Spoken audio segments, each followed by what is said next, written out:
The Life and Adventures of Robinson Crusoe by Daniel Defoe. Chapter 1. Start in Life. I was born in the year 1632, in the city of York, of a good family, though not of that country, my father being a foreigner of Bremen, who settled first at Hull.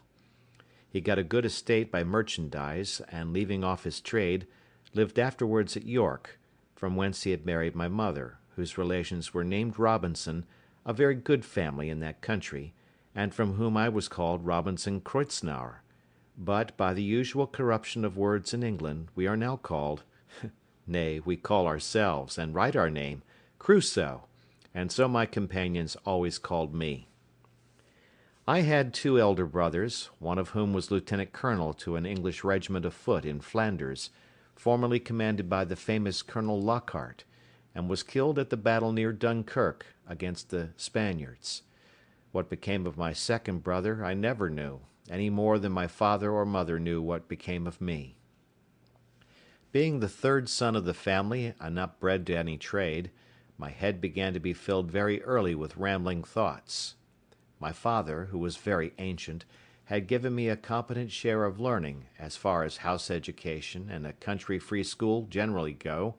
and designed me for the law;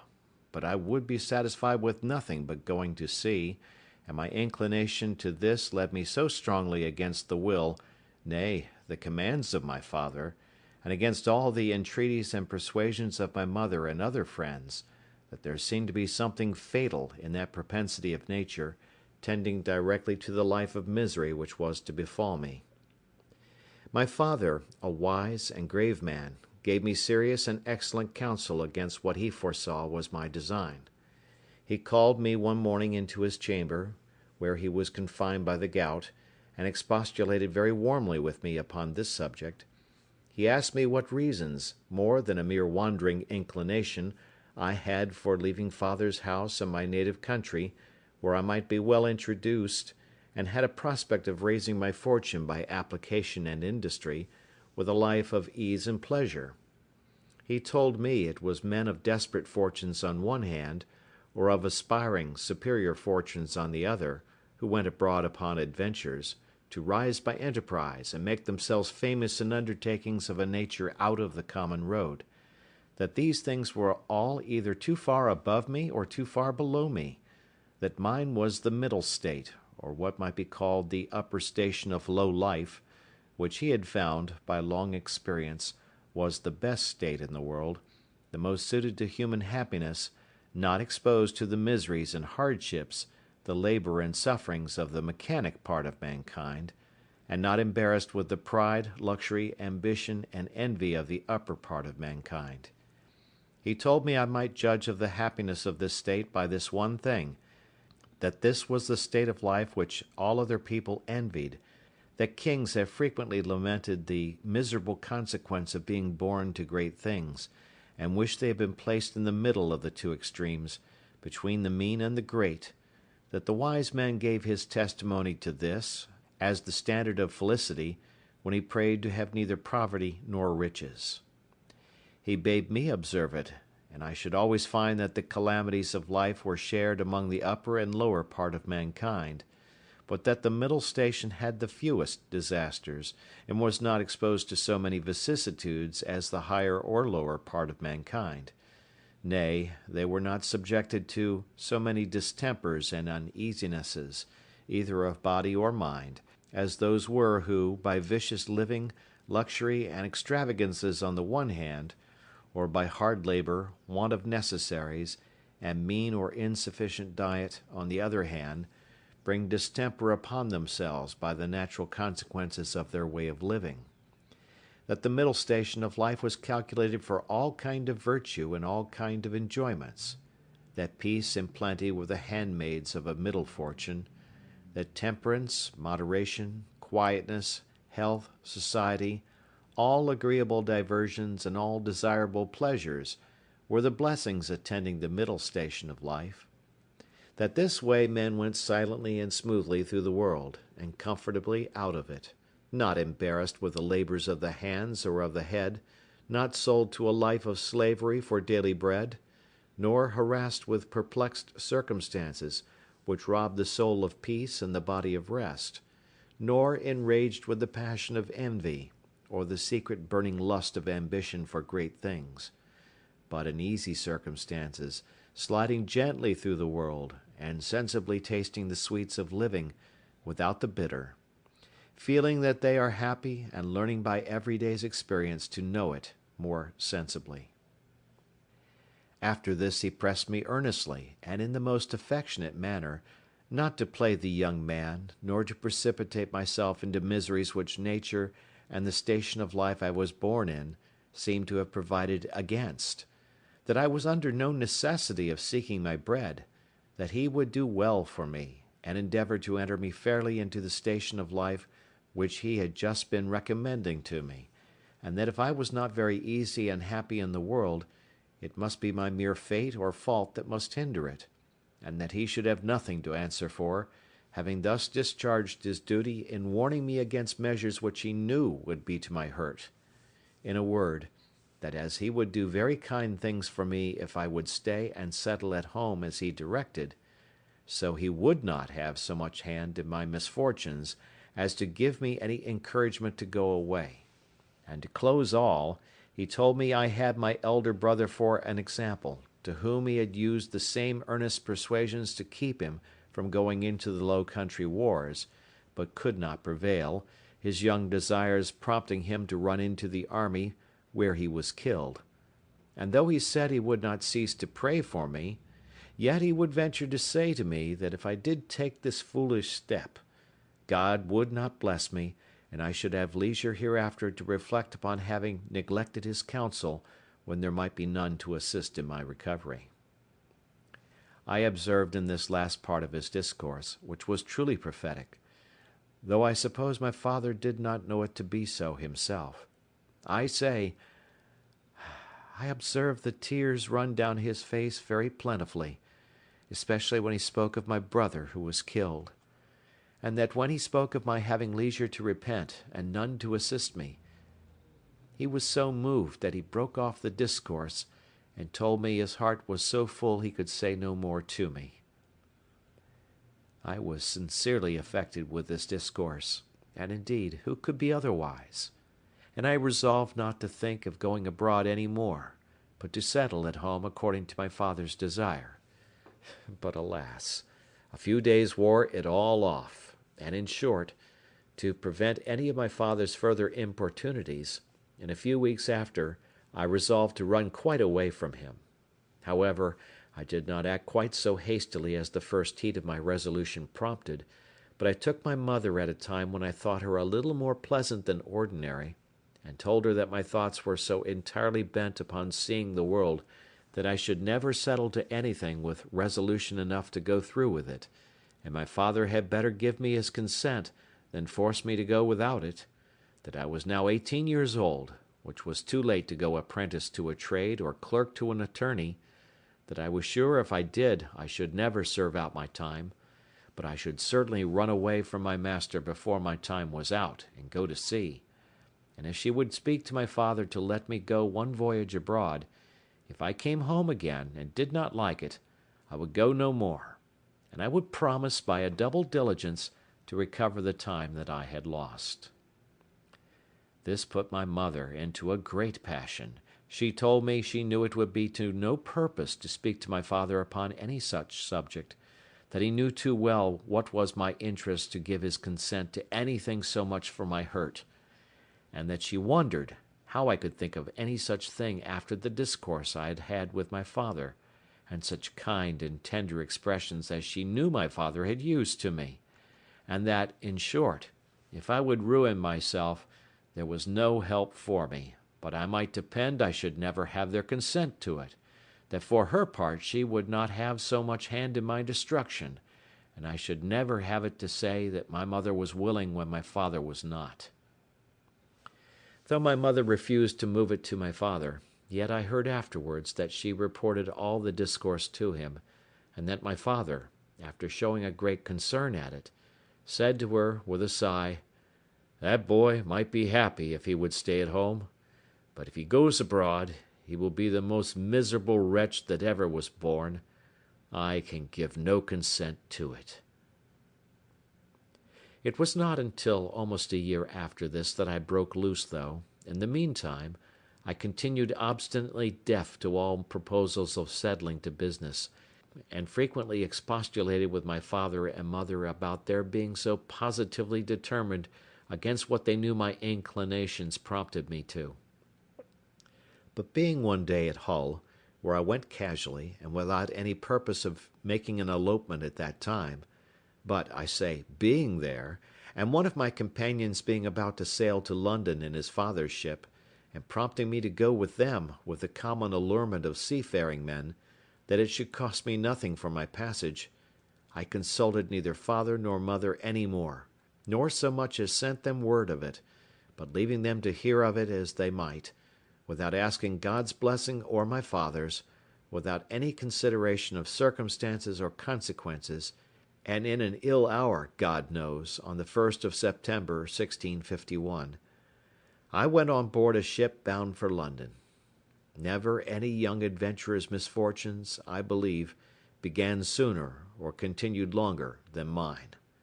The ship was no sooner out of the Humber than the wind began to blow and the sea to rise in a most frightful manner, and, as I had never been at sea before, I was most inexpressibly sick in body and terrified in mind. I began now seriously to reflect upon what I had done, and how justly I was overtaken by the judgment of Heaven for my wicked leaving my father's house, and abandoning my duty.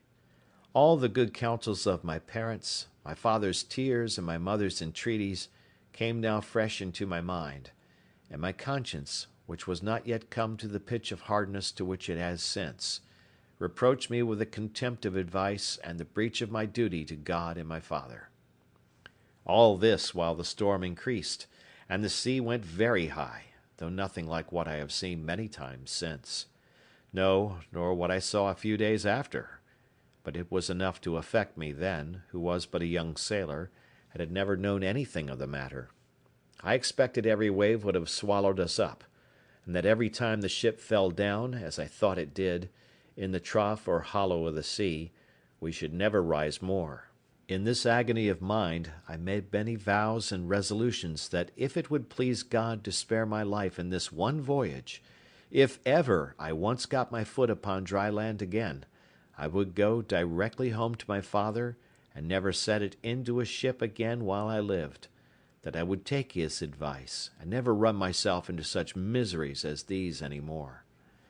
Now I saw plainly the goodness of his observations about the middle station of life, how easy, how comfortably he had lived all his days, and never had been exposed to tempests at sea or troubles on shore, and I resolved that I would, like a true repenting prodigal, go home to my father. These wise and sober thoughts continued all the while the storm lasted, and indeed some time after. But the next day the wind was abated, and the sea calmer, and I began to be a little inured to it. However, I was very grave for all that day, being also a little seasick still. But towards night the weather cleared up, the wind was quite over, and a charming fine evening followed. The sun went down perfectly clear, and arose so the next morning, and having little or no wind, and a smooth sea, the sun shining upon it, the sight was, as I thought, the most delightful that ever I saw. I had slept well in the night, and was now no more seasick, but very cheerful, looking with wonder upon the sea that was so rough and terrible the day before, and could be so calm and so pleasant in so little a time after. And now, lest my good resolutions should continue, my companion, who had enticed me away, comes to me. "Well, Bob," says he, clapping me upon the shoulder, "how do you do after it? I warrant you were frighted, weren't you, last night, when it blew but a capful of wind?" "A capful, do you call it?" said I. "'Twas a terrible storm." "A storm, you fool you," replies he. "Do you call that a storm? Ha! Why, it was nothing at all. Give us but a good ship and sea room, and we think nothing of such a squall of wind as that. But you're but a freshwater sailor, Bob. Come, Let us make a bowl of punch, and we'll forget all that. Do you see what charming weather 'tis now?" To make short this sad part of my story, we went the way of all sailors. The punch was made, and I was made half drunk with it. And in that one night's wickedness I drowned all my repentance, all my reflections upon my past conduct, all my resolutions for the future. In a word, as the sea was returned to its smoothness of surface and settled calmness by the abasement of that storm, so the hurry of my thoughts being over, my fears and apprehensions of being swallowed up by the sea being forgotten, and the current of my former desires returned, I entirely forgot the vows and promises that I made in my distress. I found, indeed, some intervals of reflection, and the serious thoughts did, as it were, endeavour to return again sometimes. But I shook them off, and roused myself from them as it were from a distemper, and applying myself to drinking and company, soon mastered the return of those fits, for so I called them, and I had in 5 or 6 days got as complete a victory over conscience as any young fellow that resolved not to be troubled with it could desire. But I was to have another trial for it still, and Providence, as in such cases generally it does, resolved to leave me entirely without excuse, for if I would not take this for a deliverance, the next was to be such a one as the worst and most hardened wretch among us would confess both the danger and the mercy of. The 6th day of our being at sea, we came into Yarmouth Roads. The wind having been contrary and the weather calm, we had made but little way since the storm. Here we were obliged to come to an anchor, and here we lay, the wind continuing contrary, that is, at southwest, for 7 or 8 days, during which time a great many ships from Newcastle came into the same roads, as the common harbour where the ships might wait for a wind for the river. We had not, however, rid here so long that we should have tided it up the river, but that the wind blew too fresh, and after we had lain 4 or 5 days, blew very hard. However, the roads being reckoned as good as a harbour, the anchorage good, and our ground tackle very strong, our men were unconcerned, and not in the least apprehensive of danger, but spent the time in rest and mirth, after the manner of the sea. But the 8th day, in the morning, the wind increased, and we had all hands at work to strike our topmasts, and make everything snug and close, that the ship might ride as easy as possible. By noon the sea went very high indeed, and our ship rode forecastle in, shipped several seas, and we thought once or twice our anchor had come home, upon which our master ordered out the sheet anchor, so that we rode with 2 anchors ahead, and the cables veered out to the bitter end. By this time it blew a terrible storm indeed,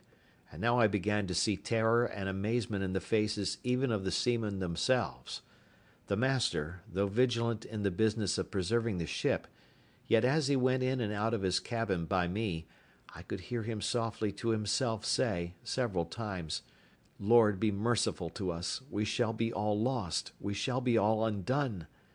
and the like. During these first hurries I was stupid, lying still in my cabin, which was in the steerage, and cannot describe my temper. I could ill resume the first penitence which I had so apparently trampled upon and hardened myself against. I thought the bitterness of death had been past, and that this would be nothing like the first. But when the master himself came by me, as I said just now, and said we should be all lost, I was dreadfully frighted. I got up out of my cabin and looked out, but such a dismal sight I never saw. The sea ran mountains high, and broke upon us every 3 or 4 minutes. When I could look about, I could see nothing but distress round us. 2 ships that rode near us, we found, had cut their masts by the board, being deep laden, and our men cried out that a ship which rode about a mile ahead of us was foundered. 2 more ships, being driven from their anchors, were run out of the roads to sea, at all adventures, and that with not a mast standing. The light ships fared the best, as not so much labouring in the sea, but 2 or 3 of them drove, and came close by us, running away with only their spritsail out before the wind. Towards evening the mate and boatswain begged the master of our ship to let them cut away the foremast, which he was very unwilling to do. But the boatswain protesting to him that if he did not the ship would founder, he consented, and when they had cut away the foremast, the mainmast stood so loose and shook the ship so much they were obliged to cut that away also, and make a clear deck.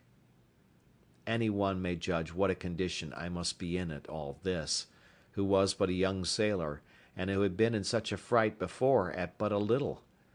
But if I can express at this distance the thoughts I had about me at that time, I was in tenfold more horror of mind upon account of my former convictions, and the having returned from them to the resolutions I had wickedly taken at first, than I was at death itself. And these, added to the terror of the storm, put me into such a condition that I can by no words describe it. But the worst was not come yet. The storm continued with such fury that the seamen themselves acknowledged they had never seen a worse. We had a good ship, but she was deep laden, and swallowed in the sea, so that the seamen every now and then cried out she would founder. It was my advantage in one respect, that I did not know what they meant by founder till I inquired. However, the storm was so violent that I saw, which is not often seen, the master, the boatswain, and some others more sensible than the rest, at their prayers, and expecting every moment when the ship would go to the bottom. In the middle of the night, and under all the rest of our distresses, one of the men that had been down to see cried out we had sprung a leak. Another said there was 4 feet water in the hold. Then all hands were called to the pump. At that word, my heart, as I thought, died within me, and I fell backwards upon the side of my bed where I sat, into the cabin. However, the men roused me, and told me that I, that was able to do nothing before, was as well able to pump as another, at which I stirred up and went to the pump, and worked very heartily. While this was doing, the master, seeing some light colliers, who, not able to ride out the storm, were obliged to slip and run away to sea, and would come near us, ordered to fire a gun as a signal of distress. I, who knew nothing what they meant, thought the ship had broken, or some dreadful thing happened. In a word, I was so surprised that I fell down in a swoon. As this was a time when everybody had his own life to think of, nobody minded me, or what was become of me. But another man stepped up to the pump, and thrusting me aside with his foot, let me lie, thinking I had been dead, and it was a great while before I came to myself. We worked on, but the water increasing in the hold, it was apparent that the ship would founder, and though the storm began to abate a little, yet it was not possible she could swim till we might run into any port. So the master continued firing guns for help, and a light ship, who had rid it out just ahead of us, ventured a boat out to help us. It was with the utmost hazard the boat came near us, but it was impossible for us to get on board, or for the boat to lie near the ship's side, till at last the men rowing very heartily, and venturing their lives to save ours, our men cast them a rope over the stern with a buoy to it, and then veered it out a great length, which they, after much labour and hazard, took hold of, and we hauled them close under our stern, and got all into their boat. It was to no purpose for them or us, after we were in the boat, to think of reaching their own ship, so all agreed to let her drive, and only to pull her in towards shore as much as we could, and our master promised them, that if the boat was staved upon shore, he would make it good to their master. So partly rowing and partly driving, our boat went away to the northward, sloping towards the shore almost as far as Winterton Ness. We were not much more than a quarter of an hour out of our ship till we saw her sink, and then I understood for the first time what was meant by a ship foundering in the sea. I must acknowledge I had hardly eyes to look up when the seamen told me she was sinking, for from the moment that they rather put me into the boat than that I might be said to go in, my heart was, as it were, dead within me, partly with fright, partly with horror of mind, and the thoughts of what was yet before me. While we were in this condition, the men yet labouring at the oar to bring the boat near the shore, we could see, when, our boat mounting the waves, we were able to see the shore, a great many people running along the strand to assist us when we should come near, but we made but slow way towards the shore, nor were we able to reach the shore till, being past the lighthouse at Winterton, the shore falls off to the westward towards Cromer, and so the land broke off a little the violence of the wind. Here we got in, and though not without much difficulty, got all safe on shore, and walked afterwards on foot to Yarmouth, where, as unfortunate men, we were used with great humanity, as well by the magistrates of the town, who assigned us good quarters, as by particular merchants and owners of ships, and had money given us sufficient to carry us either to London or back to Hull as we thought fit. Had I now had the sense to have gone back to Hull, and have gone home, I had been happy, and my father, as in our blessed Saviour's parable, had even killed the fatted calf for me, for hearing the ship I went away in was cast away in Yarmouth roads, it was a great while before he had any assurances that I was not drowned. But my ill fate pushed me on now with an obstinacy that nothing could resist, and though I had several times loud calls from my reason and my more composed judgment to go home, yet I had no power to do it. I know not what to call this, nor will I urge that it is a secret overruling decree that hurries us on to be the instruments of our own destruction, even though it be before us, and that we rush upon it with our eyes open. Certainly nothing but some such decreed unavoidable misery, which it was impossible for me to escape, could have pushed me forward against the calm reasonings and persuasions of my most retired thoughts, and against two such visible instructions as I had met with in my first attempt. My comrade, who had helped to harden me before, and who was the master's son, was now less forward than I. The first time he spoke to me after we were at Yarmouth, which was not till 2 or 3 days, for we were separated in the town to several quarters, I say, the first time he saw me, it appeared his tone was altered, and looking very melancholy, and shaking his head, he asked me how I did, and telling his father who I was, and how I had come this voyage only for a trial, in order to go further abroad, his father, turning to me with a very grave and concerned tone, "Young man," says he, "you ought never to go to sea any more. You ought to take this for a plain invisible token that you are not to be a seafaring man." "Why, sir," said I, "will you go to sea no more?" "That is another case," said he. "It is my calling, and therefore my duty, but as you made this voyage on trial, you see what a taste heaven has given you of what you are to expect if you persist. Perhaps this has all befallen us on your account, like Jonah in the ship of Tarshish. Pray," continues he,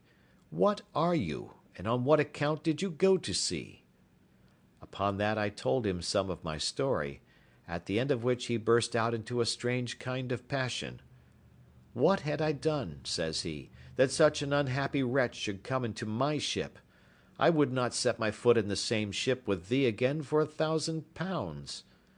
This indeed was, as I said, an excursion of his spirits, which were yet agitated by the sense of his loss, and was farther than he could have authority to go.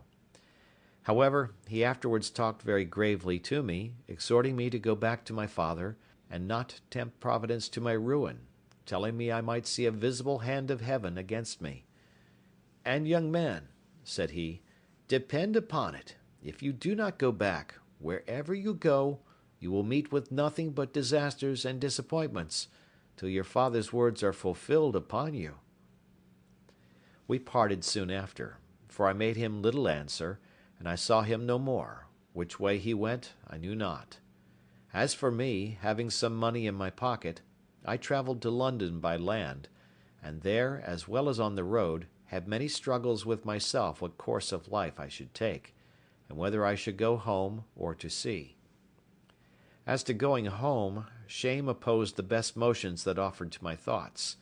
and it immediately occurred to me how I should be laughed at among the neighbours, and should be ashamed to see,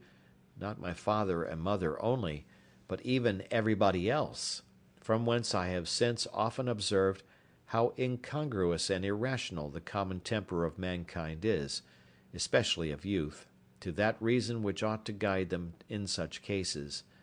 that is, that they are not ashamed to sin, and yet are ashamed to repent, not ashamed of the action for which they ought justly to be esteemed fools, but are ashamed of the returning, which only can make them be esteemed wise men. In this state of life, however, I remained some time, uncertain what measures to take, and what course of life to lead. An irresistible reluctance continued to going home, and as I stayed away a while, the remembrance of the distress I had been in wore off, and as that abated, the little motion I had in my desires to return wore off with it, till at last I quite laid aside the thoughts of it, and looked out for a voyage. End of Chapter 1. Chapter 2. Slavery and Escape.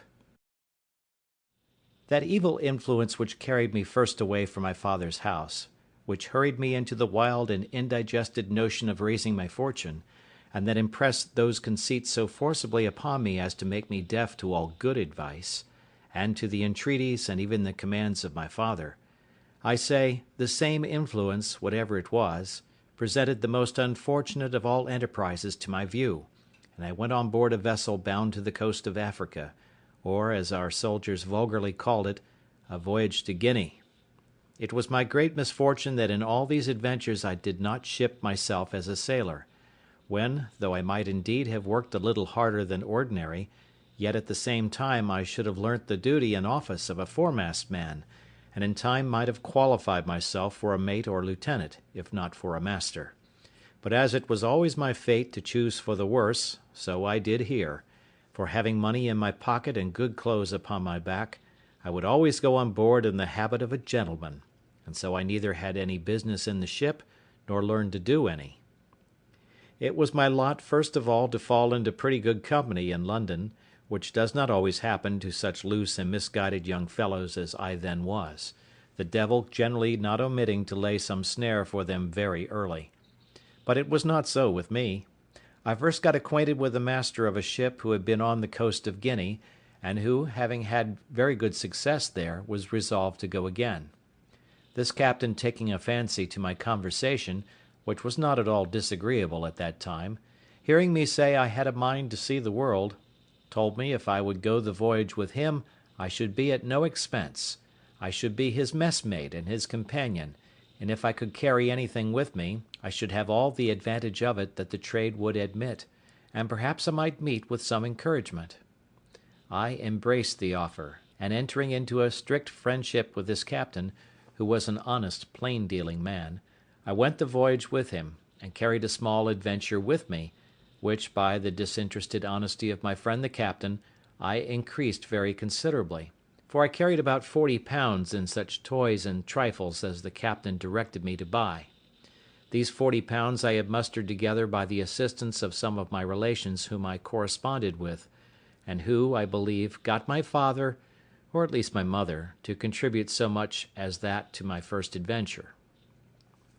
This was the only voyage which I may say was successful in all my adventures, which I owe to the integrity and honesty of my friend the captain, under whom also I got a competent knowledge of the mathematics and the rules of navigation, learned how to keep an account of the ship's course, take an observation, and, in short, to understand some things that were needful to be understood by a sailor; for as he took delight to instruct me, I took delight to learn; and, in a word, this voyage made me both a sailor and a merchant, for I brought home 5 pounds 9 ounces of gold dust for my adventure, which yielded me in London, at my return, almost £300, and this filled me with those aspiring thoughts which have since so completed my ruin. Yet even in this voyage I had my misfortunes too, particularly that I was continually sick, being thrown into a violent calenture by the excessive heat of the climate, our principal trading being upon the coast, from latitude of 15 degrees north even to the line itself.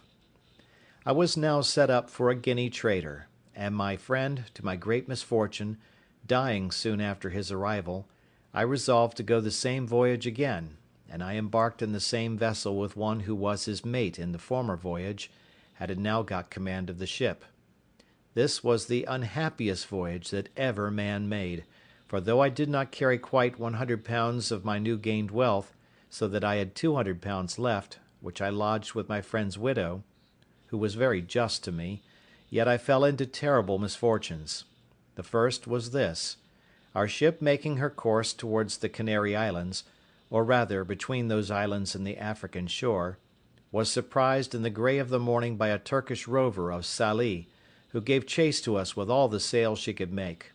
We crowded also as much canvas as our yards would spread, or our masts carry, to get clear, but finding the pirate gained upon us, and would certainly come up with us in a few hours, we prepared to fight, our ship having 12 guns, and the rogue 18. About 3 in the afternoon he came up with us, and bringing to, by mistake, just athwart our quarter, instead of athwart our stern, as he intended, we brought 8 of our guns to bear on that side, and poured in a broadside upon him, which made him sheer off again, after returning our fire, and pouring in also his small shot from near 200 men which he had on board. However, we had not a man touched, all our men keeping close. He prepared to attack us again, and we to defend ourselves. But laying us on board the next time upon our other quarter, he entered 60 men upon our decks, who immediately fell to cutting and hacking the sails and rigging. We plied them with small shot, half-pikes, powder chests, and such like, and cleared our deck of them twice. However, to cut short this melancholy part of our story, our ship being disabled, and 3 of our men killed, and 8 wounded, we were obliged to yield, and were carried all prisoners into Sallee, a port belonging to the Moors. The usage I had there was not so dreadful as at first I apprehended, nor was I carried up the country to the Emperor's court, as the rest of our men were, but was kept by the captain of the rover as his proper prize, and made his slave, being young and nimble, and fit for his business. At this surprising change of my circumstances, from a merchant to a miserable slave, I was perfectly overwhelmed, and now I looked back upon my father's prophetic discourse to me, that I should be miserable and have none to relieve me, which I thought was now so effectually brought to pass that I could not be worse. For now the hand of heaven had overtaken me, and I was undone without redemption. But, alas, this was but a taste of the misery I was to go through, as will appear in the sequel of this story. As my new patron, or master, had taken me home to his house, so I was in hopes that he would take me with him when he went to sea again, believing that it would some time or other be his fate to be taken by a Spanish or Portugal man of war, and that then I should be set at liberty. But this hope of mine was soon taken away, for when he went to sea, he left me on shore to look after his little garden, and do the common drudgery of slaves about his house; and when he came home again from his cruise, he ordered me to lie in the cabin to look after the ship. Here I meditated nothing but my escape, and what method I might take to effect it, but found no way that had the least probability in it, nothing presented to make the supposition of it rational, for I had nobody to communicate it to that would embark with me, no fellow slave, no Englishman, Irishman, or Scotchman there but myself, so that for 2 years, though I often pleased myself with the imagination, yet I never had the least encouraging prospect of putting it in practice. After about 2 years, an odd circumstance presented itself, which put the old thought of making some attempt for my liberty again in my head. My patron lying at home longer than usual without fitting out his ship, which, as I heard, was for want of money, he used constantly, once or twice a week, sometimes oftener if the weather was fair, to take the ship's pinnace and go out into the road a fishing, and as he always took me and young Moresco with him to row the boat, we made him very merry, and I proved very dexterous in catching fish, insomuch that sometimes he would send me with a Moor, one of his kinsmen, and the youth, the Moresco, as they called him, to catch a dish of fish for him. It happened one time, that going a-fishing in a calm morning, a fog rose so thick that, though we were not half a league from the shore, we lost sight of it, and rowing we knew not whither or which way, we laboured all day, and all the next night, and when the morning came we found we had pulled off to sea instead of pulling in for the shore, and that we were at least 2 leagues from the shore. However, we got well in again, though with a great deal of labour and some danger, for the wind began to blow pretty fresh in the morning, but we were all very hungry. But our patron, warned by this disaster, resolved to take more care of himself for the future, and having lying by him the longboat of our English ship that he had taken, he resolved he would not go a-fishing any more without a compass and some provision, so he ordered the carpenter of his ship, who was also an English slave, to build a little state-room or cabin in the middle of the longboat, like that of a barge, with a place to stand behind it to steer, and haul home the main-sheet, the room before for a hand or two to stand and work the sails. She sailed with what we call a shoulder of mutton sail, and the boom jibed over the top of the cabin, which lay very snug and low, and had in it room for him to lie, with a slave or two, and a table to eat on, with some small lockers to put in some bottles of such liquor as he thought fit to drink, and his bread, rice, and coffee. We went frequently out with this boat a-fishing, and as I was most dexterous to catch fish for him, he never went without me. It happened that he had appointed to go out in this boat, either for pleasure or for fish, with 2 or 3 Moors of some distinction in that place, and for whom he had provided extraordinarily, and had therefore sent on board the boat overnight a larger store of provisions than ordinary, and had ordered me to get ready 3 fusees with powder and shot, which were on board his ship, so that they designed some sport of fowling as well as fishing. I got all things ready as he had directed, and waited the next morning with the boat washed clean, her ancient and pendants out, and everything to accommodate his guests, when by and by my patron came on board alone,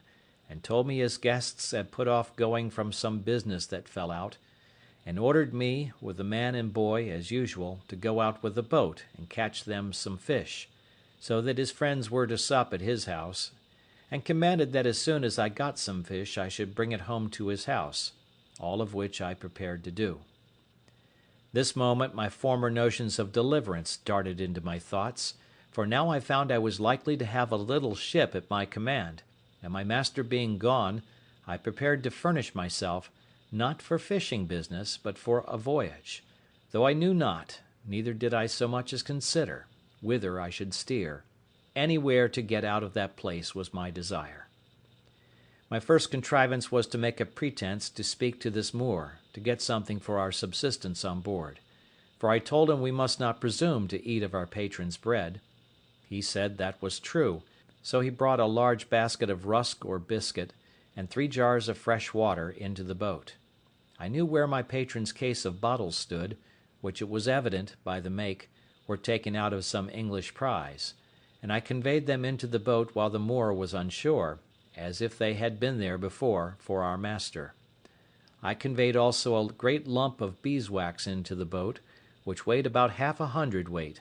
with a parcel of twine or thread, a hatchet, a saw, and a hammer, all of which were of great use to us afterwards, especially the wax, to make candles. Another trick I tried upon him, which he innocently came into also. His name was Ismail, which they call Muley or Moly, so I called to him, "Moly," said I, "our patron's guns are on board the boat. Can you not get a little powder and shot? It may be we may kill some alcamies (a fowl like our curlews) for ourselves, for I know he keeps the gunner's stores in the ship." "Yes," says he, "I'll bring some." And accordingly he brought a great leather pouch, which held 1.5 pounds of powder, or rather more, and another with shot, that had 5 or 6 pounds, with some bullets, and put all into the boat. At the same time I had found some powder of my master's in the great cabin, with which I filled one of the large bottles in the case, which was almost empty, pouring what was in it into another, and thus furnished with everything needful, we sailed out of the port to fish. The castle, which is at the entrance of the port, knew who we were, and took no notice of us, and we were not above a mile out of port before we hauled in our sail and set us down to fish. The wind blew from the north-northeast, which was contrary to my desire, for had it blown southerly I had been sure to have made the coast of Spain, and at least reached to the Bay of Cadiz, but my resolutions were, blow which way it would, I would be gone from that horrid place where I was, and leave the rest to fate. After we had fished some time and caught nothing, for when I had fish on my hook I would not pull them up, that he might not see them, I said to the Moor, "This will not do. Our master will not be thus served. We must stand farther off." He, thinking no harm, agreed, and being in the head of the boat, set the sails; and, as I had the helm, I ran the boat out near a league farther, and then brought her to, as if I would fish, when, giving the boy the helm, I stepped forward to where the Moor was, and making as if I stooped for something behind him, I took him by surprise with my arm under his waist, and tossed him clear overboard into the sea. He rose immediately, for he swam like a cork, and called to me, begged to be taken in, told me he would go all over the world with me. He swam so strong after the boat that he would have reached me very quickly, there being but little wind, upon which I stepped into the cabin, and fetching one of the fowling pieces, I presented it at him, and told him I had done him no hurt, and if he would be quiet, I would do him none. "But," said I, "you swim well enough to reach to the shore, and the sea is calm. Make the best of your way to shore, and I will do you no harm. But if you come near the boat, I'll shoot you through the head, for I am resolved to have my liberty." So he turned himself about, and swam for the shore, and I make no doubt but he reached it with ease, for he was an excellent swimmer. I could have been content to have taken this Moor with me, and have drowned the boy, but there was no venturing to trust him. When he was gone, I turned to the boy, whom they called Xury, and said to him, "Xury, if you will be faithful to me, I'll make you a great man; but if you will not stroke your face to be true to me, that is, swear by Mahomet and his father's beard, I must throw you into the sea too." The boy smiled in my face, and spoke so innocently that I could not distrust him, and swore to be faithful to me, and go all over the world with me. While I was in view of the Moor that was swimming, I stood out directly to sea with the boat, rather stretching to windward, that they might think me gone toward the strait's mouth, as indeed any one that had been in their wits must have been supposed to do. For who would have supposed we were sailed on to the southward, to the truly barbarian coast, where whole nations of negroes were sure to surround us with their canoes and destroy us, where we could not go on shore but we should be devoured by savage beasts, or more merciless savages of humankind? But as soon as it grew dusk in the evening, I changed my course, and steered directly south and by east, bending my course a little towards the east, that I might keep in with the shore, and having a fair fresh gale of wind, and a smooth quiet sea, I made such sail that I believe by the next day, at 3 o'clock in the afternoon, when I first made the land, I could not be less than 150 miles south of Sallee, quite beyond the Emperor of Morocco's dominions, or indeed of any other king thereabouts, for we saw no people. Yet such was the fright I had taken of the Moors, and the dreadful apprehensions I had of falling into their hands, that I would not stop, or go on shore, or come to an anchor, the wind continuing fair till I had sailed in that manner 5 days, and then the wind shifting to the southward. I concluded also that if any of our vessels were in chase of me, they also would now give over. So I ventured to make to the coast, and came to an anchor in the mouth of a little river, I knew not what, nor where, neither what latitude, what country, what nation, or what river. I neither saw nor desired to see any people. The principal thing I wanted was fresh water. We came into this creek in the evening, resolving to swim on shore as soon as it was dark, and discover the country. But as soon as it was quite dark, we heard such dreadful noises of the barking, roaring, and howling of wild creatures, of we knew not what kinds, that the poor boy was ready to die with fear, and begged of me not to go on shore till day. "Well, Xury," said I, "then I won't. But it may be that we may see men by day, who will be as bad to us as those lions." "Then we give them the shoot gun," says Xury, laughing. "Make them run way." Such English Xury spoke by conversing among us slaves. However, I was glad to see the boy so cheerful, and I gave him a dram, out of our patron's case of bottles, to cheer him up. After all, Xury's advice was good, and I took it. We dropped our little anchor, and lay still all night. I say still, for we slept none, for in 2 or 3 hours we saw vast great creatures, we knew not what to call them, of many sorts, come down to the seashore and run into the water, wallowing and washing themselves for the pleasure of cooling themselves, and they made such hideous howlings and yellings that I never indeed heard the like. Xury was dreadfully frighted, and indeed so was I too, but we were both more frighted when we heard one of these mighty creatures come swimming towards our boat. We could not see him, but we might hear him by his blowing to be a monstrous, huge, and furious beast. Xury said it was a lion, and it might be so for aught I know, but poor Xury cried to me to weigh the anchor and row away. "No," says I, "Xury, we can slip our cable, with the buoy to it, and go off to sea. They cannot follow us far." I had no sooner said so, but I perceived the creature, whatever it was, within 2 oars' length, which somewhat surprised me. However, I immediately stepped to the cabin door, and taking up my gun, fired at him, upon which he immediately turned about and swam towards the shore again. But it is impossible to describe the horrid noises and hideous cries and howlings that were raised, as well upon the edge of the shore as higher within the country, upon the noise or report of the gun, a thing I have some reason to believe those creatures had never heard before. This convinced me that there was no going on shore for us in the night on that coast, and how to venture on shore in the day was another question too. For to have fallen into the hands of any of the savages had been as bad as to have fallen into the hands of the lions and tigers. At least we were equally apprehensive of the danger of it. Be that as it would, we were obliged to go on shore somewhere or other for water, for we had not a pint left in the boat. When and where to get to it was the point. Xury said if I would let him go on shore with one of the jars, he would find if there was any water, and bring some to me. I asked him why he would go, why I should not go, and he stay in the boat. The boy answered with so much affection as made me love him ever after. Says he,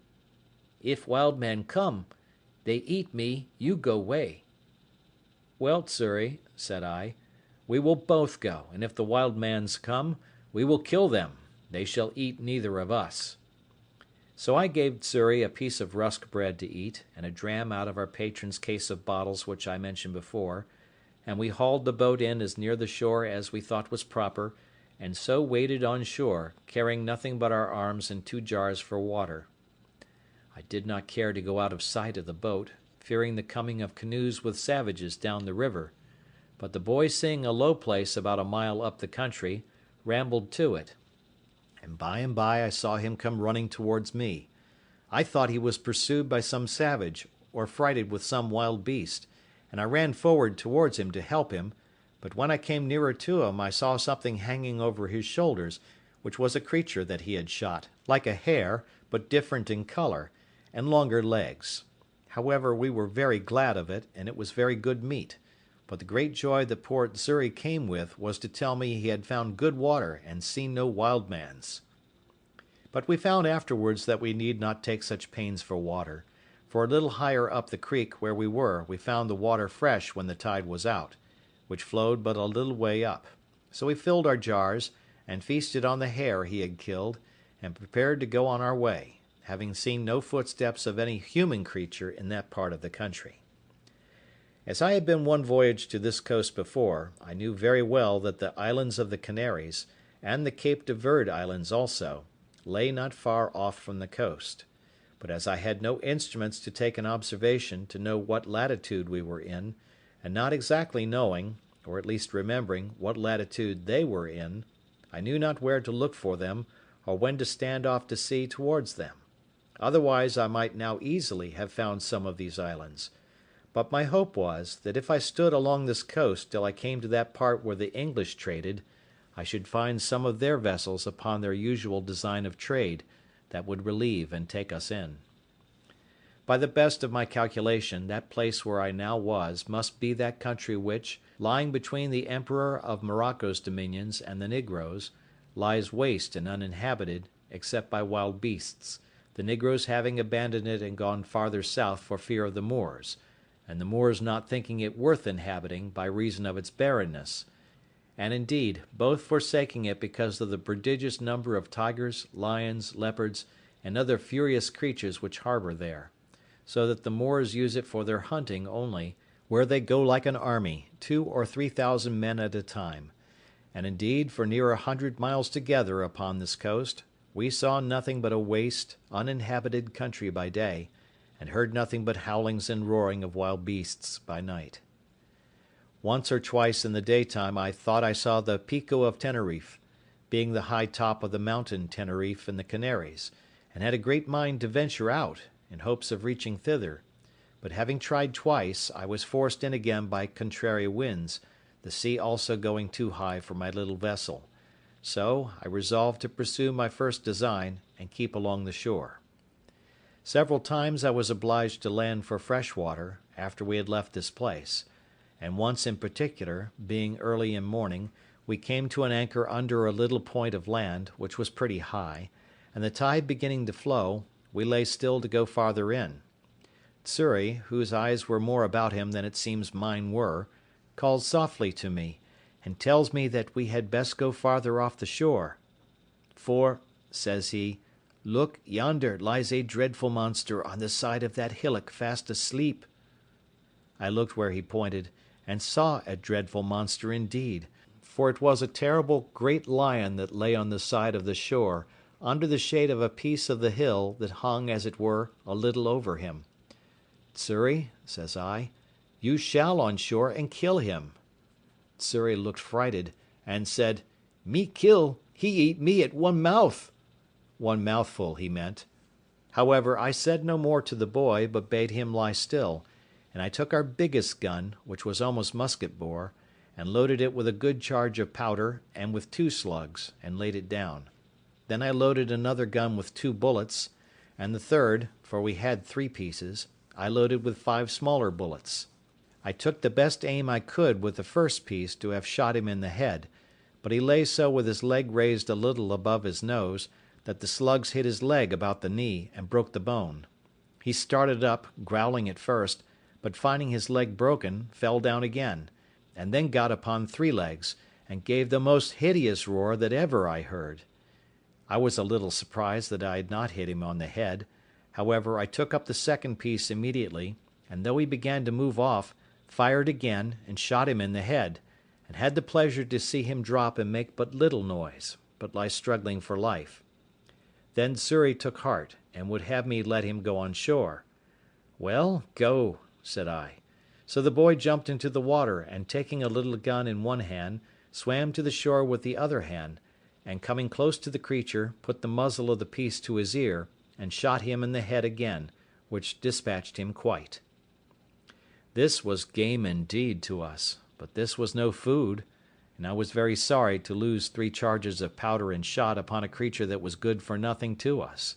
However, Xury said he would have some of him, so he comes on board and asked me to give him the hatchet. For what, Xury? said I. Me cut off his head, said he. However, Xury could not cut off his head, but he cut off a foot, and brought it with him, and it was a monstrous great one. I bethought myself, however, that perhaps the skin of him might, one way or other, be of some value to us, and I resolved to take his skin if I could. So Xury and I went to work with him, but Xury was much the better workman at it, for I knew very ill how to do it. Indeed, it took us both up the whole day, but at last we got off the hide of him, and spreading it on top of our cabin, the sun effectually dried it in 2 days' time, and it afterwards served me to lie upon. End of Chapter 2. Chapter 3. Wrecked on a Desert Island. Part 1.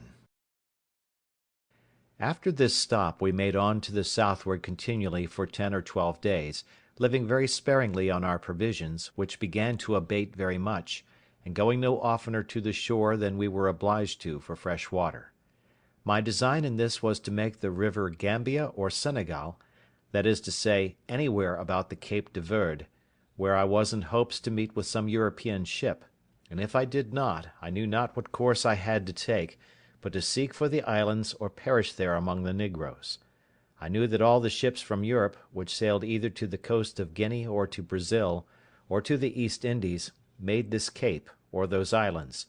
and in a word, I put the whole of my fortune upon this single point, either that I must meet with some ship or must perish. When I had pursued this resolution about 10 days longer, as I have said, I began to see that the land was inhabited, and in 2 or 3 places, as we sailed by, we saw people stand upon the shore to look at us. We could also perceive they were quite black and naked. I was once inclined to have gone on shore to them, but Xury was my better counsellor, and said to me, "No go, no go." However, I hauled in nearer the shore that I might talk to them, and I found they ran along the shore by me a good way. I observed they had no weapons in their hand, except one who had a long slender stick, which Xury said was a lance, and that they could throw them a great way with good aim. So I kept at a distance, but talked with them by signs as well as I could, and particularly made signs for something to eat. They beckoned to me to stop my boat, and they would fetch me some meat. Upon this I lowered the top of my sail and lay by, and 2 of them ran up into the country, and in less than half an hour came back, and brought with them 2 pieces of dried flesh and some corn, such as is the produce of their country, but we neither knew what the one or the other was. However, we were willing to accept it, but how to come at it was our next dispute, for I would not venture on shore to them, and they were as much afraid of us. But they took a safe way for us all, for they brought it to the shore and laid it down, and went and stood a great way off till we fetched it on board, and then came close to us again. We made signs of thanks to them, for we had nothing to make them amends, but an opportunity offered that very instant to oblige them wonderfully; for while we were lying by the shore came 2 mighty creatures, one pursuing the other, as we took it, with great fury from the mountains towards the sea; whether it was the male pursuing the female, or whether they were in sport or in rage, we could not tell, any more than we could tell whether it was usual or strange; but I believe it was the latter, because, in the first place, those ravenous creatures seldom appear but in the night, and in the second place, we found the people terribly frighted, especially the women. The man that had the lance or dart did not fly from them, but the rest did. However, as the 2 creatures ran directly into the water, they did not offer to fall upon any of the negroes, but plunged themselves into the sea, and swam about as if they had come for their diversion. At last one of them began to come nearer our boat than at first I expected, but I lay ready for him, for I had loaded my gun with all possible expedition, and bade Xury load both the others. As soon as he came fairly within my reach, I fired, and shot him directly in the head. Immediately he sank down into the water, but rose instantly, and plunged up and down as if he were struggling for life, and so indeed he was. He immediately made to the shore, but between the wound, which was his mortal hurt, and the strangling of the water, he died just before he reached the shore. It is impossible to express the astonishment of these poor creatures at the noise and fire of my gun. Some of them were even ready to die for fear, and fell down as dead with the very terror; but when they saw the creature dead, and sunk in the water, and that I made signs to them to come to the shore, they took heart and came, and began to search for the creature. I found him by his blood staining the water, and by the help of a rope, which I slung round him, and gave the negroes to haul, they dragged him on shore, and found that it was a most curious leopard, spotted, and fine to an admirable degree, and the negroes held up their hands with admiration, to think what it was I had killed him with. The other creature, frighted with the flash of fire and the noise of the gun, swam on shore, and ran up directly to the mountains from whence they came; nor could I, at that distance, know what it was. I found quickly the negroes wished to eat the flesh of this creature, so I was willing to have them take it as a favour from me, which, when I made signs to them that they might take him, they were very thankful for. Immediately they fell to work with him, and though they had no knife, yet with a sharpened piece of wood they took off his skin as readily, and much more readily, than we could have done with a knife. They offered me some of the flesh, which I declined, pointing out that I would give it them, but made signs for the skin, which they gave me very freely, and brought me a great deal more of their provisions, which, though I did not understand, yet I accepted. I then made signs to them for some water, and held out one of my jars to them, turning it bottom upward to show that it was empty, and that I wanted to have it filled. They called immediately to some of their friends, and there came two women, and brought a great vessel made of earth, and burnt, as I supposed, in the sun. This they set down to me as before, and I sent Xury on shore with my jars, and filled them all three. The women were as naked as the men. I was now furnished with roots and corn, such as it was, and water, and leaving my friendly negroes, I made forward for about 11 days more, without offering to go near the shore, till I saw the land run out a great length into the sea, at about the distance of 4 or 5 leagues before me, and the sea being very calm, I kept a large offing to make this point. At length, doubling the point, at about 2 leagues from the land, I saw plainly land on the other side to seaward. Then I concluded, as it was most certain indeed, that this was the Cape de Verde, and those the islands called, from thence, Cape de Verde Islands. However, they were at a great distance, and I could not well tell what I had best to do, for if I should be taken with a fresh of wind, I might neither reach one or other. In this dilemma, as I was very pensive, I stepped into the cabin and sat down, Xury having the helm, when, on a sudden, the boy cried out, "Master, master, a ship with a sail!" And the foolish boy was frighted out of his wits, thinking it must needs be some of his master's ships sent to pursue us, but I knew we were far enough out of their reach. I jumped out of the cabin, and immediately saw, not only the ship, but that it was a Portuguese ship, and, as I thought, was bound to the coast of Guinea, for negroes. But when I observed the course she steered, I was soon convinced they were bound some other way, and did not design to come any nearer to the shore, upon which I stretched out to sea as much as I could, resolving to speak with them, if possible. With all the sail I could make, I found I should not be able to come in their way, but that they would be gone by before I could make any signal to them. But after I had crowded to the utmost, and began to despair, they, it seems, saw by the help of their glasses that it was some European boat, which they supposed must belong to some ship that was lost, so they shortened sail to let me come up. I was encouraged with this, and as I had my patron's ancient on board, I made a waft of it to them, for a signal of distress, and fired a gun, both which they saw, for they told me they saw the smoke, though they did not hear the gun. Upon these signals they very kindly brought to, and lay by for me, and in about 3 hours' time I came up with them. They asked me what I was, in Portuguese, and in Spanish, and in French, but I understood none of them. But at last a Scotch sailor, who was on board, called to me, and I answered him, and told him I was an Englishman, that I had made my escape out of slavery from the Moors, at Sallee.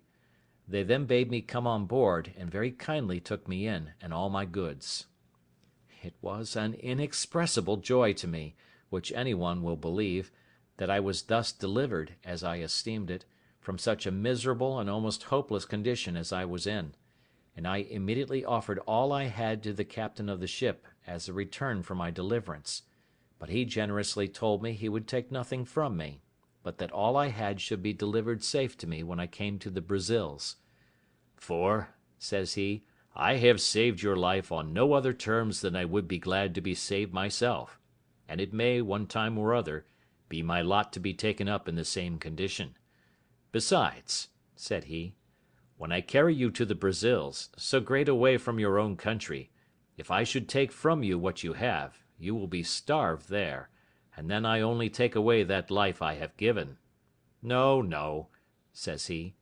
"Signor Inglés," Mr. Englishman, "I will carry you thither in charity, and those things will help to buy your subsistence there, and your passage home again."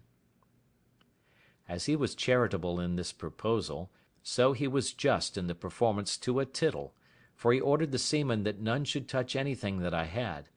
Then he took everything into his own possession, and gave me back an exact inventory of them, that I might have them, even to my 3 earthen jars. As to my boat, it was a very good one, and that he saw, and told me he would buy it of me for his ship's use, and asked me what I would have for it. I told him he had been so generous to me in everything that I could not offer to make any price of the boat, but left it entirely to him, upon which he told me he would give me a note of hand to pay me 80 pieces of eight for it at Brazil, and when it came there, if any one offered to give more, he would make it up. He offered me also 60 pieces of eight more for my boy Xury, which I was loath to take, not that I was unwilling to let the captain have him, but I was very loath to sell the poor boy's liberty, who had assisted me so faithfully in procuring my own.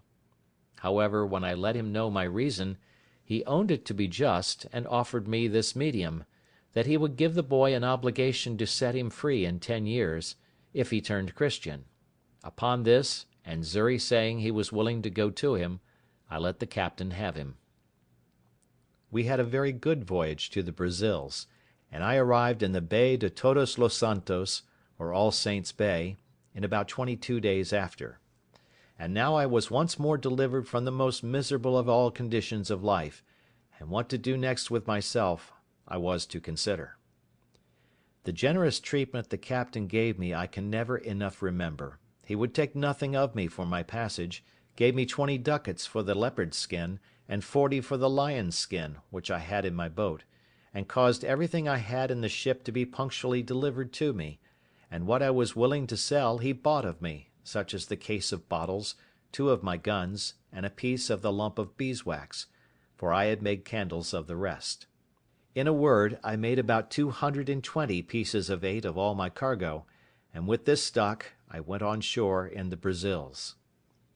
I had not been long here before I was recommended to the house of a good honest man like himself, who had an ingenio, as they call it, that is, a plantation and a sugar house. I lived with him some time, and acquainted myself by that means with the manner of planting and making of sugar, and seeing how well the planters lived, and how they got rich suddenly, I resolved, if I could get a license to settle there, I would turn planter among them, resolving in the meantime to find out some way to get my money, which I had left in London, remitted to me. To this purpose, getting a kind of letter of naturalization, I purchased as much land that was uncured as my money could reach, and formed a plan for my plantation and settlement, such a one as might be suitable to the stock which I proposed to myself to receive from England.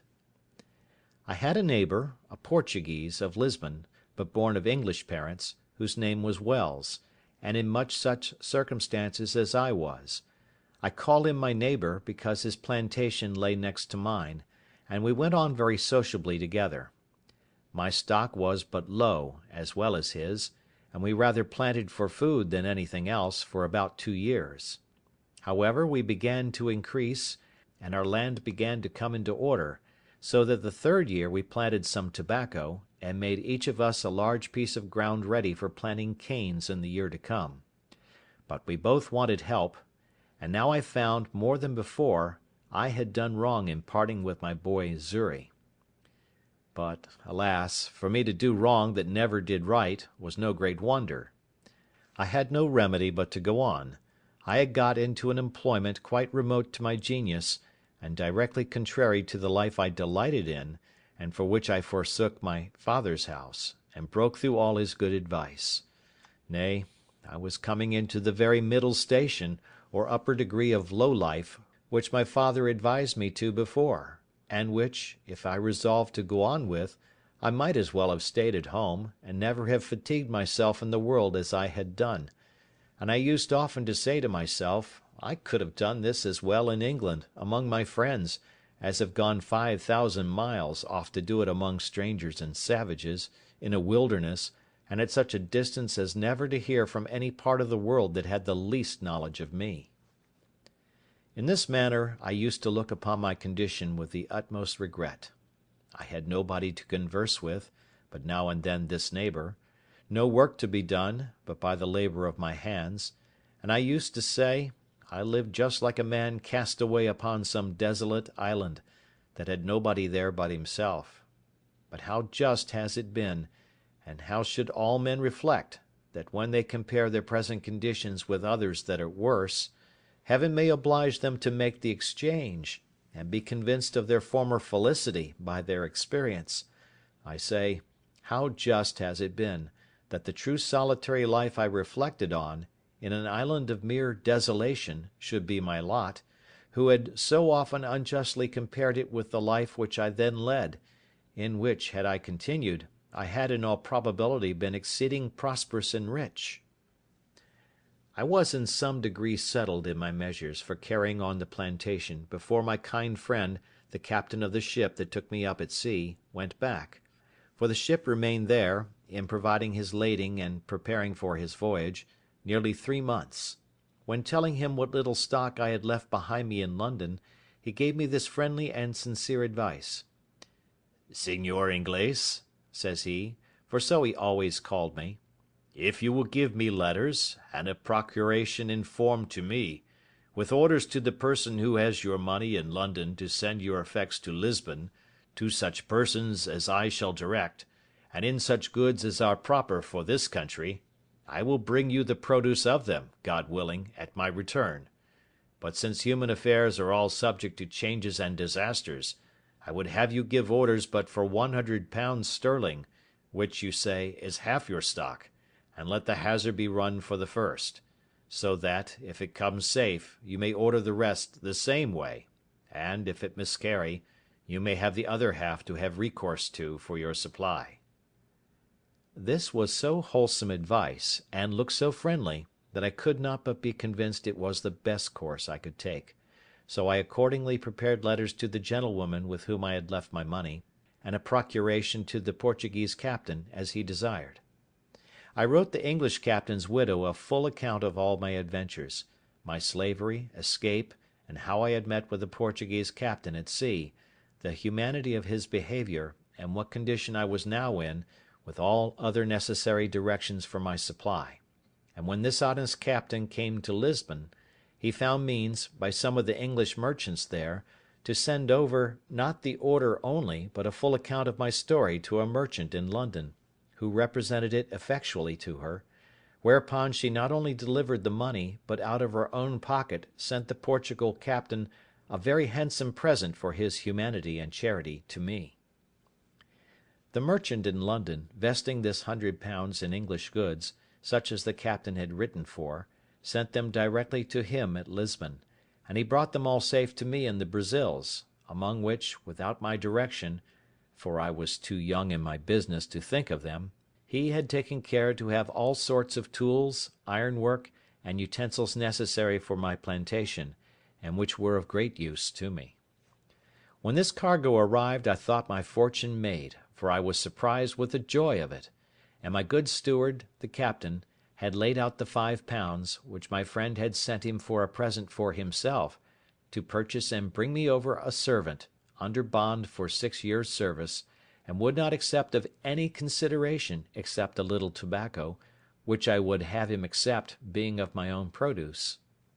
Neither was this all; for my goods being all English manufacture, such as cloths, stuffs, baize, and things particularly valuable and desirable in the country, I found means to sell them to a very great advantage, so that I might say I had more than 4 times the value of my first cargo, and was now infinitely beyond my poor neighbour,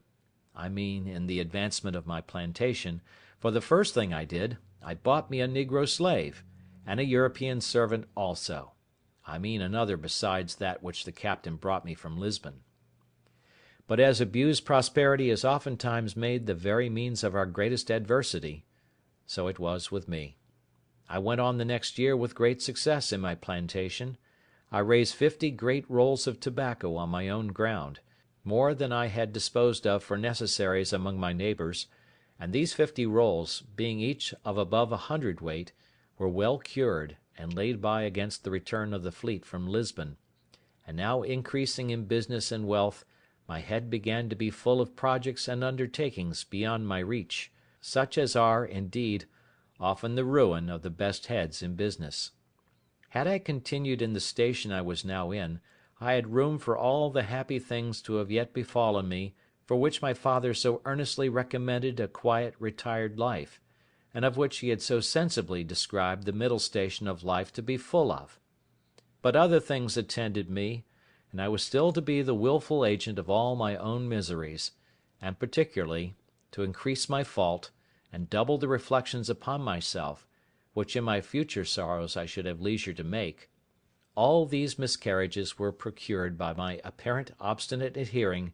to my foolish inclination of wandering abroad, and pursuing that inclination, in contradiction to the clearest views of doing myself good in a fair and plain pursuit of those prospects, and those measures of life, which nature and Providence concurred to present me with, and to make my duty.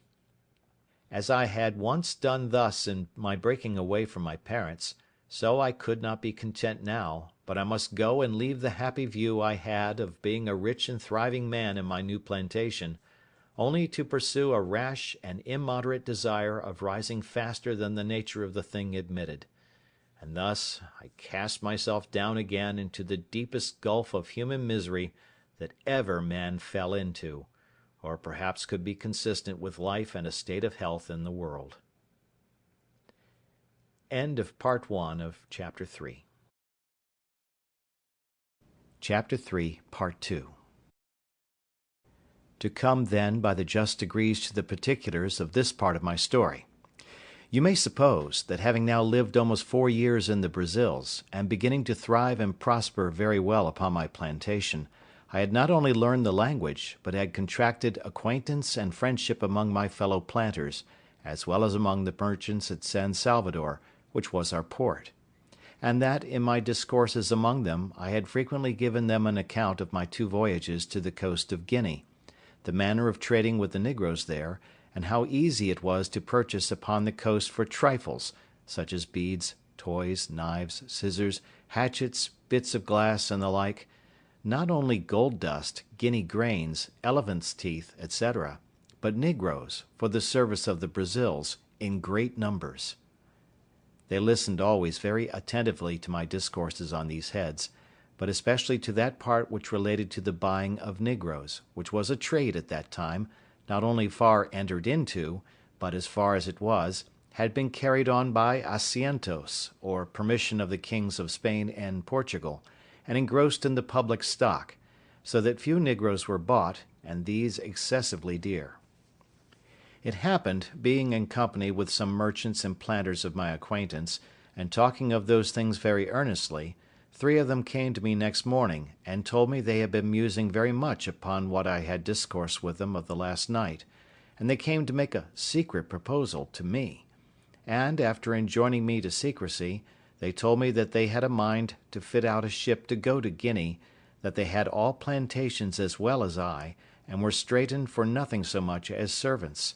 that as it was a trade that could not be carried on, because they could not publicly sell the negroes when they came home, so they desired to make but one voyage, to bring the negroes on shore privately, and divide them among their own plantations; and, in a word, the question was whether I would go their supercargo in the ship, to manage the trading part upon the coast of Guinea, and they offered me that I should have my equal share of the negroes, without providing any part of the stock. This was a fair proposal, it must be confessed, had it been made to any one that had not had a settlement and a plantation of his own to look after, which was in a fair way of coming to be very considerable, and with a good stock upon it. But for me, that was thus entered and established, and had nothing to do but to go on as I had begun, for 3 or 4 years more, and to have sent for the other £100 from England, and who in that time, and with that little addition, could scarce have failed of being worth £3,000 or £4,000 sterling, and that increasing too. For me to think of such a voyage was the most preposterous thing that ever man in such circumstances could be guilty of. But I, that was born to be my own destroyer, could no more resist the offer than I could restrain my first rambling designs when my father's good counsel was lost upon me. In a word, I told them I would go with all my heart, if they would undertake to look after my plantation in my absence, and would dispose of it to such as I should direct, if I miscarried. This they all engaged to do, and entered into writings or covenants to do so, and I made a formal will, disposing of my plantation and effects in case of my death, making the captain of the ship that had saved my life, as before, my universal heir, but obliging him to dispose of my effects as I had directed in my will, one half of the produce being to himself, and the other to be shipped to England. In short, I took all possible caution to preserve my effects and to keep up my plantation. Had I used half as much prudence to have looked into my own interest, and have made a judgment of what I ought to have done and not to have done, I had certainly never gone away from so prosperous an undertaking, leaving all the probable views of a thriving circumstance, and gone upon a voyage to sea, attended with all its common hazards, to say nothing of the reasons I had to expect particular misfortunes to myself. But I was hurried on, and obeyed blindly the dictates of my fancy rather than my reason, and, accordingly, the ship being fitted out, and the cargo furnished, and all things done, as by agreement, by my partners in the voyage, I went on board in an evil hour, the 1st of September, 1659, being the same day 8 years that I went from my father and mother at Hull, in order to act the rebel to their authority, and the fool to my own interests. Our ship was about 120 tons burden, carried 6 guns and 14 men, besides the master, his boy, and myself. We had on board no large cargo of goods, except of such toys as were fit for our trade with the negroes, such as beads, bits of glass, shells, and other trifles, especially little looking-glasses, knives, scissors, hatchets, and the like. The same day I went on board we set sail, standing away to the northward upon our own coast, with design to stretch over for the African coast when we came about 10 or 12 degrees of northern latitude, which, it seems, was the manner of course in those days. We had very good weather, only excessively hot, all the way upon our own coast, till we came to the height of Cape San Augustino, from whence, keeping further out at sea, we lost sight of land, and steered as if we were bound for the Isle Fernando de Noronha, holding our course northeast by north, and leaving those isles on the east. In this course we passed the line in about 12 days' time, and were, by our last observation, in 7 degrees 22 minutes northern latitude, when a violent tornado, or hurricane, took us quite out of our knowledge. It began from the southeast, came about to the northwest, and then settled in the northeast, from whence it blew in such a terrible manner, that for 12 days together we could do nothing but drive, and scudding away before it, let it carry us whither fate and the fury of the winds directed; and during those 12 days, I need not say that I expected every day to be swallowed up, nor, indeed, did any in the ship expect to save their lives. In this distress we had, besides the terror of the storm, one of our men die of the calenture, and one man and the boy washed overboard. About the 12th day, the weather abating a little, the master made an observation as well as he could, and found that he was in about 11 degrees north latitude, but that he was 22 degrees of longitude difference west from Cape San Augustino, so that he found he was upon the coast of Guiana, or the north part of Brazil, beyond the river Amazon, toward that of the river Orinoco, commonly called the Great River, and began to consult with me what course he should take, for the ship was leaky and very much disabled, and he was going directly back to the coast of Brazil. I was positively against that, and looking over the charts of the sea coast of America with him, we concluded there was no inhabited country for us to have recourse to till we came within the circle of the Caribbee Islands, and therefore resolved to stand away for Barbados, which, by keeping off at sea, to avoid the indraft of the Bay or Gulf of Mexico, we might easily perform, as we hoped, in about 15 days' sail, whereas we could not possibly make our voyage to the coast of Africa without some assistance both to our ship and to ourselves. With this design we changed our course, and steered away northwest by north, in order to reach some of our English islands, where I hoped for relief. But our voyage was otherwise determined, for being in the latitude of 12 degrees 18 minutes, a second storm came upon us, which carried us away with the same impetuosity westward, and drove us so out of the way of all human commerce, that, had our lives been saved as to the sea, we were rather in danger of being devoured by savages than ever returning to our own country. In this distress, the wind still blowing very hard, one of our men early in the morning cried out, "Land!" and we had no sooner run out of the cabin to look out, in hopes of seeing whereabouts in the world we were, than the ship struck upon a sand, and in a moment her motion being so stopped, the sea broke over her in such a manner that we expected we should all have perished immediately, and we were immediately driven into our close quarters, to shelter us from the very foam and spray of the sea. It is not easy for anyone who has not been in the like condition to describe or conceive the consternation of men in such circumstances. We knew nothing where we were, or upon what land it was we were driven, whether an island or the main, whether inhabited or not inhabited. As the rage of the wind was still great, though rather less than at first, we could not so much as hope to have the ship hold many minutes without breaking into pieces, unless the winds, by a kind of miracle, should turn immediately about. In a word, we sat looking upon one another, and expecting death every moment, and every man accordingly preparing for another world, for there was little or nothing more for us to do in this. That which was our present comfort, and all the comfort we had, was that, contrary to our expectation, the ship did not break yet, and that the master said the wind began to abate. Now, though we thought that the wind did a little abate, yet the ship having thus struck upon the sand, and sticking too fast for us to expect her getting off, we were in a dreadful condition indeed, and had nothing to do but to think of saving our lives as well as we could. We had a boat at our stern just before the storm, but she was first staved by dashing against the ship's rudder, and in the next place she broke away, and either sunk or was driven off to sea, so there was no hope from her. We had another boat on board, but how to get her off into the sea was a doubtful thing. However, there was no time to debate, for we fancied that the ship would break in pieces every minute, and some told us she was actually broken already. In this distress the mate of our vessel laid hold of the boat, and with the help of the rest of the men got her slung over the ship's side, and getting all into her, let go, and committed ourselves, being 11 in number, to God's mercy and the wild sea, for though the storm was abated considerably, yet the sea ran dreadfully high upon the shore, and might be well called den wildsee, as the Dutch call the sea in a storm. And now our case was very dismal indeed, for we all saw plainly that the sea went so high that the boat could not live, and that we should be inevitably drowned. As to making sail, we had none,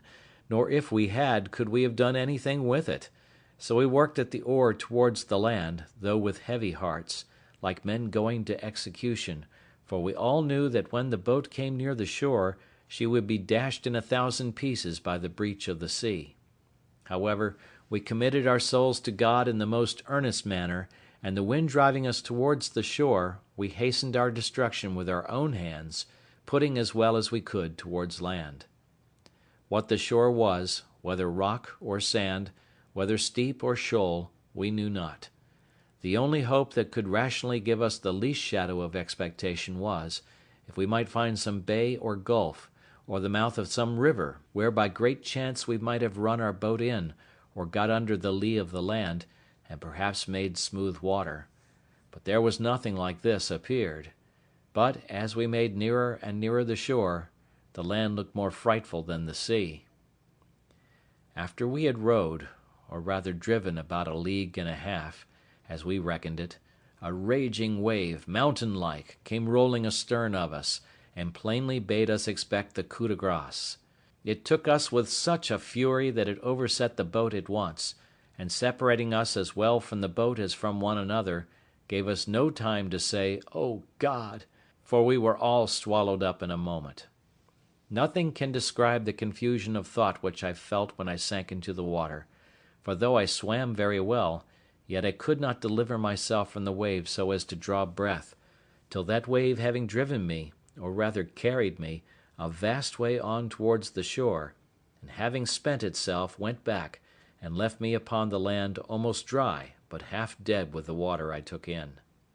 I had so much presence of mind, as well as breath left, that seeing myself nearer the mainland than I expected, I got upon my feet, and endeavoured to make on towards the land as fast as I could, before another wave should return and take me up again. But I soon found it was impossible to avoid it, for I saw the sea come after me as high as a great hill, and as furious as an enemy, which I had no means or strength to contend with. My business was to hold my breath, and raise myself upon the water if I could, and so, by swimming, to preserve my breathing, and pilot myself towards the shore if possible, my greatest concern now being that the sea, as it would carry me a great way towards the shore when it came on, might not carry me back again with it when it gave back towards the sea. The wave that came upon me again buried me at once 20 or 30 feet deep in its own body, and I could feel myself carried with a mighty force and swiftness towards the shore, a very great way, but I held my breath, and assisted myself to swim still forward with all my might. I was ready to burst with holding my breath, but, as I felt myself rising up, so to my immediate relief I found my head and hands shoot out above the surface of the water, and though it was not 2 seconds of time that I could keep myself so, yet it relieved me greatly, gave me breath and new courage. I was covered again with water a good while, but not so long but I held it out, and finding the water had spent itself, and began to return, I struck forward against the return of the waves, and felt ground again with my feet. I stood still a few moments to recover breath, until the waters went from me, and then took to my heels and ran with what strength I had further towards the shore. But neither would this deliver me from the fury of the sea, which came pouring in after me again, and twice more I was lifted up by the waves and carried forward as before, the shore being very flat. The last time of these two had well nigh been fatal to me, for the sea having hurried me along as before, landed me, or rather dashed me, against a piece of rock, and that with such force that it left me senseless, and indeed helpless, as to my own deliverance, for the blow taking my side and breast beat the breath as it were quite out of my body, and had it returned again immediately, I must have been strangled in the water. But I recovered a little before the return of the waves, and seeing I should be covered again with the water, I resolved to hold fast by a piece of the rock, and so to hold my breath, if possible, till the wave went back. Now, as the waves were not so high as at first, being nearer land, I held my hold till the wave abated, and then fetched another run, which brought me so near the shore that the next wave, though it went over me, yet did not so swallow me up as to carry me away, and the next run I took, I got to the mainland, where to my great comfort I clambered up the cliffs of the shore and sat me down upon the grass, free from danger and quite out of the reach of the water. I was now landed and safe on shore, and began to look up and thank God that my life was saved, in a case wherein there was some minutes before scarce any room to hope. I believe it was impossible to express, to the life, what the ecstasies and transports of the soul are, when it is so saved, as I may say, out of the very grave; and I do not wonder now at the custom, when a malefactor, who has the halter around his neck, is tied up, and just going to be turned off, and has a reprieve brought to him. I say, I do not wonder that they bring a surgeon with it, to let him blood that very moment they tell him of it, that the surprise may not drive the animal spirits from the heart and overwhelm him. For sudden joys, like griefs, confound at first. I walked about on the shore lifting up my hands, and my whole being, as I may say, wrapped up in a contemplation of my deliverance, making 1,000 gestures and motions which I cannot describe, reflecting upon all my comrades that were drowned, and that there should not be one soul saved but myself;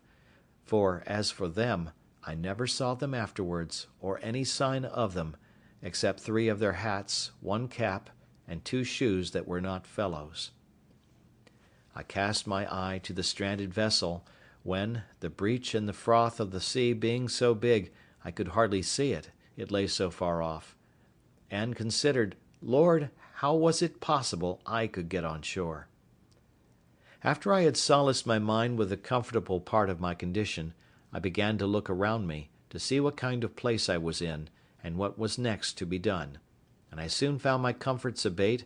and that, in a word, I had a dreadful deliverance; for I was wet, had no clothes to shift me, nor anything either to eat or drink to comfort me, neither did I see any prospect before me but that of perishing with hunger or being devoured by wild beasts, and that which was particularly afflicting to me was, that I had no weapon, either to hunt and kill any creature for my sustenance, or to defend myself against any other creature that might desire to kill me for theirs.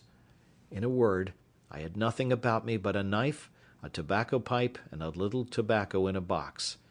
This was all my provisions, and this threw me into such terrible agonies of mind, that for a while I ran about like a madman. Night coming upon me, I began with a heavy heart to consider what would be my lot if there were any ravenous beasts in that country, as at night they always come abroad for their prey. All the remedy that offered to my thoughts at that time was to get up into a thick bushy tree like a fir, but thorny, which grew near me, and where I resolved to sit all night, and consider the next day what death I should die, for as yet I saw no prospect of life. I walked about a furlong from the shore, to see if I could find any fresh water to drink, which I did, to my great joy, and having drank, and put a little tobacco into my mouth to prevent hunger, I went to the tree, and getting up into it, endeavoured to place myself so that if I should sleep, I might not fall. And having cut me a short stick, like a truncheon, for my defence, I took up my lodging, and having been excessively fatigued, I fell fast asleep, and slept as comfortably as, I believe, few could have done in my condition, and found myself more refreshed with it than, I think, I ever was on such an occasion. End of Chapter 3. Chapter 4, Part 1. First Weeks on the Island. When I waked it was broad day, the weather clear, and the storm abated, so that the sea did not rage and swell as before. But that which surprised me most was, that the ship was lifted off in the night from the sand where she lay by the swelling of the tide, and was driven up almost as far as the rock which I at first mentioned, where I had been so bruised by the wave dashing me against it. This being within about a mile from the shore where I was, and the ship seeming to stand upright still, I wished myself on board, that at least I might save some necessary things for my use. When I came down from my apartment in the tree, I looked about me again, and the first thing I found was the boat, which lay, as the wind and the sea had tossed her up, upon the land, about 2 miles on my right hand. I walked as far as I could upon the shore to have got to her, but found a neck or inlet of water between me and the boat, which was about half a mile broad. So I came back for the present, being more intent upon getting at the ship, where I hoped to find something for my present subsistence. A little after noon I found the sea very calm, and the tide ebbed so far out that I could come within 1/4 of a mile of the ship. And here I found a fresh renewing of my grief, for I saw evidently that if we had kept on board we had been all safe; that is to say, we had all got safe on shore, and I had not been so miserable as to be left entirely destitute of all comfort and company, as I now was. This forced tears to my eyes again, but as there was little relief in that, I resolved, if possible, to get to the ship, so I pulled off my clothes, for the weather was hot to extremity, and took the water. But when I came to the ship my difficulty was still greater to know how to get on board, for, as she lay aground, and high out of the water, there was nothing within my reach to lay hold of. I swam round her twice, and the second time I spied a small piece of rope, which I wondered I did not see at first, hung down by the forechains so low, as that with great difficulty I got hold of it, and by the help of that rope I got up into the forecastle of the ship. Here I found that the ship was bulged, and had a great deal of water in her hold, but that she lay so on the side of a bank of hard sand, or rather earth, that her stern lay lifted up upon the bank, and her head low, almost to the water. By this means all her quarter was free, and all that was in that part was dry, for you may be sure my first work was to search, and to see what was spoiled and what was free. And, first, I found that all the ship's provisions were dry and untouched by the water, and being very well disposed to eat, I went to the bread room and filled my pockets with biscuit, and ate it as I went about other things, for I had no time to lose. I also found some rum in the great cabin, of which I took a large dram, and which I had indeed need enough of to spirit me for what was before me. Now I wanted nothing but a boat to furnish myself with many things which I foresaw would be very necessary to me. It was in vain to sit still and wish for what was not to be had, and this extremity roused my application. We had several spare yards, and 2 or 3 large spars of wood, and a spare topmast or 2 in the ship. I resolved to fall to work with these, and I flung as many of them overboard as I could manage for their weight, tying every one with a rope, that they might not drive away. When this was done, I went down the ship's side, and pulling them to me, I tied 4 of them together at both ends as well as I could, in the form of a raft, and laying 2 or 3 short pieces of plank upon them crossways, I found I could walk upon it very well, but that it was not able to bear any great weight, the pieces being too light. So I went to work, and with a carpenter's saw I cut a spare topmast into 3 lengths, and added them to my raft, with a great deal of labour and pains. But the hope of furnishing myself with necessaries encouraged me to go beyond what I should have been able to have done upon another occasion. My raft was now strong enough to bear any reasonable weight. My next care was what to load it with, and how to preserve what I laid upon it from the surf of the sea. But I was not long considering this. I first laid all the planks or boards upon it that I could get, and having considered well what I most wanted, I got 3 of the seamen's chests, which I had broken open and emptied, and lowered them down upon my raft. The first of these I filled with provisions, such as bread, rice, 3 Dutch cheeses, 5 pieces of dry goat's flesh, which we lived much upon, and a little remainder of European corn, which had been laid by for some fowls which we brought to sea with us, but the fowls were killed. There had been some barley and wheat together, but to my great disappointment I found afterwards that the rats had eaten it or spoiled it all. As for liquors, I found several, cases of bottles belonging to our skipper, in which were some cordial waters, and in all about 5 or 6 gallons of rack. These I stowed by themselves, there being no need to put them into the chest, nor any room for them. While I was doing this, I found the tide begin to flow, though very calm, and I had the mortification to see my coat, shirt, and waistcoat, which I had left on the shore, upon the sand, swim away. As for my breeches, which were only linen and open kneed, I swam on board in them and my stockings. However, this set me on rummaging for clothes, of which I found enough, but took no more than I wanted for present use, for I had other things which my eye was more upon, as, first, tools to work with on shore. And it was after long searching that I found out the carpenter's chest, which was indeed a very useful prize to me, and much more valuable than a shipload of gold would have been at that time. I got it down to my raft, whole as it was, without losing time to look into it, for I knew in general what it contained. My next care was for some ammunition and arms. There were 2 very good fowling pieces in the great cabin, and 2 pistols. These I secured first, with some powder horns and a small bag of shot, and 2 old rusty swords. I knew there were 3 barrels of powder in the ship, but knew not where our gunner had stowed them, but with much search I found them, 2 of them dry and good, the 3rd had taken water. Those 2 I got to my raft with the arms. And now I thought myself pretty well freighted, and began to think how I should get to shore with them, having neither sail, oar, nor rudder, and the least capful of wind would have overset all my navigation. I had 3 encouragements: first, a smooth calm sea; secondly, the tide rising and setting in to the shore; thirdly, what little wind there was blew me towards the land. And thus, having found 2 or 3 broken oars belonging to the boat, and, besides the tools which were in the chest, I found 2 saws, an axe, and a hammer, with this cargo I put to sea. For a mile or thereabouts my raft went very well, only that I found it drive a little distant from the place where I had landed before, by which I perceived that there was some indraft of the water,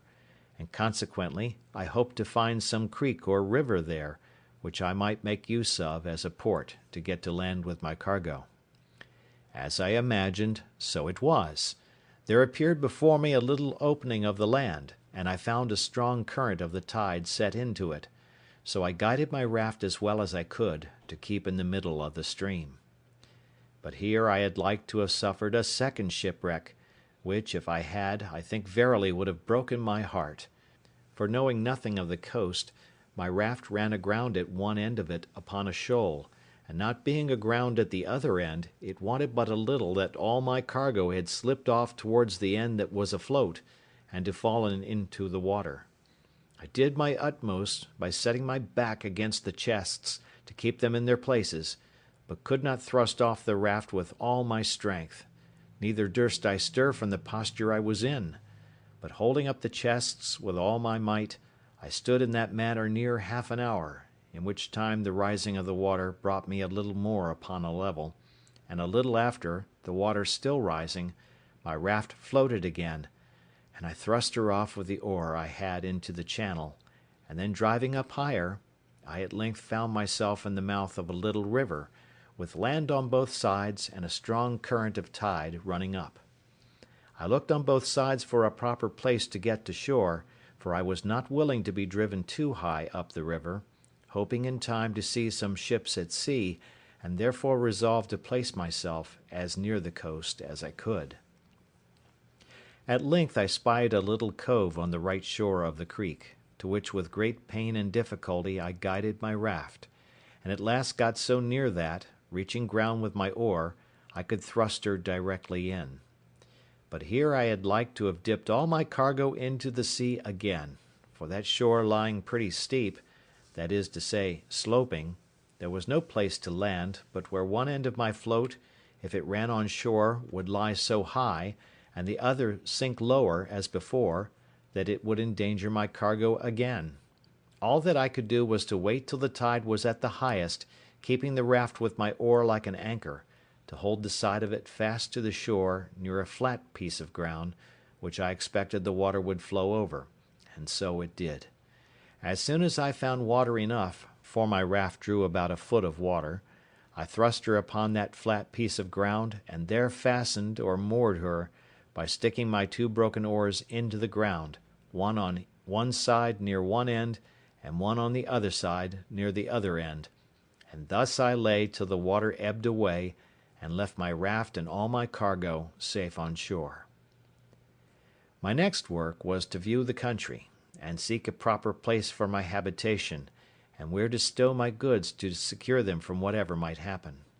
Where I was, I yet knew not, whether on the continent or on an island, whether inhabited or not inhabited, whether in danger of wild beasts or not. There was a hill not above a mile from me, which rose up very steep and high, and which seemed to overtop some other hills, which lay as in a ridge from it northward. I took out one of the fowling pieces, and one of the pistols, and a horn of powder, and thus armed I travelled for discovery up to the top of that hill, where, after I had with great labour and difficulty got to the top, I saw my fate, to my great affliction, that I was in an island environed every way with the sea, no land to be seen except some rocks, which lay a great way off, and two small islands, less than this, which lay about 3 leagues to the west. I found also that the island I was in was barren, and, as I saw good reason to believe, uninhabited except by wild beasts, of whom, however, I saw none. Yet I saw abundance of fowls, but knew not their kinds, neither when I killed them could I tell what was fit for food, and what not. At my coming back, I shot at a great bird which I saw sitting upon a tree on the side of a great wood. I believe it was the first gun that had been fired there since the creation of the world. I had no sooner fired, than from all parts of the wood there arose an innumerable number of fowls, of many sorts, making a confused screaming and crying, and every one according to his usual note, but not one of them of any kind that I knew. As for the creature I killed, I took it to be a kind of hawk, its colour and beak resembling it, but it had no talons or claws more than common. Its flesh was carrion, and fit for nothing. Contented with this discovery, I came back to my raft and fell to work to bring my cargo on shore, which took me up the rest of that day. What to do with myself at night, I knew not, nor indeed where to rest, for I was afraid to lie down on the ground, not knowing but some wild beast might devour me, though, as I afterwards found, there was really no need for those fears. However, as well as I could, I barricaded myself round with the chest and boards that I had brought on shore, and made a kind of hut for that night's lodging. As for food, I yet saw not which way to supply myself, except that I had seen 2 or 3 creatures like hares run out of the wood where I shot the fowl. I now began to consider that I might yet get a great many things out of the ship which would be useful to me, and particularly some of the rigging and sails, and such other things as might come to land, and I resolved to make another voyage on board the vessel, if possible. And as I knew that the first storm that blew must necessarily break her all in pieces, I resolved to set all other things apart till I had got everything out of the ship that I could get. Then I called a council, that is to say, in my thoughts, whether I should take back the raft, but this appeared impracticable, so I resolved to go as before, when the tide was down, and I did so, only that I stripped before I went from my hut, having nothing on but my checkered shirt, a pair of linen drawers, and a pair of pumps on my feet. I got on board the ship as before, and prepared a second raft, and having had experience of the first, I neither made this so unwieldy, nor loaded it so hard, but yet I brought away several things very useful to me. As first, in the carpenter's stores, I found 2 or 3 bags full of nails and spikes, a great screw-jack, a dozen or 2 of hatchets, and above all that most useful thing called a grindstone. All these I secured, together with several things belonging to the gunner, particularly 2 or 3 iron crows, and 2 barrels of musket bullets, 7 muskets, another fowling piece, with some small quantity of powder more, a large bagful of small shot, and a great roll of sheet lead, but this last was so heavy, I could not hoist it up to get it over the ship's side. Besides these things, I took all the men's clothes that I could find, and a spare foretopsail, a hammock, and some bedding, and with this I loaded my second raft, and brought them all safe on shore, to my very great comfort. I was under no apprehension, during my absence from the land, that at least my provisions might be devoured on shore, but when I came back I found no sign of any visitor, only there sat a creature like a wild cat upon one of the chests, which, when I came towards it, ran away a little distance, and then stood still. She sat very composed and unconcerned, and looked full in my face, as if she had a mind to be acquainted with me. I presented my gun at her, but as she did not understand it, she was perfectly unconcerned at it, nor did she offer to stir away, upon which I tossed her a bit of biscuit, though, by the way, I was not very free of it, for my store was not great. However, I spared her a bit, I say, and she went to it, smelled at it, and ate it, and looked as if pleased for more;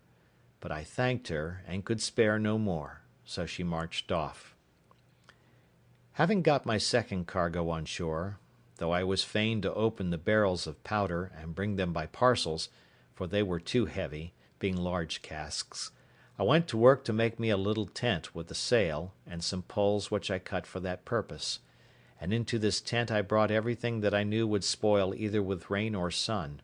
and I piled all the empty chests and casks up in a circle around the tent, to fortify it from any sudden attempt, either from man or beast.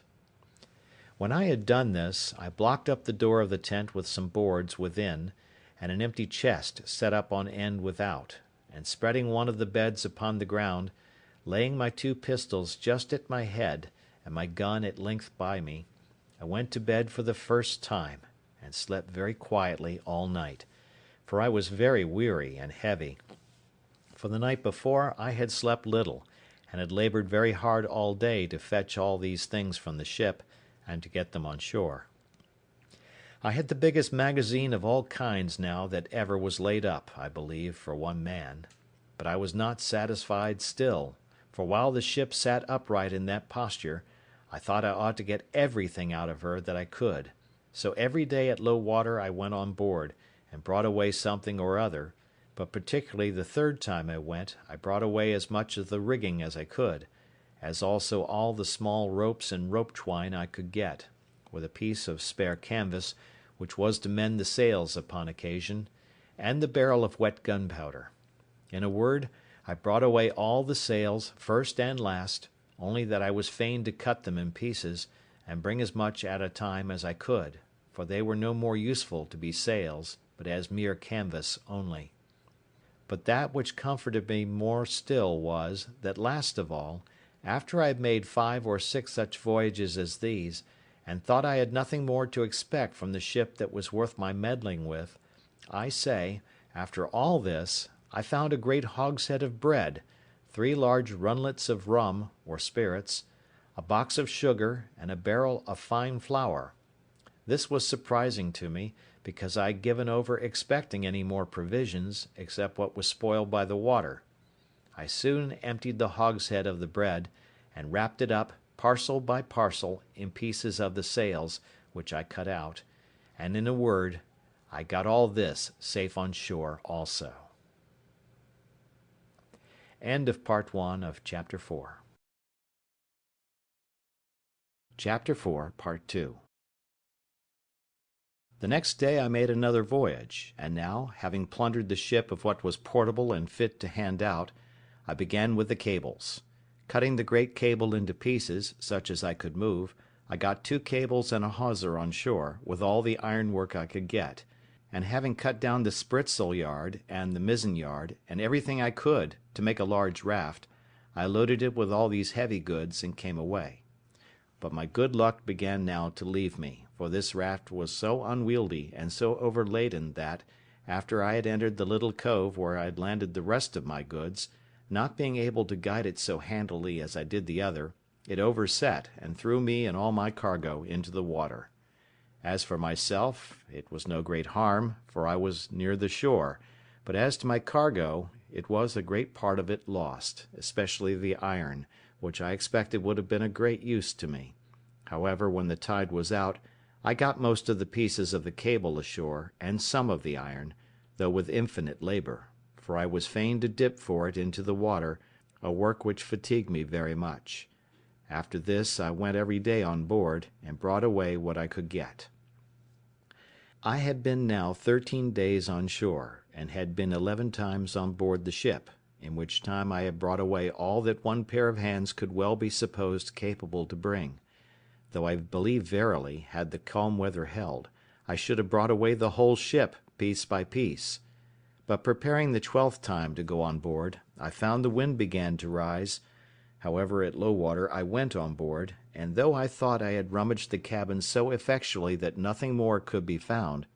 yet I discovered a locker with drawers in it, in one of which I found 2 or 3 razors, and 1 pair of large scissors, with some 10 or a dozen of good knives and forks. In another I found about £36 value in money, some European coin, some Brazil, some pieces of 8, some gold, and some silver. I smiled to myself at the sight of this money. "O drug," said I, aloud, "what art thou good for? Thou art not worth to me, no, not the taking off the ground. One of those knives is worth all this heap. I have no manner of use for thee. E'en remain where thou art, and go to the bottom as a creature whose life is not worth saving." However, upon second thoughts, I took it away, and wrapping all this in a piece of canvas, I began to think of making another raft; but while I was preparing this, I found the sky overcast, and the wind began to rise, and in a quarter of an hour it blew a fresh gale from the shore. It presently occurred to me that it was in vain to pretend to make a raft with the wind off shore, and that it was my business to be gone before the tide of flood began, otherwise I might not be able to reach the shore at all. Accordingly I let myself down into the water, and swam across the channel, which lay between the ship and the sands; and even that with difficulty enough, partly with the weight of the things I had about me, and partly the roughness of the water, for the wind rose very hastily, and before it was quite high water it blew a storm. But I had got home to my little tent, where I lay, with all my wealth about me, very secure. It blew very hard all night, and in the morning, when I looked out, behold, no more ship was to be seen. I was a little surprised, but recovered myself with the satisfactory reflection that I had lost no time, nor abated any diligence to get everything out of her that could be useful to me, and that, indeed, there was little left in her that I was able to bring away, if I had had more time. I now gave over any more thoughts of the ship, or of anything out of her, except what might drive on shore from her wreck, as indeed divers piece of her afterwards did, but those things were of small use to me. My thoughts were now wholly employed about securing myself against either savages, if any should appear, or wild beasts, if any were in the island; and I had many thoughts of the method how to do this, and what kind of dwelling to make, whether I should make me a cave in the earth, or a tent upon the earth, and, in short, I resolved upon both, the manner and description of which it may not be improper to give an account of. I soon found the place I was in was not fit for my settlement, because it was upon a low moorish ground near the sea, and I believed it would not be wholesome, and more particularly because there was no fresh water near it; so I resolved to find a more healthy and more convenient spot of ground. I consulted several things in my situation, which I found would be proper for me. First, health and fresh water, I just now mentioned. Secondly, shelter from the heat of the sun. Thirdly, security from ravenous creatures, whether man or beast. Fourthly, a view to the sea, that if God sent any ship in sight, I might not lose any advantage for my deliverance, of which I was not willing to banish all my expectation yet. In search of a place proper for this, I found a little plain on the side of a rising hill, whose front towards this little plain was steep as a house side, so that nothing could come down upon me from the top. On the one side of the rock there was a hollow place, worn a little way in, like the entrance or door of a cave, but there was not really any cave or way into the rock at all.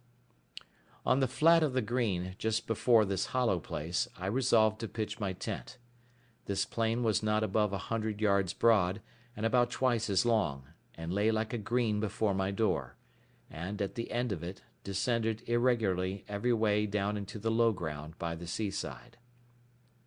It was on the north-northwest side of the hill, so that it was sheltered from the heat every day, till it came to a west and by south sun, or thereabouts, which in those countries is near the setting.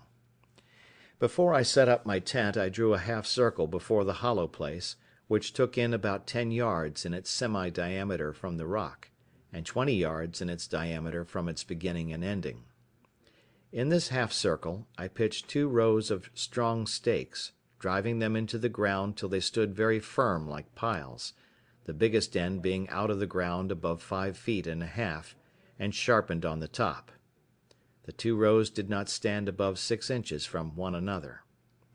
Then I took the pieces of cable which I had cut in the ship, and laid them in rows, one upon another, within the circle, between these 2 rows of stakes, up to the top, placing other stakes in the inside, leaning against them, about 2 feet and a half high, like a spur to a post; and this fence was so strong that neither man nor beast could get into it or over it. This cost me a great deal of time and labour, especially to cut the piles in the woods, bring them to the place, and drive them into the earth. The entrance into this place I made to be, not by a door, but by a short ladder to go over the top, which ladder, when I was in, I lifted over after me, and so I was completely fenced in and fortified, as I thought, from all the world, and consequently slept secure in the night, which otherwise I could not have done, though, as it appeared afterwards, there was no need of all this caution from the enemies that I apprehended danger from.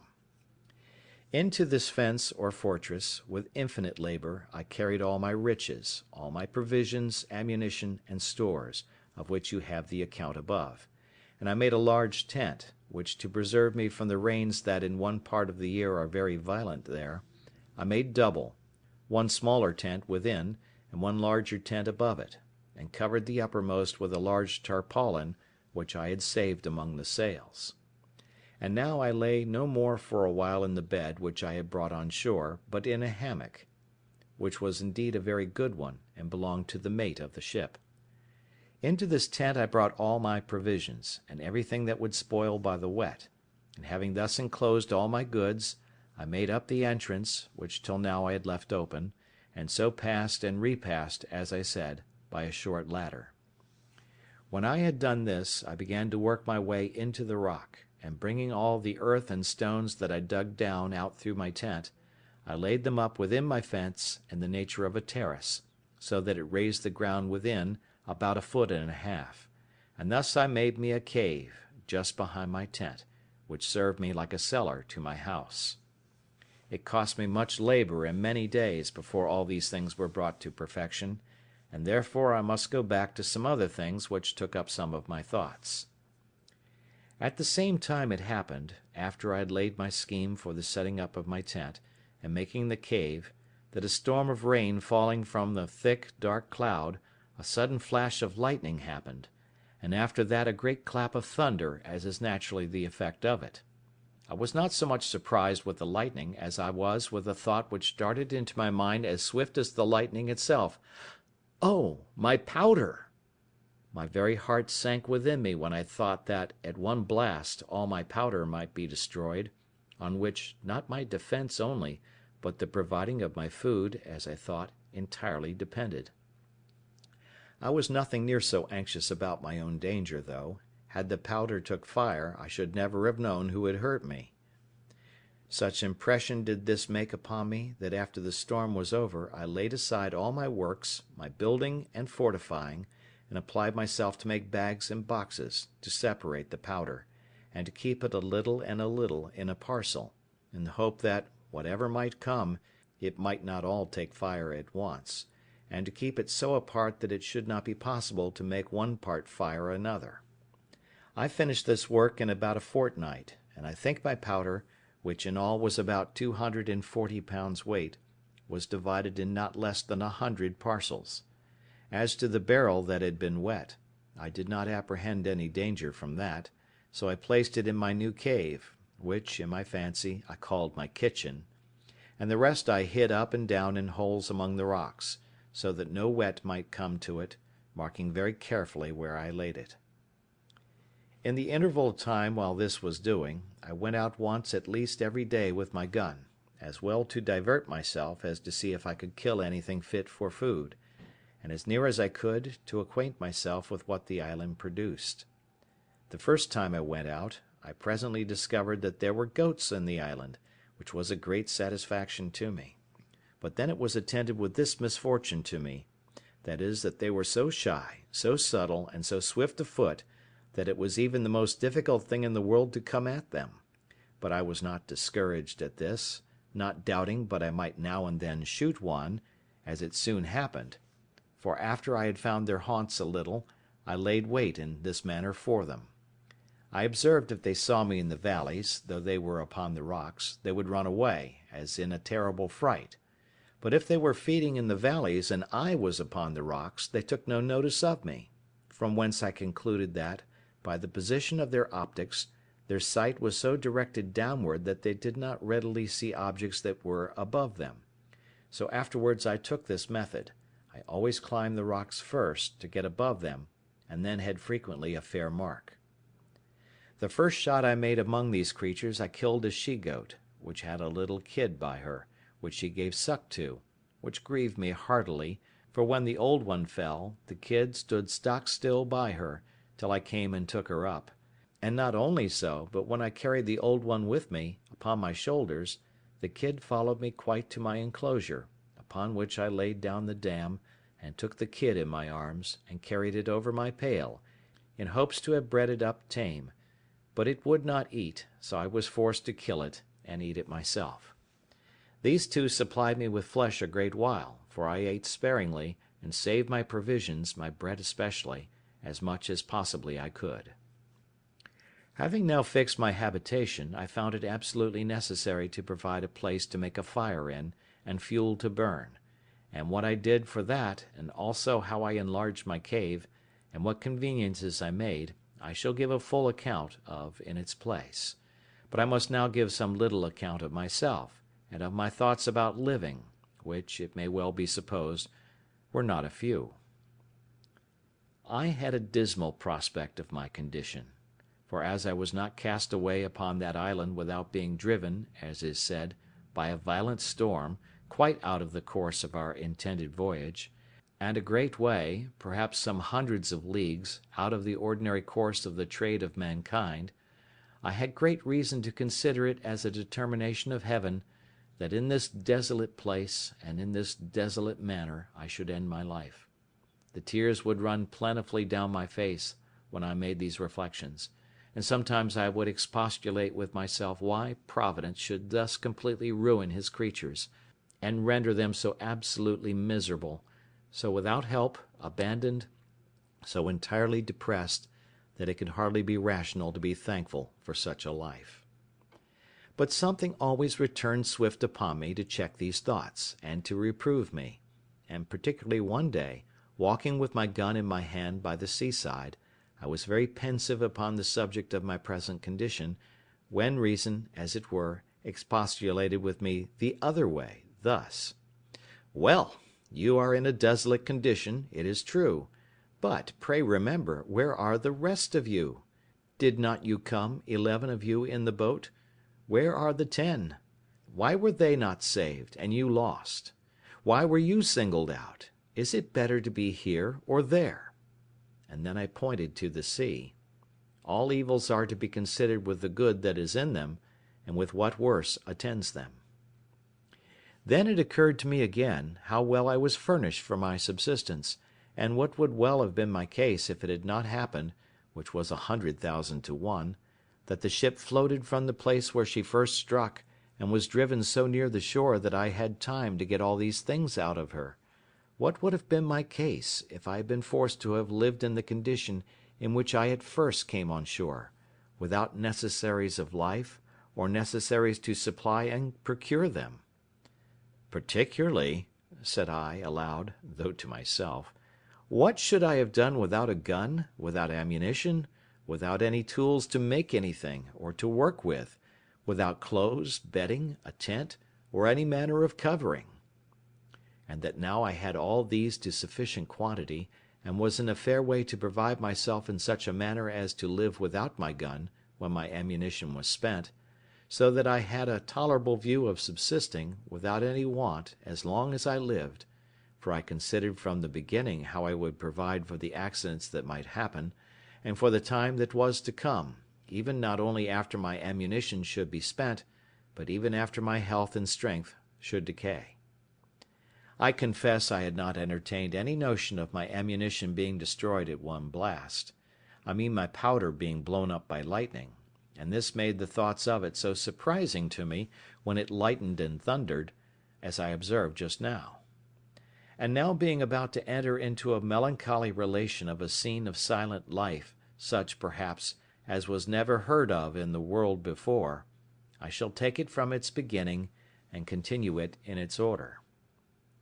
It was by my account the 30th of September, when, in the manner as above said, I first set foot upon this horrid island; when the sun, being to us in its autumnal equinox, was almost over my head, for I reckon myself, by observation, to be in the latitude of 9 degrees 22 minutes north of the line. After I had been there about 10 or 12 days, it came into my thoughts that I should lose my reckoning of time for want of books, and pen and ink, and should even forget the Sabbath days; but to prevent this, I cut with my knife upon a large post, in capital letters, and making it into a great cross, I set it up on the shore where I first landed: "I came on shore here on the 30th September, 1659." Upon the sides of this square post I cut every day a notch with my knife, and every 7th notch was as long again as the rest, and every first day of the month as long again as that long one; and thus I kept my calendar, or weekly, monthly, and yearly reckoning of time. In the next place, we are to observe that among the many things which I brought out of the ship, in the several voyages which, as above mentioned, I made to it, I got several things of less value, but not at all less useful to me, which I omitted setting down before;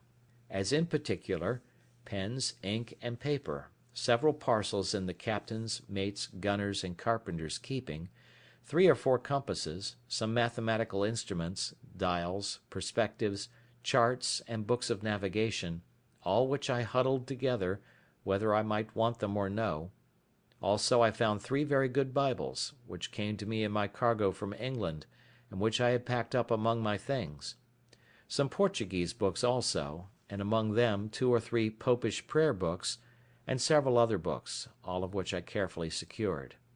And I must not forget that we had in the ship a dog and 2 cats, of whose eminent history I may have occasion to say something in its place, for I carried both the cats with me, and as for the dog, he jumped out of the ship of himself, and swam on shore to me the day after I went on shore with my first cargo, and was a trusty servant to me many years. I wanted nothing that he could fetch me, nor any company that he could make up to me. I only wanted to have him talk to me, but that would not do. As I observed before, I found pens, ink, and paper, and I husbanded them to the utmost, and I shall show that while my ink lasted, I kept things very exact, but after that was gone I could not, for I could not make any ink by any means that I could devise. And this put me in mind that I wanted many things notwithstanding all that I had amassed together, and of these ink was one, as also a spade, pickaxe, and shovel, to dig or remove the earth, needles, pins, and thread. As for linen, I soon learned to want that without much difficulty. This want of tools made every work I did go on heavily, and it was near a whole year before I had entirely finished my little pail, or surrounded my habitation. The piles, or stakes, which were as heavy as I could well lift, were a long time in cutting and preparing in the woods, and more by far in bringing home, so that I spent sometimes 2 days in cutting and bringing home one of those posts, and a 3rd day in driving it into the ground; for which purpose I got a heavy piece of wood at first, but at last bethought myself of one of the iron crows, which, however, though I found it, made driving those posts or piles very laborious and tedious work. But what need I have been concerned at the tediousness of anything I had to do, seeing I had time enough to do it in? Nor had I any other employment, if that had been over, at least that I could foresee, except the ranging the island to seek for food, which I did, more or less, every day. I now began to consider seriously my condition, and the circumstances I was reduced to, and I drew up the state of my affairs in writing, not so much as to leave them to any that were to come after me, for I was likely to have but few heirs, as to deliver my thoughts from daily poring over them, and afflicting my mind; and as my reason began now to master my despondency, I began to comfort myself as well as I could, and to set the good against the evil, that I might have something to distinguish my case from worse; and I stated very impartially, like debtor and creditor, the comforts I enjoyed against the miseries I suffered, thus: on the evil side, I am cast upon a horrid, desolate island, void of all hope of recovery. On the good side, but I am alive, and not drowned, as all my ship's company were. On evil, I am singled out and separated, as it were, from all the world, to be miserable; but I am singled out, too, from all the ship's crew, to be spared from death, and he that miraculously saved me from death can deliver me from this condition. I am divided from mankind, a solitaire, one banished from human society; but I am not starved, or perishing on a barren place, affording no sustenance. I have no clothes to cover me; but I am in a hot climate, where, if I had clothes, I could hardly wear them. I am without any defence, or means to resist any violence of man or beast; but I am cast on an island where I see no wild beasts to hurt me, as I saw on the coast of Africa, and what if I had been shipwrecked there? I have no soul to speak to or relieve me. But God wonderfully sent the ship in near enough to the shore, that I have got out as many necessary things as will either supply my wants, or enable me to supply myself, even as long as I live.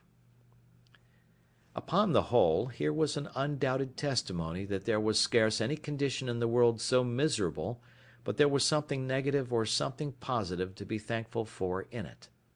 And let this stand as a direction from the experience of the most miserable of all conditions in this world, that we may always find in it something to comfort ourselves from, and to set, in the description of good and evil, on the credit side of the account. Having now brought my mind a little to relish my condition, and given over looking out to see if I could spy a ship, giving over these things, I began to apply myself to arrange my way of living, and to make things as easy to me as I could. I have already described my habitation, which was a tent under the side of a rock, surrounded with a strong pale of posts and cables, but I might now rather call it a wall, for I raised a kind of wall up against it of turfs, about 2 feet thick on the outside, and after some time, I think it was a year and a half, I raised rafters from it, leaning to the rock, and thatched or covered it with boughs of trees, and such things as I could get, to keep out the rain, which I found at some times of the year very violent. I have already observed how I brought all my goods into this pale, and into the cave which I have made behind me. But I must observe, too, that at first this was a confused heap of goods, which, as they lay in no order, so they took up all my place. I had no room to turn myself, so I set myself to enlarge my cave, and work farther into the earth, for it was a loose sandy rock, which yielded easily to the labour I bestowed on it. And so when I found I was pretty safe as to beasts of prey, I worked sideways, to the right hand, into the rock, and then, turning to the right again, worked quite out, and made me a door to come out on the outside of my pale or fortification. This gave me not only egress and regress, as it was a back way to my tent and to my storehouse, but gave me room to store my goods. And now I began to apply myself to make such necessary things as I found I most wanted, particularly a chair and a table, for without these I was not able to enjoy the few comforts I had in the world. I could not write or eat, or do several things with so much pleasure without a table, so I went to work. And here I must needs observe, that as reason is the substance and origin of the mathematics, so by stating and squaring everything by reason, and by making the most rational judgment of things, every man may be, in time, master of every mechanic art. I had never handled a tool in my life, and yet, in time, by labour, application, and contrivance, I found at last that I wanted nothing but I could have made it, especially if I had had tools. However, I made abundance of things, even without tools, and some with no more tools than an adze and a hatchet, which perhaps were never made that way before, and that with infinite labour. For example, if I wanted a board, I had no other way but to cut down a tree, set it on an edge before me, and hew it flat on either side with my axe, till I brought it to be thin as a plank, and then dub it smooth with my adze. It is true, by this method I could make but one board out of a whole tree, but this I had no remedy for but patience, any more than I had for the prodigious deal of time and labour which it took me up to make a plank or board, but my time or labour was little worth, and so it was well employed one way as another. However, I made me a table and a chair, as I observed above, in the first place, and this I did out of the short pieces of boards that I brought on my raft from the ship. But when I had wrought out some boards as above, I made large shelves, of the breadth of 1.5 feet, one over another all along one side of my cave, to lay all my tools, nails, and ironwork on, and, in a word, to separate everything at large into their places, that I might come easily at them. I knocked pieces into the walls of the rock to hang my guns and all things that would hang up, so that, had my cave been to be seen, it looked like a general magazine of all necessary things, and had everything so ready at my hand that it was a great pleasure to me to see all my goods in such order, and especially to find my stock of all necessaries so great. And now it was that I began to keep a journal of every day's employment, for indeed, at first I was in too much hurry, and not only hurry as to labour, but in too much discomposure of mind, and my journal would have been full of many dull things. For example, I must have said thus: "On the 30th, after I got to shore and escaped drowning, instead of being thankful to God for my deliverance, having first vomited, with the great quantity of salt water which had got into my stomach, and recovering myself a little, I ran about the shore wringing my hands and beating my head and face, exclaiming at my misery, and crying out, 'I was undone, undone!' till, tired and faint, I was forced to lie down on the ground to repose, but durst not sleep for fear of being devoured." Some days after this, and after I had been on board the ship, and got all that I could out of her, yet I could not forbear getting up to the top of a little mountain, and looking out to sea, in hopes of seeing a ship. Then fancy at a vast distance I spied a sail, pleased myself with the hope of it, and then after looking steadily, till I was almost blind, lose it quite, and sit down and weep like a child, and thus increase my misery by my folly. But having gotten over these things in some measure, and having settled my household staff and habitation, made me a table and a chair, and all as handsome about me as I could, I began to keep my journal, of which I shall here give you the copy, though in it will be told all these particulars over again, as long as it lasted, for having no more ink, I was forced to leave it off. End of Chapter 4. Chapter 5. Builds a House. The Journal. September 30, 1659. I, poor miserable Robinson Crusoe, being shipwrecked during a dreadful storm in the offing, came on shore on this dismal unfortunate island, which I called the Island of Despair, all the rest of the ship's company being drowned, and myself almost dead. All the rest of the day I spent in afflicting myself at the dismal circumstances I was brought to; that is, I had neither food, house, clothes, weapon, nor place to fly to, and in despair of any relief, saw nothing but death before me, either that I should be devoured by wild beasts, murdered by savages, or starved to death for want of food. At the approach of night I slept in a tree for fear of wild creatures, but slept soundly, though it rained all night. October 1. In the morning I saw, to my great surprise, the ship had floated with the high tide, and was driven on shore again much nearer the island, which, as it was some comfort, on one hand, for, seeing her set upright and not broken to pieces, I hoped, if the wind abated, I might get on board, and get some food and necessaries out of her for my relief. So, on the other hand, it renewed my grief at the loss of my comrades who, I imagined, if we had all stayed on board, might have saved the ship, or, at least, that they would not have been all drowned as they were, and that, had the men been saved, we might perhaps have built us a boat out of the ruins of the ship to have carried us to some other part of the world. I spent great part of this day in perplexing myself on these things, but at length, seeing the ship almost dry, I went upon the sand as near as I could, and then swam on board. This day also it continued raining, though with no wind at all. From the 1st of October to the 24th. All these days entirely spent in many several voyages to get all I could out of the ship, which I brought on shore every tide of flood upon rafts. Much rain also in the days, though with some intervals of fair weather, but it seems this was the rainy season. October 20. I overset my raft and all the goods I had got upon it, but being in shoal water, and the things being chiefly heavy, I recovered many of them when the tide was out. October 25th. It rained all night and all day, with some gusts of wind, during which time the ship broke in pieces, the wind blowing a little harder than before, and was no more to be seen, except the wreck of her, and that only at low water. I spent this day in covering and securing the goods which I had saved, that the rain might not spoil them. October 26. I walked about the shore almost all day, to find out a place to fix my habitation, greatly concerned to secure myself from any attack in the night, either from wild beasts or men. Towards night I fixed upon a proper place, under a rock, and marked out a semicircle for my encampment, which I resolved to strengthen with a work, wall, or fortification, made of double piles, lined within with cables, and without with turf.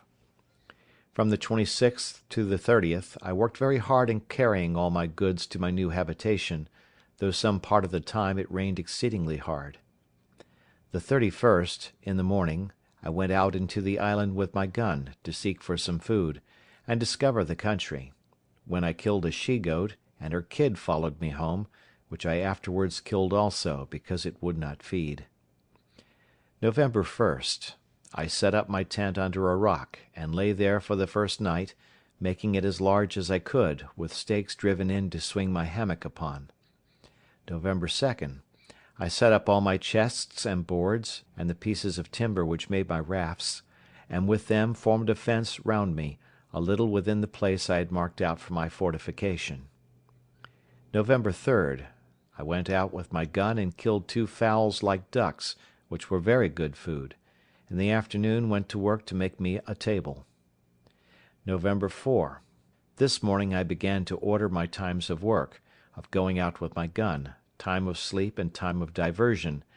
That is, every morning I walked out with my gun for 2 or 3 hours, if it did not rain, then employed myself to work till about 11 o'clock, then eat what I had to live on, and from 12 to 2 I lay down to sleep, the weather being excessively hot, and then, in the evening, to work again. The working part of this day and of the next were wholly employed in making my table, for I was yet but a very sorry workman, though time and necessity made me a complete natural mechanic soon after, as I believe they would do any one else. November 5th. This day went abroad with my gun and my dog, and killed a wild cat. Her skin pretty soft, but her flesh good for nothing. Every creature that I killed I took of the skins and preserved them. Coming back by the seashore, I saw many sorts of sea fowls, which I did not understand, but was surprised and almost frightened with 2 or 3 seals, which, while I was gazing at, not well knowing what they were, got into the sea and escaped me for that time. November 6th. After my morning walk I went to work with my table again, and finished it, though not to my liking, nor was it long before I learned to mend it. November 7. Now it began to be settled fair weather. The 7th, 8th, 9th, 10th, and part of the 12th, for the 11th was Sunday, I took wholly up to make me a chair, and with much ado brought it to a tolerable shape, but never to please me, and even in the making I pulled it in pieces several times. Note: I soon neglected my keeping Sundays, for, omitting my mark for them on my post, I forgot which was which. November 13th. This day it rained, which refreshed me exceedingly, and cooled the earth, but it was accompanied with terrible thunder and lightning, which frightened me dreadfully, for fear of my powder. As soon as it was over, I resolved to separate my stock of powder into as many little parcels as possible, that it might not be in danger. November 14, 15, and 16. These 3 days I spent in making little square chests, or boxes, which might hold about 1 pound, or 2 pounds at most, of powder; and so, putting the powder in, I stowed it in places as secure and remote from one another as possible. On one of these 3 days I killed a large bird that was good to eat, but I knew not what to call it.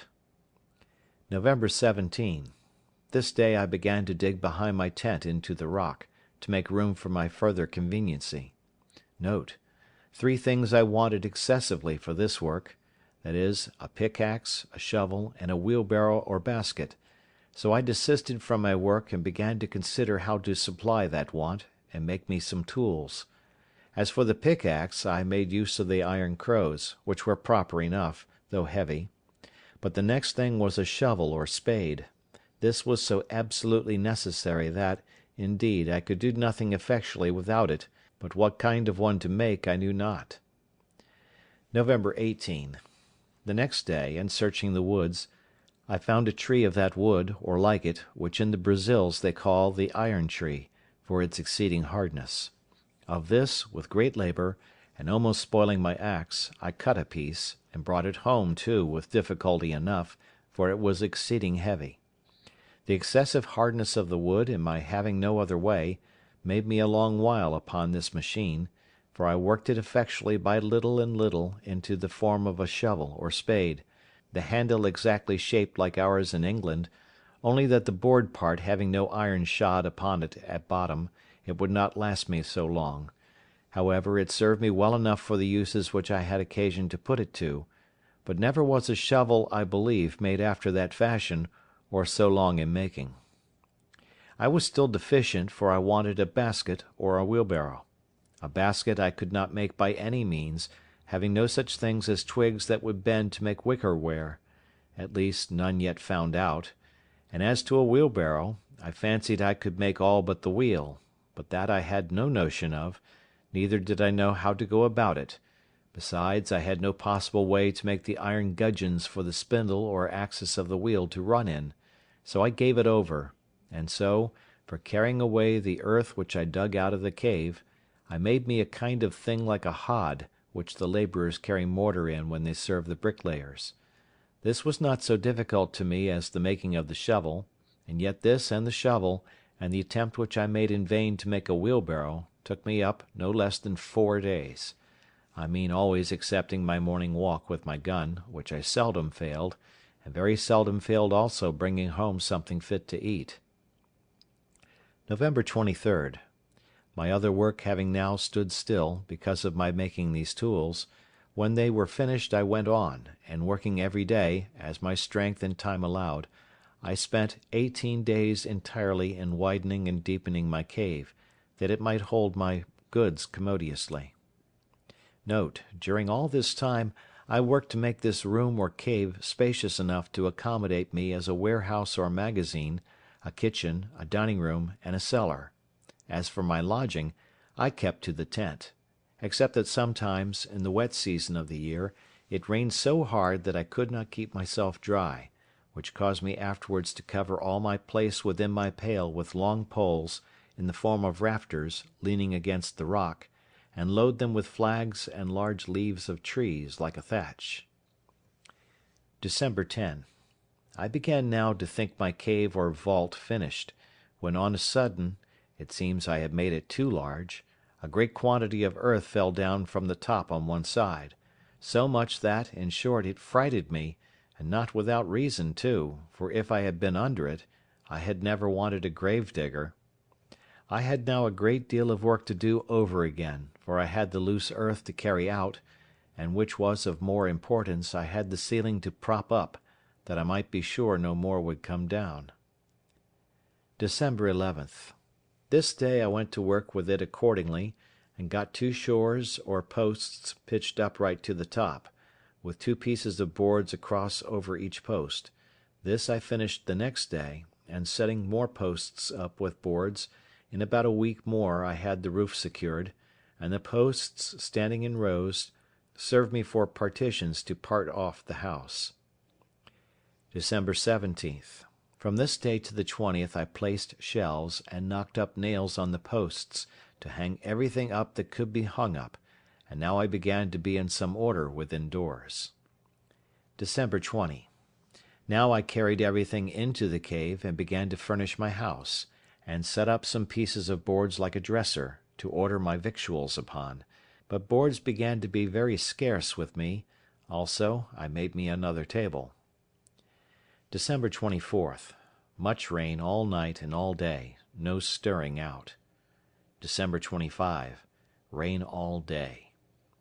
December 26th. No rain, and the earth much cooler than before, and pleasanter. December 27th. Killed a young goat, and lamed another, so that I caught it and led it home in a string. When I had it at home, I bound and splinted up its leg, which was broke. N.B. I took such care of it that it lived, and the leg grew well and as strong as ever; but, by my nursing it so long, it grew tame, and fed upon the little green at my door, and would not go away. This was the first time that I entertained a thought of breeding up some tame creatures, that I might have food when my powder and shot was all spent. December 28, 29, 30, 31st. Great heats and no breeze, so that there was no stirring abroad, except in the evening, for food. This time I spent in putting all my things in order within doors. January 1. Very hot still, but I went abroad early and late with my gun, and lay still in the middle of the day. This evening, going farther into the valleys which lay towards the centre of the island, I found there were plenty of goats, though exceedingly shy and hard to come at. However, I resolved to try if I could not bring my dog to hunt them down. January 2. Accordingly, the next day I went out with my dog, and set him upon the goats; but I was mistaken, for they all faced about upon the dog, and he knew his danger too well, for he would not come near them. January 3rd. I began my fence or wall, which, being still jealous of my being attacked by somebody, I resolved to make very thick and strong. N.B. This wall being described before, I purposely omit what was said in the journal. It is sufficient to observe that I was no less time than from the 2nd of January to the 14th of April working, finishing, and perfecting this wall, though it was no more than about 24 yards in length, being a half circle from one place in the rock to another place, about 8 yards from it, the door of the cave being in the centre behind it. All this time I worked very hard, the rains hindering me many days, nay, sometimes weeks together; but I thought I should never be perfectly secure till this wall was finished; and it is scarce credible what inexpressible labour everything was done with, especially the bringing piles out of the woods and driving them into the ground, for I made them much bigger than I needed to have done.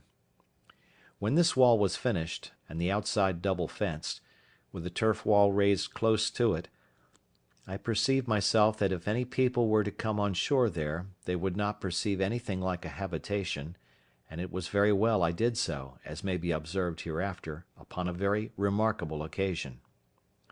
During this time I made my rounds in the woods for game every day when the rain permitted me, and made frequent discoveries in these walks of something or other to my advantage.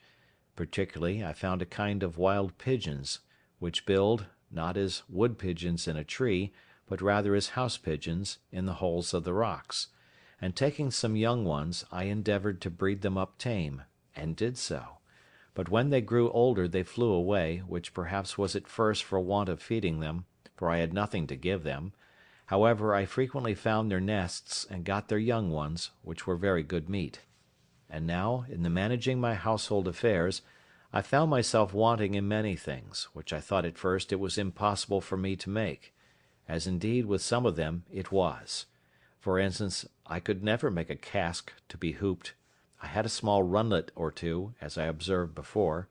but I could never arrive at the capacity of making one of them, though I spent many weeks about it. I could neither put in the heads, or join the staves so true to one another as to make them hold water; so I gave that also over. In the next place, I was at a great loss for candles, so that as soon as ever it was dark, which was generally by 7 o'clock, I was obliged to go to bed. I remembered the lump of beeswax with which I made candles in my African adventure, but I had none of that now. The only remedy I had was, that when I had killed a goat I saved the tallow, and with a little dish made of clay, which I baked in the sun, to which I added a wick of some oakum, I made me a lamp, and this gave me light, though not a clear steady light like a candle. In the middle of all my labours it happened that, rummaging my things, I found a little bag, which, as I hinted before, had been filled with corn for the feeding of poultry; not for this voyage, but before, as I suppose, when the ship came from Lisbon. The little remainder of corn that had been in the bag was all devoured by the rats, and I saw nothing in the bag but husks and dust; and being willing to have the bag for some other use, I think it was to put powder in, when I divided it for fear of the lightning, or some such use, I shook the husks of corn out of it on one side of my fortification, under the rock. It was a little before the great rains just now mentioned that I threw this stuff away, taking no notice, and not so much as remembering that I had thrown anything there, when, about a month after, or thereabouts, I saw some few stalks of something green shooting out of the ground, which I fancied might be some plant I had not seen;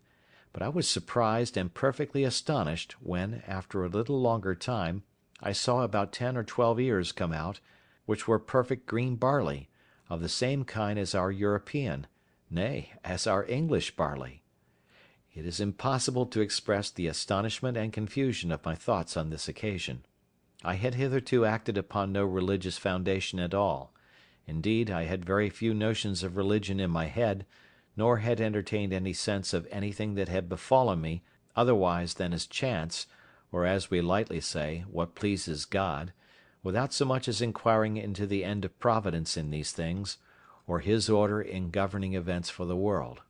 But after I saw barley grow there, in a climate which I knew was not proper for corn, and especially that I knew not how it came there, it startled me strangely, and I began to suggest that God had miraculously caused His grain to grow without any help of seed sown, and that it was so directed purely for my sustenance on that wild, miserable place. This touched my heart a little, and brought tears out of my eyes, and I began to bless myself that such a prodigy of nature should happen upon my account, and this was the more strange to me because I saw near it still, all along by the side of the rock, some other straggling stalks, which proved to be stalks of rice, and which I knew, because I had seen it grow in Africa when I was ashore there.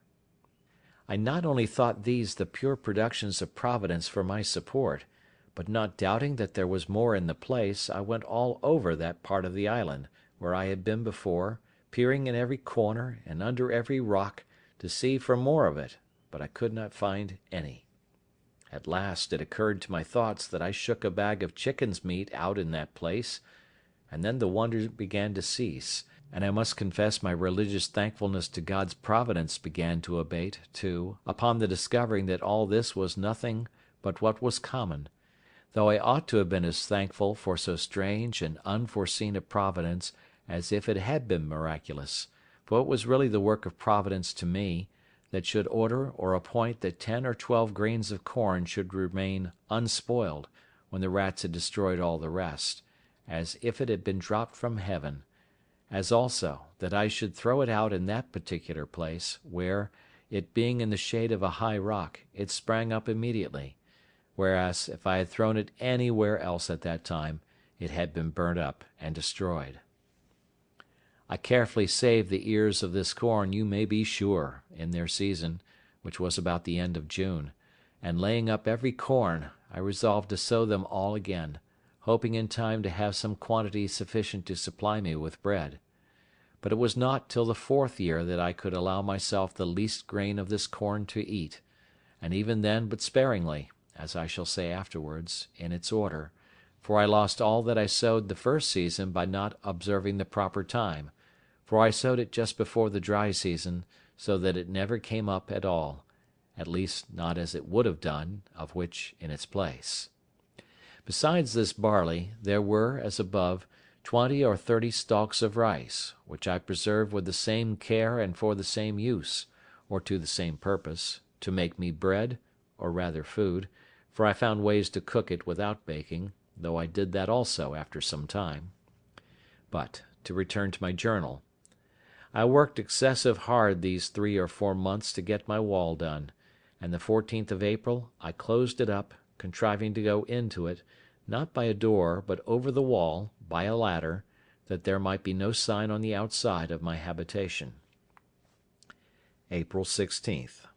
I finished the ladder, so I went up the ladder to the top, and then pulled it up after me, and let it down in the inside. This was a complete enclosure to me, for within I had room enough, and nothing could come at me from without, unless it could first mount my wall. The very next day after this wall was finished, I had almost all my labour overthrown at once, and myself killed. The case was thus. As I was busy in the inside, behind my tent, just at the entrance into my cave, I was terribly frighted with a most dreadful, surprising thing indeed, for all on a sudden I found the earth come crumbling down from the roof of my cave, and from the edge of the hill over my head, and 2 of the posts I had set up in the cave cracked in a frightful manner. I was heartily scared, but thought nothing of what was really the cause, only thinking that the top of my cave was fallen in, as some of it had done before;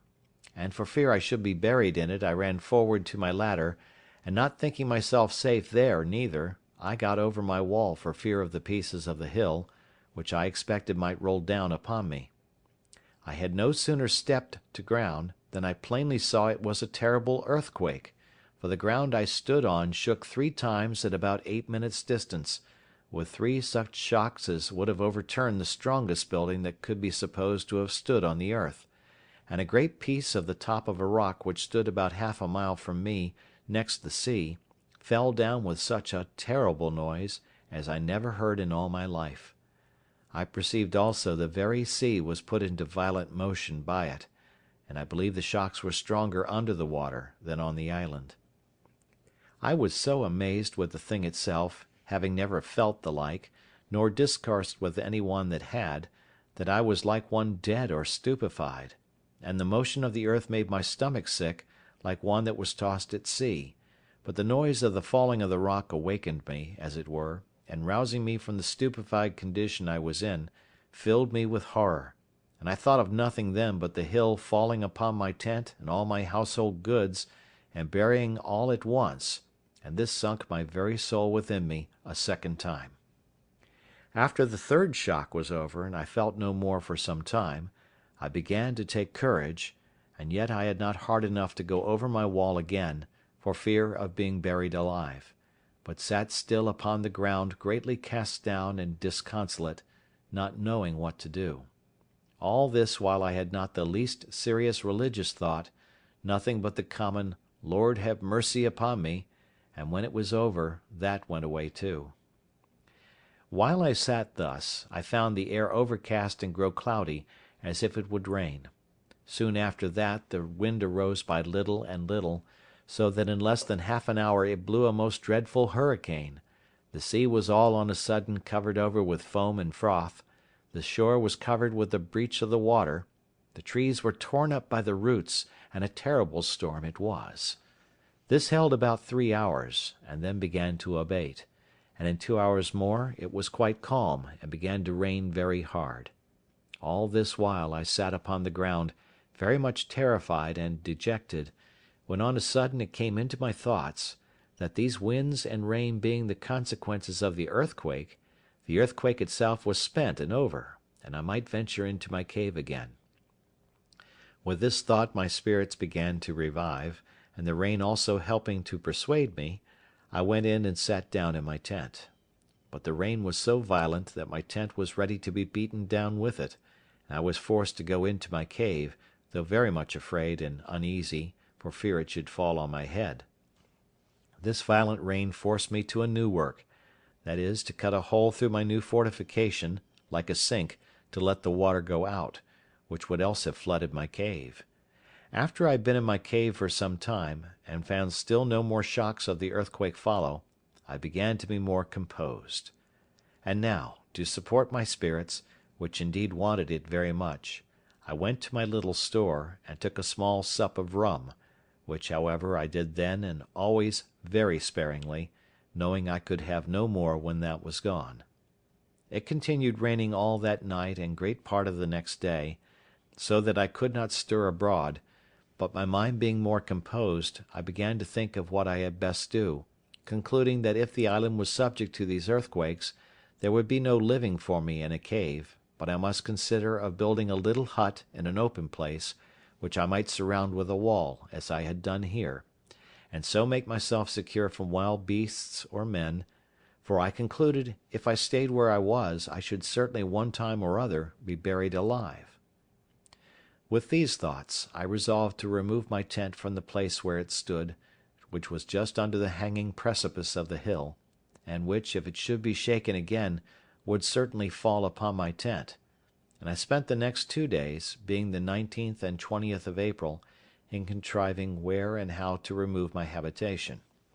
The fear of being swallowed up alive made me that I never slept in quiet, and yet the apprehension of lying abroad without any fence was almost equal to it; but still, when I looked about, and saw how everything was put in order, how pleasantly concealed I was, and how safe from danger, it made me very loath to remove. In the meantime, it occurred to me that it would require a vast deal of time for me to do this, and that I must be contented to venture where I was, till I had formed a camp for myself, and had secured it so as to remove to it. So with this resolution I composed myself for a time, and resolved that I would go to work with all speed to build me a wall with piles and cables, etc., in a circle, as before, and set my tent up in it when it was finished, but that I would venture to stay where I was till it was finished, and fit to remove. This was the 21st. April 22nd. The next morning I began to consider of means to put this resolve into execution, but I was at great loss about my tools. I had 3 large axes, and abundance of hatchets, for we carried the hatchets for traffic with the Indians, but with much chopping and cutting knotty hardwood they were all full of notches and dull, and though I had a grindstone I could not turn it and grind my tools too.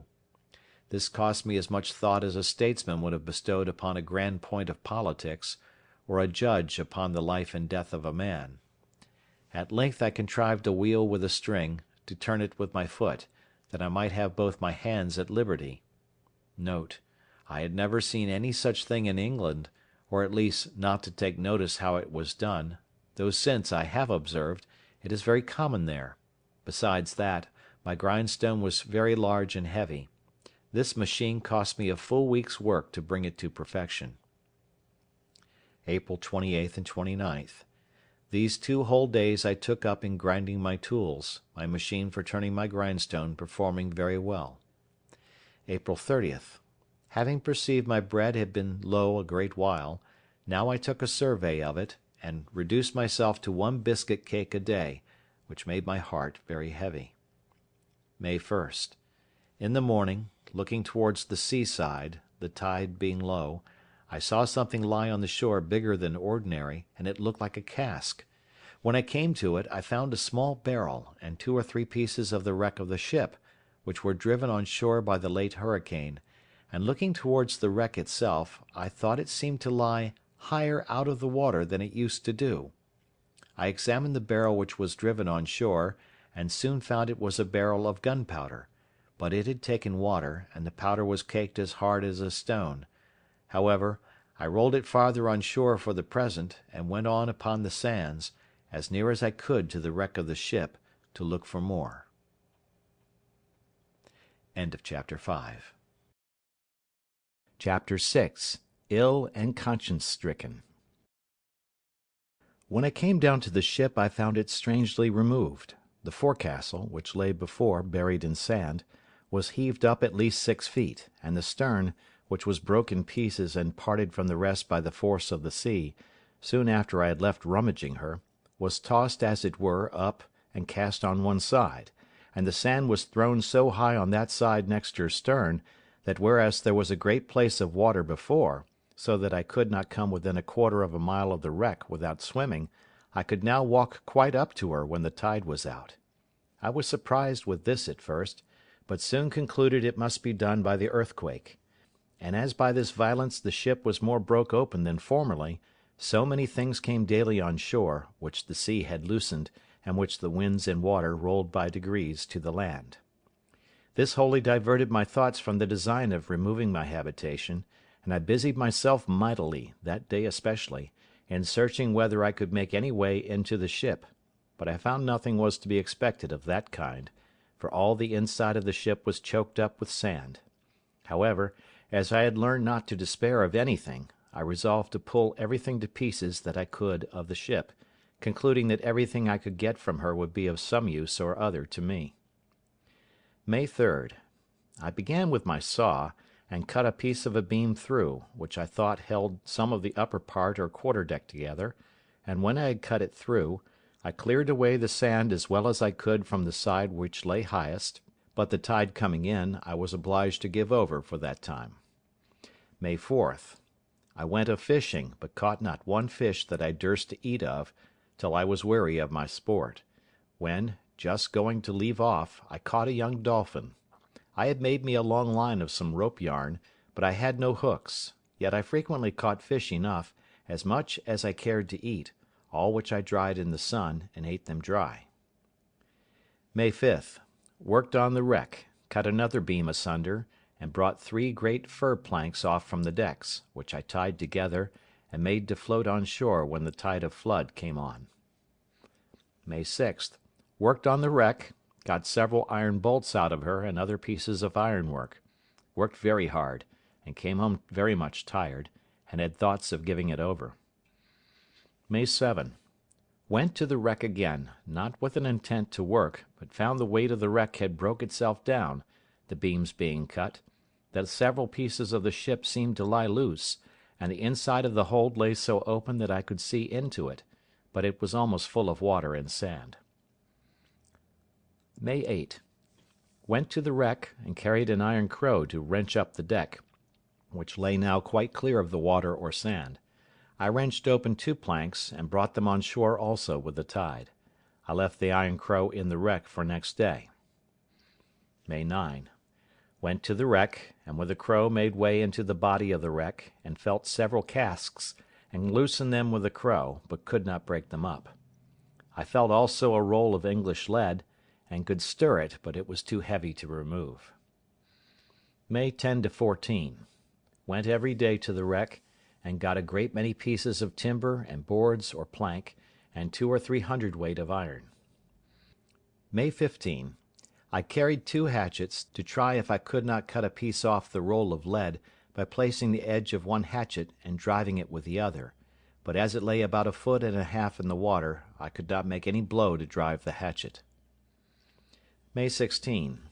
It had blown hard in the night, and the wreck appeared more broken by the force of the water, but I stayed so long in the woods, to get pigeons for food, that the tide prevented my going to the wreck that day. May 17.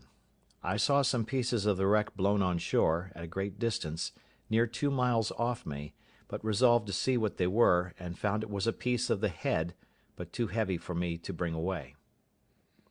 May 24th.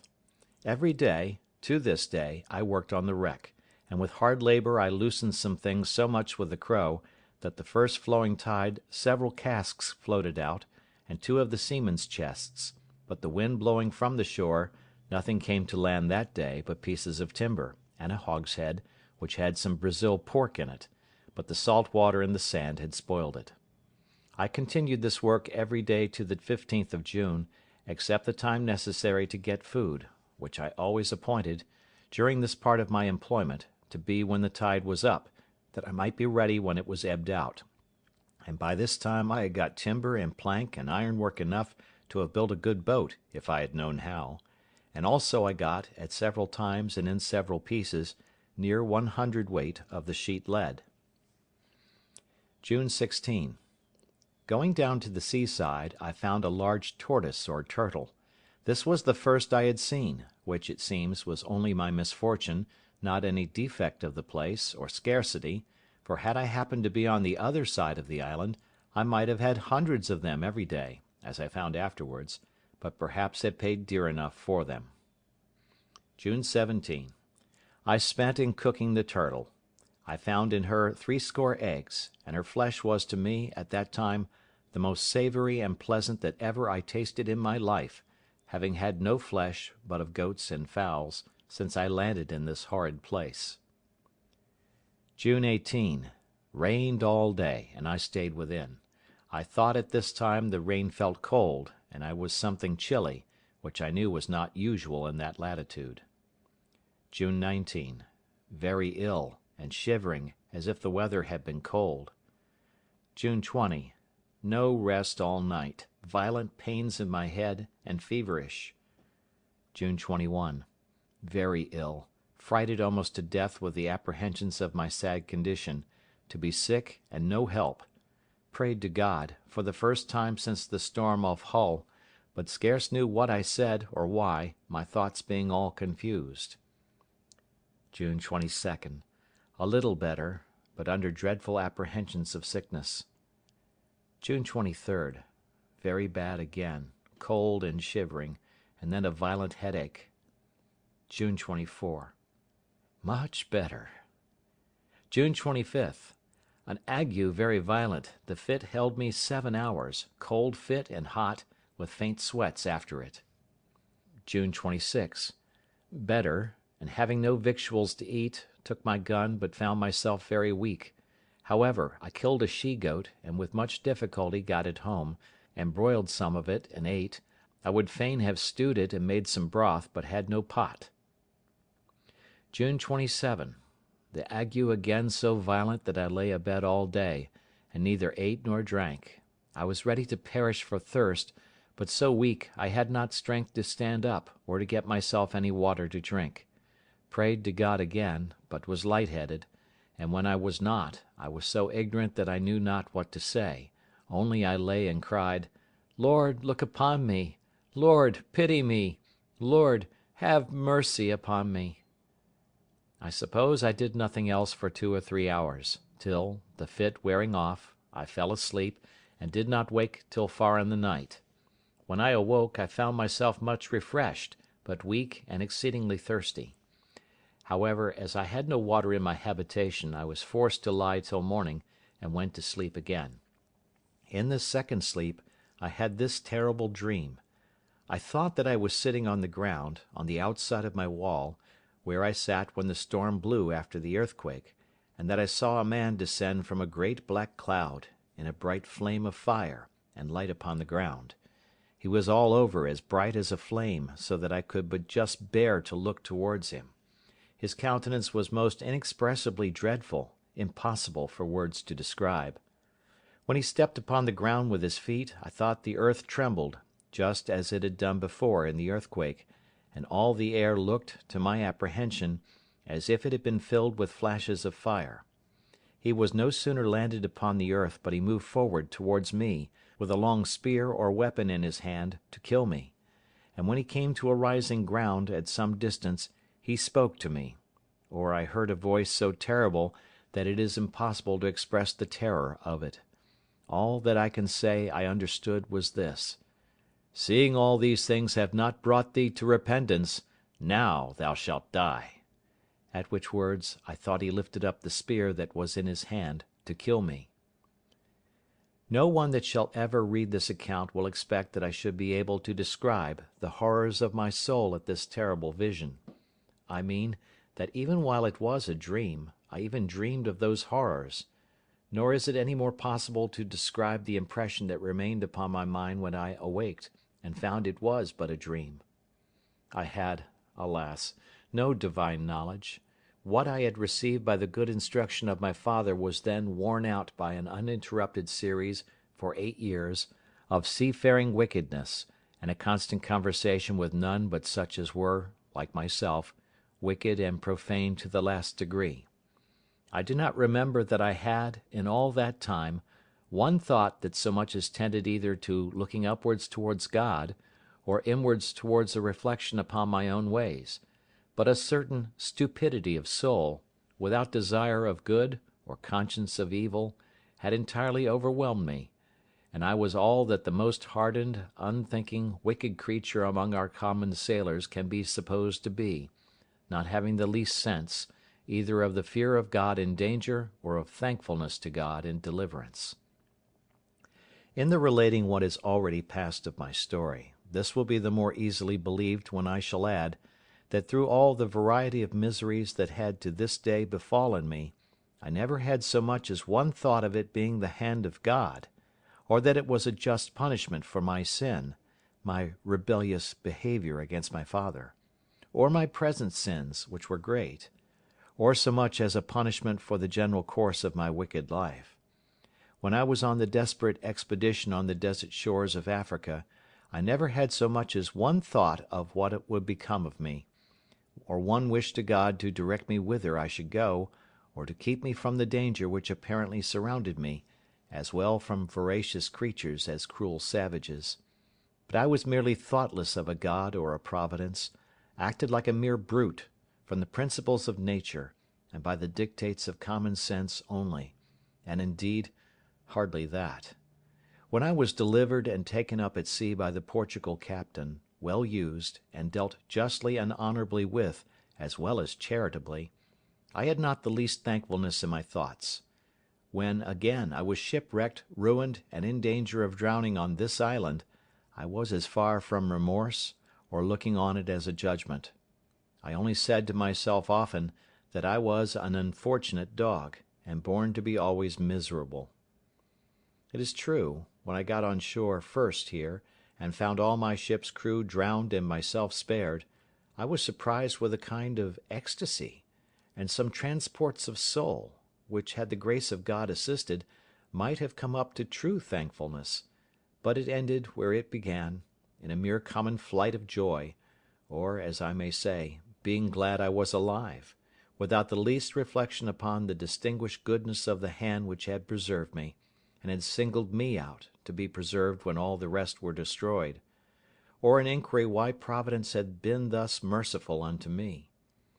Even just the same common sort of joy which seamen generally have after they are got safe ashore from a shipwreck, which they drown all in the next bowl of punch, and forget almost as soon as it is over; and all the rest of my life was like it. Even when I was afterwards, on due consideration, made sensible of my condition, how I was cast on this dreadful place, out of the reach of humankind, out of all hope of relief, or prospect of redemption, as soon as I saw but a prospect of living, and that I should not starve and perish for hunger, all the sense of my affliction wore off, and I began to be very easy, applied myself to the works proper for my preservation and supply, and was far enough from being afflicted at my condition as a judgment from heaven, or as the hand of God against me. These were thoughts which very seldom entered my head. The growing up of the corn, as is hinted in my journal, had at first some little influence upon me, and began to affect me with seriousness, as long as I thought it had something miraculous in it; but as soon as ever that part of the thought was removed, all the impression that was raised from it wore off also, as I have noted already. Even the earthquake, though nothing could be more terrible in its nature, or more immediately directing to the invisible power which alone directs such things, yet no sooner was the first fright over but the impression it had made went off also. I had no more sense of God or his judgments, much less of the present affliction of my circumstances being from his hand, than if I had been in the most prosperous condition of life. But now, when I began to be sick, and a leisurely view of the miseries of death came to place itself before me, when my spirits began to sink under the burden of a strong distemper, and nature was exhausted with the violence of the fever, conscience, that had slept so long, began to awake, and I began to reproach myself with my past life, in which I had so evidently, by uncommon wickedness, provoked the justice of God to lay me under uncommon strokes, and to deal with me in so vindictive a manner. These reflections oppressed me for the second or third day of my distemper, and in the violence, as well of the fever as of the dreadful reproaches of my conscience, extorted some words from me like praying to God, though I cannot say they were either a prayer attended with desires or with hopes. It was rather the voice of mere fright and distress. My thoughts were confused, the convictions great upon my mind, and the horror of dying in such a miserable condition raised vapours into my head with the mere apprehensions, and in these hurries of my soul I knew not what my tongue might express. But it was rather exclamation, such as, "Lord, what a miserable creature am I! If I should be sick, I shall certainly die for want of help, and what will become of me?" Then the tears burst out of my eyes, and I could say no more for a good while. In this interval the good advice of my father came to my mind, and presently his prediction, which I mentioned at the beginning of this story, that is, if I did take this foolish step, God would not bless me, and I would have leisure hereafter to reflect upon having neglected his counsel when there might be none to assist in my recovery. "Now," said I, aloud, "my dear father's words are come to pass. God's justice has overtaken me, and I have none to help or hear me. I rejected the voice of Providence, which had mercifully put me in a posture or station of life wherein I might have been happy and easy, but I would neither see it myself nor learn to know the blessing of it from my parents. I left them to mourn over my folly, and now I am left to mourn under the consequences of it. I abused their help and assistance, who would have lifted me in the world, and would have made everything easy to me, and now I have difficulties to struggle with, too great for even nature itself to support, and no assistance, no help, no comfort, no advice. Then I cried out, "Lord, be my help, for I am in great distress." This was the first prayer, if I may call it so, that I had made for many years. But to return to my journal. June 28th. Having been somewhat refreshed with the sleep I had had, and the fit being entirely off, I got up, and though the fright and terror of my dream was very great, yet I considered that the fit of the ague would return again the next day, and now was my time to get something to refresh and support myself when I should be ill. And the first thing I did, I filled a large square case bottle with water, and set it upon my table, in reach of my bed; and to take off the chill or aguish disposition of the water, I put about a quarter of a pint of rum into it, and mixed them together. Then I got me a piece of the goat's flesh and broiled it on the coals, but could eat very little. I walked about, but was very weak,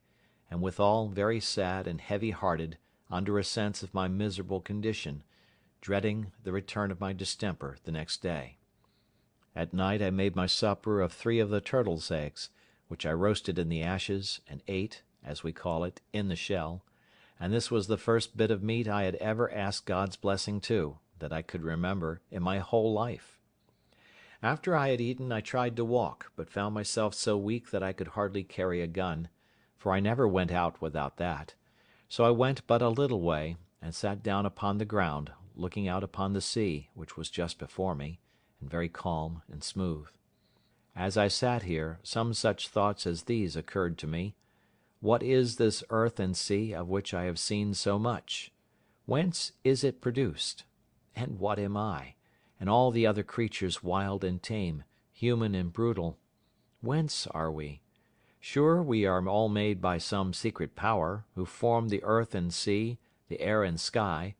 and who is that? Then it followed most naturally, it is God that has made all. Well, but then it came on strangely: if God has made all these things, he guides and governs them all, and all things that concern them; for the power that could make all things must certainly have power to guide and direct them. If so, nothing can happen in the great circuit of his works either without his knowledge or appointment. And if nothing happens without his knowledge, he knows that I am here, and am in this dreadful condition; and if nothing happens without his appointment, he has appointed all this to befall me. Nothing occurred to my thought to contradict any of these conclusions, and therefore it rested upon me with a greater force, that it must needs be that God had appointed all this to befall me, that I was brought into this miserable circumstance by his direction, he having the sole power, not of me only, but of everything that happened in the world. Immediately it followed: Why has God done this to me? What have I done to be thus used? My conscience presently checked me in that inquiry, as if I had blasphemed, and methought it spoke to me like a voice: Wretch, dost thou ask what thou hast done? Look back upon a dreadful misspent life, and ask thyself what thou hast not done. Ask, why is it that thou wert not long ago destroyed? Why wert thou not drowned in the Yarmouth roads, killed in the fight when the ship was taken by the Sallee man of war, devoured by the wild beasts on the coast of Africa, or drowned here, when all the crew perished but thyself? Dost thou ask, what have I done? I was struck dumb with these reflections, as one astonished, and had not a word to say; no, not to answer to myself, but rose up pensive and sad, walked back to my retreat, and went up over my wall, as if I had been going to bed. But my thoughts were sadly disturbed, and I had no inclination to sleep. So I sat down in my chair and lighted my lamp, for it began to be dark. Now, as the apprehension of the return of my distemper terrified me very much, it occurred to my thought that the Brazilians take no physic but their tobacco for almost all distempers, and I had a piece of a roll of tobacco in one of the chests, which was quite cured, and some also that was green, and not quite cured. I went, directed by Heaven, no doubt, for in this chest I found a cure both for soul and body. I opened the chest, and found what I looked for, the tobacco; and as the few books I had saved lay there too, I took out one of the Bibles which I mentioned before, and which to this time I had not found leisure or inclination to look into. I say I took it out, and brought both that and the tobacco with me to the table. What use to make of the tobacco I knew not, in my distemper, or whether it was good for it or no; but I tried several experiments with it, as if I was resolved it should hit one way or other. I first took a piece of leaf and chewed it in my mouth, which, indeed, at first almost stupefied my brain, the tobacco being green and strong, and that I had not been much used to. Then I took some and steeped it an hour or two in some rum, and resolved to take a dose of it when I lay down. And lastly, I burnt some upon a pan of coals, and held my nose close over the smoke of it as long as I could bear it, as well for the heat as almost for suffocation. In the interval of this operation I took up the Bible and began to read; but my head was too much disturbed with the tobacco to bear reading, at least at that time; only, having opened the book casually, the first words that occurred to me were these: "Call on me in the day of trouble, and I will deliver thee, and thou shalt glorify me." These words were very apt to my case, and made some impression upon my thoughts at the time of reading them, though not so much as they did afterwards; for as for being delivered, the word had no sound, as I may say, to me; the thing was so remote, so impossible in my apprehension of things, that I began to say, as the children of Israel did when they were promised flesh to eat, "Can God spread a table in the wilderness?" So I began to say, "Can God himself deliver me from this place?" And as it was not for many years that any hopes appeared, this prevailed very often upon my thoughts.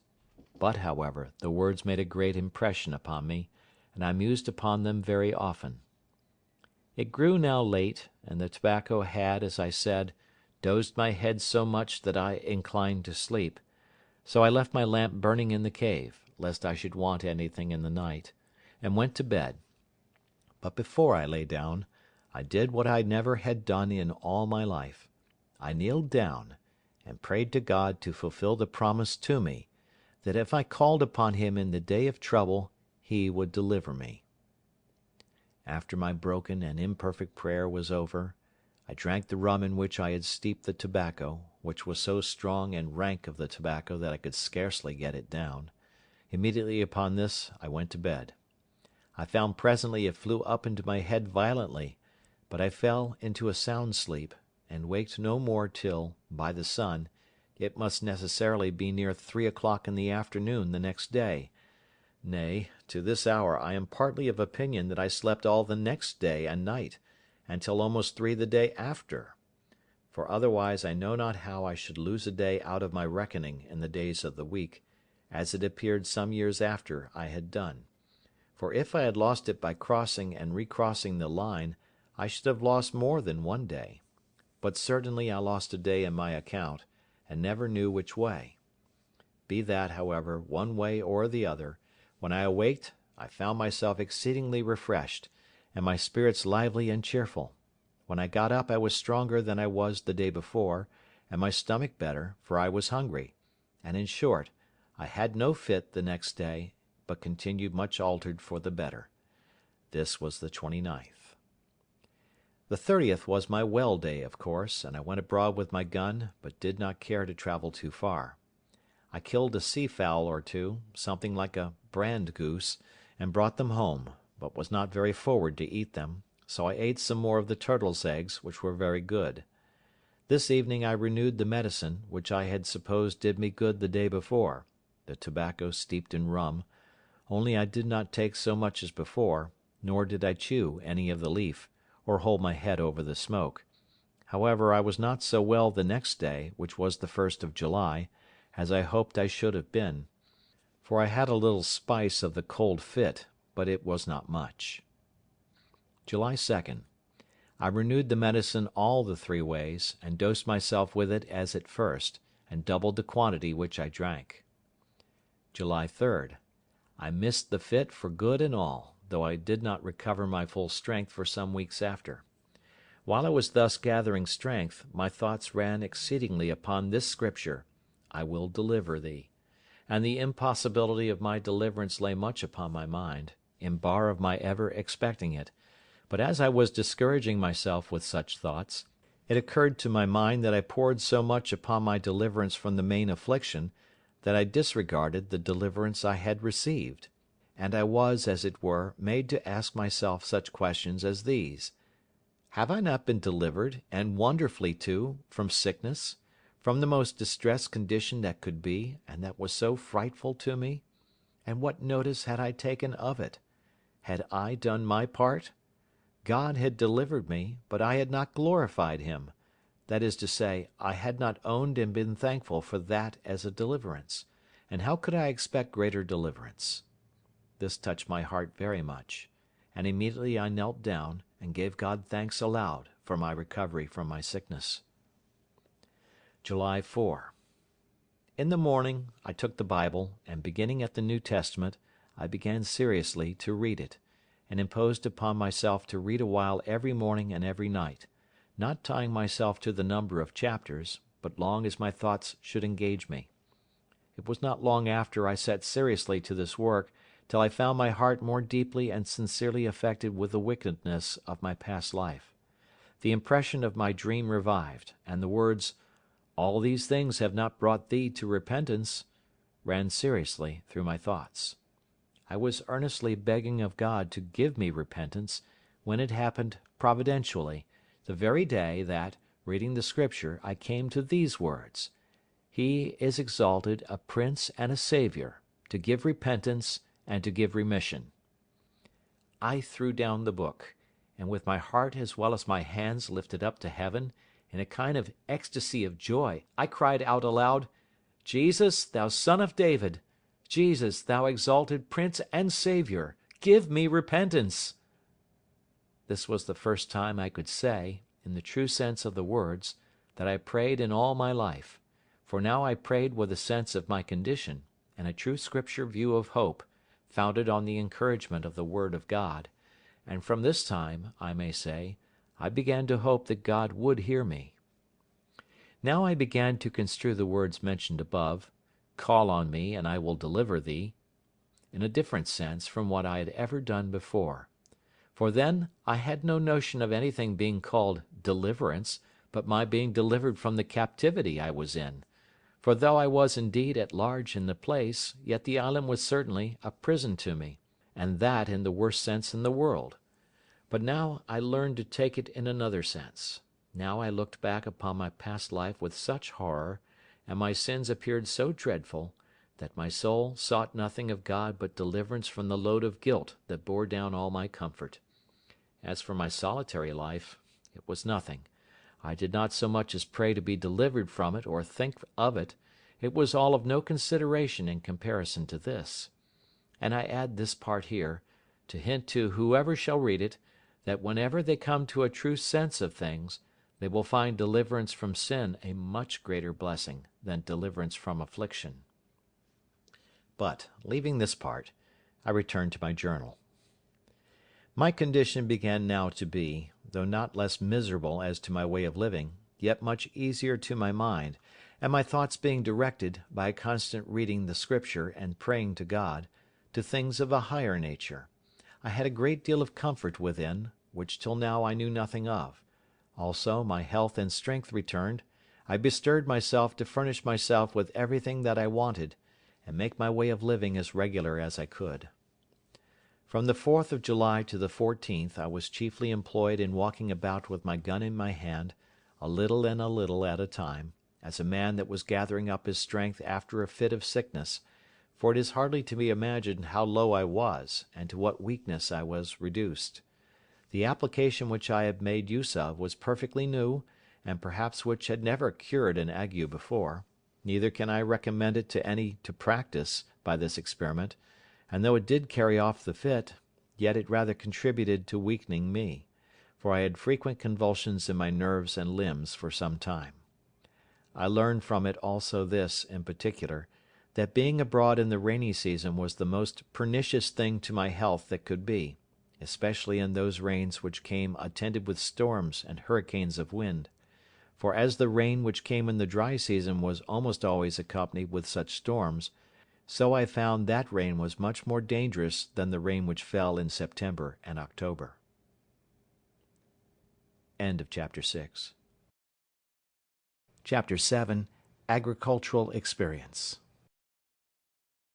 I had now been in this unhappy island above 10 months. All possibility of deliverance from this condition seemed to be entirely taken from me, and I firmly believed that no human shape had ever set foot upon that place. Having now secured my habitation, as I thought, fully to my mind, I had a great desire to make a more perfect discovery of the island, and to see what other productions I might find, which I yet knew nothing of. It was on the 15th of July that I began to make a more particular survey of the island itself. I went up the creek first, where, as I hinted, I brought my rafts on shore. I found after I came about 2 miles up that the tide did not flow any higher, and that it was no more than a little brook of running water, very fresh and good, but this being the dry season, there was hardly any water in some parts of it, at least not enough to run in any stream, so as it could be perceived. On the banks of this brook I found many pleasant savannas or meadows, plain, smooth, and covered with grass; and on the rising parts of them, next to the higher grounds, where the water, as might be supposed, never overflowed, I found a great deal of tobacco, green and growing to a great and very strong stalk. There were divers other plants, which I had no notion of or understanding about, that might, perhaps, have virtues of their own, which I could not find out. I searched for the cassava root, which the Indians in all that climate make their bread of, but I could find none. I saw large plants of aloes, but did not understand them. I saw several sugar canes, but wild, and, for want of cultivation, imperfect. I contented myself with these discoveries for this time, and came back, musing with myself what course I might take to know the virtue and goodness of any of the fruits or plants which I should discover, but could bring it to no conclusion; for, in short, I had made so little observation while I was in the Brazils, that I knew little of the plants in the field, at least, very little that might serve to any purpose now in my distress.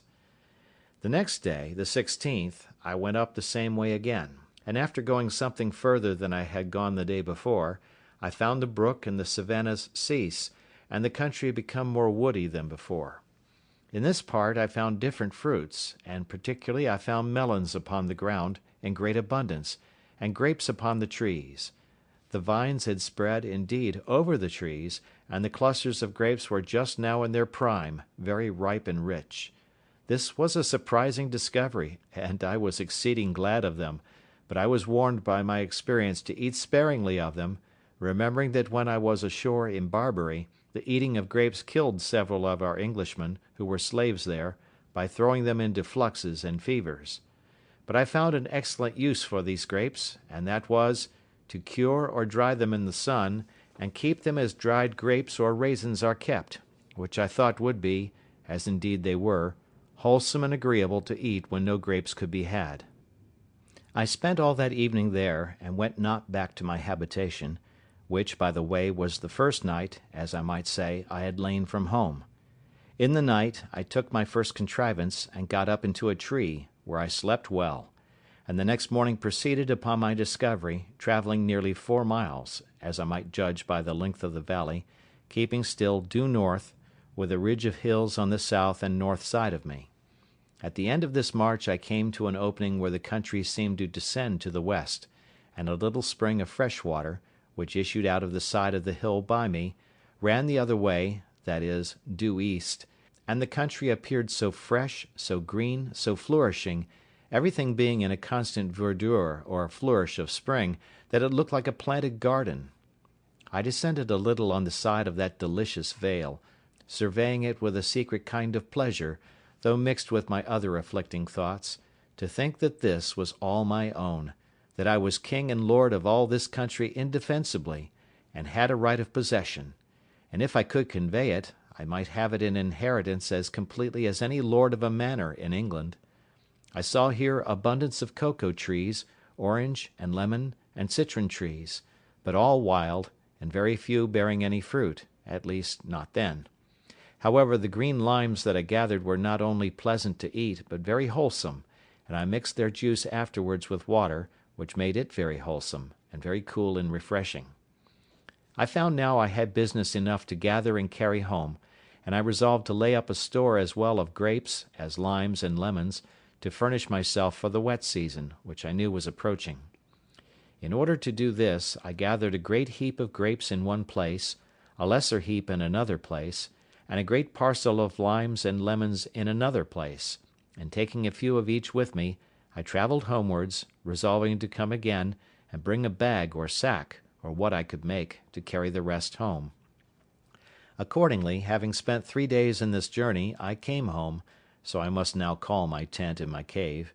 but before I got thither the grapes were spoiled, the richness of the fruit and the weight of the juice having broken them and bruised them. They were good for little or nothing. As to the limes, they were good, but I could bring but a few. The next day, being the 19th, I went back, having made me 2 small bags to bring home my harvest, but I was surprised, when coming to my heap of grapes, which were so rich and fine when I gathered them, to find them all spread about, trod to pieces, and dragged about, some here, some there, and abundance eaten and devoured. By this I concluded there were some wild creatures thereabouts which had done this, but what they were I knew not. However, as I found there was no laying them up on heaps, and no carrying them away in a sack, but that one way they would be destroyed, and the other way they would be crushed with their own weight,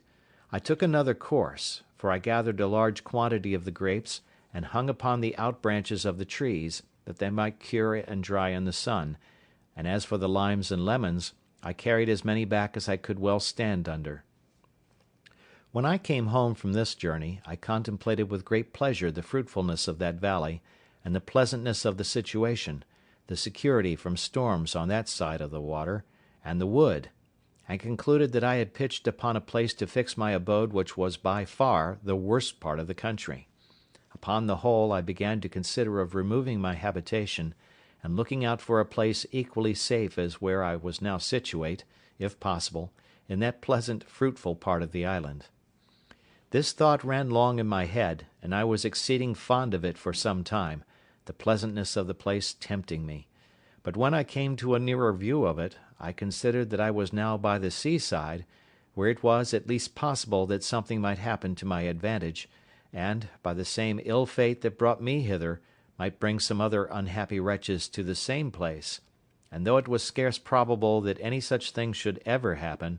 yet to enclose myself among the hills and woods in the centre of the island was to anticipate my bondage, and to render such an affair not only improbable but impossible,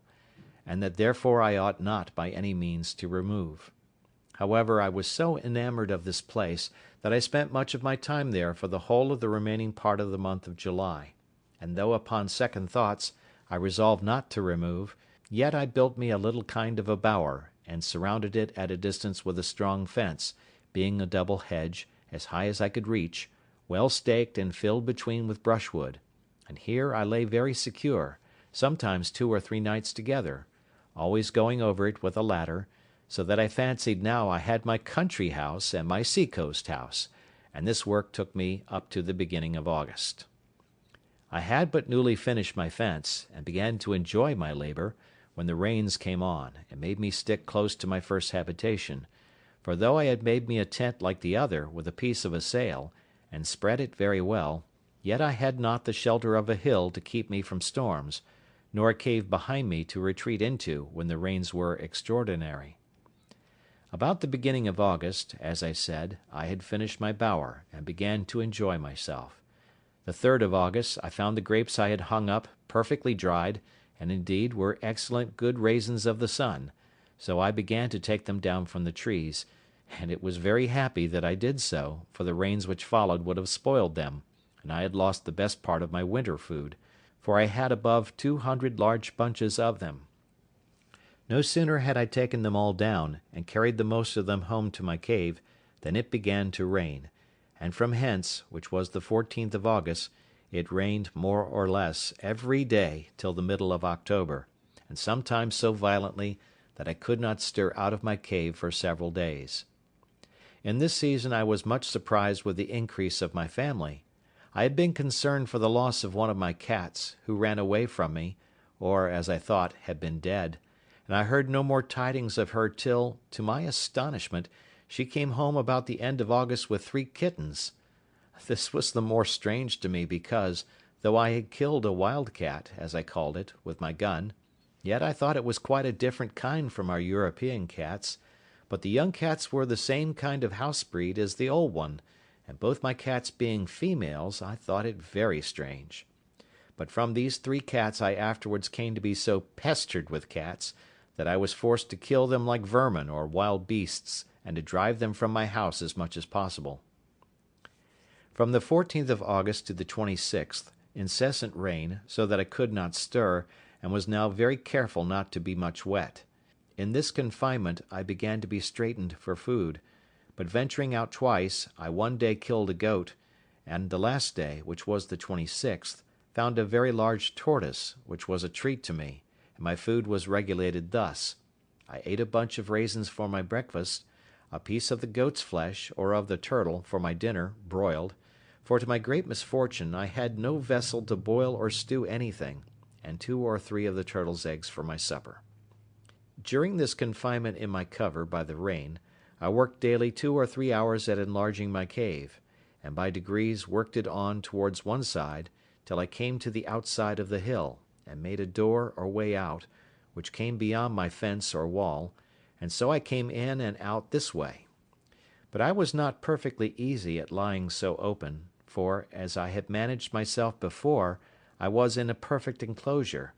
whereas now I thought I lay exposed, and open for anything to come in upon me, and yet I could not perceive that there was any living thing to fear, the biggest creature that I had yet seen upon the island being a goat. September 30. I was now come to the unhappy anniversary of my landing. I cast up the notches on my post, and found I had been on shore 365 days.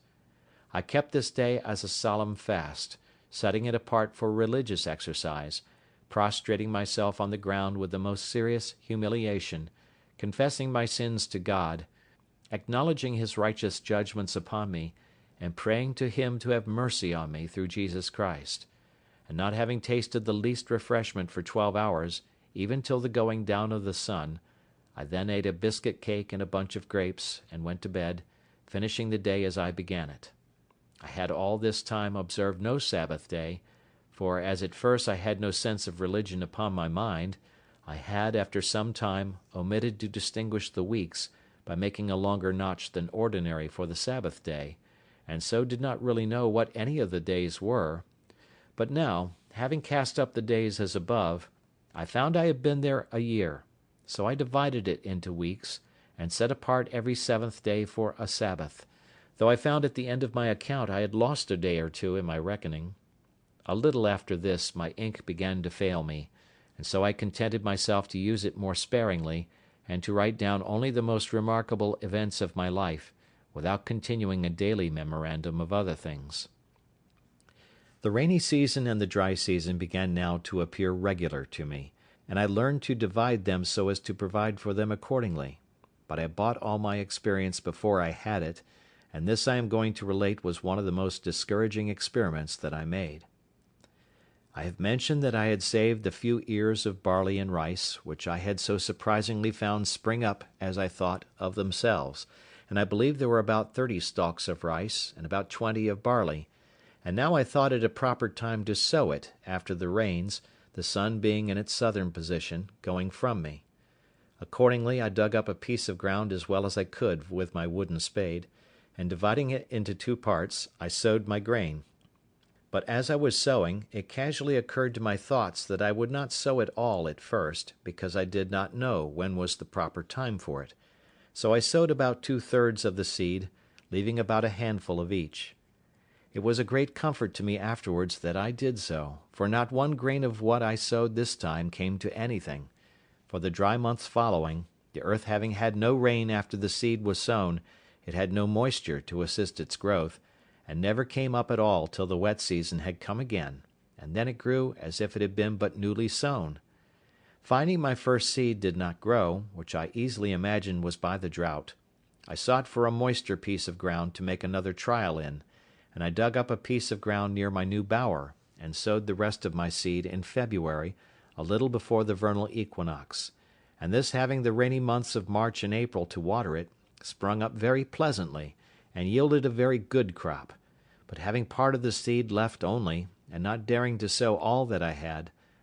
but a small quantity at last, my whole crop not amounting to above half a peck of each kind. But by this experiment I was made master of my business, and knew exactly when the proper season was to sow, and that I might expect 2 seed times and 2 harvests every year.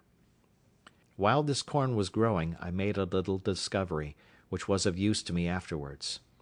As soon as the rains were over, and the weather began to settle, which was about the month of November, I made a visit up the country to my bower, where, though I had not been some months, yet I found all things just as I left them.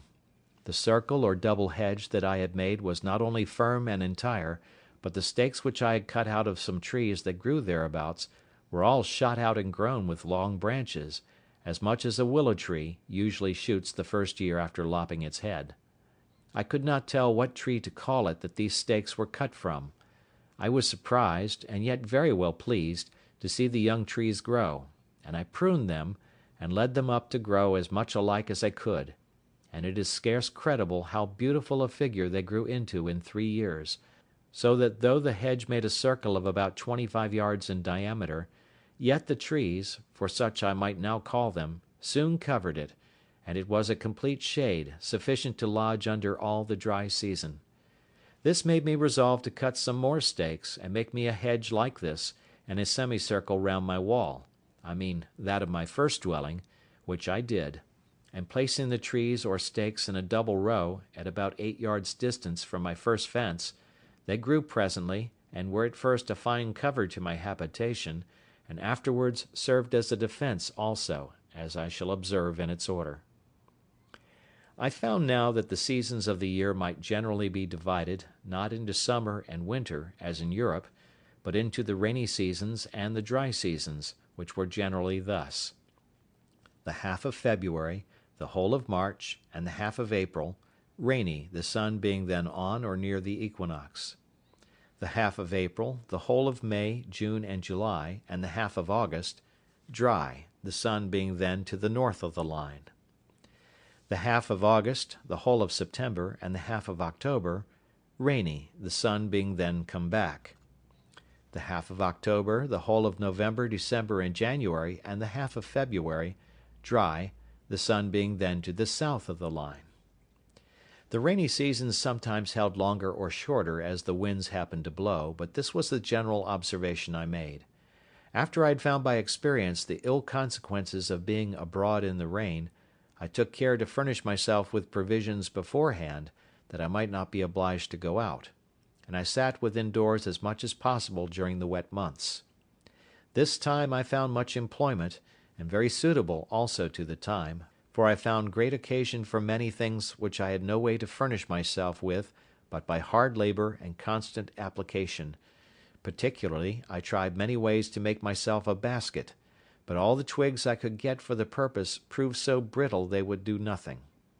It proved of excellent advantage to me now, that when I was a boy I used to take great delight in standing at a basket maker's, in the town where my father lived, to see them make their wicker ware; and being, as boys usually are, very officious to help, and a great observer of the manner in which they worked those things, and sometimes lending a hand, I had by these means full knowledge of the methods of it, and I wanted nothing but the materials,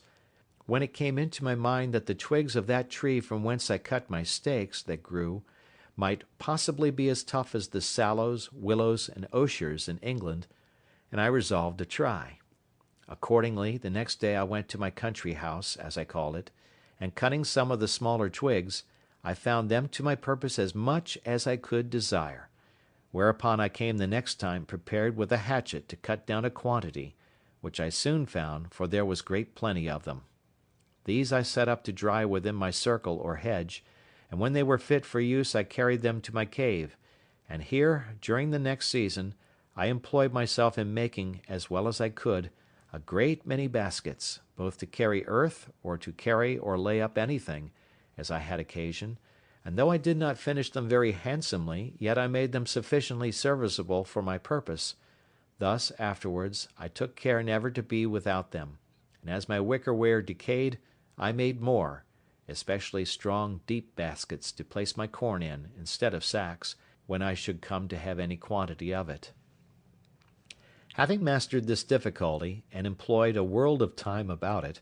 I bestirred myself to see, if possible, how to supply two wants. I had no vessels to hold anything that was liquid except two runlets, which were almost full of rum, and some glass bottles, some of the common size, and others which were case bottles, square, for the holding of water, spirits, etc. I had not so much as a pot to boil anything, except a great kettle, which I saved out of the ship, and which was too big for such as I desired it, that is, to make broth, and stew a bit of meat by itself. The second thing I fain would have had was a tobacco pipe, but it was impossible to me to make one. However, I found a contrivance for that, too, at last. I employed myself in planting my second rows of stakes or piles, and in this wicker working all the summer or dry season, when another business took me up more time than it could be imagined I could spare. End of Chapter 7. Chapter 8. Surveys his position. I mentioned before that I had a great mind to see the whole island, and that I had travelled up the brook, and so on to where I built my bower, and where I had an opening quite to the sea on the other side of the island. I now resolved to travel quite across to the seashore on that side, so taking my gun, a hatchet, and my dog, and a larger quantity of powder and shot than usual, with 2 biscuit cakes and a great bunch of raisins in my pouch for my store, I began my journey. When I had passed the vale where my bower stood, as above, I came within view of the sea to the west, and it being a very clear day, I fairly descried land, whether an island or a continent I could not tell, but it lay very high, extending from the west to the west-southwest at a very great distance. By my guess it could not be less than 15 or 20 leagues off. I could not tell what part of the world this might be, otherwise than that I knew it must be part of America, and, as I concluded by all my observations, must be near the Spanish dominions, and perhaps was all inhabited by savages, where, if I had landed, I had been in a worse condition than I was now; and therefore I acquiesced in the dispositions of Providence, which I began now to own and to believe ordered everything for the best. I say I quieted my mind with this, and left off afflicting myself with fruitless wishes of being there. Besides, after some thought upon this affair, I considered that if this land was the Spanish coast, I should certainly, one time or other, see some vessel pass or repass, one way or other; but if not, then it was the savage coast between the Spanish country and Brazils, where are found the worst of savages, for they are cannibals or man-eaters, and fail not to murder and devour all the human bodies that fall into their hands. With these considerations I walked very leisurely forward. I found that side of the island where I now was much pleasanter than mine, the open or savanna fields sweet, adorned with flowers and grass, and full of very fine woods. I saw abundance of parrots, and fain I would have caught one, if possible, to have kept it to be tame, and taught it to speak to me. I did, after some painstaking, catch a young parrot, for I knocked it down with a stick, and having recovered it, I brought it home; but it was some years before I could make him speak. However, at last I taught him to call me by name very familiarly; but the accident that followed, though it be a trifle, will be very diverting in its place. I was exceedingly diverted with this journey. I found in the low grounds hares, as I thought them to be, and foxes, but they differed greatly from all the other kinds I had met with, nor could I satisfy myself to eat them, though I killed several. But I had no need to be venturous, for I had no want of food, and of that which was very good too, especially these 3 sorts: goats, pigeons, and turtle or tortoise, which added to my grapes.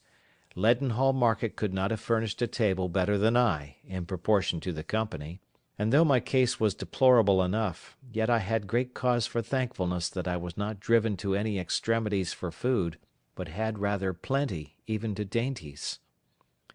I never travelled in this journey above 2 miles outright in a day, or thereabouts, but I took so many turns and returns to see what discoveries I could make, that I came weary enough to the place where I resolved to sit down all night,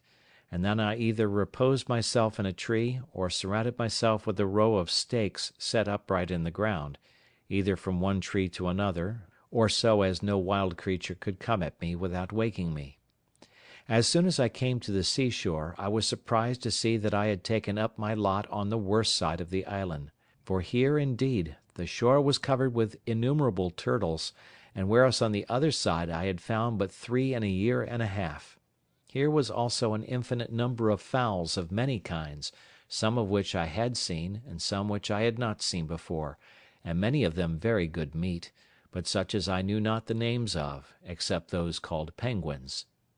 I could have shot as many as I pleased, but was very sparing of my powder and shot, and therefore had more mind to kill a she-goat if I could, which I could better feed on.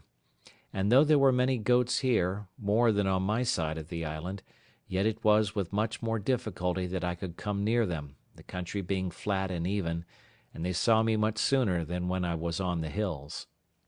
I confess this side of the country was much pleasanter than mine, but yet I had not the least inclination to remove, for as I was fixed in my habitation it became natural to me, and I seemed all the while I was here to be as it were upon a journey, and from home.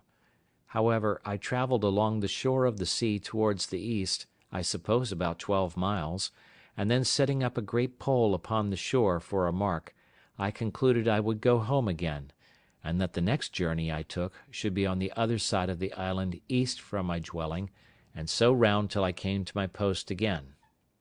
I took another way to come back than that I went, thinking I could easily keep all the island so much in my view that I could not miss finding my first dwelling by viewing the country; but I found myself mistaken, for being come about 2 or 3 miles, I found myself descended into a very large valley, but so surrounded with hills, and those hills covered with wood, that I could not see which was my way by any direction but that of the sun, nor even then, unless I knew very well the position of the sun at that time of the day. It happened, to my further misfortune, that the weather proved hazy for 3 or 4 days while I was in the valley, and not being able to see the sun, I wandered about very uncomfortably, and at last was obliged to find the seaside, look for my post, and come back the same way I went, and then by easy journeys I turned homeward, the weather being exceeding hot, and my gun, ammunition, hatchet, and other things very heavy. In this journey my dog surprised a young kid, and seized upon it, and I, running in to take hold of it, caught it, and saved it alive from the dog. I had a great mind to bring it home if I could, for I had often been musing whether it might not be possible to get a kid or two, and so raise a breed of tame goats, which might supply me when my powder and shot should be all spent. I made a collar for this little creature, and with a string, which I made of some rope yarn, which I always carried about me, I led him along, though with some difficulty, till I came to my bower, and there I enclosed him and left him, for I was very impatient to be at home, from whence I had been absent above a month. I cannot express what a satisfaction it was to me to come into my old hutch, and lie down in my hammock bed. This little wandering journey, without settled place of abode, had been so unpleasant to me, that my own house, as I called it to myself, was a perfect settlement to me compared to that, and it rendered everything about me so comfortable, that I resolved I would never go a great way from it again while it should be my lot to stay on the island. I reposed myself here a week, to rest and regale myself after my long journey, during which most of the time was taken up in the weighty affair of making a cage for my Poll, who began now to be a mere domestic, and to be well acquainted with me. Then I began to think of the poor kid which I had penned in within my little circle, and resolved to go and fetch it home, or give it some food. Accordingly I went and found it where I left it, for indeed it could not get out, but was almost starved for want of food. I went and cut boughs of trees, and branches of such shrubs as I could find, and threw it over, and having fed it, I tied it as I did before, to lead it away, but it was so tame with being hungry that I had no need to have tied it, for it followed me like a dog, and as I continually fed it, the creature became so loving, so gentle, and so fond, that it became from that time one of my domestics also, and would never leave me afterwards. The rainy season of the autumnal equinox was now come, and I kept the 30th of September in the same solemn manner as before, being the anniversary of my landing on the island, having now been there 2 years, and no more prospect of being delivered than the first day I came there. I spent the whole day in humble and thankful acknowledgments of the many wonderful mercies which my solitary condition was attended with, and without which it might have been infinitely more miserable. I gave humble and hearty thanks that God had been pleased to discover to me that it was possible I might be more happy in this solitary condition than I should have been in the liberty of society, and in all the pleasures of the world; that he could fully make up to me the deficiencies of my solitary state, and the want of human society, by his presence and the communications of his grace to my soul, supporting, comforting, and encouraging me to depend upon his providence here, and hope for his eternal presence hereafter. It was now that I began sensibly to feel how much more happy this life I now led was, with all its miserable circumstances, than the wicked, cursed, abominable life I had led all the past part of my days; and now I changed both my sorrows and my joys; my very desires altered, my affections changed their gusts, and my delights were perfectly new from what they were at my first coming, or indeed for the 2 years past. Before, as I walked about, either on my hunting or for viewing the country, the anguish of my soul at my condition would break out upon me on a sudden; my very heart would die within me, to think of the woods, the mountains, the deserts I was in, and how I was a prisoner, locked up with the eternal bars and bolts of the ocean, in an uninhabited wilderness, without redemption. In the midst of the greatest composure of my mind this would break out upon me like a storm, and make me wring my hands and weep like a child. Sometimes it would take me in the middle of my work, and I would immediately sit down and sigh, and look upon the ground for an hour or two together; and this was still worse to me, for if I could burst out into tears, or vent myself by words, it would go off, and the grief, having exhausted itself, would abate. But now I began to exercise myself with new thoughts. I daily read the Word of God, and applied all the comforts of it to my present state. One morning, being very sad, I opened the Bible upon these words: "I will never, never leave thee, nor forsake thee." Immediately it occurred that these words were to me. Why else should they be directed in such a manner, just at the moment when I was mourning over my condition, as one forsaken of God and man?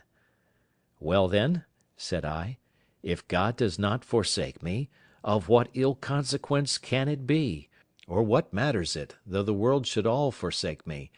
seeing on the other hand, if I had all the world, and should lose the favour and blessing of God, there would be no comparison in the loss." From this moment I began to conclude in my mind that it was possible for me to be more happy in this forsaken, solitary condition than it was probable I should ever have been in any other particular state in the world; and with this thought I was going to give thanks to God for bringing me to this place. I know not what it was, but something shocked my mind at that thought, and I durst not speak the words. "How canst thou become such a hypocrite," said I, even audibly, "to pretend to be thankful for a condition which, however thou mayest endeavour to be contented with, thou wouldst rather pray heartily to be delivered from?" So I stopped there;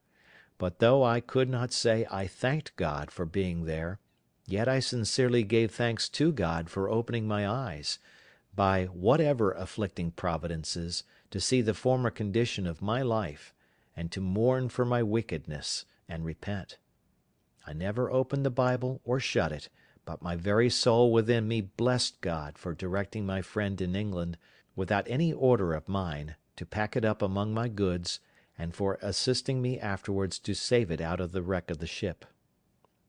Thus, and in this disposition of mind, I began my 3rd year; and though I have not given the reader the trouble of so particular an account of my works this year as the first, yet in general it may be observed that I was very seldom idle, but having regularly divided my time according to the several daily employments that were before me, such as, first, my duty to God and the reading the Scriptures, which I constantly set apart some time for thrice every day; secondly, the going abroad with my gun for food, which generally took me up 3 hours in every morning, when it did not rain; thirdly, the ordering, cutting, preserving, and cooking what I had killed or caught for my supply. These took up great part of the day. Also, it is to be considered that in the middle of the day, when the sun was in the zenith, the violence of the heat was too great to stir out, so that about 4 hours in the evening was all the time I could be supposed to work in, with this exception, that sometimes I changed my hours of hunting and working, and went to work in the morning and abroad with my gun in the afternoon. To this short time allowed for labour I desire may be added the exceeding laboriousness of my work, the many hours which, for want of tools, want of help, and want of skill, everything I did took up out of my time. For example, I was full 42 days in making a board for a long shelf, which I wanted in my cave; whereas 2 sawyers, with their tools and a saw pit, would have cut 6 of them out of the same tree in half a day. My case was this: it was to be a large tree which was to be cut down, because my board was to be a broad one. This tree I was 3 days in cutting down, and 2 more cutting off the boughs, and reducing it to a log or piece of timber. With inexpressible hacking and hewing I reduced both the sides of it into chips, till it began to be light enough to move. Then I turned it, and made one side of it smooth and flat as a board from end to end. Then, turning that side downward, cut the other side till I brought the plank to be about 3 inches thick, and smooth on both sides. Any one may judge the labour of my hands in such a piece of work; but labour and patience carried me through that, and many other things. I only observe this in particular, to show the reason why so much of my time went away with so little work; that is, that what might be a little to be done with help and tools, was a vast labour and required a prodigious time to do alone and by hand. But notwithstanding this, with patience and labour I got through everything that my circumstances made necessary to me to do, as will appear by what follows.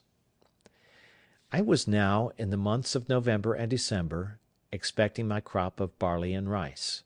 The ground I had manured and dug up for them was not great, for, as I observed, my seed of each was not above the quantity of half a peck, for I had lost one whole crop by sowing in the dry season.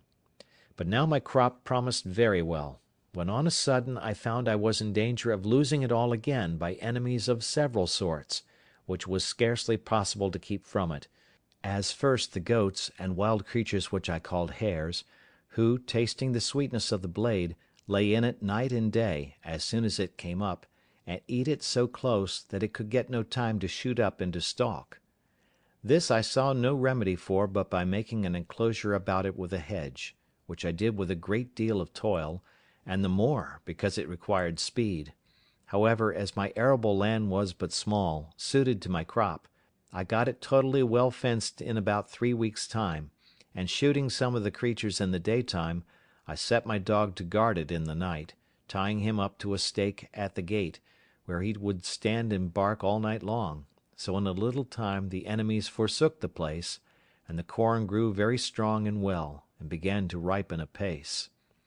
But as the beasts ruined me before, while my corn was in the blade, so the birds were as likely to ruin me now, when it was in the ear; for going along by the place to see how it throve, I saw my little crop surrounded with fowls, of I know not how many sorts, who stood, as it were, watching till I should be gone. I immediately let fly among them, for I always have my gun with me. I had no sooner shot, but there rose up a little cloud of fowls, which I had not seen at all, from among the corn itself. This touched me sensibly, for I foresaw that in a few days they would devour all my hopes, that I should be starved, and never be able to raise a crop at all; and what to do I could not tell. However, I resolved not to lose my corn, if possible, though I should watch it night and day. In the first place, I went among it to see what damage was already done, and found they had spoiled a good deal of it, but that as it was yet too green for them, the loss was not so great but that the remainder was likely to be a good crop if it could be saved. I stayed by it to load my gun, and then coming away, I could easily see the thieves sitting upon all the trees about me, as if they only waited till I was gone away, and the event proved it to be so, for as I walked off, as if I was gone, I was no sooner out of their sight than they dropped down one by one into the corn again. I was so provoked that I could not have patience to stay till more came on, knowing that every grain that they ate now was, as it might be said, a peck loaf to me in the consequence, but coming up to the hedge, I fired again, and killed 3 of them. This was what I wished for, so I took them up, and served them as we serve notorious thieves in England, hanged them in chains for a terror to others. It is impossible to imagine that this should have had such an effect as it had, for the fowls would not only come at the corn, but, in short, they forsook all that part of the island, and I could never see a bird near the place as long as my scarecrows hung there.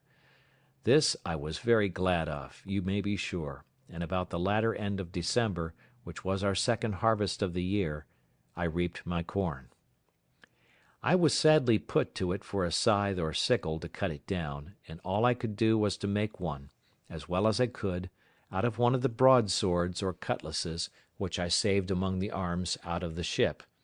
However, as my first crop was but small, I had no great difficulty to cut it down. In short, I reaped it in my way, for I cut nothing off but the ears, and carried it away in a great basket which I had made, and so rubbed it out with my hands, and at the end of all my harvesting, I found that out of my half peck of seed I had near 2 bushels of rice, and about 2 bushels and a half of barley; that is to say, by my guess, for I had no measure at the time. However, this was a great encouragement to me, and I foresaw that, in time, it would please God to supply me with bread. And yet here I was perplexed again, for I neither knew how to grind or make meal of my corn, or indeed how to clean it and part it, nor, if made into meal, how to make bread of it, and if how to make it, yet I knew not how to bake it. These things being added to my desire of having a good quantity for store, and to secure a constant supply, I resolved not to taste any of this crop, but to preserve it all for seed against the next season,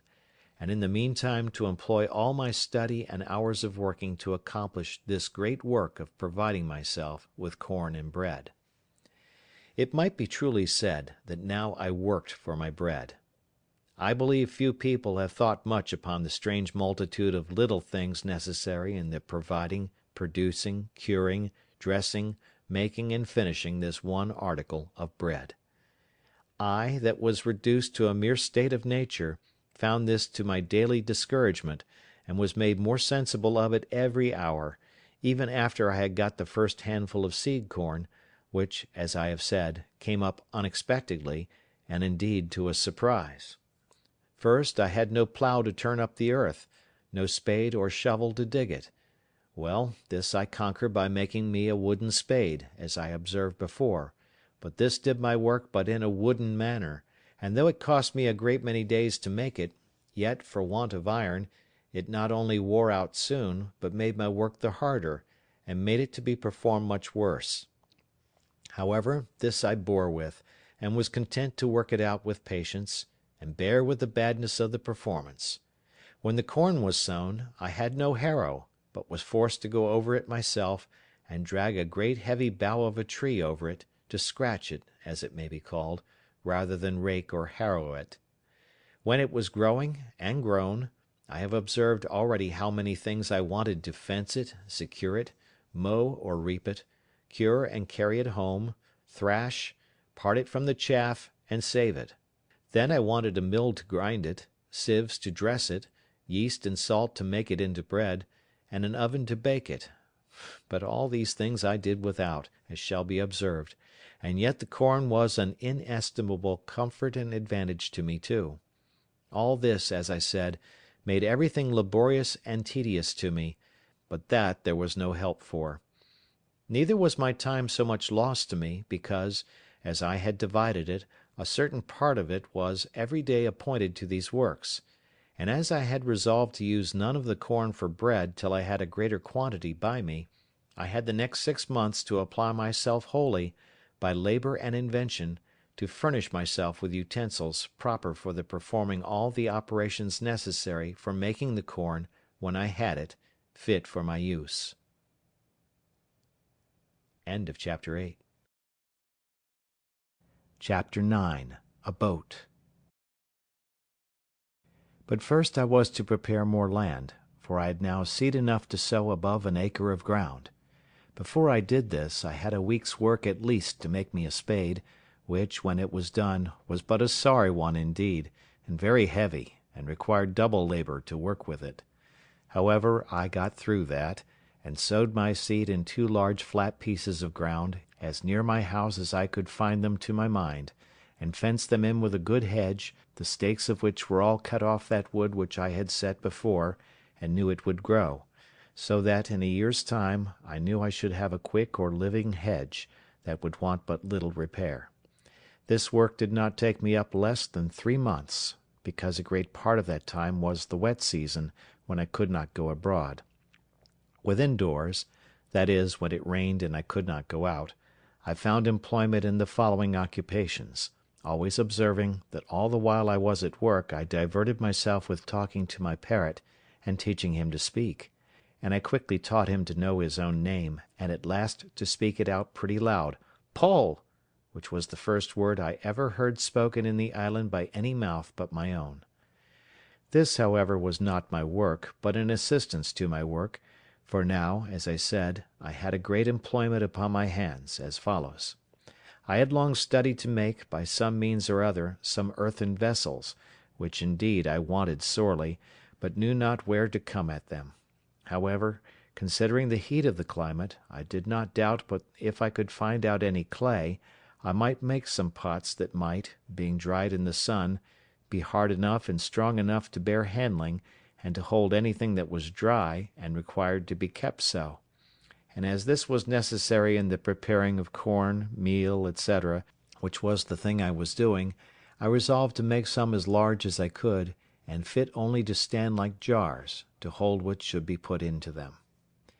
It would make the reader pity me, or rather laugh at me, to tell how many awkward ways I took to raise this paste; what odd, misshapen, ugly things I made; how many of them fell in and how many fell out, the clay not being stiff enough to bear its own weight; how many cracked by the over-violent heat of the sun, being set out too hastily; and how many fell in pieces with only removing, as well before as after they were dried; and, in a word, how, after having laboured hard to find the clay, to dig it, to temper it, to bring it home, and work it, I could not make above 2 large earthen ugly things (I cannot call them jars) in about 2 months' labour. However, as the sun baked these 2 very dry and hard, I lifted them very gently up, and set them down again in 2 great wicker baskets, which I had made on purpose for them, that they might not break; and as between the pot and the basket there was a little room to spare, I stuffed it full of the rice and barley straw; and these 2 pots being to stand always dry, I thought would hold my dry corn, and perhaps the meal, when the corn was bruised. Though I miscarried so much in my design for large pots, yet I made several smaller things with better success, such as little round pots, flat dishes, pitchers, and pipkins, and any things my hand turned to, and the heat of the sun baked them quite hard. But all this would not answer my end, which was to get an earthen pot to hold what was liquid, and bear the fire, which none of these could do. It happened after some time, making a pretty large fire for cooking my meat, when I went to put it out after I had done with it, I found a broken piece of one of my earthenware vessels in the fire, burnt as hard as a stone, and red as a tile. I was agreeably surprised to see it, and said to myself, that certainly they might be made to burn whole, if they would burn broken. This set me to study how to order my fire, so as to make it burn some pots. I had no notion of a kiln, such as the potters burn in, or of glazing them with lead, though I had some lead to do it with; but I placed 3 large pipkins and 2 or 3 pots in a pile, one upon another, and placed my firewood all round it, with a great heap of embers under them. I plied the fire with fresh fuel around the outside and upon the top, till I saw the pots in the inside red hot quite through, and observed that they did not crack at all. When I saw them clear red, I let them stand in that heat about 5 or 6 hours, till I found one of them, though it did not crack, did melt or run, for the sand which was mixed with the clay melted by the violence of the heat, and would have run into glass if I had gone on. So I slacked my fire gradually till the pots began to abate of the red colour, and watching them all night, that I might not let the fire abate too fast, in the morning I had 3 very good, I will not say handsome, pipkins, and 2 other earthen pots, as hard burnt as could be desired, and one of them perfectly glazed with the running of the sand. After this experiment, I need not say that I wanted no sort of earthenware for my use; but I must needs say, as to the shapes of them, they were very indifferent, as any one may suppose, when I had no way of making them but as the children make dirt pies, or as a woman would make pies that never learned to raise paste. No joy at a thing of so mean a nature was ever equal to mine, when I found I had made an earthen pot that would bear the fire, and I had hardly patience to stay till they were cold before I set one on the fire again with some water in it, to boil me some meat, which it did admirably well, and with a piece of a kid I made some very good broth, though I wanted oatmeal, and several other ingredients requisite to make it as good as I would have had it been. My next concern was to get me a stone mortar to stamp or beat some corn in; for as to the mill, there was no thought of arriving at that perfection of art with one pair of hands. To supply this want I was at a great loss, for of all the trades in the world I was as perfectly unqualified for a stone cutter as for any whatever; neither had I any tools to go about it with. I spent many a day to find out a great stone big enough to cut hollow, and make fit for a mortar, and could find none at all, except what was in the solid rock, and which I had no way to dig or cut out; nor, indeed, were the rocks in the island of hardness sufficient, but were all of a sandy crumbling stone, which neither would bear the weight of a heavy pestle, nor would break the corn without filling it with sand. So, after a great deal of time lost in searching for a stone, I gave it over, and resolved to look for a great block of hard wood, which I found indeed much easier; and getting one as big as I had strength to stir, I rounded it and formed it on the outside with my axe and hatchet, and then, with the help of fire and infinite labour, made a hollow place in it, as the Indians in Brazil make their canoes. After this I made a great heavy pestle or beater of the wood called the ironwood, and this I prepared and laid by against I had my next crop of corn, which I proposed to myself to grind, or rather pound into meal, to make bread. My next difficulty was to make a sieve or circe, to dress my meal, and to part it from the bran and the husk, without which I did not see it possible I could have any bread. This was a most difficult thing even to think on, for to be sure I had nothing like the necessary thing to make it; I mean fine thin canvas or stuff to circe the meal through; and here I was at a full stop for many months, nor did I really know what to do. Linen I had none left but what was mere rags. I had goat's hair, but neither knew how to weave it or spin it, and had I known how, here were no tools to work it with. All the remedy that I found for this was, that at last I did remember I had, among the seamen's clothes which were saved out of the ship, some neckcloths of calico or muslin, and with some pieces of these I made 3 small sieves proper enough for the work, and thus I made shift for some years; how I did afterwards I shall show in its place. The baking part was the next thing to be considered, and how I should make bread when I came to have corn, for first I had no yeast. As to that part, there was no supplying the want, so I did not concern myself much about it. But for an oven I was indeed in great pain, At length I found out an experiment for that also, which was this. I made some earthen vessels very broad but not deep, that is to say, about 2 feet diameter and not above 9 inches deep. These I burned in the fire, as I had done the other, and laid them by; and when I wanted to bake, I made a great fire upon my hearth, which I had paved with some square tiles of my own baking and burning also, but I should not call them square. When the firewood was burned pretty much into embers or live coals, I drew them forward onto this hearth, so as to cover it all over, and there I let them lie till the hearth was very hot. Then sweeping away all the embers, I set down my loaf or loaves, and whelming down the earthen pot upon them, drew the embers all around the outside of the pot, to keep in and add to the heat; and thus, as well as in the best oven in the world, I baked my barley loaves, and became in little time a good pastry cook into the bargain, for I made myself several cakes and puddings of the rice, but I made no pies, neither had I anything to put into them, supposing I had, except the flesh either of fowls or goats. It need not be wondered at if these things took me up most part of the 3rd year of my abode here, for it is to be observed that in the intervals of these things I had my new harvest and husbandry to manage, for I reaped my corn in its season, and carried it home as well as I could, and laid it up in the ear in my large baskets, till I had time to rub it out, for I had no floor to thrash it on, or instrument to thrash it with. And now, indeed, my stock of corn increasing, I really wanted to build my barns bigger.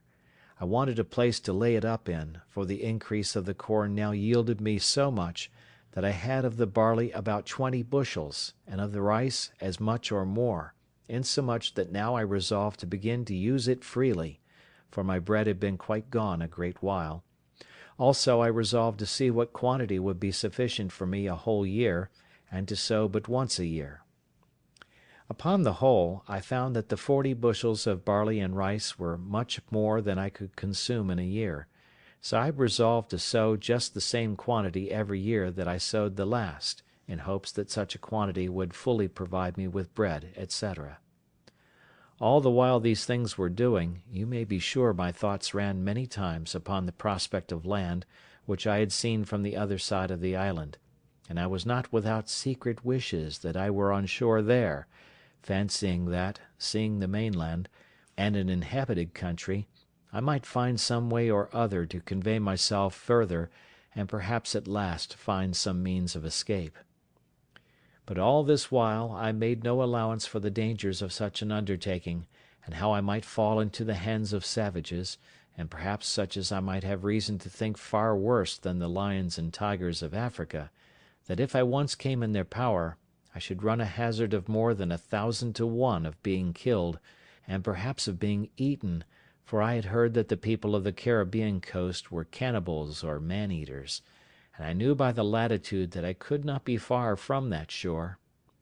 Then, supposing they were not cannibals, yet they might kill me, as many Europeans who had fallen into their hands have been served, even when they had been 10 or 20 together; much more I, that was but one, and could make little or no defence. All these things, I say, which I ought to have considered well, and did come into my thoughts afterwards, yet gave me no apprehensions at first, and my head ran mightily upon the thought of getting over to the shore. Now I wished for my boy Xury, and the longboat with shoulder of mutton sail, with which I sailed above 1,000 miles on the coast of Africa, but this was in vain. Then I thought I would go and look at our ship's boat, which, as I have said, was blown up upon the shore a great way, in the storm, when we were first cast away. She lay almost where she did at first, but not quite, and was turned, by the force of the waves and the winds, almost bottom upward, against a high ridge of beachy, rough sand, but no water about her. If I had had hands to have refitted her, and to have launched her into the water, the boat would have done well enough, and I might have gone back into the Brazils with her easily enough; but I might have foreseen that I could no more turn her and set her upright upon her bottom than I could remove the island. However, I went to the woods, and cut levers and rollers, and brought them to the boat, resolving to try what I could do, suggesting to myself that if I could but turn her down, I might repair the damage she had received, and she would be a very good boat, and I might go to sea in her very easily. I spared no pains indeed in this piece of fruitless toil, and spent, I think, 3 or 4 weeks about it. At last finding it impossible to heave it up with my little strength, I fell to digging away the sand to undermine it, and so to make it fall down, setting pieces of wood to thrust and guide it right in the fall. But when I had done this, I was unable to stir it up again, or to get under it, much less to move it forward towards the water, so I was forced to give it over, and yet, though I gave over the hopes of the boat, my desire to venture over for the main increased, rather than decreased, as the means for it seemed impossible. This at length put me upon thinking whether it was not possible to make myself a canoe, or periagua, such as the natives of those climates make, even without tools, or, as I might say, without hands, of the trunk of a great tree. This I not only thought possible, but easy, and pleased myself extremely with the thoughts of making it, and with my having much more convenience for it than any of the negroes or Indians, but not at all considering the particular inconveniences which I lay under more than the Indians did, viz., want of hands to move it when it was made into the water, a difficulty much harder for me to surmount than all the consequences of want of tools could be to them. For what was it to me, if when I had chosen a vast tree in the woods, and with much trouble cut it down, if I had been able with my tools to hew and dub the outside into the proper shape of a boat,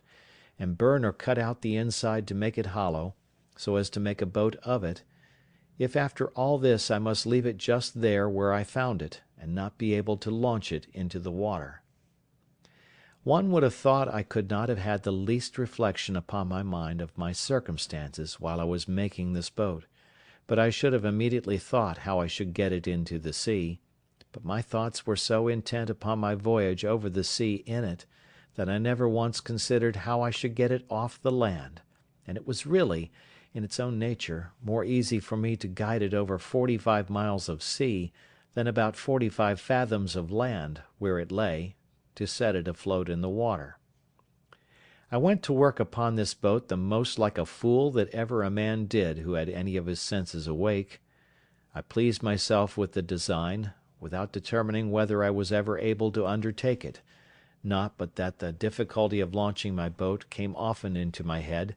but I put a stop to my inquiries into it by this foolish answer which I gave myself: "Let me first make it; I warrant I will find some way or other to get it along when it is done." This was a most preposterous method, for the eagerness of my fancy prevailed, and to work I went. I felled a cedar tree, and I question much whether Solomon ever had such a one for the building of the temple of Jerusalem. It was 5 feet 10 inches diameter at the lower part next the stump, and 4 feet 11 inches diameter at the end of 22 feet, after which it lessened for a while, and then parted into branches. It was not without infinite labour that I felled this tree. I was 20 days hacking and hewing at it at the bottom. I was 14 more getting the branches and limbs and the vast spreading head cut off, which I hacked and hewed through with axe and hatchet, an inexpressible labour. After this, it cost me a month to shape it and dub it to a proportion, and to something like the bottom of a boat, that it might swim upright as it ought to do. It cost me near 3 months more to clear the inside, and work it out so as to make an exact boat of it. This I did, indeed, without fire, by mere mallet and chisel, and by the dint of hard labour, till I had brought it to be a very handsome periagua, and big enough to have carried 26 men, and consequently big enough to have carried me and all my cargo. When I had gone through this work I was extremely delighted with it. The boat was really much bigger than ever I saw a canoe or periagua, that was made of one tree, in my life. Many a weary stroke it had cost, you may be sure; and had I gotten it into the water, I make no question but I should have begun the maddest voyage, and the most unlikely to be performed, that ever was undertaken. But all my devices to get it into the water failed me, though they cost me infinite labour too. It lay about 100 yards from the water, and not more, but the first inconvenience was, it was uphill towards the creek. Well, to take away this discouragement, I resolved to dig into the surface of the earth, and so make a declivity. This I began, and it cost me a prodigious deal of pains, but who grudges pains who have their deliverance in view? But when this was worked through, and this difficulty managed, it was still much the same, for I could no more stir the canoe than I could the other boat. Then I measured the distance of ground, and resolved to cut a dock or canal, to bring the water up to the canoe, seeing I could not bring the canoe down to the water. Well, I began this work, and when I began to enter upon it, and calculate how deep it was to be dug, how broad, how the stuff was to be thrown out, I found that, by the number of hands I had, being none but my own, it must have been 10 or 12 years before I could have gone through with it, for the shore lay so high that at the upper end it must have been at least 20 feet deep. So at length, though with great reluctancy, I gave this attempt over also. This grieved me heartily, and now I saw, though too late, the folly of beginning a work before we count the cost, and before we judge rightly of our own strength to go through with it. In the middle of this work I finished my 4th year in this place, and kept my anniversary with the same devotion, and with as much comfort as ever before; for, by a constant study and serious application to the Word of God, and by the assistance of His grace, I gained a different knowledge from what I had before. I entertained different notions of things. I looked now upon the world as a thing remote, which I had nothing to do with, no expectations from, and indeed no desires about. In a word, I had nothing indeed to do with it, nor was ever likely to have, so I thought it looked, as we may perhaps look upon it hereafter, that is, as a place I had lived in, but was come out of it, and well might I say, as Father Abraham do Dives, between me and thee is a great gulf fixed. In the first place, I was removed from all the wickedness of the world here. I had neither the lusts of the flesh, the lusts of the eye, nor the pride of life. I had nothing to covet, for I had all that I was now capable of enjoying. I was lord of the whole manor; or, if I pleased, I might call myself king or emperor over the whole country which I had possession of. There were no rivals; I had no competitor, none to dispute sovereignty or command with me. I might have raised shiploadings of corn, but I had no use for it; so I let as little grow as I thought enough for my occasion. I had tortoise or turtle enough, but now and then one was as much as I could put to any use. I had timber enough to have built a fleet of ships, and I had grapes enough to have made wine, or to have cured into raisins, to have loaded that fleet when it had been built. But all I could make use of was all that was valuable. I had enough to eat and supply my wants, and what was all the rest to me? If I killed more flesh than I could eat, the dog must eat it, or vermin. If I sowed more corn than I could eat, it must be spoiled. The trees that I cut down were lying to rot on the ground. I could make no more use of them but for fuel, and that I had no occasion for but to dress my food. In a word, the nature and experience of things dictated to me, upon just reflection, that all the good things of this world are no farther good to us than they are for our use, and that, whatever we may heap up to give others, we enjoy just as much as we can use, and no more. The most covetous, griping miser in the world would have been cured of the vice of covetousness if he had been in my case,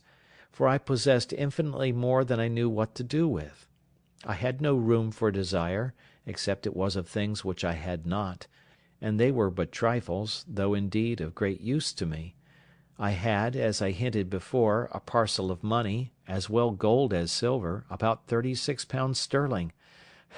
Alas! there the sorry useless stuff lay. I had no more manner of business for it, and often thought with myself that I would have given a handful of it for a gross of tobacco pipes, or for a hand mill to grind my corn.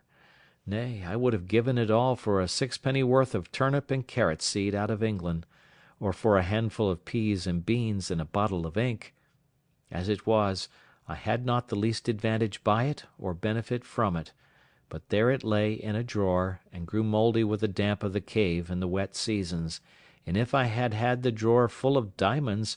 it had been the same case. They had been of no manner of value to me, because of no use. I had now brought my state of life to be much easier in itself than it was at first, and much easier to my mind as well as to my body. I frequently sat down to meat with thankfulness, and admired the hand of God's providence, which had thus spread my table in the wilderness. I learned to look more upon the bright side of my condition and less upon the dark side, and to consider what I enjoyed rather than what I wanted, and this gave me sometimes such secret comforts that I cannot express them, and which I take notice of here, to put those discontented people in mind of it, who cannot enjoy comfortably what God has given them, because they see and covet something that He has not given them. All our discontents about what we want appeared to me to spring from the want of thankfulness for what we have. Another reflection was of great use to me, and doubtless would be so to any one that should fall into such distress as mine was, and this was, to compare my present condition with what I at first expected it would be, nay, with what it would certainly have been, if the good providence of God had not wonderfully ordered the ship to be cast up nearer to the shore, where I not only could come at her, but could bring what I got out of her to the shore for my relief and comfort, without which I had wanted for tools to work, weapons for defence, and gunpowder and shot for getting my food. I spent whole hours, I may say whole days, in representing to myself, in the most lively colours, how I must have acted if I had got nothing out of the ship; how I could not have so much as got any food, except fish and turtles, and that, as it was long before I found any of them, I must have perished first; that I should have lived, if I had not perished, like a mere savage; that if I had killed a goat or a fowl by any contrivance, I had no way to flay or open it, or part the flesh from the skin and the bowels, or to cut it up, but must gnaw it with my teeth and pull it with my claws like a beast. These reflections made me very sensible of the goodness of Providence to me, and very thankful for my present condition, with all its hardships and misfortunes; and this part also I cannot but recommend to the reflection of those who are apt, in their misery, to say, "Is any affliction like mine?" Let them consider how much worse the cases of some people are, and their case might have been, if Providence had thought fit. I had another reflection, which assisted me also to comfort my mind with hopes, and this was comparing my present situation with what I had deserved, and had therefore reason to expect from the hand of Providence. I had lived a dreadful life, perfectly destitute of the knowledge and fear of God. I had been well instructed by father and mother, neither had they been wanting to me in their early endeavours to infuse a religious awe of God into my mind, a sense of my duty, and what the nature and end of my being required of me. But, alas! falling early into the seafaring life, which of all lives is the most destitute of the fear of God, though His terrors are always before them, I say, falling early into the seafaring life and into seafaring company, all that little sense of religion which I had entertained was laughed out of me by my messmates, by a hardened despising of dangers, and the views of death, which grew habitual to me by my long absence from all manner of opportunities to converse with anything but what was like myself, or to hear anything that was good or tended towards it. So void was I of everything that was good, or the least sense of what I was, or was to be, that, in the greatest deliverances I enjoyed, such as my escape from Sallee, my being taken up by the Portuguese master of the ship, my being planted so well in the Brazils, my receiving the cargo from England, and the like, I never had once the words, "Thank God," so much as on my mind, or in my mouth, nor in the greatest distress had I so much as a thought to pray to Him, or so much as to say, "Lord, have mercy upon me." No, nor to mention the name of God, unless it was to swear by, and blaspheme it. I had terrible reflections upon my mind for many months, as I have already observed, on account of my wicked and hardened life past; and when I looked about me, and considered what particular providences had attended me since my coming into this place, and how God had dealt bountifully with me, had not only punished me less than my iniquity had deserved, but had so plentifully provided for me, this gave me great hopes that my repentance was accepted, and that God had yet mercy in store for me. With these reflections I worked my mind up, not only to a resignation to the will of God in the present disposition of my circumstances, but even to a sincere thankfulness for my condition; and that I, who was yet a living man, ought not to complain, seeing I had not the due punishment of my sins; that I enjoyed so many mercies which I had no reason to have expected in that place; that I ought never more to repine at my condition, but to rejoice, and to give daily thanks for that daily bread, which nothing but a crowd of wonders could have brought; that I ought to consider I had been fed even by a miracle, even as great as that of feeding Elijah by ravens, nay, by a long series of miracles; and that I could hardly have named a place in the uninhabitable part of the world where I could have been cast more to my advantage; a place where, as I had no society, which was my affliction on one hand, so I found no ravenous beasts, no furious wolves or tigers to threaten my life, no venomous creatures or poisons which I might feed on to my hurt, no savages to murder and devour me. In a word, as my life was a life of sorrow one way, so it was a life of mercy another, and I wanted nothing to make it a life of comfort but to be able to make my sense of God's goodness to me and care over me in this condition be my daily consolation; and after I did make a just improvement on these things, I went away and was no more sad. I had now been here so long that many things which I had brought on shore for my help were either quite gone, or very much wasted and near spent. My ink, as I observed, had been gone some time, all but a very little, which I eked out with water, a little and a little, till it was so pale, it scarce left any appearance of black upon the paper. As long as it lasted I made use of it to minute down the days of the month on which any remarkable thing happened to me; and first, by casting up times past, I remembered that there was a strange concurrence of days in the various providences which befell me, and which, if I had been superstitiously inclined to observe days as fatal or fortunate, I might have had reason to have looked upon with a great deal of curiosity. First, I had observed that the same day that I broke away from my father and friends and ran away to Hull in order to go to sea, the same day afterwards I was taken by the Sallee man of war and made a slave.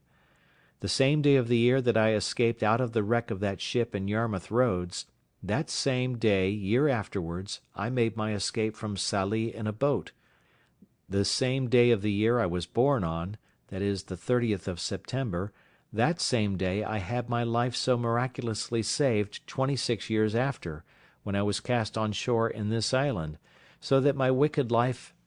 and my solitary life began both on a day. The next thing to my ink being wasted was that of my bread; I mean the biscuit which I brought out of the ship. This I had husbanded to the last degree, allowing myself but one cake of bread a day for above a year; and yet I was quite without bread for near a year before I got any corn of my own, and great reason I had to be thankful that I had any at all, the getting of it being, as has been already observed, next to miraculous. My clothes, too, began to decay. As to linen, I had had none a good while, except some checkered shirts which I found in the chests of the other seamen, and which I carefully preserved, because many times I could bear no other clothes on but a shirt; and it was a very great help to me that I had, among all the men's clothes of the ship, almost 3 dozen of shirts. There were also, indeed, several thick watch coats of the seamen's which were left, but they were too hot to wear; and though it is true that the weather was so violently hot that there was no need of clothes, yet I could not go quite naked; no, though I had been inclined to it, which I was not; nor could I abide the thought of it, though I was alone. The reason why I could not go naked was, I could not bear the heat of the sun so well when quite naked as with some clothes on. Nay, the very heat frequently blistered my skin, whereas, with a shirt on, the air itself made some motion, and whistling under the shirt was twofold cooler than without it. No more could I ever bring myself to go out in the heat of the sun without a cap or a hat. The heat of the sun, beating with such violence as it does in that place, would give me the headache presently, by darting so directly on my head, without a cap or hat on, so that I could not bear it, whereas if I put on my hat it would presently go away. Upon these views I began to consider about putting the few rags I had, which I called clothes, into some order. I had worn out all the waistcoats I had, and my business was now to try if I could not make jackets out of the great watchcoats which I had by me, and with such other materials as I had; so I set to work tailoring, or rather, indeed, botching, for I made most piteous work of it. However, I made shift to make 2 or 3 new waistcoats, which I hoped would serve me a great while. As for breeches or drawers, I made but a very sorry shift indeed till afterwards. I have mentioned that I saved the skins of all the creatures that I killed, I mean 4-footed ones, and I had them hung up, stretched out with sticks in the sun, by which means some of them were so dry and hard that they were fit for little, but others were very useful. The first thing I made of these was a great cap for my head, with the hair on the outside, to shoot off the rain, and this I performed so well, that after I made me a suit of clothes wholly of these skins, that is to say, a waistcoat, and breeches open at the knees, and both loose, for they were rather wanting to keep me cool than to keep me warm. I must not omit to acknowledge that they were wretchedly made, for if I was a bad carpenter, I was a worse tailor. However, they were such as I made very good shift with, and when I was out, if it happened to rain, the hair of my waistcoat and cap being outermost, I was kept very dry. After this, I spent a great deal of time and pains to make an umbrella. I was, indeed, in great want of one, and had a great mind to make one. I had seen them made in the Brazils, where they are very useful in the great heats there, and I felt the heats every jot as great here, and greater too, being nearer the equinox. Besides, as I was obliged to be much abroad, it was a most useful thing to me, as well for the rains as the heats. I took a world of pains with it, and was a great while before I could make anything likely to hold; nay, after I had thought I had hit the way, I spoiled 2 or 3 before I made one to my mind; but at last I made one that answered indifferently well. The main difficulty I found was to make it let down. I could make it spread, but if it did not let down too, and draw in, it was not portable for me any way but just over my head, which would not do. However,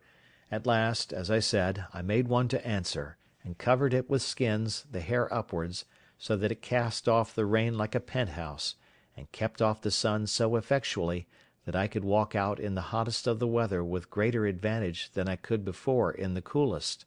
and when I had no need of it could close it, and carry it under my arm. Thus I lived mighty comfortably, my mind being entirely composed by resigning myself to the will of God, and throwing myself wholly upon the disposal of His providence. This made my life better than sociable, for when I began to regret the want of conversation, I would ask myself, whether thus conversing mutually with my own thoughts, and, as I hope I may say, with even God Himself, by ejaculations, was not better than the utmost enjoyment of human society in the world? Chapter 9. Chapter 10. Tames goats. I cannot say that after this, for 5 years, any extraordinary thing happened to me, but I lived on in the same course, in the same posture and place, as before. The chief things I was employed in, besides my yearly labour of planting my barley and rice, and curing my raisins, of both of which I always kept up just enough to have a sufficient stock of 1 year's provisions beforehand, I say, besides this yearly labour, and my daily pursuit of going out with my gun, I had one labour, to make a canoe, which at last I finished. so that, by digging a canal to it of 6 feet wide and 4 feet deep, I brought it into the creek, almost half a mile. As for the first, which was so vastly big, for I made it without considering beforehand, as I ought to have done, how I should be able to launch it, so, never being able to bring it into the water or bring the water to it, I was obliged to let it lie where it was, as a memorandum to teach me to be wiser the next time.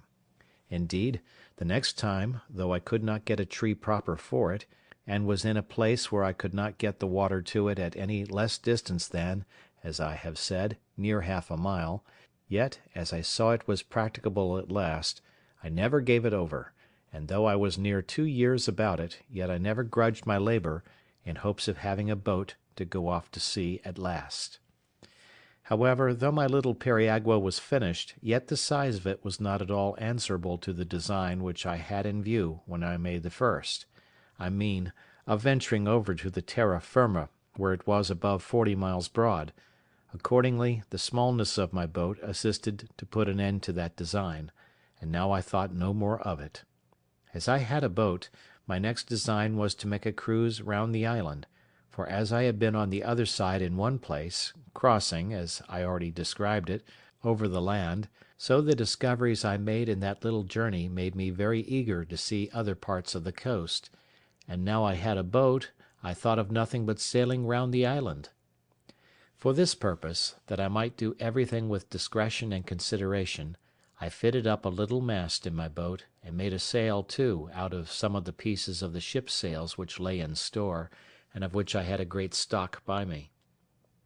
Having fitted my mast and sail, and tried the boat, I found she would sail very well. Then I made little lockers or boxes at each end of my boat, to put provisions, necessaries, ammunition, etc., into, to be kept dry, either from rain or the spray of the sea, and a little long hollow place I cut in the inside of the boat, where I could lay my gun, making a flap to hang down over it to keep it dry. I fixed my umbrella also in the step at the stern, like a mast, to stand over my head, and keep the heat of the sun off me, like an awning; and thus I every now and then took a little voyage upon the sea, but never went far out, nor far from the little creek. At last, being eager to view the circumference of my little kingdom, I resolved upon my cruise, and accordingly I victualled my ship for the voyage, putting in 24 of loaves, cakes I should call them, of barley bread, an earthen pot full of parched rice, a food I ate a good deal of, and a little bottle of rum, half a goat, and powder and shot for killing more, and 2 large watch coats, of those which, as I mentioned before, I had saved out of the seamen's chests. These I took, one to lie upon, and the other to cover me in the night. It was the 6th of November, in the 6th year of my reign, or my captivity, which you please, that I set out on this voyage, and I found it much longer than I expected, for though the island itself was not very large, yet when I came to the east side of it, I found a great ledge of rocks lay out about 2 leagues into the sea, some above water, some under it, and beyond that a shoal of sand, lying dry half a league more, so that I was obliged to go a great way out to sea to double the point. When I first discovered them, I was going to give over my enterprise and come back again, not knowing how far it might oblige me to go out to sea, and above all doubting how I should get back again.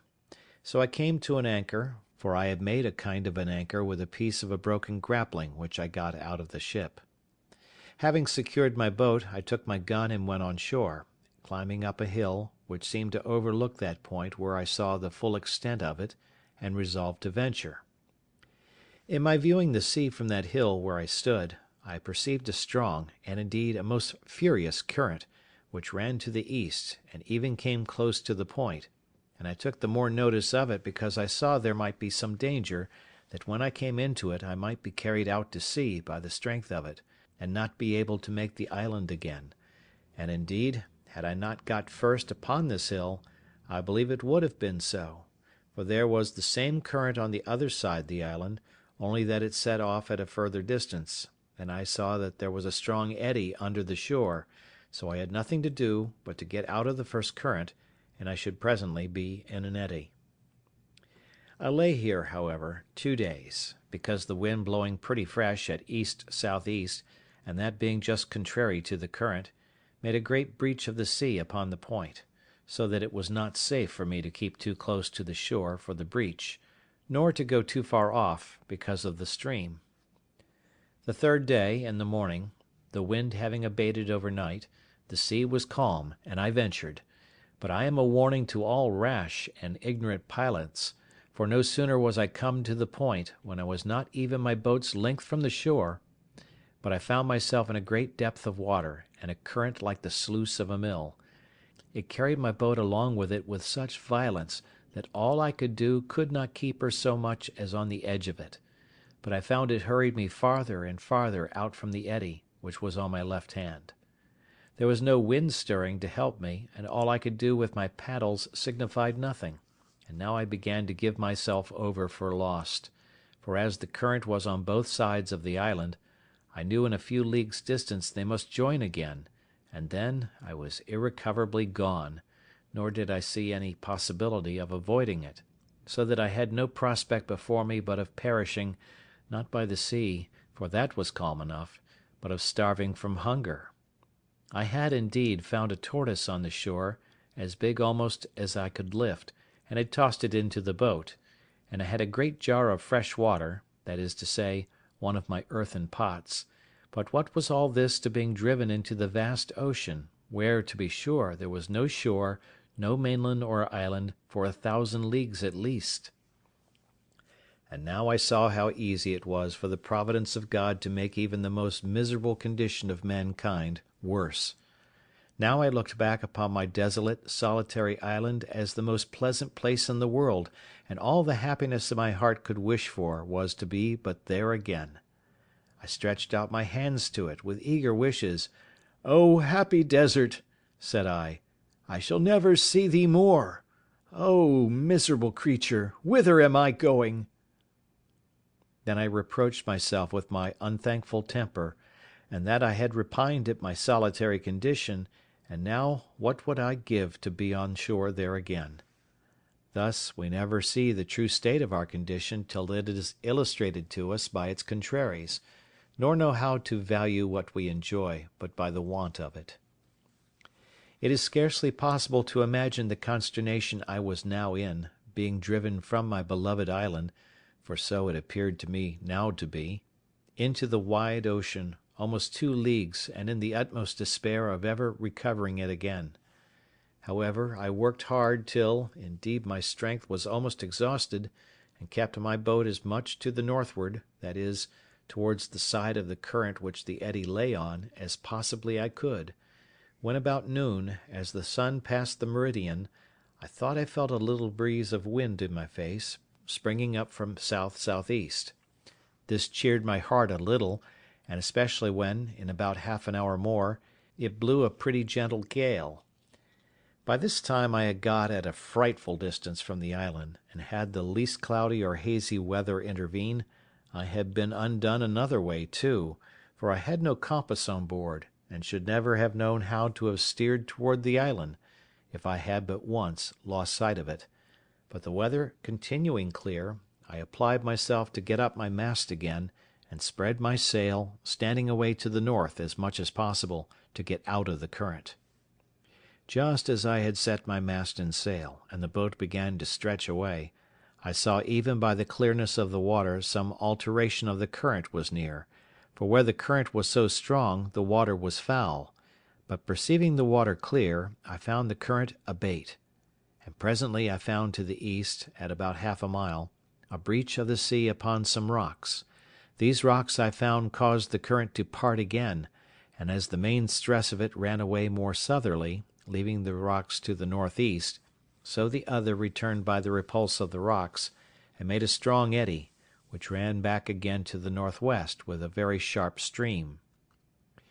They who know what it is to have a reprieve brought to them upon the ladder, or to be rescued from thieves just going to murder them, or who have been in such extremities,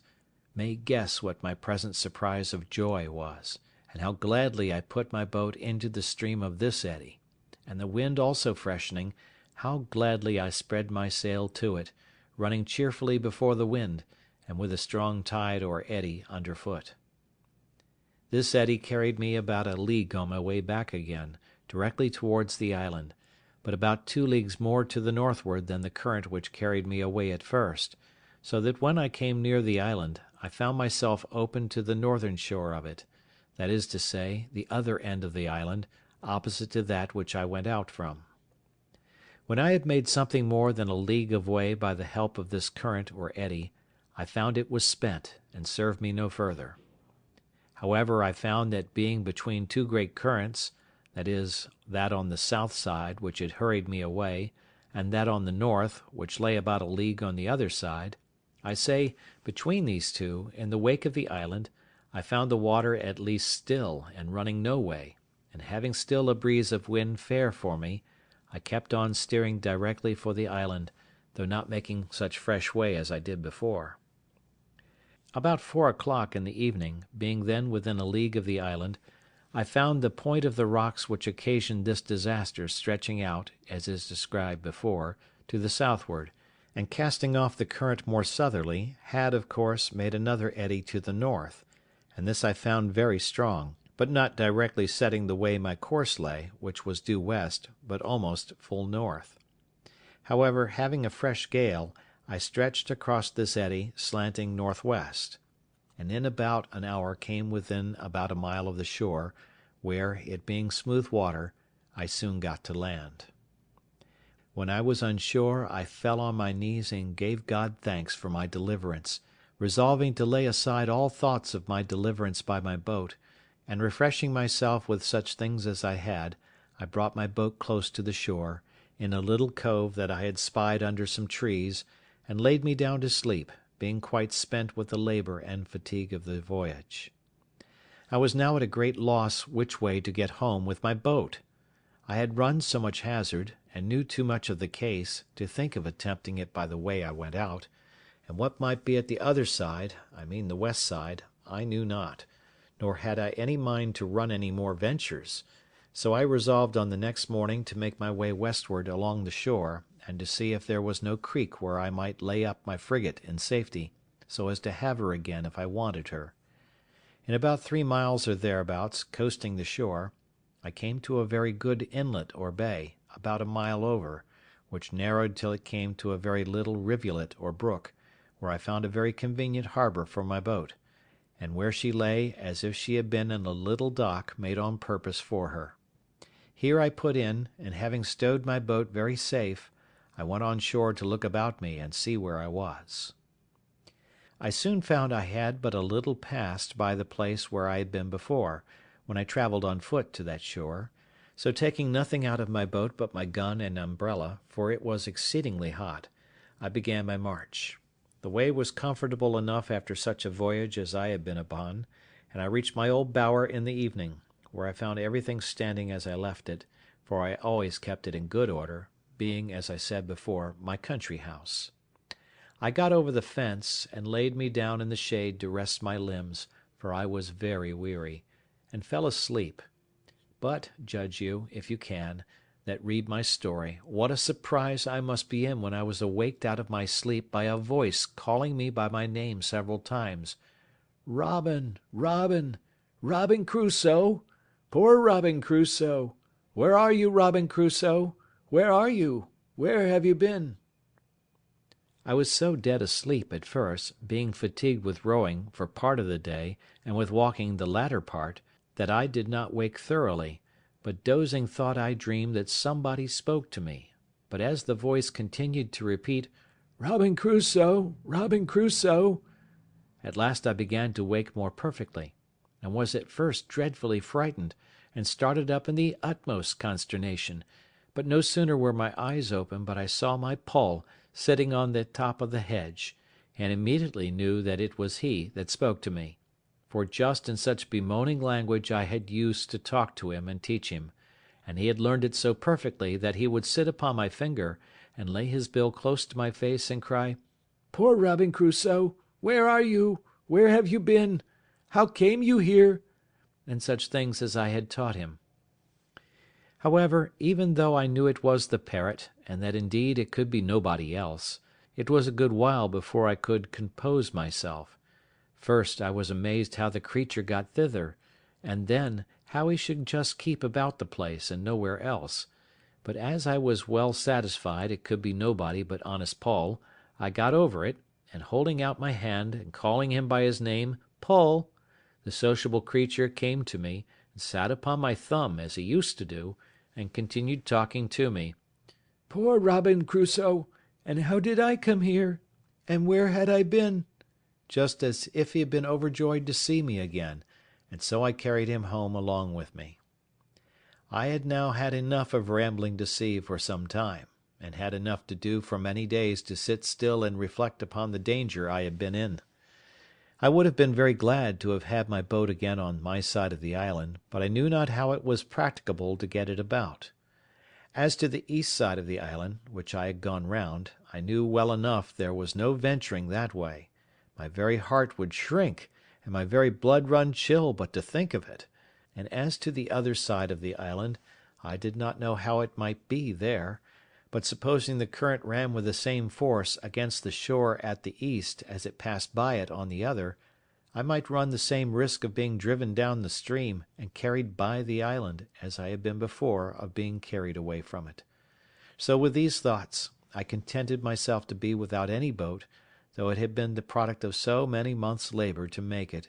and of so many more to get it into the sea. In this government of my temper I remained near a year, and lived a very sedate, retired life, as you may well suppose, and my thoughts being very much composed as to my condition, and fully comforted in resigning myself to the dispositions of Providence, I thought I lived really very happily in all things except that of society. I improved myself in this time in all the mechanic exercises which my necessities put me upon applying myself to, and I believe I should, upon occasion, have made a very good carpenter, especially considering how few tools I had. Besides this, I arrived at an unexpected perfection in my earthenware, and contrived well enough to make them with a wheel, which I found infinitely easier and better, because I made things round and shaped, which before were filthy things indeed to look on. But I think I was never more vain of my own performance, or more joyful for anything I found out, than for my being able to make a tobacco pipe; and though it was a very ugly, clumsy thing when it was done, and only burned red, like other earthenware, yet it was hard and firm, and would draw the smoke. I was exceedingly comforted with it, for I had been always used to smoke, and there were pipes in the ship, but I forgot them at first, not thinking there was tobacco in the island, and afterwards, when I searched the ship again, I could not come at any pipes. In my wickerware also I improved much, and made abundance of necessary baskets, as well as my invention showed me, though not very handsome, yet they were such as were very handy and convenient for laying things up in, or fetching things home. For example, if I killed a goat abroad, I could hang it up in a tree, flay it, dress it, and cut it in pieces, and bring it home in a basket; and the like by a turtle, I could cut it up, take out the eggs, and a piece or two of the flesh, which was enough for me, and bring them home in a basket, and leave the rest behind me. Also, large deep baskets were the receivers of my corn, which I always rubbed out as soon as it was dry and cured, and kept it in great baskets. I began now to perceive my powder abated considerably. This was a want which was impossible for me to supply, and I began seriously to consider what I must do when I should have no more powder, that is to say, how I should kill any goats. I had, as is observed in the 3rd year of my being here, kept a young kid, and bred her up tame, and I was in hopes of getting a he-goat, but I could not by any means bring it to pass, till my kid grew an old goat, and as I could never find in my heart to kill her, she died at last of mere age. And being now in the 11th year of my residence, and, as I have said, my ammunition growing low, I set myself to study some art to trap and snare the goats, to see whether I could not catch some of them alive, and particularly I wanted a she-goat great with young. For this purpose I made snares to hamper them, and I do believe they were more than once taken in them, but my tackle was not good, for I had no wire, and I always found them broken and my bait devoured. At length I resolved to try a pitfall, so I dug several large pits in the earth, in places where I had observed the goats used to feed, and over those pits I placed hurdles of my own making too, with a great weight upon them, and several times I put ears of barley and dry rice without setting the trap, and I could easily perceive that the goats had gone in and eaten up the corn, for I could see the marks of their feet. At length I set 3 traps in one night, and going the next morning I found them all standing, and yet the bait eaten and gone. This was very discouraging. However, I altered my traps, and not to trouble you with particulars, going one morning to see my traps, I found in one of them a large old he-goat, and in one of the others 3 kids, a male and 2 females. As to the old one, I knew not what to do with him. He was so fierce I durst not go into the pit to him, that is to say, to bring him away alive, which was what I wanted. I could have killed him, but that was not my business, nor would it answer my end, so I even let him out, and he ran away as if he had been frightened out of his wits. But I did not then know what I afterwards learned, that hunger will tame a lion. If I had let him stay 3 or 4 days without food, and then have carried him some water to drink and then a little corn, he would have been as tame as one of the kids, for they are mighty sagacious, tractable creatures where they are well used. However, for the present I let him go, knowing no better at that time. Then I went to the 3 kids, and taking them one by one, I tied them with strings together, and with some difficulty brought them all home. It was a good while before they would feed, but throwing them some sweet corn, it tempted them, and they began to be tame. And now I found that if I expected to supply myself with goat's flesh when I had no powder or shot left, breeding some up tame was my only way, when perhaps I might have them about my house like a flock of sheep. But then it occurred to me that I must keep the tame from the wild, or else they would always run wild when they grew up, and the only way for this was to have some enclosed piece of ground, well fenced either with hedge or pale, to keep them in so effectually that those within might not break out, or those without break in. This was a great undertaking for one pair of hands, yet, as I saw there was an absolute necessity for doing it, my first work was to find out a proper piece of ground, where there was likely to be herbage for them to eat, water for them to drink, and cover to keep them from the sun. Those who understand such enclosures will think I had very little contrivance when I pitched upon a place very proper for all these, being a plain open piece of meadow land, or savanna, as our people call it in the western colonies, which had 2 or 3 little drills of fresh water in it, and at one end it was very woody. I say they will smile at my forecast, when I shall tell them I began by enclosing this piece of ground in such a manner that my hedge or pale must have been at least 2 miles about. Nor was the madness of it so great as to the compass, for if it was 10 miles about, I was like to have time enough to do it in, but I did not consider that my goats would be as wild in so much compass as if they had had the whole island, and I should have so much room to chase them in that I should never catch them. My hedge was begun and carried on, I believe, about 50 yards when this thought occurred to me, so I presently stopped short, and for the beginning I resolved to enclose a piece of about 150 yards in length, and 100 yards in breadth, which, as it would maintain as many as I should have in any reasonable time, so, as my stock increased, I could add more ground to my enclosure. This was acting with some prudence, and I went to work with courage. I was about 3 months hedging in the first piece, and till I had done it, I tethered the 3 kids in the best part of it, and used them to feed as near me as possible, to make them familiar; and very often I would go and carry them some ears of barley, or a handful of rice, and feed them out of my hand, so that after my enclosure was finished and I let them loose, they would follow me up and down, bleating after me for a handful of corn. This answered my end, and in about a year and a half I had a flock of about 12 goats, kids and all, and in 2 years more I had 43, besides several that I took and killed for my food. After that, I enclosed 5 several pieces of ground to feed them in, with little pens to drive them to take them as I wanted, and gates out of one piece of ground into another. But this was not all, for now I not only had goat's flesh to feed on when I pleased, but milk too, a thing which, indeed, in the beginning I did not so much as think of, and which, when it came into my thoughts, was really an agreeable surprise, for now I set up my dairy, and had sometimes a gallon or two of milk in a day. And as nature, who gives supplies of food to every creature, dictates even naturally how to make use of it, so I, that had never milked a cow, much less a goat, or seen butter or cheese made only when I was a boy, after a great many essays and miscarriages, made both butter and cheese at last, also salt, though I found it partly made to my hand by the heat of the sun upon some of the rocks of the sea, and never wanted it afterwards. How mercifully can our Creator treat his creatures, even in those conditions in which they are seen to be overwhelmed in destruction! How can he sweeten the bitterest providences, and give us cause to praise him for dungeons and prisons!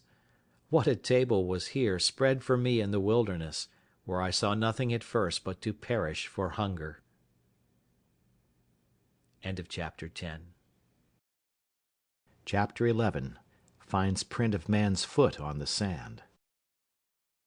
It would have made a stoic smile to have seen me and my little family sit down to dinner. There was my majesty the prince and lord of the whole island. I had the lives of all my subjects at my absolute command. I could hang, draw, give liberty, and take it away, and no rebels among all my subjects. Then to see how like a king I dined, too, all alone, attended by my servants. Paul, as if he had been my favourite, was the only person permitted to talk to me.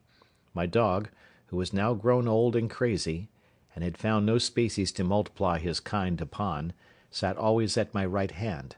and two cats, one on one side of the table and one on the other, expecting now and then a bit from my hand as a mark of especial favour. But these were not the two cats which I brought on shore at first, for they were both of them dead, and had been interred near my habitation by my own hand, but one of them having multiplied by I know not what kind of creature,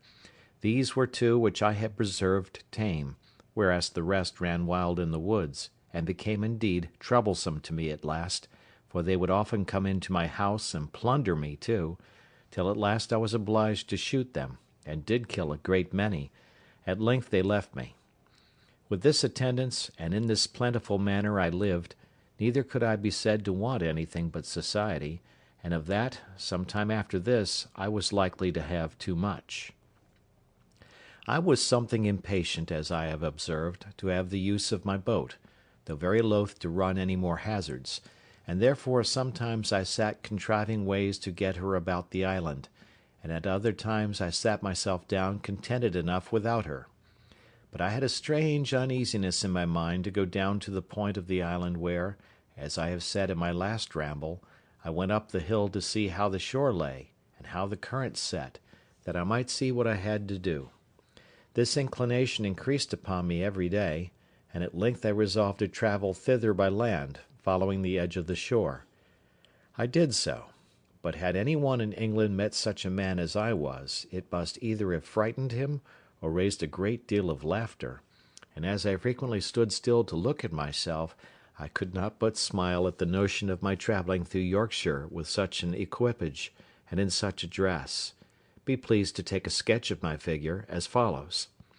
I had a great high shapeless cap, made of a goat's skin, with a flap hanging down behind, as well to keep the sun from me as to shoot the rain off from running into my neck, nothing being so hurtful in these climates as the rain upon the flesh under the clothes. I had a short jacket of goat's skin, the skirts coming down to about the middle of the thighs, and a pair of open-kneed breeches of the same. The breeches were made of the skin of an old he-goat, whose hair hung down such a length on either side that, like pantaloons, it reached to the middle of my legs. Stockings and shoes I had none, but had made me a pair of somethings, I scarce knew what to call them,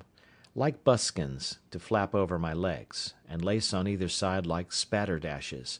but of a most barbarous shape, as indeed were all the rest of my clothes. I had on a broad belt of goat's skin dried, which I drew together with two thongs of the same instead of buckles, and in a kind of a frog on either side of this, instead of a sword and dagger, hung a little saw and a hatchet, one on one side and one on the other.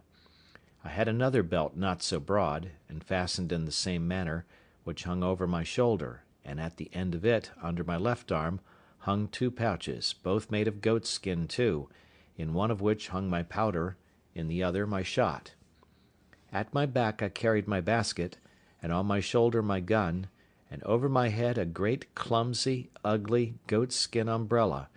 but which, after all, was the most necessary thing I had about me, next to my gun. As for my face, the colour of it was really not so mulatto-like as one might expect from a man not at all careful of it, and living within 9 or 10 degrees of the equinox. My beard I had once suffered to grow till it was about 1/4 of a yard long, but as I had both scissors and razors sufficient, I had cut it pretty short, except what grew on my upper lip, which I had trimmed into a large pair of Mahometan whiskers, such as I had seen worn by some Turks at Sallee; for the Moors did not wear such, though the Turks did, of these mustachios or whiskers. I will not say they were long enough to hang my hat upon them, but they were of a length and shape monstrous enough, and such as in England would have passed for frightful. But all this is by the by, for as to my figure, I had so few to observe me that it was of no manner of consequence, so I say no more of that. In this kind of dress I went my new journey, and was out 5 or 6 days. I travelled first along the seashore, directly to the place where I first brought my boat to an anchor to get upon the rocks; and having no boat now to take care of, I went over the land a nearer way to the same height that I was upon before, when, looking forward to the points of the rocks which lay out, and which I was obliged to double with my boat, as is said above, I was surprised to see the sea all smooth and quiet, no rippling, no motion, no current, any more there than in other places. I was at a strange loss to understand this, and resolved to spend some time in the observing it, to see if nothing from the sets of the tide had occasioned it; but I was presently convinced how it was, that is, that the tide of ebb setting from the west, and joining with the current of waters from some great river on the shore, must be the occasion of this current, and that, according as the wind blew more forcibly from the west or from the north, this current came nearer or went farther from the shore. For waiting thereabouts till evening, I went up to the rock again, and then the tide of ebb being made, I plainly saw the current again as before, only that it ran farther off, being near 1/2 a league from the shore, whereas in my case it set close upon the shore, and hurried me and my canoe along with it, which at another time it would not have done. This observation convinced me that I had nothing to do but to observe the ebbing and the flowing of the tide, and I might very easily bring my boat about the island again; but when I began to think of putting it in practice, I had such terror upon my spirits at the remembrance of the danger I had been in, that I could not think of it again with any patience; but, on the contrary, I took up another resolution, which was more safe, though more laborious; and this was, that I would build, or rather make, me another periagua or canoe, and so have one for one side of the island, and one for the other.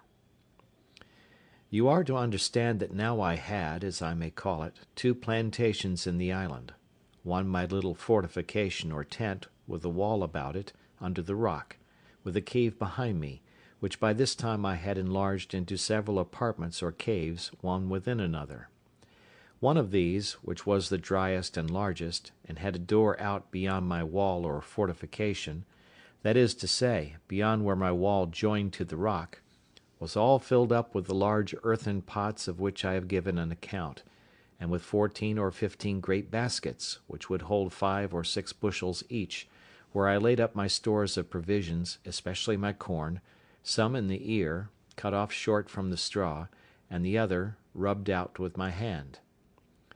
As for my wall, made as before, with long stakes or piles, those piles grew all like trees, and were by this time grown so big, and spread so very much, that there was not the least appearance to anyone's view of any habitation behind them.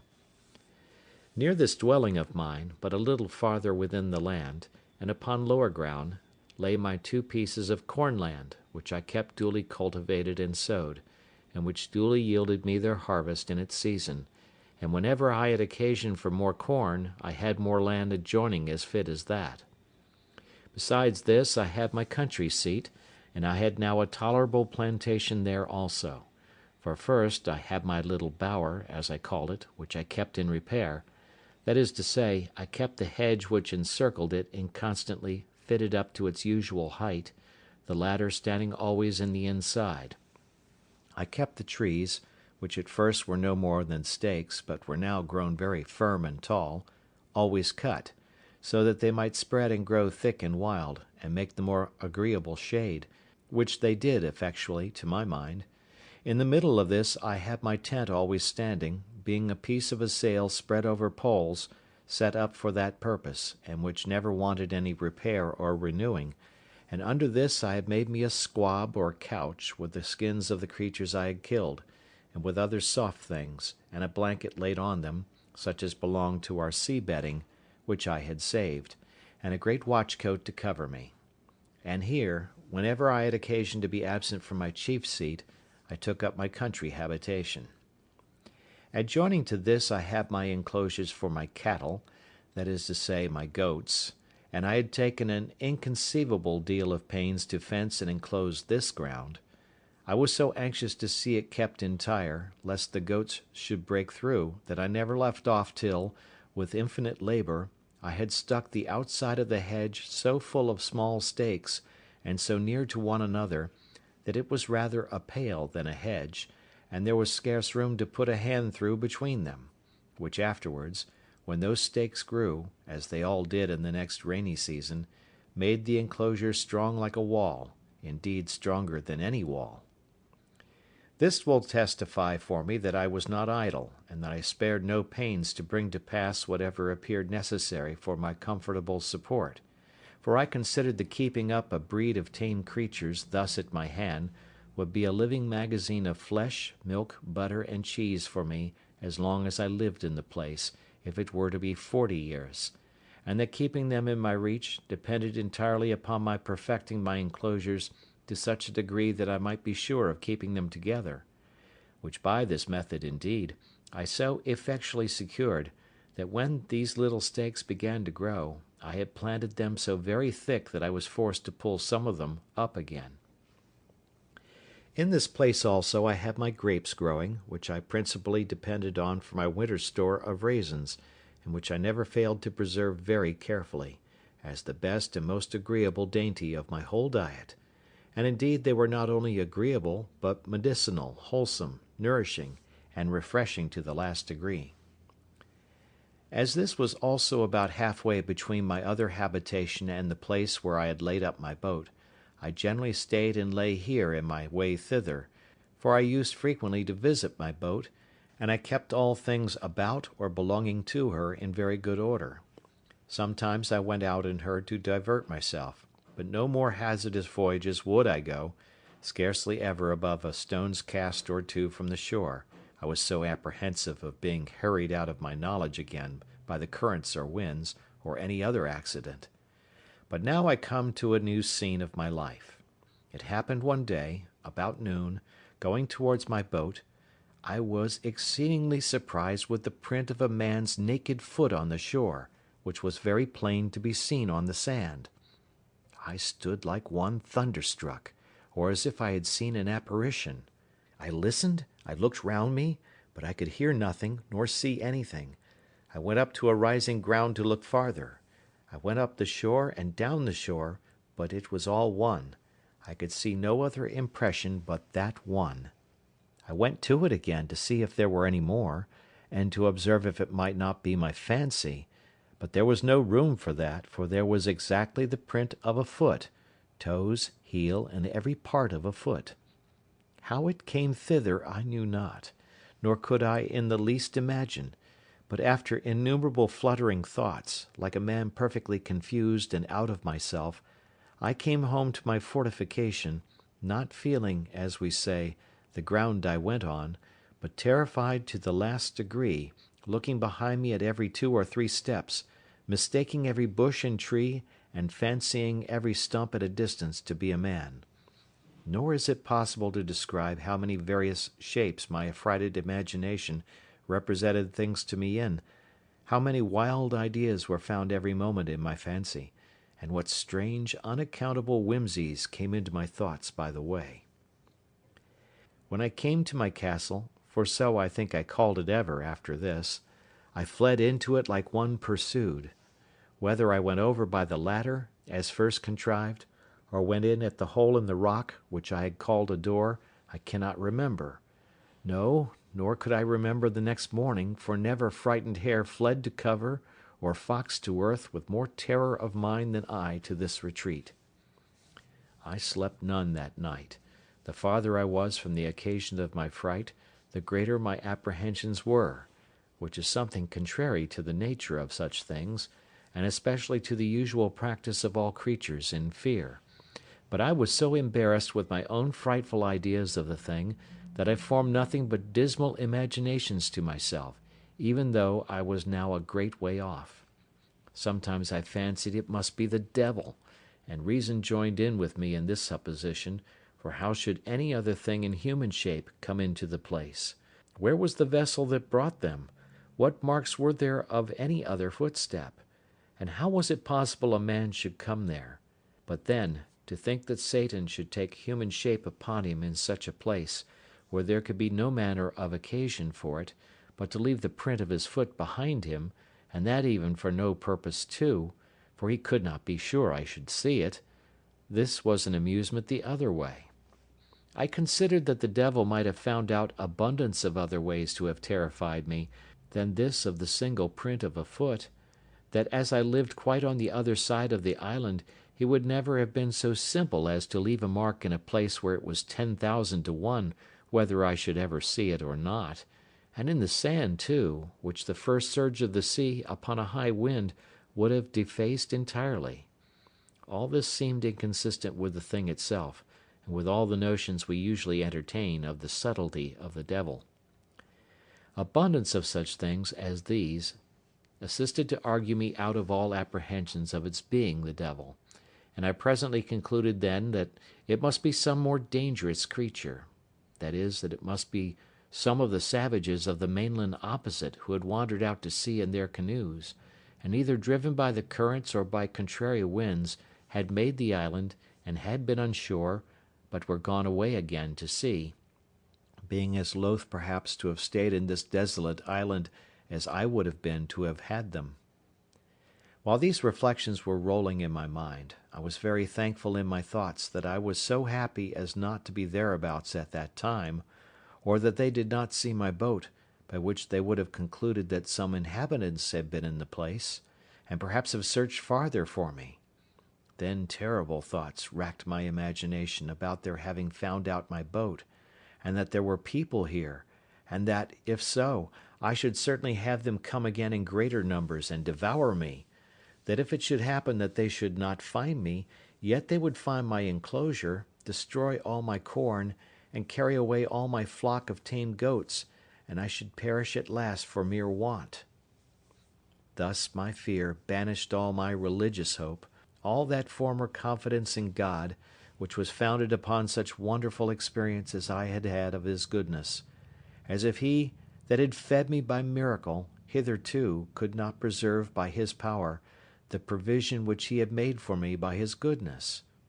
I reproached myself with my laziness, that would not sow any more corn one year than would just serve me till the next season, as if no accident could intervene to prevent my enjoying the crop that was upon the ground.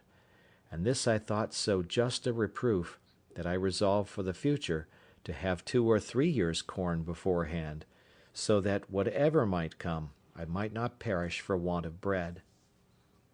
How strange a chequer work of Providence is the life of man! And by what secret different springs are the affections hurried about, as different circumstances present! Today we love what tomorrow we hate. Today we seek what tomorrow we shun. Today we desire what tomorrow we fear, nay, even tremble at the apprehensions of. This was exemplified in me at this time, in the most lively manner imaginable, For I, whose only affliction was that I seemed banished from human society, that I was alone, circumscribed by the boundless ocean, cut off from mankind, and condemned to what I call silent life, that I was as one whom heaven thought not worthy to be numbered among the living, or to appear among the rest of his creatures, that to have seen one of my own species would have seemed to me a raising me from death to life, and the greatest blessing that heaven itself, next to the supreme blessing of salvation, could bestow. I say, that I should now tremble at the very apprehensions of seeing a man, and was ready to sink into the ground at but the shadow or silent appearance of a man having set his foot in the island. Such is the uneven state of human life, and it afforded me a great many curious speculations afterwards, when I had a little recovered my first surprise. I considered that this was the station of life the infinitely wise and good providence of God had determined for me, that as I could not foresee what the ends of divine wisdom might be in all this, so I was not to dispute his sovereignty, who, as I was his creature, had an undoubted right, by creation, to govern and dispose of me absolutely as he thought fit, and who, as I was a creature that had offended him, had likewise a judicial right to condemn me to what punishment he thought fit, and that it was my part to submit to bear his indignation, because I had sinned against him. I then reflected, that as God, who was not only righteous but omnipotent, had thought fit thus to punish and afflict me, so he was able to deliver me, that if he did not think fit to do so, it was my unquestioned duty to resign myself absolutely and entirely to his will; and, on the other hand, it was my duty also to hope in him, pray to him, and quietly to attend to the dictates and directions of his daily providence. These thoughts took me up many hours, days, nay, I may say weeks and months, and one particular effect of my cogitations on this occasion I cannot omit. One morning early, lying in my bed, and filled with thoughts about my danger from the appearances of savages, I found it discomposed me very much, upon which these words of the Scripture came into my thoughts: "Call upon me in the day of trouble, and I will deliver thee, and thou shalt glorify me."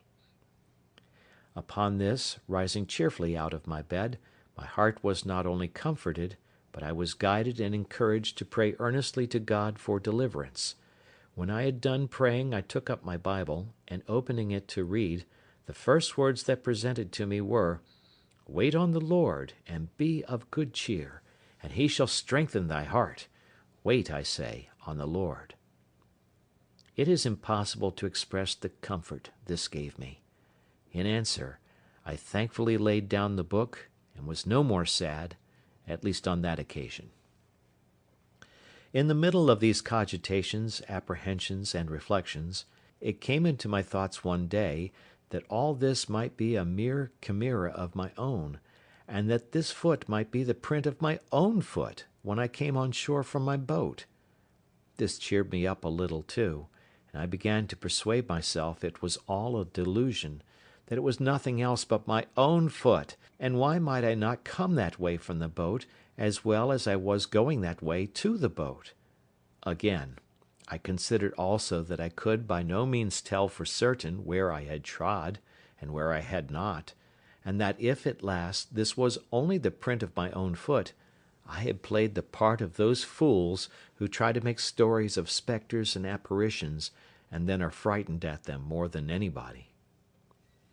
Now I began to take courage, and to peep abroad again, for I had not stirred out of my castle for 3 days and nights, so that I began to starve for provisions, for I had little or nothing within doors but some barley cakes and water. Then I knew that my goats wanted to be milked too, which usually was my evening diversion, and the poor creatures were in great pain and inconvenience for want of it, and indeed it almost spoiled some of them, and almost dried up their milk. Encouraging myself, therefore, with the belief that this was nothing but the print of one of my own feet, and that I might be truly said to start at my own shadow, I began to go abroad again, and went to my country house to milk my flock, but to see with what fear I went forward, how often I looked behind me, how I was ready every now and then to lay down my basket and run for my life, it would have made any one have thought I was haunted with an evil conscience, or that I had been lately most terribly frightened, and so indeed I had. However, I went down thus 2 or 3 days, and having seen nothing, I began to be a little bolder, and to think there was really nothing in it but my own imagination. But I could not persuade myself fully of this till I should go down to the shore again, and see this print of a foot, and measure it by my own, and see if there was any similitude or fitness, that I might be assured it was my own foot. But when I came to the place, first, it appeared evidently to me that when I laid up my boat I could not possibly be on shore anywhere thereabouts. Secondly, when I came to measure the mark with my own foot, I found my foot not so large by a great deal. Both these things filled my head with new imaginations, and gave me the vapours again to the highest degree, so that I shook with cold like one in an ague,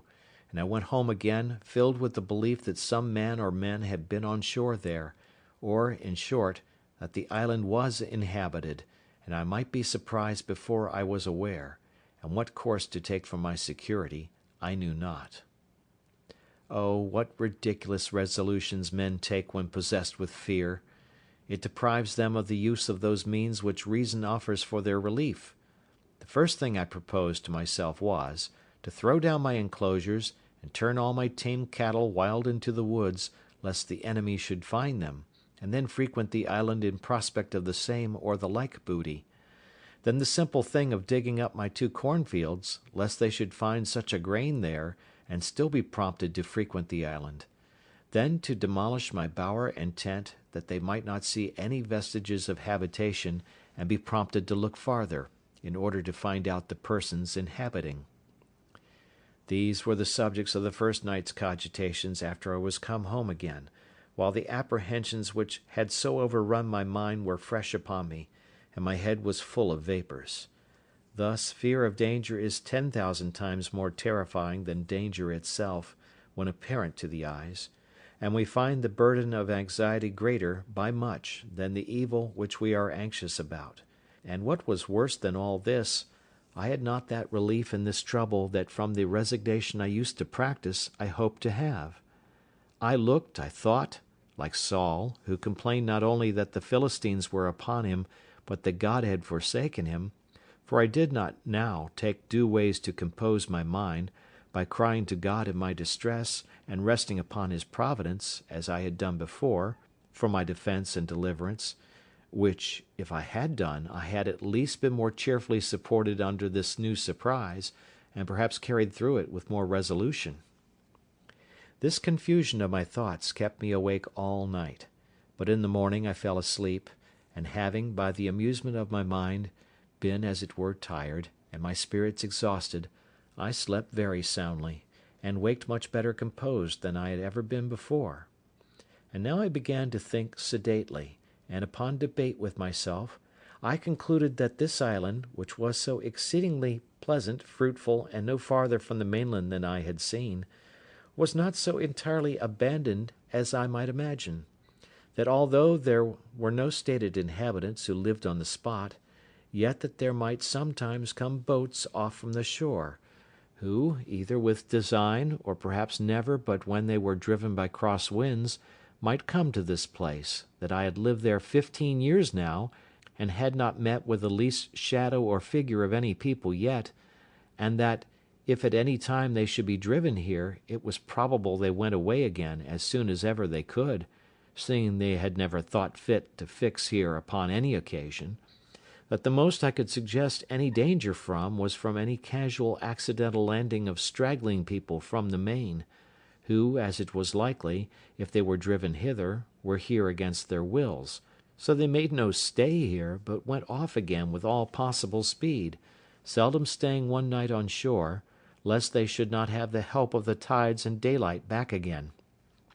and that therefore I had nothing to do but to consider of some safe retreat, in case I should see any savages land upon the spot. Now I began sorely to repent that I had dug my cave so large as to bring a door through again, which door, as I said, came out beyond where my fortification joined to the rock. Upon maturely considering this, therefore, I resolved to draw me a second fortification, in the manner of a semicircle, at a distance from my wall, just where I had planted a double row of trees about 12 years before, of which I made mention, these trees having been planted so thick before, they wanted but few piles to be driven between them, that they might be thicker and stronger, and my wall would be soon finished. So that I had now a double wall, and my outer wall was thickened with pieces of timber, old cables, and everything I could think of to make it strong, having in it 7 little holes, about as big as I might put my arm out at. In the inside of this I thickened my wall to about 10 feet thick, with continually bringing earth out of my cave, and laying it at the foot of the wall, and walking upon it, and through the 7 holes I contrived to plant the muskets, of which I took notice that I had got 7 on shore, out of the ship. These I planted like my cannon, and fitted them into frames, that held them like a carriage, so that I could fire all the 7 guns in 2 minutes' time. This wall I was many a weary month in finishing, and yet never thought myself safe till it was done. When this was done, I stuck all the ground without my wall, for a great length every way, as full with stakes or sticks of the osier-like wood, which I found so apt to grow, as they could well stand, insomuch that I believe I might set in near 20,000 of them, leaving a pretty large space between them and my wall, that I might have room to see an enemy, and that they might have no shelter from the young trees, if they attempted to approach my outer wall. Thus in 2 years' time I had a thick grove, and in 5 or 6 years' time I had a wood before my dwelling, growing so monstrously thick and strong that it was indeed perfectly impassable, and no men, of what kind soever, could ever imagine that there was anything beyond it, much less a habitation. As to the way which I proposed to myself to go in and out, for I left no avenue, it was by setting 2 ladders, one to a part of the rock which was low, and then broke in, and left room to place another ladder upon that, so when the 2 ladders were taken down no man living could come down to me without doing himself mischief, and if they had come down they were still on the outside of my outer wall. Thus I took all the measures human prudence could suggest for my own preservation, and it will be seen at length that they were not altogether without just reason, though I foresaw nothing at that time more than my mere fear suggested to me. End of chapter 11. Chapter 12. A Cave Retreat. While this was doing, I was not altogether careless of my other affairs, for I had a great concern upon me for my little herd of goats.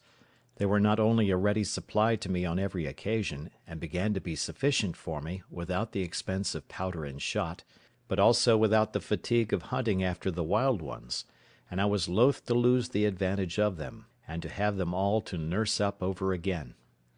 For this purpose, after long consideration, I could think of but 2 ways to preserve them. One was, to find another convenient place to dig a cave underground, and to drive them into it every night; and the other was to enclose 2 or 3 little bits of land, remote from one another, and as much concealed as I could, where I might keep about 6 young goats in each place, so that if any disaster happened to the flock in general, I might be able to raise them again with little trouble and time; and this, though it would require a good deal of time and labour, I thought was the most rational design. Accordingly, I spent some time to find out the most retired parts of the island, and I pitched upon one, which was as private indeed as my heart could wish. It was a little damp piece of ground in the middle of the hollow and thick woods, where, as is observed, I almost lost myself once before, endeavouring to come back that way from the eastern part of the island. Here I found a clear piece of land, nearly 3 acres, so surrounded with woods that it was almost an enclosure by nature; at least it did not want near so much labour to make it so as the other piece of ground I had worked so hard at. I immediately went to work with this piece of ground, and in less than a month's time I had so fenced it round that my flock or herd, call it which you please, which were not so wild now as at first they might be supposed to be, were well enough secured in it. So, without any further delay, I removed 10 young she-goats and 2 he-goats to this piece, and when they were there I continued to perfect the fence till I had made it as secure as the other,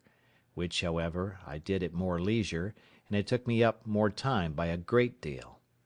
All this labour I was at the expense of, purely from my apprehensions on account of the print of a man's foot, for as yet I had never seen any human creature come near the island, and I had now lived 2 years under this uneasiness, which, indeed, made my life much less comfortable than it was before, as may be well imagined by any who know what it is to live in the constant snare of the fear of man. And this I must observe, with grief too, that the discomposure of my mind had great impression also upon the religious part of my thoughts; for the dread and terror of falling into the hands of savages and cannibals lay so upon my spirits, that I seldom found myself in a due temper for application to my Maker; at least, not with the sedate calmness and resignation of soul which I was wont to do. I rather prayed to God as under great affliction and pressure of mind, surrounded with danger, and in expectation every night of being murdered and devoured before morning; and I must testify, from my experience, that a temper of peace, thankfulness, love, and affection is much the more proper frame for prayer than that of terror and discomposure, and that under the dread of mischief impending, a man is no more fit for a comforting performance of the duty of praying to God than he is for a repentance on a sick bed; for these discomposures affect the mind, as the others do the body; and the discomposure of the mind must necessarily be as great a disability as that of the body, and much greater;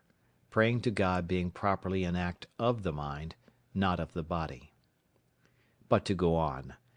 After I had thus secured one part of my little living stock, I went about the whole island searching for another private place to make such another deposit,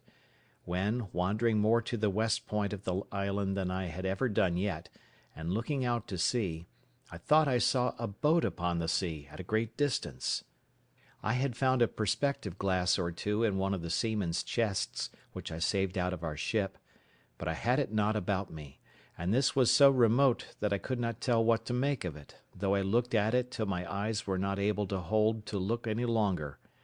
Whether it was a boat or not I do not know, but as I descended from the hill I could see no more of it, so I gave it over; only I resolved to go no more out without a perspective glass in my pocket. When I was come down the hill to the end of the island, where, indeed, I had never been before, I was presently convinced that the seeing the print of the man's foot was not such a strange thing in the island as I imagined, but that it was a special providence that I was cast upon the side of the island where the savages never came. I should easily have known that nothing was more frequent than for the canoes from the main, when they happened to be a little too far out at sea, to shoot over to that side of the island for harbour; likewise, as they often met and fought in their canoes, the victors, having taken any prisoners, would bring them over to the shore, where, according to their dreadful customs, being all cannibals, they would kill and eat them, of which hereafter. When I was come down the hill to the shore, as I said above, being the southwest point of the island, I was perfectly confounded and amazed; nor is it possible for me to express the horror of my mind at seeing the shore spread with skulls, hands, feet, and other bones of human bodies; and particularly I observed a place where there had been a fire made, and a circle dug in the earth, like a cockpit, where I supposed the savage wretches had sat down to their human feastings upon the bodies of their fellow creatures. I was so astonished with the sight of these things, that I entertained no notions of any danger to myself from it for a long while. All my apprehensions were buried in the thoughts of such a pitch of inhuman, hellish brutality, and the horror of the degeneracy of human nature, which, though I had heard of it often, yet I never had so near a view of before. In short, I turned away my face from the horrid spectacle, my stomach grew sick, and I was just at the point of fainting, when nature discharged the disorder from my stomach, and having vomited with uncommon violence, I was a little relieved, but could not bear to stay in the place a moment. So I got up the hill again with all the speed I could, and walked on towards my own habitation. When I came a little out of that part of the island, I stood still a while, as amazed, and then, recovering myself, I looked up with the utmost affection of my soul, and with a flood of tears in my eyes, gave God thanks, that had cast my first lot in a part of the world where I was distinguished from such dreadful creatures as these,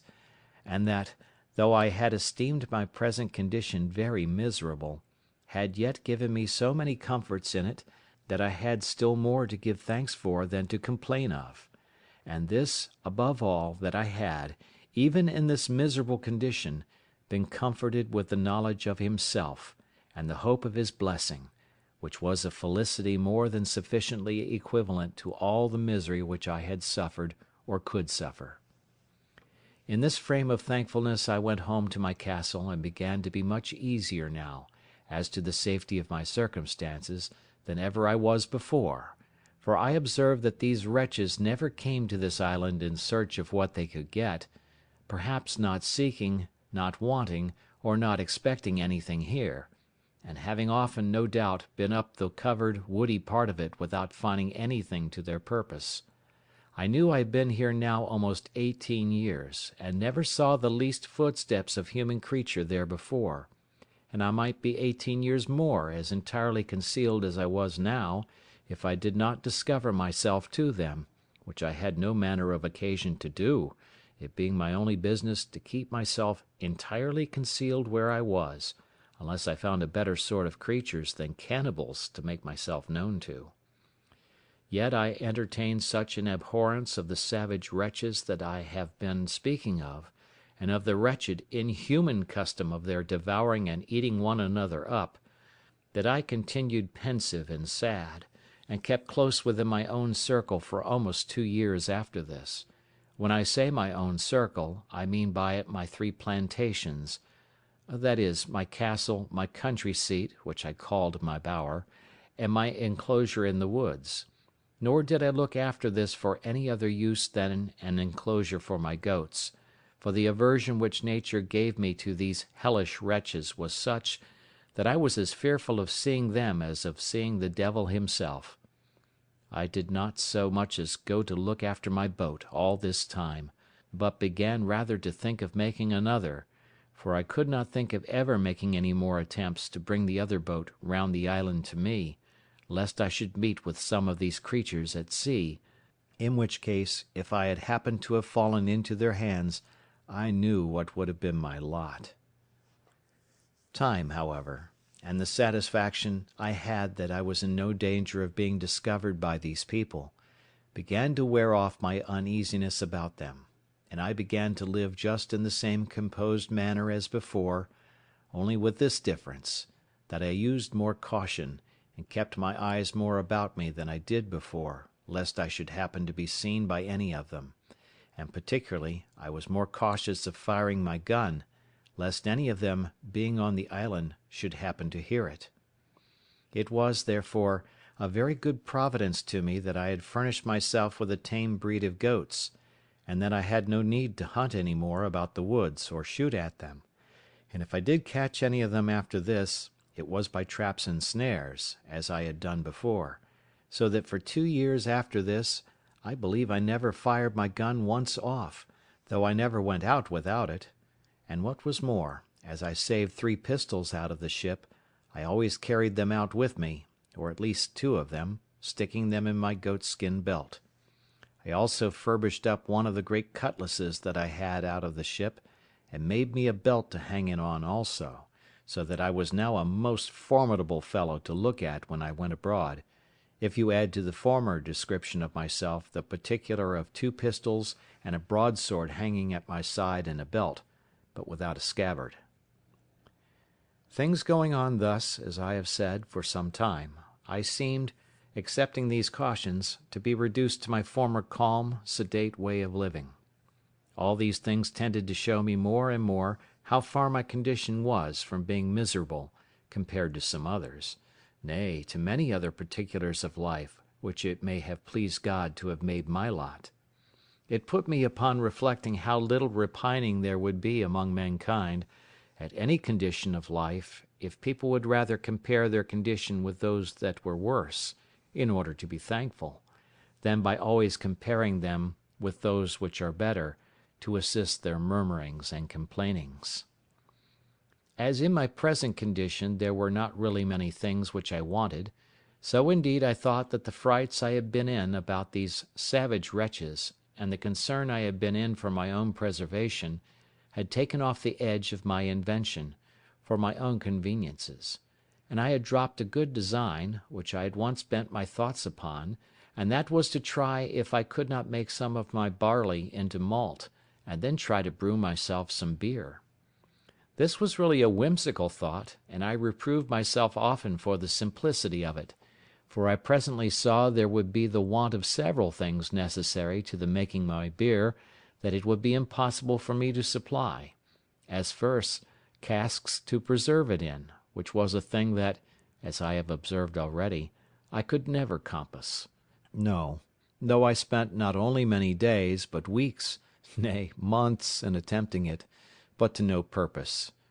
In the next place, I had no hops to make it keep, no yeast to make it work, no copper or kettle to make it boil, and yet with all these things wanting, I verily believe, had not the frights and terrors I was in about the savages intervened, I had undertaken it, and perhaps brought it to pass too, for I seldom gave anything over without accomplishing it, when once I had it in my head to begin it.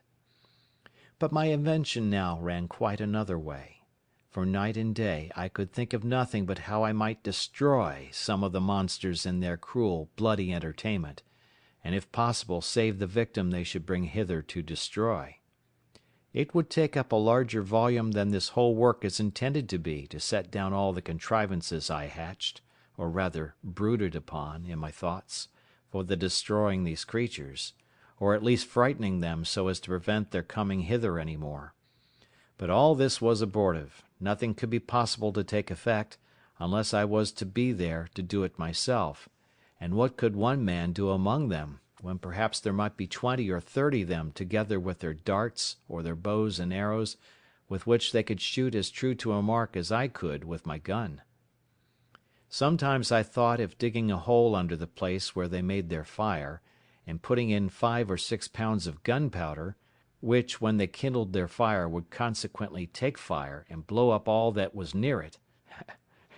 But, as in the first place I should be unwilling to waste so much powder upon them, my store being now within the quantity of 1 barrel, so neither could I be sure of its going off at any certain time, when it might surprise them,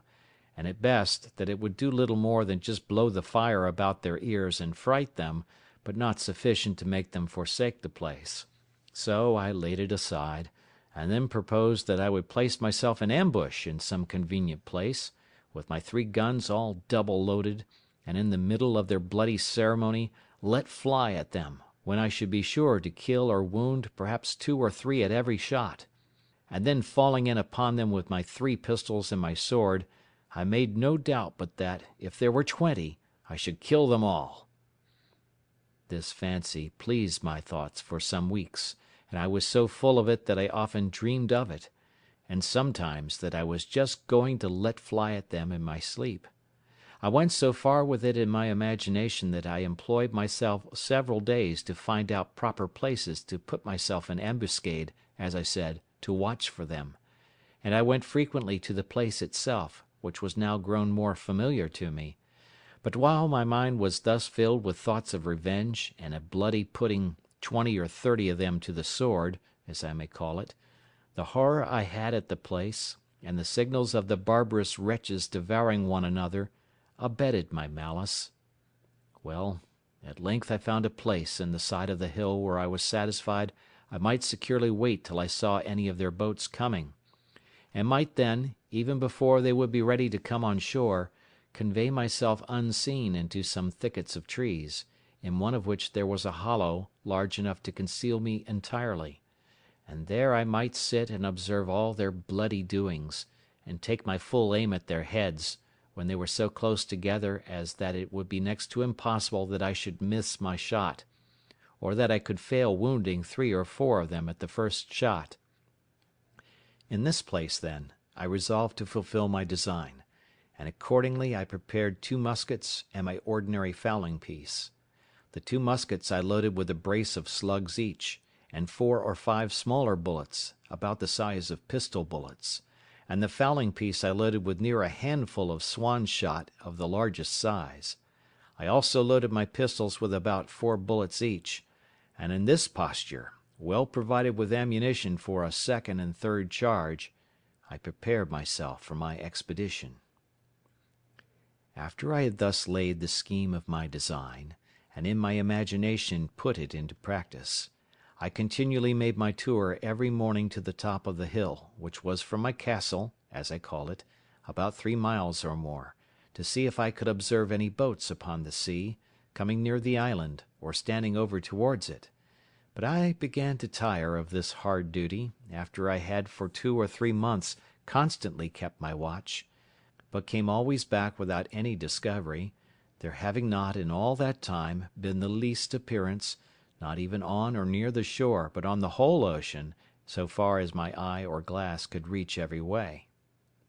As long as I kept my daily tour to the hill, to look out, so long also I kept up the vigour of my design, and my spirit seemed to be all the while in a suitable frame for so outrageous an execution as the killing of 20 or 30 naked savages, for an offence which I had not at all entered into any discussion of in my thoughts, any farther than my passions were at first fired by the horror I conceived at the unnatural custom of the people of that country, who, it seems, had been suffered by Providence, in his wise disposition of the world, to have no other guide than that of their own abominable and vitiated passions, and consequently were left, and perhaps had been so for some ages, to act such horrid things, and receive such dreadful customs, as nothing but nature, entirely abandoned by heaven, and actuated by some hellish degeneracy, which could have run them into. But now, when, as I have said, I began to be weary of the fruitless excursion which I made so long and so far every morning in vain, so my opinion of the action itself began to alter, and I began, with cooler and calmer thoughts, to consider what I was going to engage in, what authority or call I had to pretend to be judge and executioner upon these men as criminals, whom Heaven had thought fit for so many ages to suffer unpunished to go on, and to be, as it were, the executioners of his judgments one upon another. How far these people were offenders against me, and what right I had to engage in the quarrel of that blood which they shed promiscuously upon one another. I debated this very often with myself thus: how do I know what God himself judges in this particular case? It is certain these people do not commit this as a crime. It is not against their own consciences reproving, or their light reproaching them. They do not know it to be an offence, and then commit it in defiance of divine justice, as we do in almost all the sins we commit. They think it no more a crime to kill a captive taken in war than we do to kill an ox, or to eat human flesh than we do to eat mutton. When I considered this a little, it followed necessarily that I was certainly in the wrong, that these people were not murderers, in the sense that I had before condemned them in my thoughts, any more than those Christians were murderers who often put to death the prisoners taken in battle, or more frequently, upon many occasions, put whole troops of men to the sword, without giving quarter, though they threw down their arms and submitted. In the next place, it occurred to me that although the usage they gave one another was thus brutish and inhuman, yet it was really nothing to me. These people had done me no injury; that if they attempted, or I saw it necessary, for my own immediate preservation, to fall upon them, something might be said for it; but that I was yet out of their power, and they really had no knowledge of me, and consequently no design upon me, and therefore it could not be just for me to fall upon them; that this would justify the conduct of the Spaniards in all their barbarities practised in America, where they destroyed millions of these people, who, however they were idolaters and barbarians, and had several bloody and barbarous rites in their customs, such as sacrificing human bodies to their idols, were yet, as to the Spaniards, very innocent people, and that the rooting them out of the country is spoken of with the utmost abhorrence and detestation by even the Spaniards themselves at this time, and by all other Christian nations of Europe, as a mere butchery, a bloody and unnatural piece of cruelty, unjustifiable either to God or man, and for which the very name of a Spaniard is reckoned to be frightful and terrible to all people of humanity or of Christian compassion. As if the kingdom of Spain were particularly eminent for the produce of a race of men who were without principles of tenderness, or the common bowels of pity to the miserable, which is reckoned to be a mark of generous temper in the mind. These considerations really put me to a pause, and to a kind of a full stop, and I began by little and little to be off my design, and to conclude I had taken wrong measures in my resolution to attack the savages, and that it was not my business to meddle with them unless they first attacked me, and this it was my business, if possible, to prevent; but that, if I were discovered and attacked by them, I knew my duty. On the other hand, I argued with myself that this really was the way not to deliver myself, but entirely to ruin and destroy myself; for unless I was sure to kill every one that not only should be on shore at that time, but that should ever come on shore afterwards, if but one of them escaped to tell their country people what had happened, they would come over again by thousands to revenge the death of their fellows, and I should only bring upon myself a certain destruction, which at present I had no manner of occasion for. Upon the whole, I concluded that I ought, neither in principle nor in policy, one way or other, to concern myself in this affair; that my business was, by all means possible, to conceal myself from them, and not to leave the least sign for them to guess by that there were any living creatures upon the island, I mean of human shape. Religion joined in with this prudential resolution, and I was convinced now, many ways, that I was perfectly out of my duty when I was laying all my bloody schemes for the destruction of innocent creatures, I mean innocent as to me. As to the crimes they were guilty of towards one another, I had nothing to do with them; they were national, and I ought to leave them to the justice of God, who is the governor of nations, and knows how, by national punishments, to make a just retribution for national offences, and to bring public judgments upon those who offend in a public manner, by such ways as best please him. This appeared so clear to me now, that nothing was a greater satisfaction to me than that I had not been suffered to do a thing which I now saw so much reason to believe would have been no less a sin than that of wilful murder, if I had committed it; and I gave most humble thanks on my knees to God, that he had thus delivered me from blood guiltiness, beseeching him to grant me the protection of his providence, that I might not fall into the hands of the barbarians, or that I might not lay my hands upon them, unless I had a more clear call from heaven to do it, in defence of my own life. In this disposition I continued for near a year after this, and so far was I from desiring an occasion for falling upon these wretches, that in all that time I never once went up the hill to see whether there were any of them in sight, or to know whether any of them had been on shore there or not,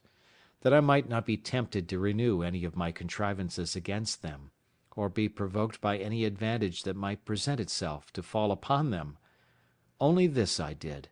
I went and removed my boat, which I had on the other side of the island, and carried it down to the east end of the whole island, where I ran it into a little cove, which I found under some high rocks, and where I knew, by reason of the currents, the savages durst not, at least would not, come with their boats upon any account whatever. With my boat I carried away everything that I had left there belonging to her, though not necessary for the bare going thither, viz., a mast and sail which I had made for her, and a thing like an anchor, but which, indeed, could not be called either anchor or grapnel; however, it was the best I could make of its kind. All these I removed, that there might not be the least shadow for discovery, or appearance of any boat or of any human habitation upon the island. Besides this, I kept myself, as I said, more retired than ever, and seldom went from my cell except upon my constant employment to milk my she-goats and manage my little flock in the wood, which, as it was quite on the other part of the island, was out of danger, for certain. It was these savage people, who sometimes haunted this island, never came with any thoughts of finding anything here, and consequently never wandered off from the coast, and I doubt not but they might have been several times on shore after my apprehensions of them had made me cautious, as well as before. Indeed, I looked back with some horror upon the thoughts of what my condition would have been if I had chopped upon them and been discovered before that, when, naked and unarmed except with one gun, and that loaded often only with small shot, I walked everywhere, peeping and peering about the island to see what I could get. What a surprise should I have been in if, when I discovered the print of a man's foot, I had, instead of that, seen 15 or 20 savages, and found them pursuing me, and by the swiftness of their running no possibility of my escaping them. The thoughts of this sometimes sank my very soul within me, and distressed my mind so much that I could not soon recover it, to think what I should have done, and how I should not only have been unable to resist them, but even should not have had presence of mind enough to do what I might have done, much less what now, after so much consideration and preparation, I might be able to do. Indeed, after serious thinking of these things, I would be melancholy, and sometimes it would last a great while. But I resolved it all at last into thankfulness to that Providence which had delivered me from so many unseen dangers, and had kept me from those mischiefs which I could have no way been the agent in delivering myself from, because I had not the least notion of any such thing depending, or the least supposition of its being possible. This renewed a contemplation which often had come into my thoughts in former times, when first I began to see the merciful dispositions of Heaven, in the dangers we run through in this life, how wonderfully we are delivered when we know nothing of it, how, when we are in a quandary, as we call it, a doubt or hesitation whether to go this way or that way, a secret hint shall direct us this way, when we intended to go that way; nay, when sense, our own inclination, and perhaps business has called us to go the other way, yet a strange impression upon the mind, from we know not what springs, and by we know not what power, shall overrule us to go this way, and it shall afterwards appear that had we gone that way, which we should have gone, and even to our imagination ought to have gone, we should have been ruined and lost. Upon these and many like reflections, I afterwards made it a certain rule with me, that whenever I found those secret hints or pressings of mine to doing or not doing anything that presented, or going this way or that way, I never failed to obey the secret dictate, though I knew no other reason for it than such a pressure or such a hint hung upon my mind. I could give many examples of the success of this conduct in the course of my life, but more especially in the latter part of my inhabiting this unhappy island, because, besides many occasions which it is very likely I might have taken notice of, if I had seen with the same eyes that I see with now. But it is never too late to be wise, and I cannot but advise all considering men, whose lives are attended with such extraordinary incidents as mine, and even though not so extraordinary, not to slight such secret intimations of Providence, let them come from what invisible intelligence they will. That I shall not discuss, and perhaps cannot account for, but certainly they are a proof of the converse of spirits, and a secret communication between those embodied and those unembodied, and such a proof as can never be understood, of which I shall have occasion to give some remarkable instances in the remainder of my solitary residence in this dismal place. I believe the reader of this will not think it strange if I confess that these anxieties, these constant dangers I lived in, and the concern that was now upon me, put an end to all invention, and to all the contrivances that I had laid for my future accommodations and conveniences. I had the care of my safety more now upon my hands than that of my food. I cared not to drive a nail or chop a stick of wood now, for fear the noise I might make should be heard. Much less would I fire a gun for the same reason, and above all I was intolerably uneasy at making any fire, lest the smoke, which is visible at a great distance in the day, should betray me. For this reason I removed that part of my business which required fire, such as burning of pots and pipes, etc., into my new apartment in the woods, where, after I had been some time, I found, to my unspeakable consolation, a mere natural cave in the earth, which went in a vast way, and where, I dare say, no savage, had he been at the mouth of it, would be so hardy as to venture in, nor indeed would any man else, but one who, like me, wanted nothing so much as a safe retreat. The mouth of this hollow was at the bottom of a great rock, where, by mere accident, I would say, if I did not see abundant reason to ascribe all such things now to Providence,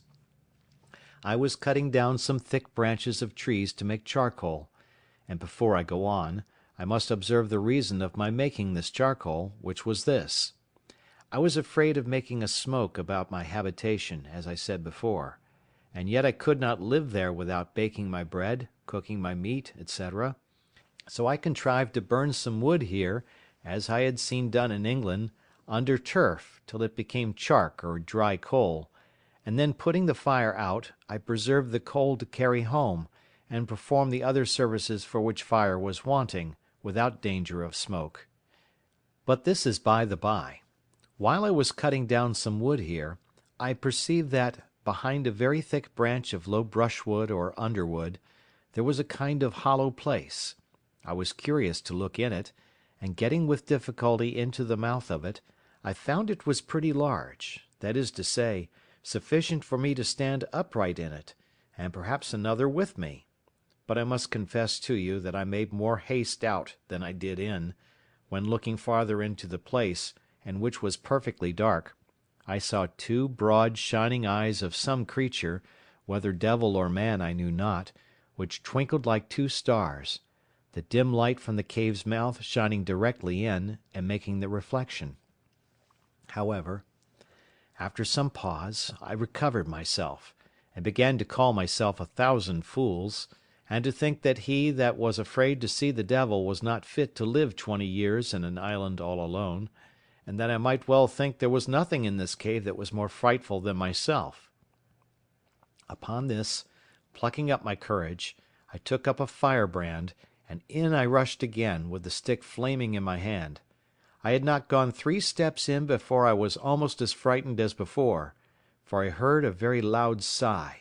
like that of a man in some pain, and it was followed by a broken noise, as of words half expressed, and then a deep sigh again. I stepped back, and was indeed struck with such a surprise that it put me into a cold sweat, and if I had had a hat on my head, I will not answer for it that my hair might not have lifted it off. But still plucking up my spirits as well as I could, and encouraging myself a little with considering that the power and presence of God was everywhere, and was able to protect me, I stepped forward again, and by the light of the firebrand, holding it up a little over my head, I saw lying on the ground a monstrous, frightful old he-goat,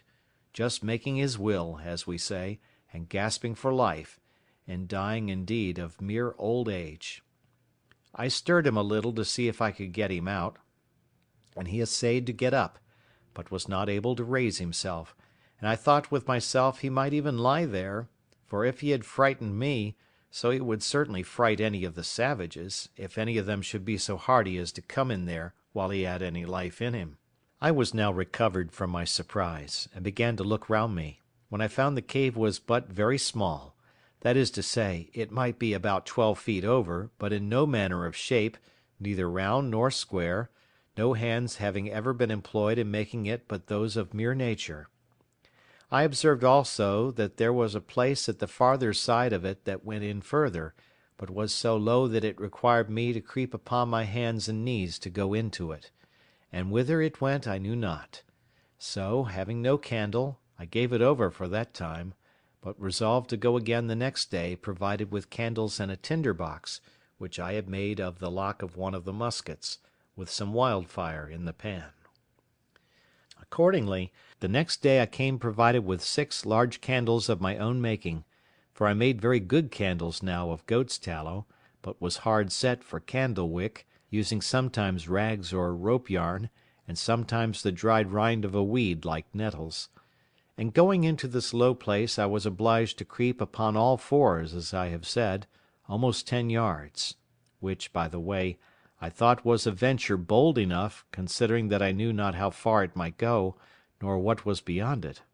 When I had got through the strait, I found the roof rose higher up, I believe near 20 feet, but never was such a glorious sight seen in the island, I dare say, as it was to look round the sides and roof of this vault, or cave. The wall reflected 100,000 lights to me from my 2 candles. What it was in the rock, whether diamonds or any other precious stones, or gold which I rather supposed it to be, I knew not. The place I was in was a most delightful cavity or grotto, though perfectly dark. The floor was dry and level, and had a sort of a small loose gravel upon it, so that there was no nauseous or venomous creature to be seen, neither was there any damp or wet on the sides or roof. The only difficulty in it was the entrance, which, however, as it was a place of security, and such a retreat as I wanted, I thought was a convenience, so that I really rejoiced at the discovery, and resolved, without any delay, to bring some of those things which I was most anxious about to this place. Particularly, I resolved to bring hither my magazine of powder, and all my spare arms, that is 2 fowling pieces, for I had 3 in all, and 3 muskets, for of them I had 8 in all. So I kept in my castle only 5, which stood ready mounted like pieces of cannon on my outmost fence, and were ready also to take out upon any expedition. Upon this occasion of removing my ammunition, I happened to open the barrel of powder which I took up out of the sea, and which had been wet, and I found that the water had penetrated about 3 or 4 inches into the powder on every side, which, caking and growing hard, had preserved the inside like a kernel in the shell, so that I had near 60 pounds of very good powder in the centre of the cask. This was a very agreeable discovery to me at that time, so I carried all away thither, never keeping above 2 or 3 pounds of powder with me in my castle, for fear of a surprise of any kind. I also carried thither all the lead I had left for bullets. I fancied myself now like one of the ancient giants who were said to live in caves and holes in the rocks, where none could come at them, for I persuaded myself, while I was here, that if 500 savages were to hunt me, they could never find me out, or if they did, they would not venture to attack me here. The old goat whom I found expiring died in the mouth of the cave the next day after I made this discovery, and I found it much easier to dig a great hole there, and throw him in and cover him with earth, than to drag him out. So I interred him there, to prevent offence to my nose. End of chapter 12. Chapter 13. Wreck of a Spanish Ship. I was now in the 23rd year of my residence in this island, and was so naturalized to the place and the manner of living that, could I but have enjoyed the certainty that no savages would come to the place to disturb me, I could have been content to have capitulated for spending the rest of my time there, even to the last moment, till I had laid me down and died, like the old goat in the cave. I had also arrived to some little diversions and amusements, which made the time pass a great deal more pleasantly with me than it did before. First, I had taught my Paul, as I noted before, to speak, and he did it so familiarly, and talked so articulately and plain, that it was very pleasant to me, and he lived with me no less than 26 years. How long he might have lived afterwards I know not, though I know they have a notion in the Brazils that they live 100 years. My dog was a pleasant and loving companion to me for no less than 16 years of my time, and then died of mere old age. As for my cats, they multiplied, as I have observed, to that degree that I was obliged to shoot several of them at first, to keep them from devouring me and all I had; but at length, when the 2 old ones I brought with me were gone, and after some time continually driving them from me, and letting them have no provision with me, they all ran wild into the woods, except 2 or 3 favourites, which I kept tame, and whose young, when they had any, I always drowned, and these were part of my family. Besides these I always kept 2 or 3 household kids about me, whom I taught to feed out of my hand; and I had 2 more parrots, which talked pretty well, and would all call "Robin Crusoe," but none like my first; nor indeed did I take the pains with any of them that I had done with him. I had also several tame sea fowls, whose name I knew not, that I caught upon the shore, and cut their wings; and the little stakes which I had planted before my castle wall being now grown up to a good thick grove, these fowls all lived among these low trees, and bred there, which was very agreeable to me, so that, as I said above, I began to be very well contented with the life I led, if I could have been secured from the dread of the savages. But it was otherwise directed, and it may not be amiss for all people who shall meet with my story to make this just observation from it: how frequently, in the course of our lives, the evil which in itself we seek most to shun, and which, when we are fallen into, is the most dreadful to us, is oftentimes the very means or door of our deliverance, by which alone we can be raised again from the affliction we are fallen into. I could give many examples of this in the course of my unaccountable life, but in nothing was it more particularly remarkable than in the circumstances of my last years of solitary residence in this island. It was now the month of December, as I said above, in my 23rd year, and this, being the southern solstice, for winter I cannot call it, was the particular time of my harvest, and required me to be pretty much abroad in the fields, when, going out early in the morning, even before it was thorough daylight, I was surprised with seeing a light of some fire upon the shore, at a distance from me of about 2 miles, toward that part of the island where I had observed some savages had been, as before, and not on the other side; but to my great affliction it was on my side of the island. I was indeed terribly surprised at the sight, and stopped short within my grove, not daring to go out, lest I might be surprised; and yet I had no more peace within, from the apprehensions I had that if these savages, in rambling over the island, should find my corn standing or cut, or any of my works or improvements, they would immediately conclude that there were people in the place, and would then never rest till they had found me out. In this extremity I went back directly to my castle, pulled up the ladder after me, and made all things without look as wild and natural as I could. Then I prepared myself within, putting myself in a posture of defence. I loaded all my cannon, as I called them, that is to say, my muskets, which were mounted upon my new fortification, and all my pistols, and resolved to defend myself to the last gasp, not forgetting seriously to commend myself to the divine protection, and earnestly to pray to God to deliver me out of the hands of the barbarians. I continued in this posture about 2 hours, and began to be impatient for intelligence abroad, for I had no spies to send out.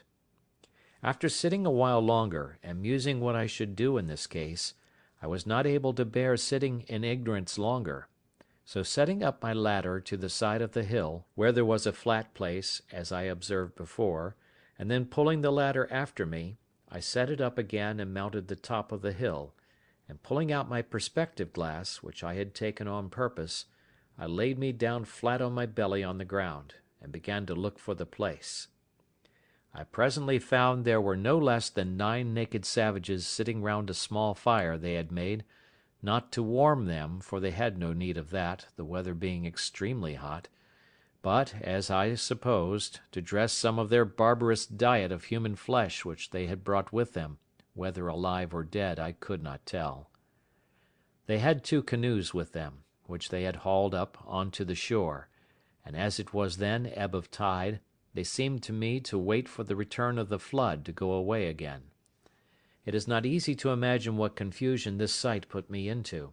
especially seeing them come on my side of the island, and so near to me; But when I considered their coming must be always with the current of the ebb, I began afterwards to be more sedate in my mind, being satisfied that I might go abroad with safety all the time of the flood of tide, if they were not on shore before; and having made this observation, I went abroad about my harvest work with the more composure.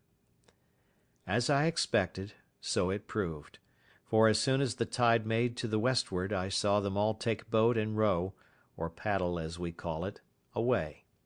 I should have observed, that for an hour or more before they went off they were dancing, and I could easily discern their postures and gestures by my glass. I could not perceive, by my nicest observation, but that they were stark naked, and had not the least covering upon them, but whether they were men or women I could not distinguish. As soon as I saw them shipped and gone, I took 2 guns upon my shoulders, and 2 pistols in my girdle, and my great sword by my side without a scabbard, and with all the speed I was able to make went away to the hill where I had discovered the first appearance of all. And as soon as I get thither, which was not in less than 2 hours, for I could not go quickly, being so loaded with arms as I was, I perceived there had been 3 canoes more of the savages at that place; and looking out farther, I saw they were all at sea together, making over for the main. This was a dreadful sight to me, especially as, going down to the shore, I could see the marks of horror which the dismal work they had been about had left behind it; that is, the blood, the bones, and part of the flesh of human bodies eaten and devoured by those wretches with merriment and sport. I was so filled with indignation at the sight, that I now began to premeditate the destruction of the next that I saw there, let them be whom or how many soever. It seemed evident to me that the visits which they made thus to this island were not very frequent, for it was above 15 months before any more of them came on shore there again; that is to say, I never saw them or any footsteps or signals of them in all that time; for as to the rainy seasons, then they are sure not to come abroad, at least not so far. Yet all this while I lived uncomfortably, by reason of the constant apprehensions of their coming upon me by surprise; from whence I observe, that the expectation of evil is more bitter than the suffering, especially if there is no room to shake off that expectation or those apprehensions. During all this time I was in a murdering humour, and spent most of my hours, which should have been better employed, in contriving how to circumvent and fall upon them the very next time I should see them, especially if they should be divided, as they were the last time, into 2 parties; nor did I consider at all that if I killed one party, suppose 10 or a dozen, I was still the next day, or week, or month, to kill another, and so another, even ad infinitum, till I should be, at length, no less a murderer than they were in being man-eaters, and perhaps much more so. I spent my days now in great perplexity and anxiety of mind, expecting that I should one day or other fall into the hands of these merciless creatures, and if I did at any time venture abroad, it was not without looking around me with the greatest care and caution imaginable. And now I found, to my great comfort, how happy it was that I had provided a tame flock or herd of goats, for I durst not upon any account fire my gun, especially near that side of the island where they usually came, lest I should alarm the savages; and if they had fled from me now, I was sure to have them come again with perhaps 200 or 300 canoes with them in a few days, and then I knew what to expect. However, I wore out a year and 3 months more before I ever saw any more of the savages, and then I found them again, as I shall soon observe. It is true they might have been there once or twice, but either they made no stay, or at least I did not see them; but in the month of May, as near as I could calculate, and in my 24th year, I had a very strange encounter with them, of which in its place. The perturbation of my mind during this 15 or 16 months' interval was very great. I slept unquietly, dreamed always frightful dreams, and often started out of my sleep in the night. In the day great troubles overwhelmed my mind, and in the night I dreamed often of killing the savages, and of the reasons why I might justify doing it. But to waive all this for a while. It was in the middle of May, on the 16th day, I think, as well as my poor wooden calendar would reckon, for I marked all upon the post still. I say, it was on the 16th of May that it blew a very great storm of wind all day, with a great deal of lightning and thunder, and a very foul night it was after it. I knew not what was the particular occasion of it, but as I was reading in the Bible, and taken up with very serious thoughts about my present condition, I was surprised with the noise of a gun, as I thought, fired at sea. This was, to be sure, a surprise quite of a different nature from any I had met with before, for the notions this put into my thoughts were quite of another kind. I started up in the greatest haste imaginable, and in a trice clapped my ladder to the middle place of the rock, and pulled it up after me, and mounting it the second time, got to the top of the hill the very moment that a flash of fire bid me listen for a second gun, which accordingly, in about half a minute, I heard, and by the sound I knew that it was from that part of the sea where I was driven down the current in my boat. I immediately considered that this must be some ship in distress, and that they had some comrade, or some other ship in company, and fired these for signals of distress, and to obtain help. I had the presence of mind at that minute to think, that though I could not help them, it might be that they might help me, so I brought together all the dry wood I could get at hand, and making a good handsome pile, I set it on fire upon the hill. The wood was dry, and blazed freely, and though the wind blew very hard, yet it burned fairly out, so that I was certain, if there was any such thing as a ship, they must needs see it. And no doubt they did, for as soon as ever my fire blazed up, I heard another gun, and after that several others, all from the same quarter. I plied my fire all night long, till daybreak, and when it was broad day, and the air cleared up, I saw something at a great distance at sea, full east of the island, whether a sail or a hull I could not distinguish, no, not with my glass, the distance was so great, and the weather still something hazy also, at least it was so out at sea. I looked frequently at it all that day, and soon perceived that it did not move, so I presently concluded that it was a ship at anchor, and being eager, you may be sure, to be satisfied, I took my gun in my hand, and ran towards the south side of the island to the rocks where I had formerly been carried away by the current, and getting up there, the weather by this time being perfectly clear, I could plainly see, to my great sorrow, the wreck of a ship,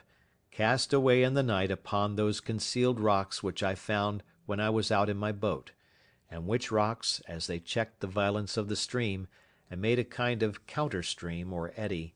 were the occasion of my recovering from the most desperate, hopeless condition that ever I had been in all my life. Thus, what is one man's safety is another man's destruction, for it seems these men, whoever they were, being out of their knowledge, and the rocks being wholly under water, had been driven upon them in the night, the wind blowing hard at east-northeast. Had they seen the island, as I must necessarily suppose they did not, they must, as I thought, have endeavoured to have saved themselves on shore by the help of their boat; but their firing off guns for help, especially when they saw, as I imagined, my fire, filled me with many thoughts. First, I imagined that upon seeing my light they might have put themselves into their boat, and endeavoured to make the shore, but that the sea running very high, they might have been cast away. Other times I imagined that they might have lost their boat before, as might be the case many ways, particularly by the breaking of the sea upon their ship, which many times obliged men to stave, or take in pieces, their boat, and sometimes to throw it overboard with their own hands. Other times I imagined they had some other ship or ships in company, who, upon the signals of distress they made, had taken them up and carried them off. Other times I fancied they were all gone off to sea in their boat, and being hurried away by the current that I had been formerly in, were carried out into the great ocean, where there was nothing but misery and perishing, and that, perhaps, they might by this time think of starving, and of being in a condition to eat one another. As all these were but conjectures at best, so, in the condition I was in, I could do no more than look upon the misery of the poor men and pity them, which had still this good effect upon my side, that it gave me more and more cause to give thanks to God, who had so happily and comfortably provided for me in my desolate condition, and that of 2 ships' companies, who were now cast away upon this part of the world, not one life should be spared but mine. I learned here again to observe that it is very rare that the providence of God casts us into any condition so low, or any misery so great, but we may see something or other to be thankful for, and may see others in worse circumstances than our own. Such certainly was the case of these men, of whom I could not so much as see room to suppose any were saved. Nothing could make it rational so much as to wish or expect that they did not all perish there, except the possibility only of their being taken up by another ship and company; and that this was but mere possibility indeed, for I saw not the least sign or appearance of any such thing. I cannot explain, by any possible energy of words, what a strange longing I felt in my soul upon this sight, breaking out sometimes thus: "Oh, that there had been but 1 or 2, nay, or but 1 soul saved out of this ship, to have escaped to me, that I might but have had one companion, one fellow creature, to have spoken to me and to have conversed with." In all the time of my solitary life I never felt so earnest, so strong a desire after the society of my fellow creatures, or so deep a regret at the want of it. These were some secret springs in the affections which, when they are set a-going by some object in view, or, though not in view, yet rendered present to the mind by the power of imagination, that motion carries out the soul, by its impetuosity, to such violent, eager embracings of the object, that the absence of it is insupportable. Such were these earnest wishings that but one man had been saved. I believe I repeated the words, "Oh, that it had been but one!" 1,000 times, and my desires were so moved by it, that when I spoke the words my hands would clinch together, and my fingers would press the palms of my hands, so that if I had had any soft thing in my hand I should have crushed it involuntarily, and the teeth of my head would strike together, and set against one another so strong, that for some time I could not part them again. Let the naturalists explain these things, and the reason and manner of them. All I can do is to describe the fact, which was even surprising to me when I found it, though I knew not from whence it proceeded. It was doubtless the effect of ardent wishes, and of strong ideas formed in my mind, realizing the comfort which the conversation of one of my fellow Christians would have been to me. But it was not to be. Either their fate or mine, or both, forbade it. For, till the last year of my being on this island, I never knew whether any were saved out of that ship or no, and had only the affliction, some days after, to see the corpse of a drowned boy come on shore at the end of the island which was next the shipwreck.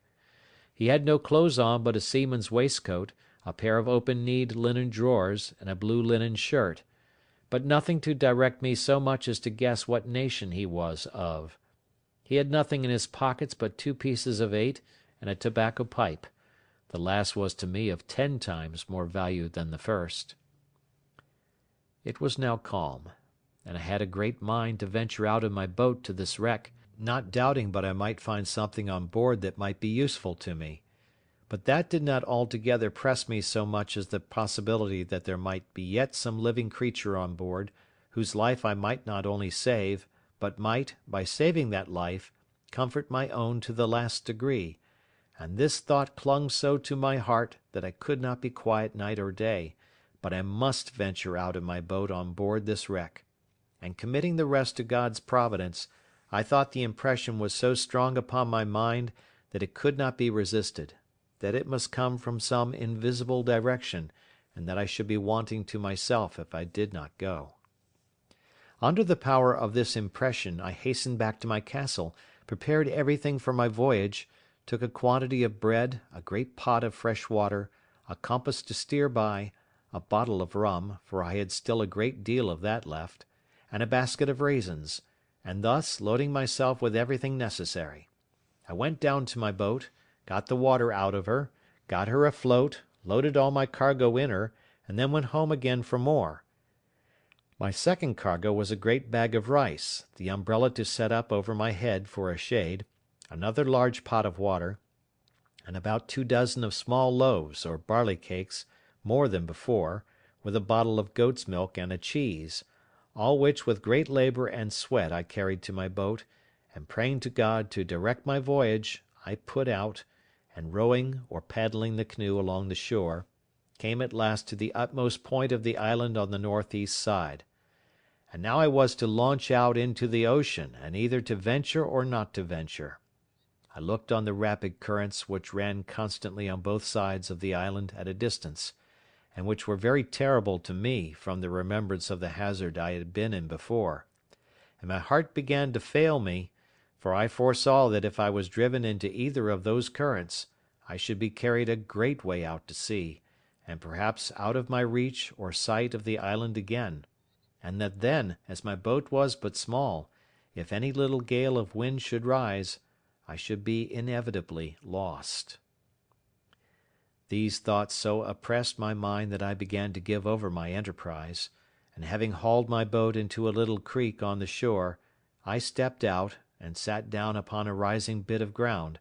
very pensive and anxious, between fear and desire, about my voyage, when, as I was musing, I could perceive that the tide was turned and the flood come on, upon which my going was impracticable for so many hours. Upon this, presently it occurred to me that I should go up to the highest piece of ground I could find, and observe, if I could, how the sets of the tide or currents lay when the flood came in, that I might judge whether, if I was driven one way out, I might not expect to be driven another way home, with the same rapidity of the currents. This thought was no sooner in my head than I cast my eye upon a little hill which sufficiently overlooked the sea both ways, and from whence I had a clear view of the currents or sets of the tide, and which way I was to guide myself in my return. Here I found that, as the current of ebb set out close by the south point of the island, so the current of the flood set in close by the shore of the north side, and that I had nothing to do but to keep to the north side of the island in my return, and I should do well enough. Encouraged by this observation, I resolved the next morning to set out with the first of the tide, and reposing myself for the night in my canoe, under the watch-coat I mentioned, I launched out. I first made a little out to sea, full north, till I began to feel the benefit of the current, which set eastward, and which carried me at a great rate, and yet did not so hurry me as the current on the south side had done before, so as to take from me all government of the boat, but having a strong steerage with my paddle, I went at a great rate directly for the wreck, and in less than 2 hours I came up to it. It was a dismal sight to look at. The ship, which by its building was Spanish, stuck fast, jammed in between two rocks. All the stern and quarter of her were beaten to pieces by the sea, and as her forecastle, which stuck in the rocks, had run on with great violence, her mainmast and foremast were brought by the board, that is to say, broken short off, but her bowsprit was sound, and the head and bow appeared firm. When I came close to her, a dog appeared upon her, who, seeing me coming, yelped and cried, and as soon as I called him, jumped into the sea to come to me. I took him into the boat, but found him almost dead with hunger and thirst.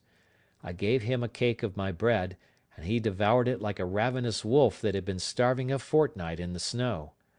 I then gave the poor creature some fresh water, with which, if I would have let him, he would have burst himself. After this I went on board, but the first sight I met with was 2 men drowned in the cook-room or forecastle of the ship, with their arms fast about one another. I concluded, as is indeed probable, that when the ship struck, it being in a storm, the sea broke so high and so continually over her, that the men were not able to bear it, and were strangled with the constant rushing in of the water, as much as if they had been under water. Besides the dog, there was nothing left in the ship that had life, nor any goods that I could see, but what were spoiled by the water. There were some casks of liquor, whether wine or brandy I knew not, which lay lower in the hold, and which, the water being ebbed out, I could see, but they were too big to meddle with. I saw several chests, which I believe belonged to some of the seamen, and I got 2 of them into the boat, without examining what was in them. Had the stern of the ship been fixed, and the forepart broken off, I am persuaded I might have made a good voyage; for by what I found in those 2 chests I had room to suppose the ship had a great deal of wealth on board, and, if I may guess from the course she steered, she must have been bound from Buenos Ayres, or the Rio de la Plata, in the south part of America, beyond the Brazils to the Havana, in the Gulf of Mexico, and so perhaps to Spain. She had, no doubt, a great treasure in her, but of no use at that time to anybody, and what became of the crew I then knew not. I found, besides these chests, a little cask full of liquor, of about 20 gallons, which I got into my boat with much difficulty. There were several muskets in the cabin, and a great powder horn, with about 4 pounds of powder in it. As for the muskets, I had no occasion for them, so I left them, but took the powder horn. I took a fire shovel and tongs, which I wanted extremely, as also 2 little brass kettles, a copper pot to make chocolate, and a gridiron; and with this cargo, and the dog, I came away, the tide beginning to make home again, and the same evening, about an hour within night, I reached the island again, weary and fatigued to the last degree. I reposed that night in the boat, and in the morning I resolved to harbour what I had got in my new cave, and not carry it home to my castle. After refreshing myself, I got all my cargo on shore, and began to examine the particulars. The cask of liquor I found to be a kind of rum, but not such as we had at the Brazils, and in a word, not at all good. But when I came to open the chests, I found several things of great use to me.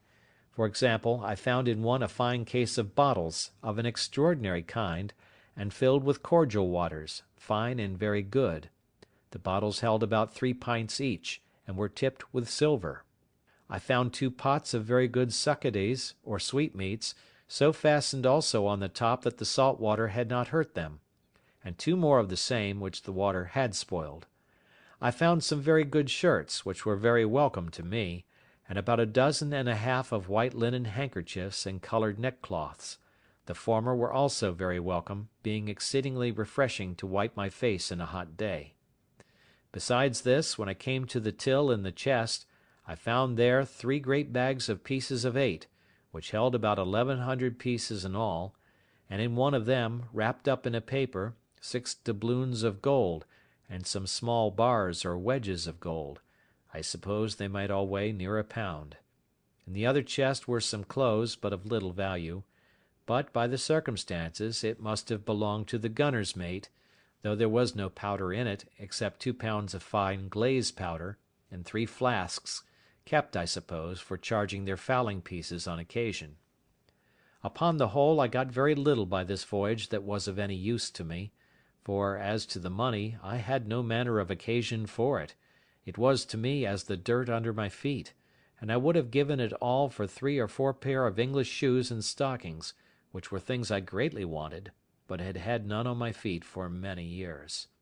I had, indeed, got 2 pair of shoes now, which I took off the feet of 2 drowned men whom I saw in the wreck, and I found 2 pair more in one of the chests, which were very welcome to me, but they were not like our English shoes, either for ease or service, being rather what we call pumps than shoes. I found in this seaman's chest about 50 pieces of 8, in reals, but no gold. I suppose this belonged to a poorer man than the other, which seemed to belong to some officer. Well, however, I lugged this money home to my cave, and laid it up, as I had done that before which I had brought from our own ship; but it was a great pity, as I said, that the other part of this ship had not come to my share; for I am satisfied I might have loaded my canoe several times over with money, and, thought I, if I ever escape to England, it might lie here safe enough till I come again and fetch it.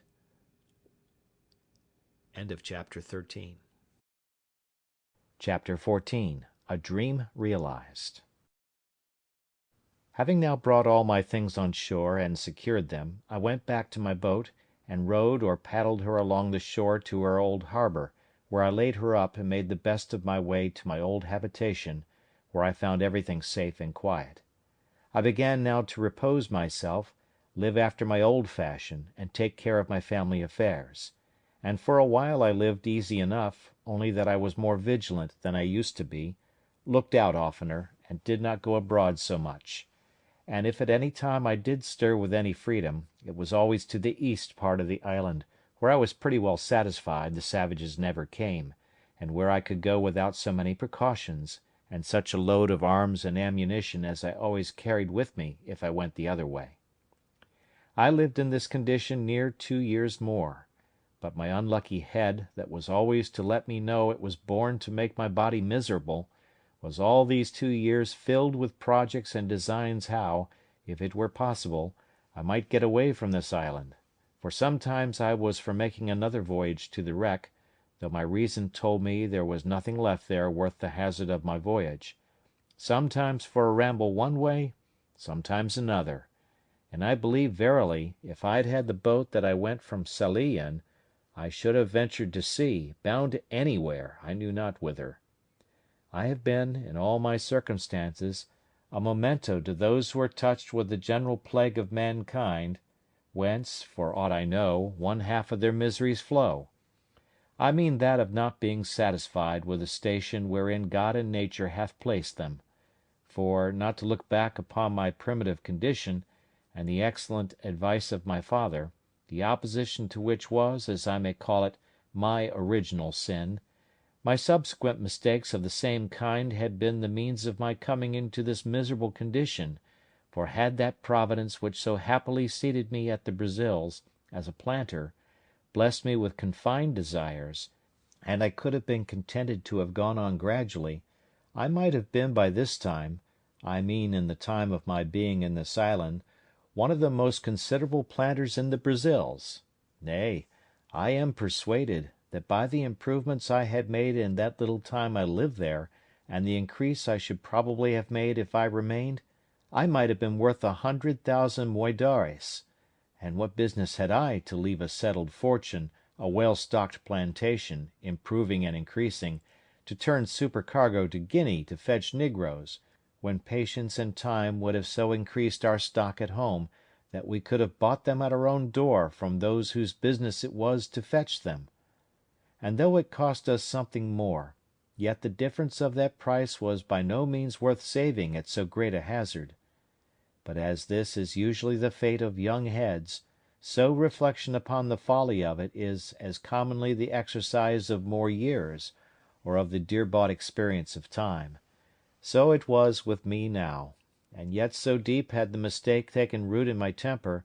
that I could not satisfy myself in my station, but was continually poring upon the means and possibility of my escape from this place; and that I may, with greater pleasure to the reader, bring on the remaining part of my story, it may not be improper to give some account of my first conceptions on the subject of this foolish scheme for my escape, and how, and upon what foundation, I acted.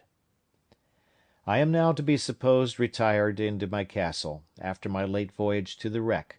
my frigate laid up and secured under water as usual, and my condition restored to what it was before. I had more wealth, indeed, than I had before, but was not at all the richer, for I had no more use for it than the Indians of Peru had before the Spaniards came there. It was one of the nights in the rainy season in March, the 24th year of my first setting foot in this island of solitude. I was lying in my bed or hammock, awake, very well in health, had no pain, no distemper, no uneasiness of body, nor any uneasiness of mind more than ordinary, but could by no means close my eyes, that is, so as to sleep; no, not a wink all night long, otherwise than as follows. It is impossible to set down the innumerable crowd of thoughts that whirled through that great thoroughfare of the brain, the memory, in this night's time. I ran over the whole history of my life in miniature, or by abridgment, as I may call it, to my coming to this island, and also of that part of my life since I came to this island. In my reflections upon the state of my case since I came on shore on this island, I was comparing the happy posture of my affairs in the first years of my habitations here with the life of anxiety, fear, and care which I had lived in ever since I had seen the print of a foot in the sand.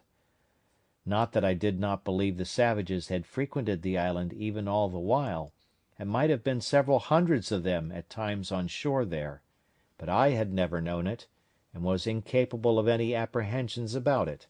My satisfaction was perfect, though my danger was the same, and I was as happy in not knowing my danger as if I had never really been exposed to it.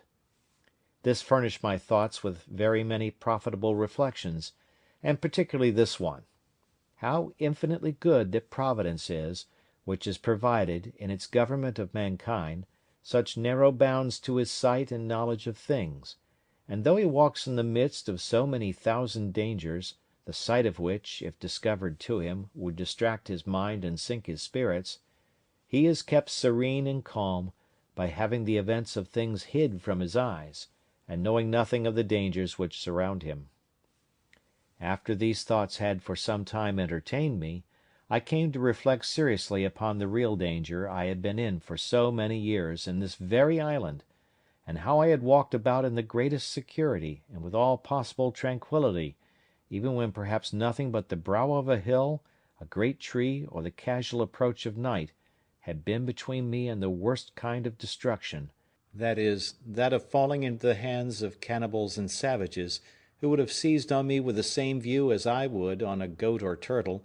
and would have thought it no more crime to kill and devour me than I did of a pigeon or a curlew. I would unjustly slander myself if I should say I was not sincerely thankful to my great preserver, to whose singular protection I acknowledged, with great humanity, all these unknown deliverances were due, and without which I must inevitably have fallen into their merciless hands. When these thoughts were over, my head was for some time taken up in considering the nature of these wretched creatures, I mean the savages, and how it came to pass in the world that the wise governor of all things should give up any of his creatures to such inhumanity, nay, to something so much below even brutality itself, as to devour its own kind. But as this ended in some, at that time, fruitless speculations, it occurred to me to inquire what part of the world these wretches lived in, how far off the coast was from whence they came, what they ventured over so far from home for, what kind of boats they had, and why I might not order myself and my business so that I might be able to go over thither as they were to come to me. I never so much as troubled myself to consider what I should do with myself when I went thither, what would become of me if I fell into the hands of these savages, or how I should escape them if they attacked me. No, nor so much as how it was possible for me to reach the coast, and not to be attacked by some or other of them, without any possibility of delivering myself; and if I should not fall into their hands, what I should do for provision, or whither I should bend my course. None of these thoughts, I say, so much as came in my way, but my mind was wholly bent upon the notion of my passing over in my boat to the mainland. I looked upon my present condition as the most miserable that could possibly be, that I was not able to throw myself into anything but death that could be called worse, and if I reached the shore of the main I might perhaps meet with relief, or I might coast along as I did on the African shore, till I came to some inhabited country, and where I might find some relief, and after all, perhaps I might fall in with some Christian ship that might take me in, and if the worst came to the worst, I could but die, which would put an end to all these miseries at once. Pray note, all this was the fruit of a disturbed mind and impatient temper, made desperate, as it were, by the long continuance of my troubles, and the disappointments I had met in the wreck I had been on board of, and where I had been so near obtaining what I so earnestly longed for, somebody to speak to, and to learn some knowledge from them of the place where I was, and of the probable means of my deliverance. I was agitated wholly by these thoughts. All my calm of mind, in my resignation to Providence, and waiting the issue of the dispositions of Heaven, seemed to be suspended, and I had, as it were, no power to turn my thoughts to anything but to the project of a voyage to the main, which came upon me with such force and such an impetuosity of desire, that it was not to be resisted. When this had agitated my thoughts for 2 hours or more, with such violence that it set my very blood into a ferment, and my pulse beat as if I had been in a fever, merely with the extraordinary fervour of my mind about it, nature, as if I had been fatigued and exhausted with the very thoughts of it, threw me into a sound sleep. One would have thought I should have dreamed of it, but I did not, nor of anything relating to it, but I dreamed that as I was going out in the morning as usual from my castle, I saw upon the shore 2 canoes and 11 savages coming to land, and that they brought with them another savage whom they were going to kill in order to eat him, when on a sudden the savage that they were going to kill jumped away and ran for his life, and I thought in my sleep that he came running into my little thick grove before my fortification to hide himself, and that I, seeing him alone, and not perceiving that the others sought him that way, showed myself to him, and smiling upon him, encouraged him, that he kneeled down to me, seeming to pray me to assist him, upon which I showed him my ladder, made him go up, and carried him into my cave, and he became my servant, and that as soon as I had got this man, I said to myself, "Now I may certainly venture to the mainland, for this fellow will serve me as a pilot, and will tell me what to do, and whither to go for provisions, and whither not to go for fear of being devoured, what places to venture into, and what to shun." I waked with this thought, and was under such inexpressible impressions of joy at the prospect of my escape in my dream, that the disappointments which I felt upon coming to myself, and finding that it was no more than a dream, were equally extravagant the other way, and threw me into a very great dejection of spirits. Upon this, however, I made this conclusion, that my only way to go about to attempt an escape was, to endeavour to get a savage into my possession, and if possible it should be one of their prisoners, whom they had condemned to be eaten, and should bring hither to kill. But these thoughts still were attended with this difficulty, that it was impossible to effect this without attacking a whole caravan of them, and killing them all, and this was not only a very desperate attempt, and might miscarry, but on the other hand, I had greatly scrupled the lawfulness of it to myself, and my heart trembled at the thoughts of shedding so much blood, though it was for my deliverance. I need not repeat the arguments which occurred to me against this, they being the same mentioned before, but though I had other reasons to offer now, that is, that those men were enemies to my life, and would devour me if they could,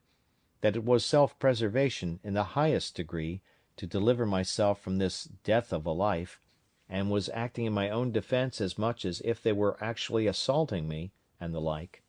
I say, though these things argued for it, yet the thoughts of shedding human blood for my deliverance were very terrible to me, and such as I could by no means reconcile myself to for a great while. However, at last, after many secret disputes with myself, and after great perplexities about it, for all these arguments, one way and another, struggled in my head a long time, the eager prevailing desire of deliverance at length mastered all the rest,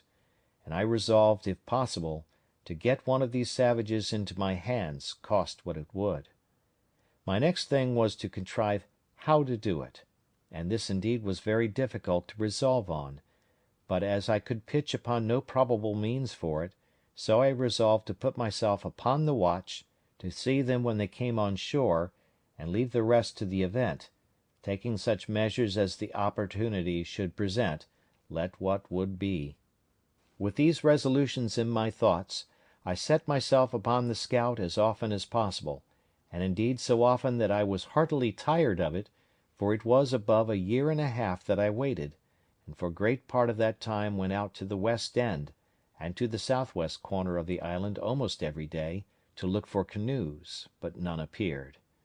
This was very discouraging, and began to trouble me much, though I cannot say that it did in this case, as it had done some time before, wear off the edge of my desire to the thing, but the longer it seemed to be delayed, the more eager I was for it. In a word, I was not at first so careful to shun the sight of these savages, and avoid being seen by them, as I was now eager to be upon them. Besides, I fancied myself able to manage one, nay, 2 or 3 savages, if I had them, so as to make them entirely slaves to me, to do whatever I should direct them, and to prevent their being able at any time to do me any hurt. It was a great while that I pleased myself with this affair, but nothing still presented itself. All my fancies and schemes came to nothing, for no savages came near me for a great while. About a year and a half after I entertained these notions, and by long musing had, as it were, resolved them all into nothing, for want of an occasion to put them into execution, I was surprised one morning by seeing no less than 5 canoes all on shore together on my side of the island, and the people who belonged to them all landed and out of my sight. The number of them broke all my measures, for seeing so many, and knowing that they always came 4 or 6, or sometimes more in a boat, I could not tell what to think of it, or how to take my measures to attack 20 or 30 men single-handed, so lay still in my castle, perplexed and discomforted. However, I put myself into the same position for an attack that I had formerly provided, and was just ready for action, if anything had presented. Having waited a good while, listening to hear if they made any noise, at length, being very impatient, I set my guns at the foot of my ladder, and clambered up to the top of the hill, by my 2 stages, as usual; standing so, however, that my head did not appear above the hill, so they could not perceive me by any means. Here I observed, by the help of my perspective glass, that they were no less than 30 in number, that they had a fire kindled, and that they had meat dressed. How they had cooked it I knew not, or what it was, but they were all dancing, and I know not how many barbarous gestures and figures, their own way, round the fire. While I was thus looking on them, I perceived, by my perspective, 2 miserable wretches dragged from the boats, where it seems they were laid by, and were now brought out for the slaughter. I perceived one of them immediately fall, being knocked down, I suppose, with a club or wooden sword, for that was their way, and 2 or 3 others were at work immediately, cutting him open for their cookery, while the other victim was left standing by himself, till they should be ready for him. In that very moment this poor wretch, seeing himself a little at liberty and unbound, nature inspired him with hopes of life, and he started away from them, and ran with incredible swiftness along the sands, directly towards me, I mean towards that part of the coast where my habitation was. I was dreadfully frightened, I must acknowledge, when I perceived him run my way, and especially when, as I thought, I saw him pursued by the whole body, and now I expected that part of my dream was coming to pass, and that he would certainly take shelter in my grove; but I could not depend, by any means, upon my dream, that the other savages would not pursue him thither and find him there. However, I kept my station, and my spirits began to recover when I found that there was not above 3 men that followed him, and still more was I encouraged when I found that he outstripped them exceedingly in running, and gained ground on them, so that, if he could but hold out for half an hour, I saw easily he would fairly get away from them all. There was between them and my castle the creek, which I mentioned often in the first part of my story, where I landed my cargoes out of the ship, and this I saw plainly he must necessarily swim over, or the poor wretch would be taken there; but when the savage escaping came thither, he made nothing of it, though the tide was then up, but plunging in, swam through in about 30 strokes, or thereabouts, landed, and ran with exceeding strength and swiftness. When the 3 persons came to the creek, I found that 2 of them could swim, but the third could not, and that, standing on the other side, he looked at the others, but went no farther, and soon after went softly back again, which, as it happened, was very well for him in the end. I observed that the 2 who swam were yet more than twice as strong swimming over the creek as the fellow was that fled from them. It came very warmly upon my thoughts, and indeed irresistibly, that now was the time to get me a servant, and perhaps a companion or assistant, and that I was plainly called by Providence to save this poor creature's life. I immediately ran down the ladders with all possible expedition, fetched my 2 guns, for they were both at the foot of the ladders, as I observed before, and getting up again with the same haste to the top of the hill, I crossed towards the sea, and having a very short cut, and all downhill, placed myself in the way between the pursuers and the pursued, hallooing aloud to him that fled, who, looking back, was at first perhaps as much frightened at me as at them, but I beckoned with my hand to him to come back, and in the meantime I slowly advanced towards the 2 that followed, then rushing at once upon the foremost, I knocked him down with the stock of my piece. I was loath to fire, because I would not have the rest hear, though at that distance it would not have been easily heard, and being out of sight of the smoke, too, they would not have known what to make of it. Having knocked this fellow down, the other who pursued him stopped, as if he had been frightened, and I advanced towards him, but as I came nearer, I perceived presently he had a bow and arrow, and was fitting it to shoot at me, so I was then obliged to shoot at him first, which I did, and killed him at the first shot. The poor savage who fled, but had stopped, though he saw both his enemies fallen and killed, as he thought, yet was so frightened with the fire and noise of my piece that he stood stock still, and neither came forward nor went backward, though he seemed rather inclined to fly than to come on. I hallooed again to him, and made signs to come forward, which he easily understood, and came a little way, then stopped again, and then a little farther, and stopped again, and I could then perceive that he stood trembling, as if he had been taken prisoner, and had just been to be killed, as his 2 enemies were. I beckoned to him again to come to me, and gave him all the signs of encouragement that I could think of, and he came nearer and nearer, kneeling down every 10 or 12 steps, in token of acknowledgment for saving his life. I smiled at him, and looked pleasantly, and beckoned to him to come still nearer. At length he came close to me, and then he kneeled down again, kissed the ground, and laid his head upon the ground, and taking me by the foot, set my foot upon his head. This, it seems, was in token of swearing to be my slave for ever. I took him up and made much of him, and encouraged him all I could. But there was more work to do yet, for I perceived the savage whom I had knocked down was not killed, but stunned with the blow, and began to come to himself. So I pointed to him, and showed him the savage that he was not dead. Upon this he spoke some words to me, and though I could not understand them, yet I thought they were pleasant to hear, for they were the first sound of a man's voice that I had heard, my own excepted, for above 25 years. But there was no time for such reflections now. The savage who was knocked down recovered himself so far as to sit up upon the ground, and I perceived that my savage began to be afraid. But when I saw that, I presented my other piece at the man, as if I would shoot him.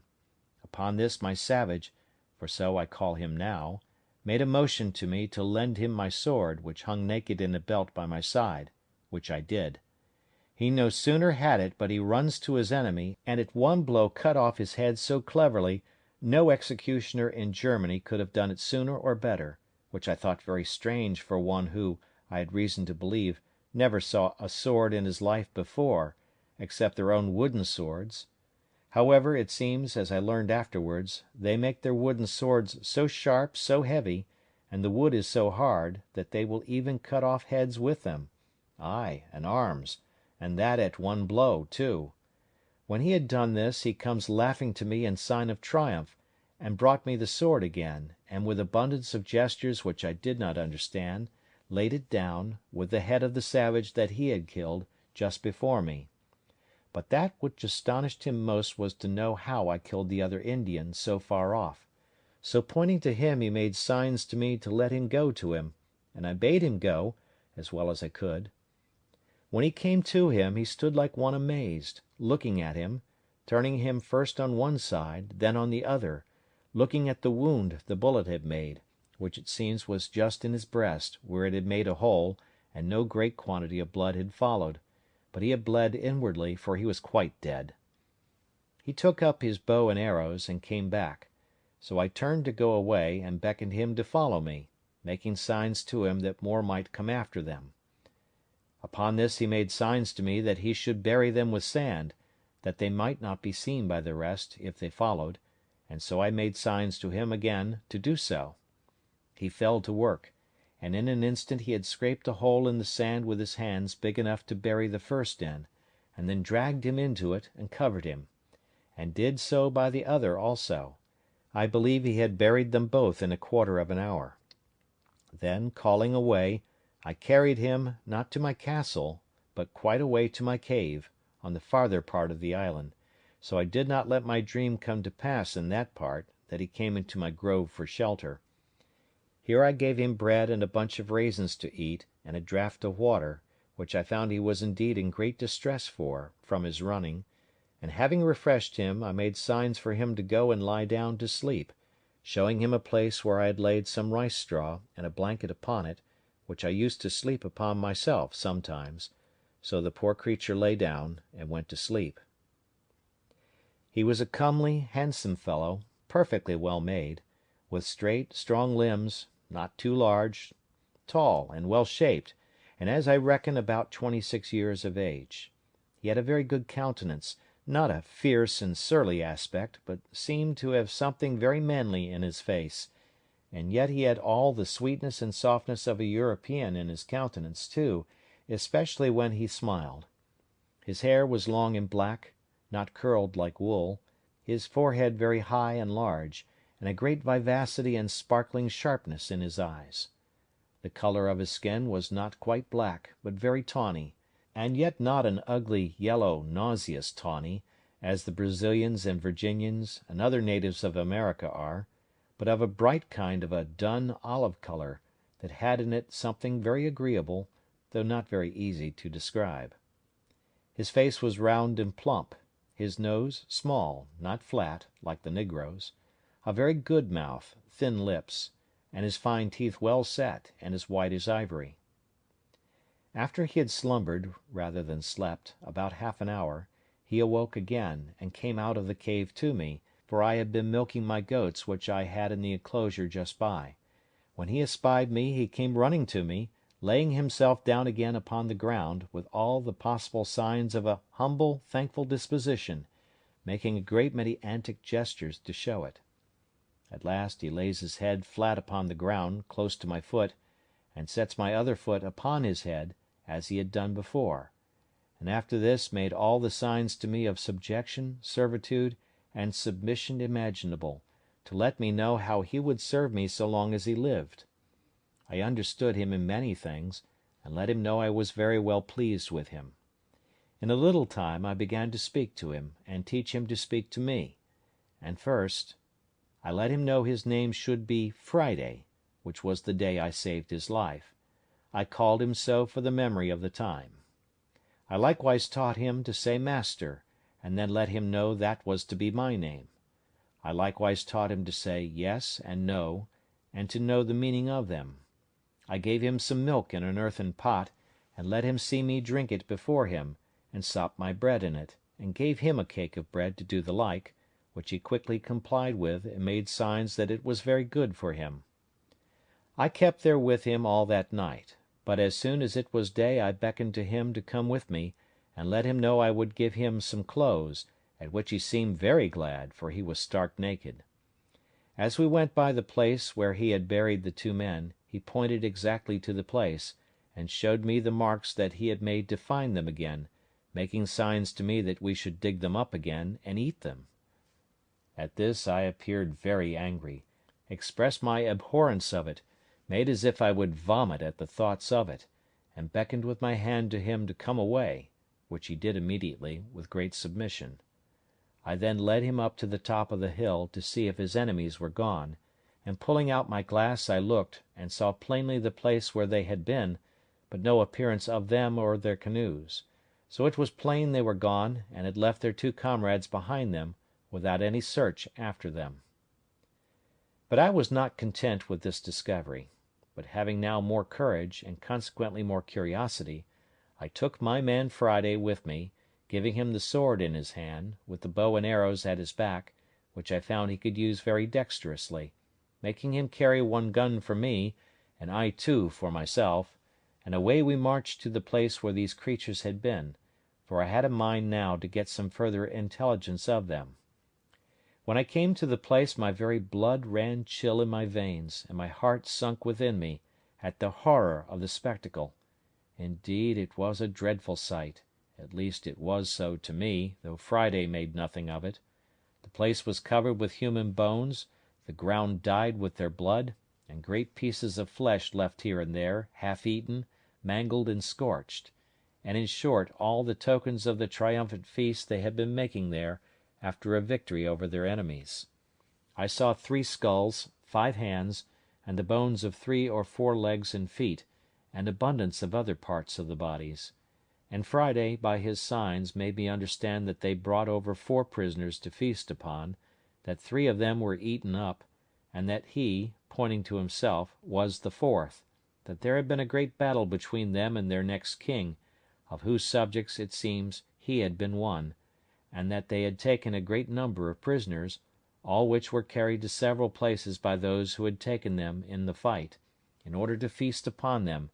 as was done here by these wretches upon those they brought hither. I caused Friday to gather all the skulls, bone, flesh, and whatever remained, and lay them together in a heap, and make a great fire upon it, and burn them all to ashes. I found Friday had still a hankering stomach after some of the flesh, and was still a cannibal in his nature, but I showed so much abhorrence at the very thoughts of it, and at the least appearance of it, that he durst not discover it, for I had by some means let him know that I would kill him if he offered it. When he had done this, we came back to our castle, and there I fell to work for my man Friday, and first of all I gave him a pair of linen drawers, which I had out of the poor gunner's chest I mentioned, which I found in the wreck, and which with a little alteration fitted him very well; and then I made him a jerkin of goatskin, as well as my skill would allow, for I was now grown a tolerably good tailor; and I gave him a cap which I made of hare's skin, very convenient, and fashionable enough; and thus he was clothed, for the present, tolerably well, and was mighty well pleased to see himself almost as well clothed as his master. It is true he went awkwardly in these clothes at first; wearing the drawers was very awkward to him, and the sleeves of the waistcoat galled his shoulders and the inside of his arms; but a little easing them where he complained they hurt him, and using himself to them, he took to them at length very well. The next day, after I came home to my hutch with him, I began to consider where I should lodge him, and that I might do well for him and yet be perfectly easy myself, I made a little tent for him in the vacant place between my 2 fortifications, in the inside of the last, and in the outside of the first. As there was a door or entrance there into my cave, I made a formal framed door case, and a door to it of boards, and set it up in the passage, a little within the entrance, and causing the door to open in the inside, I barred it up in the night, taking in my ladders too, so that Friday could no way come at me in the inside of my innermost wall, without making so much noise in getting over that it must needs awaken me; for my first wall had now a complete roof over it of long poles, covering all my tent, and leaning up to the side of the hill, which was again laid across with smaller sticks, instead of laths, and then thatched over a great thickness with the rice straw, which was strong like reeds,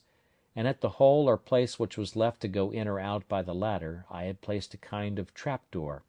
which, if it had been attempted on the outside, would not have opened at all, but would have fallen down and made a great noise. As to weapons, I took them all into my side every night. But I needed none of all this precaution, for never man had a more faithful, loving, sincere servant than Friday was to me, without passions, sullenness, or designs, perfectly obliged and engaged; his very affections were tied to me, like those of a child to a father;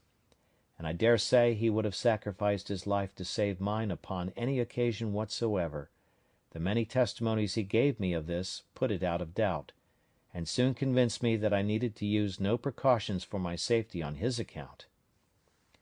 This frequently gave me occasion to observe, and that with wonder, that however it had pleased God in his providence, and in the government of the works of his hands, to take from so great a part of the world of his creatures the best uses to which their faculties and the powers of their souls are adapted, yet that he has bestowed upon them the same powers, the same reason, the same affections, the same sentiments of kindness and obligation, the same passions and resentments of wrongs, the same sense of gratitude, sincerity, fidelity, and all the capacities of doing good and receiving good that he has given to us, and that when he pleases to offer them occasions of exerting these, they are as ready, nay, more ready, to apply them to the right uses for which they were bestowed, than we are. This made me very melancholy sometimes, in reflecting, as the several occasions presented,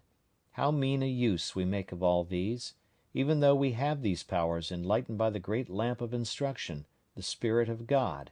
and by the knowledge of his word added to our understanding;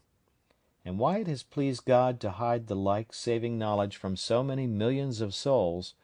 who, if I might judge by this poor savage, would make a much better use of it than we did. From hence I sometimes was led too far, to invade the sovereignty of Providence, and, as it were, arraign the justice of so arbitrary a disposition of things, that should hide that sight from some and reveal it to others, and yet expect a like duty from both. But I shut it up and checked my thoughts with this conclusion: first, that we did not know by what light and law these should be condemned, but that as God was necessarily, and by the nature of his being, infinitely holy and just, so it could not be, but if these creatures were all sentenced to absence from himself, it was on account of sinning against that light which, as the Scripture says, was a law to themselves, and by such rules as their consciences would acknowledge to be just, though the foundation was not discovered to us. And secondly,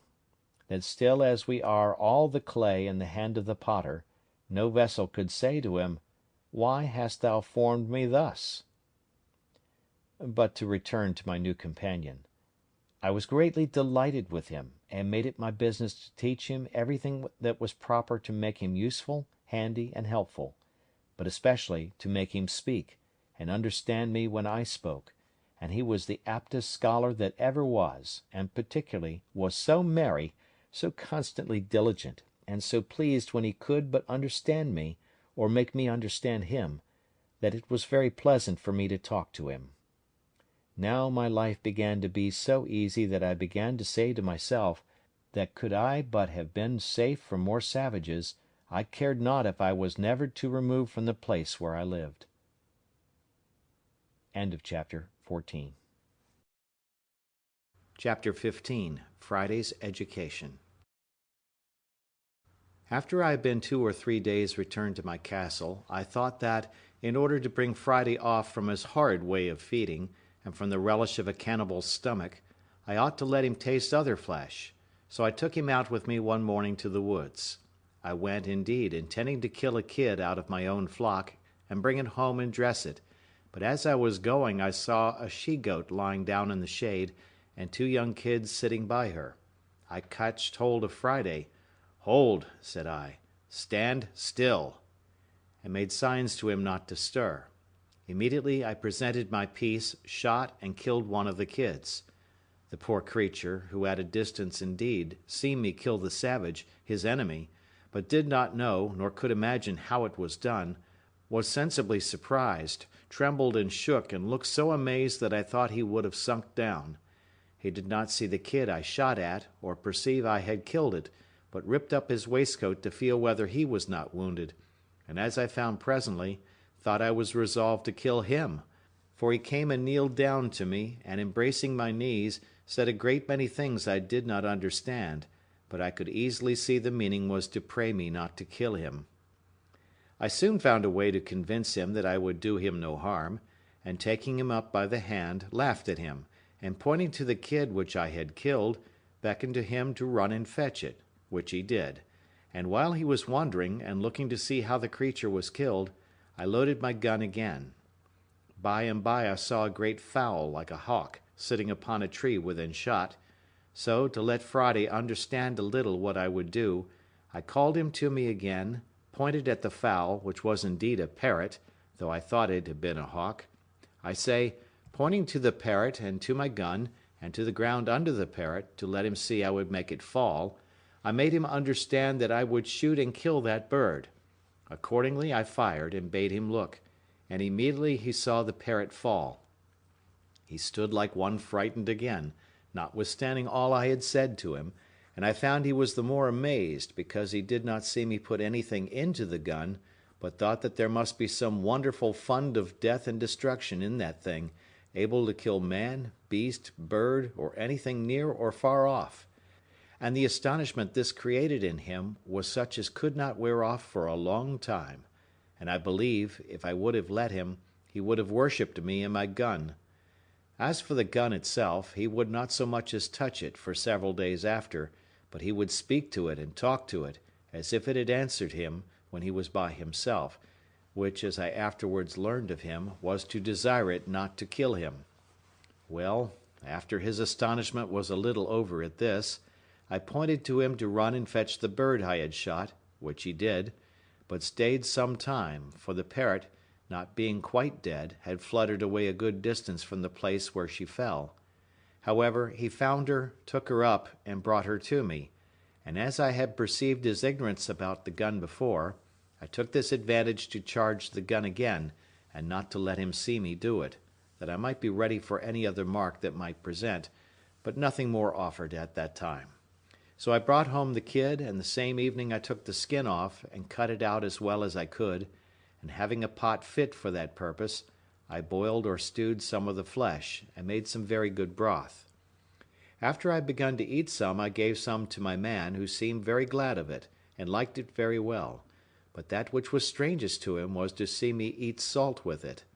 He made a sign to me that the salt was not good to eat, and putting a little into his own mouth, he seemed to nauseate it, and would spit and sputter at it, washing his mouth with fresh water after it.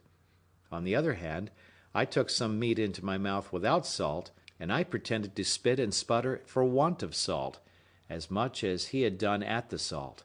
But it would not do, he would never care for salt with meat or in his broth, at least, not for a great while, and then but a very little. Having thus fed him with boiled meat and broth, I was resolved to feast him the next day by roasting a piece of the kid. This I did by hanging it before the fire on a string, as I had seen many people do in England, setting 2 poles up, one on each side of the fire, and one across the top, and tying the string to the cross stick, letting the meat turn continually. This Friday admired very much, but when he came to taste the flesh, he took so many ways to tell me how well he liked it, that I could not but understand him, and at last he told me, as well as he could never eat man's flesh any more, which I was very glad to hear. The next day I set him to work beating some corn out, and sifting it in the manner I used to do, as I observed before, and he soon understood how to do it as well as I, especially after he had seen what the meaning of it was, and that it was to make bread of. For after that I let him see me make my bread, and bake it too, and in a little time Friday was able to do all the work for me as well as I could do it myself. I began now to consider that having 2 mouths to feed instead of one, I must provide more ground for my harvest, and plant a larger quantity of corn than I used to do. So I marked out a larger piece of land, and began to fence in the same manner as before, in which Friday worked not only very willingly and very hard, but did it very cheerfully, and I told him what it was for, that it was for corn to make more bread, because he was now with me, and that I might have enough for him and myself too. He appeared very sensible of that part, and let me know that he thought I had much more labour upon me on his account than I had for myself, and that he would work the harder for me if I would tell him what to do. This was the pleasantest year of all the life I led in this place. Friday began to talk pretty well, and understand the names of almost everything I had occasion to call for, and of every place I had to send him to, and talked a great deal to me, so that, in short, I began now to have some use for my tongue again, which, indeed, I had very little occasion for before. Besides the pleasure of talking to him, I had a singular satisfaction in the fellow himself. His simple, unfeigned honesty appealed to me more and more every day, and I began really to love the creature, and on his side I believed he loved me more than it was possible for him ever to love anything before. I had a mind once to try if he had any inclination for his own country again, and having taught him English so well that he could answer me almost any question, I asked him whether the nation that he belonged to never conquered in battle? At which he smiled and said, "Yes, yes, we always fight the better." That is, he meant always get the better in a fight, and so we began the following discourse. Master: You always fight the better? How came you to be taken prisoner then, Friday? Friday: My nation beat much for all that. Master: How beat? If your nation beat them, how came you to be taken? Friday: They more many than my nation, in the place where me was. They take 1, 2, 3, and me. My nation overbeat them in the yonder place, where me no was. There my nation take 1, 2, great thousand. Master: But why did not your side recover you from the hands of your enemies then? Friday: They run 1, 2, 3, and me, and make go in the canoe. My nation have no canoe that time. Master: Well, Friday, and what does your nation do with the men they take? Do they carry them away and eat them, as these did? Friday: Yes, my nation eats mans too, eat all up. Master: Where do they carry them? Friday: Go to other place, where they think. Master: Do they come hither? Friday: Yes, yes, they come hither, come other else place. Master: Have you been here with them? Friday: Yes, I have been here. Points to the northwest side of the island, which it seems was their side. By this I understood that my man Friday had formerly been among the savages who used to come on shore on the farther part of the island. On the same man-eating occasions he was now brought for, and some time after, when I took the courage to carry him to that side, being the same I formerly mentioned, he presently knew the place, and told me he was there once, when they ate up 20 men, 2 women, and 1 child. He could not tell 20 in English, but he numbered them by laying so many stones in a row, and pointing to me to tell them over. I have told this passage because it introduces what follows: that after this discourse I had with him, I asked him how far it was from our island to the shore, and whether the canoes were not often lost. He told me there was no danger, no canoes ever lost, but that after a little way out to sea there was a current and wind, always one side in the morning, and the other in the afternoon. This I understood to be no more than the sets of the tide, as going out or coming in, but I afterwards understood it was occasioned by the great draught and reflux of the mighty river Orinoco, in the mouth or gulf of which river, as I found afterwards, our island lay,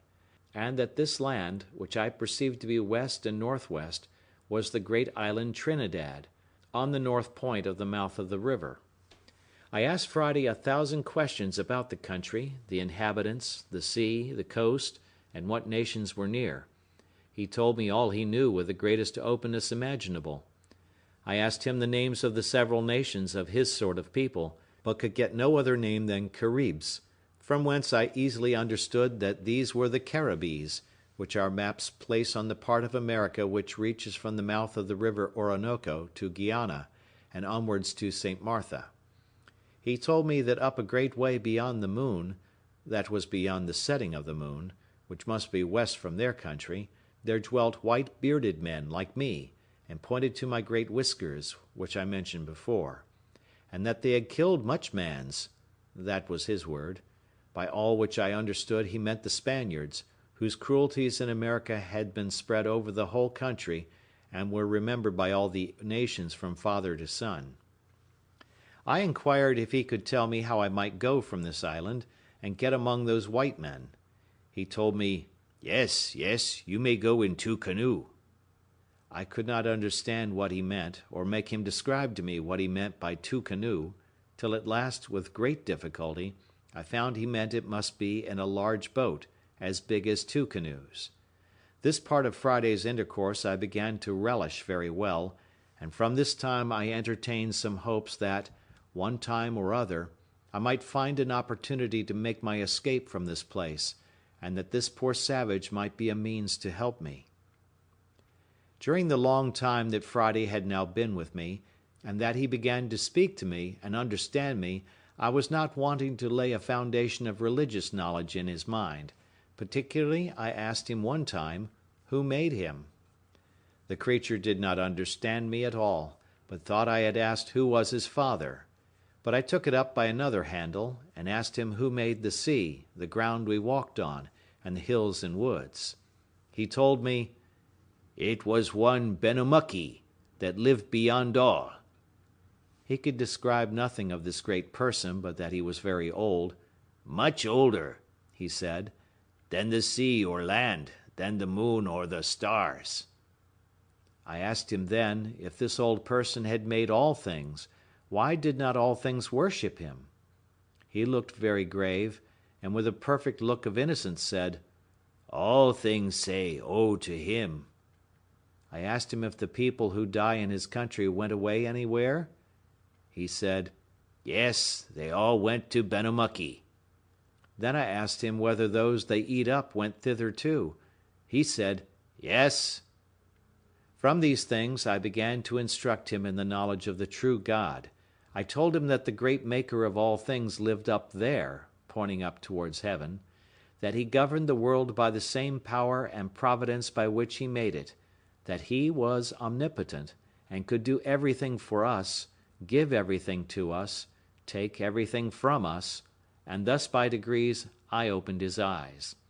He listened with great attention, and received with pleasure the notion of Jesus Christ being sent to redeem us,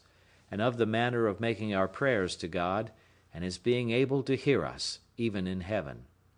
He told me one day that if our God could hear us up beyond the sun, he must needs be a greater God than their Benamuckee, who lived but a little way off, and yet could not hear till they went up to the great mountains where he dwelt to speak to them. I asked him if he ever went thither to speak to him.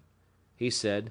"No, they never went that were young men, none went thither but the old men," whom he called their Oowokaki, that is, as I made him explain to me, their religious or clergy,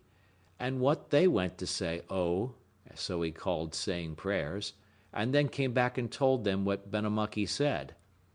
By this I observed that there is priestcraft even among the most blinded, ignorant pagans in the world, and the policy of making a secret of religion in order to preserve the veneration of the people to the clergy, not only to be found in the Roman, but perhaps among all religions in the world, even among the most brutish and barbarous savages. I endeavored to clear up this fraud to my man Friday, and told him that the pretense of their old men going up to the mountains to say "Oh" to their god Benamuckee was a cheat, and their bringing word from thence what he said was much more so, that if they met with any answer, or spake with any one there, it must be with an evil spirit.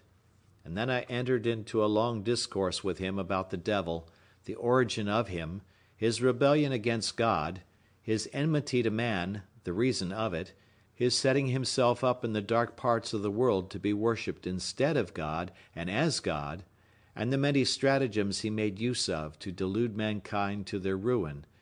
how he had a secret access to our passions and to our affections, and to adapt his snares to our inclinations, so as to cause us even to be our own tempters, and run upon our destruction by our own choice. I found it was not so easy to imprint right notions in his mind about the devil as it was about the being of a god. Nature assisted all my arguments to evidence to him even the necessity of a great first cause, an overruling governing power, a secret directing providence, and of the equity and justice of paying homage to him that made us, and the like. But there appeared nothing of this kind in the notion of an evil spirit, of his origin, his being, his nature, and above all, of his inclination to do evil, and to draw us to do so too, and the poor creature puzzled me once in such a manner by a question merely natural and innocent, that I scarce knew what to say to him. I had been talking a great deal to him of the power of God, his omnipotence, his aversion to sin, his being a consuming fire to the workers of iniquity, how, as he had made us all, he could destroy us and all the world in a moment, and he listened with great seriousness to me all the while. After this I had been telling him how the devil was God's enemy in the hearts of men, and used all his malice and skill to defeat the good designs of Providence, and to ruin the kingdom of Christ in the world, and the like. "Well," says Friday, "but you say God is so strong, so great. Is he not much strong, much might as the devil?" "Yes, yes," says I. "Friday, God is stronger than the devil. God is above the devil, and therefore we pray to God to tread him down under our feet, and enable us to resist his temptations and quench his fiery darts." "But," says he again, "if God much stronger, much might as the wicked devil, why God no kill the devil, so make him no more do wicked?" I was strangely surprised at this question, and after all, though I was now an old man, yet I was but a young doctor, and ill qualified for a casuist or a solver of difficulties, and at first I could not tell what to say. So I pretended not to hear him, and asked him what he said, but he was too earnest for an answer to forget his question, so that he repeated it in the very same broken words as above. By this time I had recovered myself a little, and I said, "God will at last punish him severely. He is reserved for the judgment, and is to be cast into the bottomless pit, to dwell with everlasting fire." This did not satisfy Friday, but he returns upon me, repeating my words. "Reserve at last. Me no understand. But why not kill the devil now? Not kill great ago?"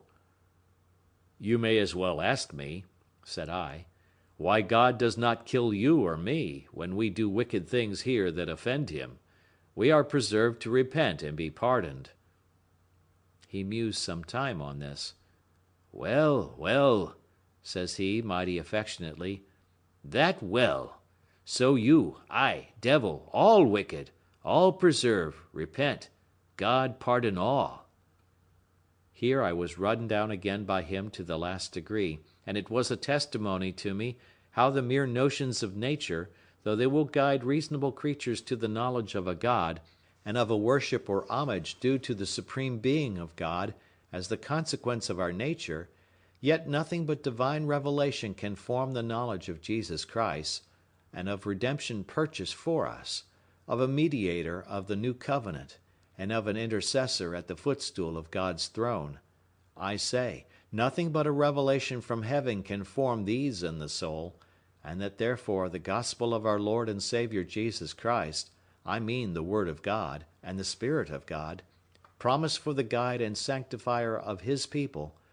are the absolutely necessary instructors of the souls of men in the saving knowledge of God and the means of salvation. I therefore diverted the present discourse between me and my man, rising up hastily, as upon some sudden occasion of going out, then sending him for something a good way off, I seriously prayed to God that he would enable me to instruct savingly this poor savage, assisting, by his Spirit, the heart of the poor ignorant creature to receive the light of the knowledge of God in Christ,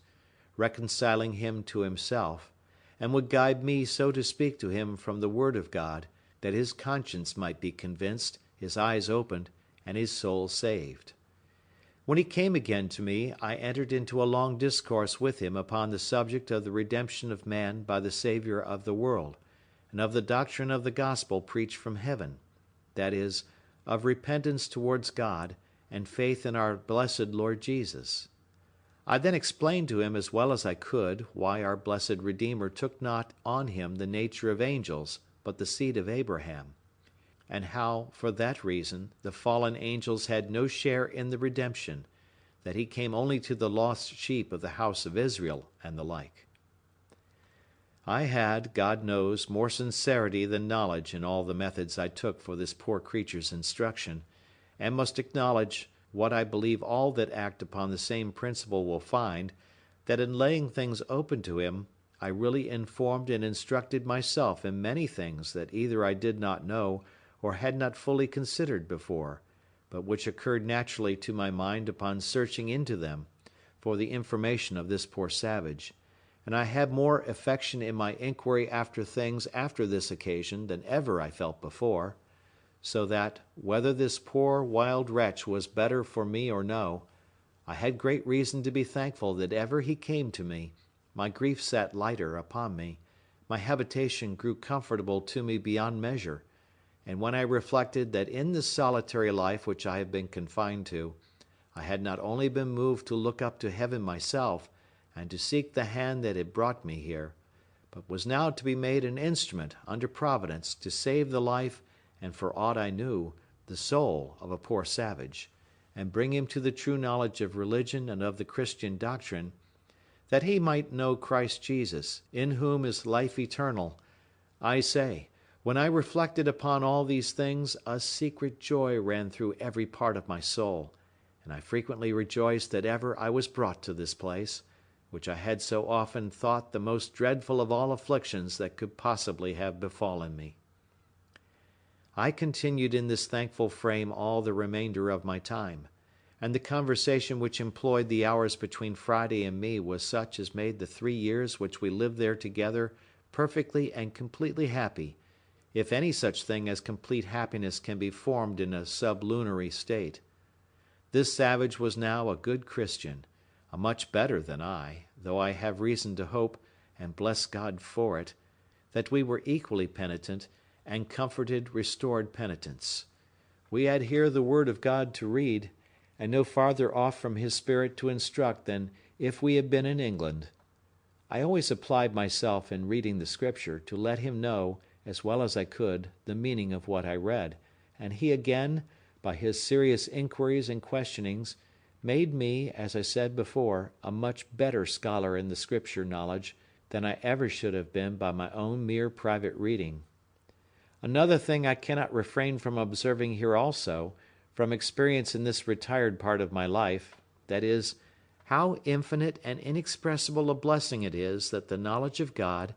and of the doctrine of salvation by Christ Jesus, is so plainly laid down in the Word of God, so easy to be received and understood, that, as the bare reading the Scripture made me capable of understanding enough of my duty to carry me directly on to the great work of sincere repentance for my sins, and laying hold of a Saviour for life and salvation, to a stated reformation in practice, and obedience to all God's commands, and this without any teacher or instructor, I mean human. So the same plain instruction sufficiently served to the enlightening the savage creature, and bringing him to be such a Christian as I have known few equal to him in my life. As to all the disputes, wrangling, strife, and contention which have happened in the world about religion, whether niceties in doctrines or schemes of church government, they were all perfectly useless to us, and for aught I can yet see, they have been so to the rest of the world. We had the sure guide to heaven, that is, the Word of God, and we had, blessed be God, comfortable views of the Spirit of God teaching and instructing by His Word, leading us into all truth, and making us both willing and obedient to the instruction of His Word. And I cannot see the least use that the greatest knowledge of the disputed points of religion, which have made such confusion in the world, would have been to us, if we could have obtained it. But I must go on with the historical part of things, and take every part in its order. After Friday and I became more intimately acquainted, and that he could understand almost all I said to him, and speak pretty fluently, though in broken English, to me, I acquainted him with my own history, or at least so much of it as related to my coming to this place, how I had lived there, and how long. I led him into the mystery, for such it was to him, of gunpowder and bullet, and taught him how to shoot. I gave him a knife, which he was wonderfully delighted with, and I made him a belt, with a frog hanging to it, such as in England we wear hangers in, and in the frog, instead of a hanger, I gave him a hatchet, which was not only as good a weapon in some cases, but much more useful upon other occasions. I described to him the country of Europe, particularly England, which I came from, how we lived, how we worshipped God, how we behaved to one another, and how we traded in ships to all parts of the world.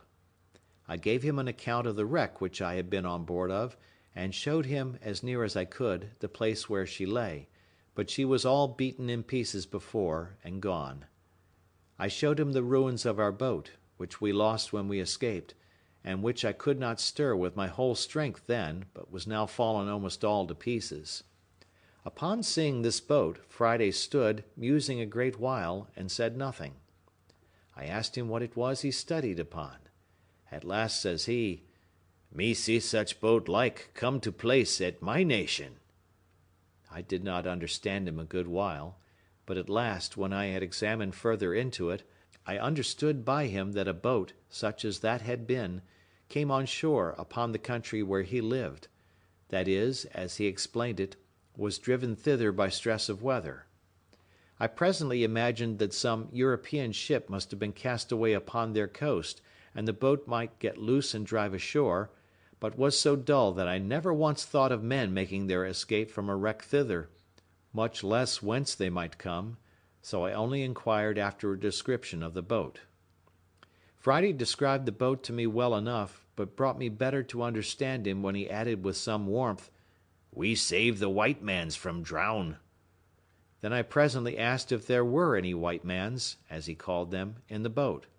"Yes," he said, "the boat full of white mans." I asked him how many. He told upon his fingers 17. I asked him then what became of them. He told me, "They live, they dwell at my nation." This put new thoughts into my head, for I presently imagined that these might be the men belonging to the ship that was cast away in the sight of my island, as I now called it, and who, after the ship was struck on the rock, and they saw her inevitably lost, had saved themselves and their boat, and were landed upon that wild shore among the savages. Upon this I inquired of him more critically what was become of them. He assured me they lived still there, that they had been there about 4 years, that the savages left them alone, and gave them victuals to live on. I asked him how it came to pass they did not kill and eat them. He said, "No, they make brother with them." That is, as I understood him, a truce. And then he added, "They no eat mans but when make the war fight." That is to say, they never eat any men but such as come to fight with them and are taken in battle. It was after this some considerable time, that being upon the top of the hill at the east side of the island, from whence, as I have said, I had in a clear day discovered the main or continent of America, Friday, the weather being very serene, looks very earnestly towards the mainland, and in a kind of surprise falls a jumping and dancing, and calls out to me, for I was at some distance from him. I asked him what was the matter. "Oh, joy!" says he. "Oh, glad! There see my country, there my nation." I observed an extraordinary sense of pleasure appeared in his face, and his eyes sparkled, and his countenance discovered a strange eagerness, as if he had a mind to be in his own country again. This observation of mine put a great many thoughts into me, which made me at first not so easy about my new man Friday as I was before,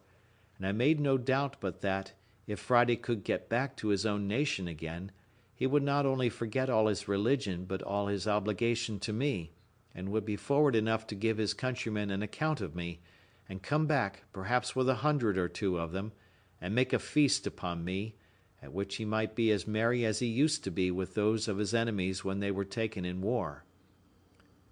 But I wronged the poor honest creature very much, for which I was very sorry afterwards. However, as my jealousy increased, and held some weeks, I was a little more circumspect, and not so familiar and kind to him as before, in which I was certainly wrong too, the honest grateful creature having no thought about it but what consisted with the best principles, both as a religious Christian and as a grateful friend, as appeared afterwards to my full satisfaction. While my jealousy of him lasted, you may be sure I was every day pumping him to see if he would discover any of the new thoughts which I suspected were in him, but I found everything he said was so honest and so innocent that I could find nothing to nourish my suspicion, and in spite of all my uneasiness, he made me at last entirely his own again, nor did he in the least perceive that I was uneasy, and therefore I could not suspect him of deceit. One day, walking up the same hill, but the weather being hazy at sea, so that we could not see the continents, I called to him and said, "Friday, do you not wish yourself in your own country, your own nation?" "Yes," he said, "I be much glad to be at my own nation." "What would you do there?" said I. "Would you turn wild again, eat men's flesh again, and be a savage as you were before?" He looked full of concern, and shaking his head said, "No, no. Friday tell them to live good. Tell them to pray God. Tell them to eat cornbread, cattle flesh, milk. No eat man again." "Why then," said I to him, "they will kill you." He looked grave at that, and then said, "No, no, they no kill me. They willing love learn." He meant by this they would be willing to learn. He added, they learned much of the bearded mans that came in the boat. Then I asked him if he would go back to them. He smiled at that, and told me that he could not swim so far. I told him I would make a canoe for him. He told me he would go if I would go with him. "I go?" says I. "Why, they will eat me if I come there." "No, no," says he. "Me make they no eat you. Me make they much love you."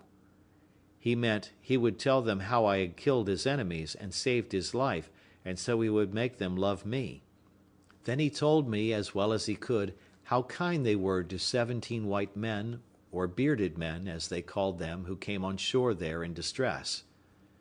From this time, I confess, I had a mind to venture over, and see if I could possibly join with those bearded men, who I made no doubt were Spaniards and Portuguese, not doubting but, if I could, we might find some method to escape from thence, being upon the continent, and a good company together, better than I could from an island 40 miles off the shore, alone and without help.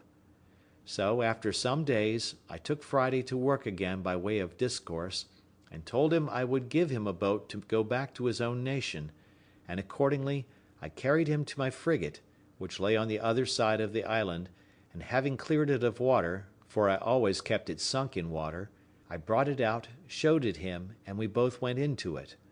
I found he was a most dexterous fellow at managing it, and would make it go almost as swift again as I could. So when he was in, I said to him, "Well now, Friday, shall we go to your nation?" He looked very dull at my saying so, which it seems was because he thought the boat was too small to go so far. I then told him I had a bigger, so the next day I went to the place where the first boat lay which I had made, and which I could not get into the water. He said that was big enough, but then, as I had taken no care of it, and it had lain 2 or 23 years there, the sun had so split and dried it that it was rotten. Friday told me such a boat would do very well, and would carry "much enough victual, drink bread." That was his way of talking. End of chapter 15. Chapter 16. Rescue of prisoners from cannibals. Upon the whole, I was by this time so fixed upon my design of going over with him to the continent, that I told him we would go and make one as big as that, and he should go home in it. He answered not one word, but looked very grave and sad. I asked him what was the matter with him. He asked me again, "Why you angry mad with Friday? What me done?" I asked him what he meant. I told him I was not angry with him at all. "No angry?" says he, repeating the word several times. "Why send Friday home away to my nation?" "Why," says I, "Friday, did you not say you wished you were there?" "Yes, yes," says he, "wish we both there. No wish Friday there, no master there." In a word, he would not think of going there without me. "I go there Friday?" says I. "What shall I do there?" He turned very quick upon me at this. "You do great deal much good," says he. "You teach wild mans be good, sober, tame mans. You tell them know God, pray God, and live new life." "Alas, Friday," says I, "thou knowest not what thou sayest. I am but an ignorant man myself." "Yes, yes," says he, "you teachee me good, you teachee them good."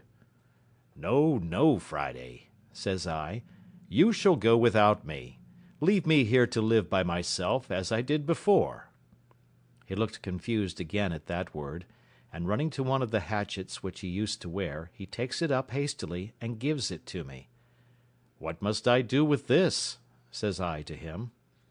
"You take kill Friday," says he. "What must I kill you for?" said I again. He returns very quick. "What you send Friday away for? Take kill Friday, no send Friday away." This he spoke so earnestly that I saw tears stand in his eyes. In a word, I so plainly discovered the utmost affection in him to me, and a firm resolution in him, that I told him then and often after, that I would never send him away from me if he was willing to stay with me. Upon the whole, as I found by all his discourse a settled affection to me, and that nothing could part him from me, so I found all the foundation of his desire to go to his own country was laid in his ardent affection to the people, and his hopes of my doing them good, a thing which, as I had no notion of myself, so I had not the least thought or intention or desire of undertaking it. But still I found a strong inclination to attempting my escape, founded on the supposition gathered from the discourse that there were 17 bearded men there, and therefore, without any more delay, I went to work with Friday to find out a great tree proper to fell, and make a large periagua, or canoe, to undertake the voyage. There were trees enough in the island to have built a little fleet, not of periaguas or canoes, but even of good large vessels; but the main thing I looked at was, to get one so near the water that we might launch it when it was made, to avoid the mistake I committed at first. At last Friday pitched upon a tree, for I found he knew much better than I what kind of wood was fittest for it, nor can I tell to this day what wood to call the tree we cut down, except that it was very like the tree we call fustic, or between that and the Nicaragua wood, for it was much of the same colour and smell. Friday wished to burn the hollow or cavity of this tree out, to make it for a boat, but I showed him how to cut it with tools, which, after I had showed him how to use, he did very handily, and in about a month's hard labour we finished it and made it very handsome, especially when, with our axes, which I showed him how to handle, we cut and hewed the outside into the true shape of a boat. After this, however, it cost us near a fortnight's time to get her along, as it were inch by inch, upon great rollers into the water, but when she was in, she would have carried 20 men with great ease. When she was in the water, though she was so big, it amazed me to see with what dexterity and how swift my man Friday could manage her, turn her, and paddle her along. So I asked him if he would, and if we might venture over in her. "Yes," he said, "we venture over in her very well, though great blow wind." However, I had a further design that he knew nothing of, and that was, to make a mast and a sail, and to fit her with an anchor and cable. As to a mast, that was easy enough to get, so I pitched upon a straight young cedar tree, which I found near the place, and which there were great plenty of in the island, and I set Friday to work to cut it down, and gave him directions how to shape and order it. But as to the sail, that was my particular care. I knew I had old sails, or rather pieces of old sails, enough, but as I had had them now 26 years by me, and had not been very careful to preserve them, not imagining that I should ever have this kind of use for them, I did not doubt but they were all rotten, and indeed most of them were so. However, I found 2 pieces which appeared pretty good, and with these I went to work, and with a great deal of pains and awkward stitching, you may be sure, for want of needles, I at length made a three-cornered ugly thing, like what we call in England a shoulder of mutton sail, to go with a boom at bottom, and a little short sprit at the top, such as usually our ship's longboats sail with, and such as I best knew how to manage, as it was such a one as I had to the boat in which I made my escape from Barbary, as related in the first part of my story. I was near 2 months performing this last work, that is, rigging and fitting my masts and sails, for I finished them very complete, making a small stay and a sail or foresail to it, to assist if we should turn to windward, and, what was more than all, I fixed a rudder to the stern of her to steer with. I was but a bungling shipwright, yet as I knew the usefulness and even necessity of such a thing, I applied myself with so much pains to do it, that at last I brought it to pass, though, considering the many dull contrivances I had for it that failed, I think it cost me almost as much labour as making the boat. After this was done, I had my man Friday to teach as to what belonged to the navigation of my boat. Though he knew very well how to paddle a canoe, he knew nothing of what belonged to a sail and a rudder, and was the most amazed when he saw me work the boat to and again in the sea by the rudder, and how the sail jibbed and filled this way or that way as the course we sailed changed. I say, when he saw this, he stood like one astonished and amazed. However, with a little use, I made all these things familiar to him, and he became an expert sailor, except that of the compass I could make him understand very little. On the other hand, as there was very little cloudy weather, and seldom or never any fogs in these parts, there was the less occasion for a compass, seeing the stars were always to be seen by night, and the shore by day, except in the rainy seasons, and then nobody cared to stir abroad either by land or sea. I was now entered on the 27th year of my captivity in this place, though the 3 last years that I had this creature with me ought rather to be left out of the account, my habitation being quite of another kind than in all the rest of the time. I kept the anniversary of my landing here with the same thankfulness to God for his mercies as at first, and if I had such cause of acknowledgment at first, I had much more so now, having such additional testimonies of the care of Providence over me, and the great hopes I had of being effectually and speedily delivered, for I had an invincible impression upon my thoughts that my deliverance was at hand, and that I should not be another year in this place. I went on, however, with my husbandry, digging, planting, and fencing as usual. I gathered and cured my grapes, and did every necessary thing as before. The rainy season was in the meantime upon me, when I kept more within doors than at other times. We had stowed our new vessel as secure as we could, bringing her up into the creek, where, as I said in the beginning, I landed my rafts from the ship, and hauling her up to the shore at high water mark, I made my man Friday dig a little dock, just big enough to hold her, and just deep enough to give her water enough to float in, and then, when the tide was out, we made a strong dam across the end of it to keep the water out. And so she lay, dry as to the tide from the sea, and to keep the rain off we laid a great many boughs of trees, so thick that she was as well thatched as a house, and thus we waited for the months of November and December, in which I designed to make my adventure. When the settled season began to come in, as the thought of my design returned with the fair weather, I was preparing daily for the voyage, and the first thing I did was to lay by a certain quantity of provisions, being the stores for our voyage, and intended in a week or a fortnight's time to open the dock and launch out our boat. I was busy one morning upon something of this kind, when I called to Friday, and bid him to go to the seashore and see if he could find a turtle or a tortoise, a thing which we generally got once a week, for the sake of the eggs as well as the flesh. Friday had not been long gone when he came running back, and flew over my outer wall or fence, like one that felt not the ground or the steps he set his foot on, and before I had time to speak to him, he cries out to me, "O master! O master! O sorrow! O bad!" "What's the matter, Friday?" says I. "Oh, yonder there," says he, 1, 2, 3 canoes, 1, 2, 3. By this way of speaking, I concluded there were 6, but on inquiry I found there were but 3. "Well, Friday," says I, Do not be frightened." So I heartened him up as well as I could.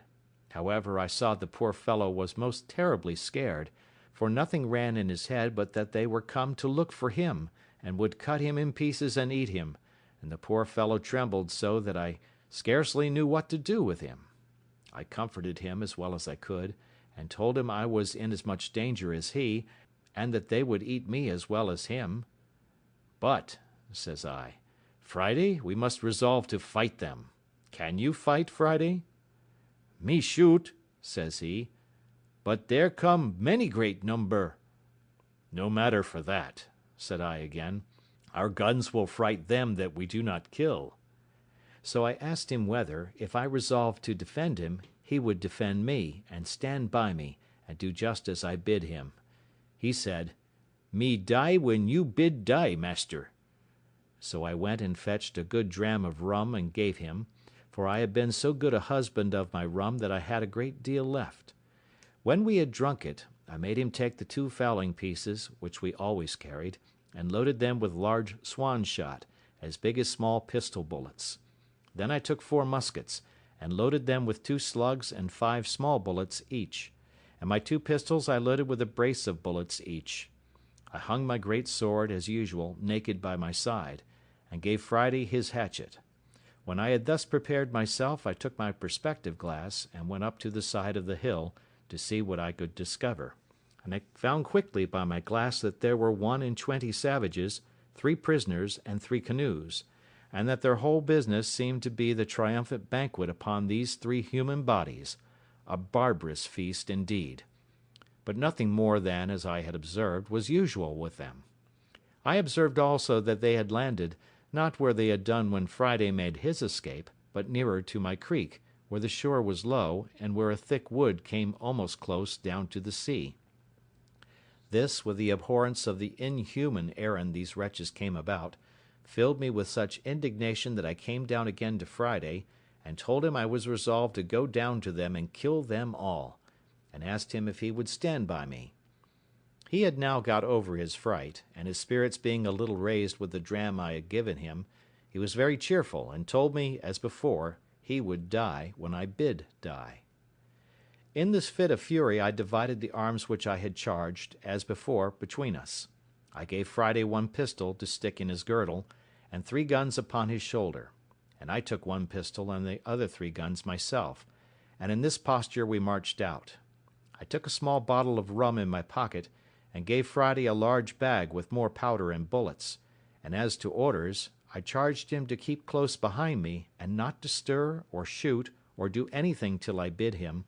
and in the meantime not to speak a word. In this posture I fetched a compass to my right hand of near a mile, as well to get over the creek as to get into the wood, so that I could come within shot of them before I should be discovered, which I had seen by my glass it was easy to do. While I was making this march, my former thoughts returning, I began to abate my resolution. I do not mean that I entertained any fear of their number, for as they were naked, unarmed wretches, it is certain I was superior to them, nay, though I had been alone.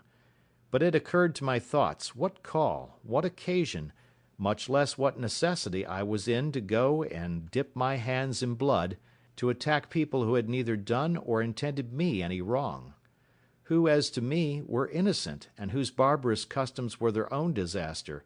being in them a token, indeed, of God's having left them, with the other nations of that part of the world, to such stupidity, and to such inhuman courses, but did not call me to take upon me to be a judge of their actions, much less an executioner of his justice, that whenever he thought fit he would take the cause into his own hands, and by national vengeance punish them as a people for national crimes;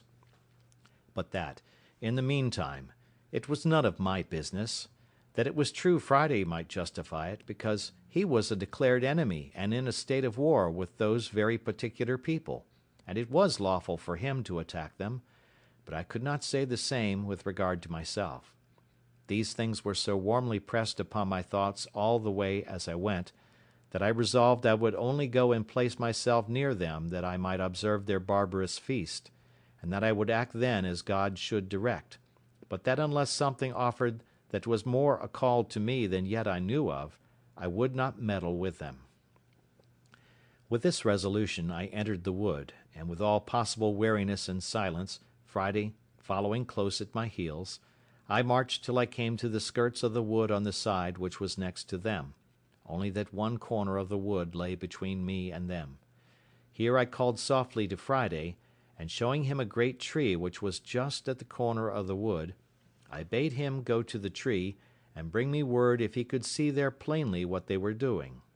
He did so, and came immediately back to me, and told me they might be plainly viewed there, that they were all about their fire, eating the flesh of one of their prisoners, and that another lay bound upon the sand a little from them, whom he said they would kill next, and this fired the very soul within me. He told me it was not one of their nation, but one of the bearded men he had told me of, that came to their country in the boat. I was filled with horror at the very naming of the white bearded man, and going to the tree I saw plainly by my glass a white man, who lay upon the beach of the sea with his hands and feet tied with flags, or things like rushes, and that he was a European, and had clothes on. There was another tree and a little thicket beyond it, about 50 yards nearer to them than the place where I was, which, by going a little way about, I saw I might come at undiscovered, and that then I should be within half a shot of them. So I withheld my passion, though I was indeed enraged to the highest degree, and going back about 20 paces, I got behind some bushes, which held all the way till I came to the other tree, and then came to a little rising ground, which gave me a full view of them at the distance of about 80 yards. I had now not a moment to lose, for 19 of the dreadful wretches sat upon the ground, all close huddled together, and had just sent the other 2 to butcher the poor Christian, and to bring him perhaps limb by limb to their fire, and they were stooping down to untie the bands at his feet. I turned to Friday. "Now, Friday," said I, "do as I bid thee." Friday said he would. "Then, Friday," says I, "do exactly as you see me do, fail in nothing." So I set down one of the muskets and the fowling piece upon the ground, and Friday did the like by his, and with the other musket I took my aim at the savages, bidding him to do the like. Then asking him if he was ready, he said, "Yes." "Then fire at them," said I, and at the same moment I fired also.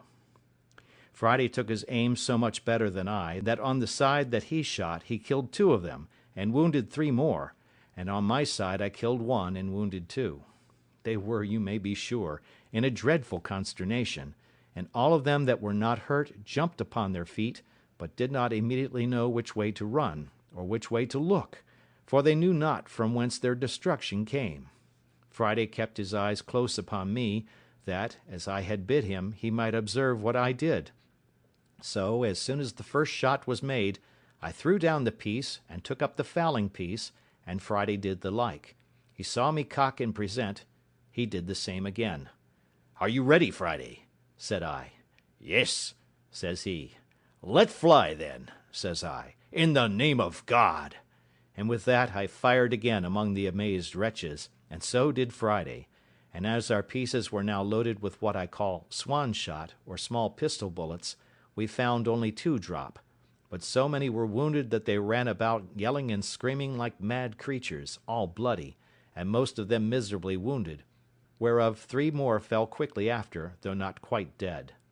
"Now, Friday," says I, laying down the discharged pieces, and taking up the musket which was yet loaded, "follow me," which he did with a great deal of courage, upon which I rushed out of the wood and showed myself, and Friday close at my foot. As soon as I perceived they saw me, I shouted as loud as I could, and bade Friday do so too, and running as fast as I could, which, by the way, was not very fast, being loaded with arms as I was,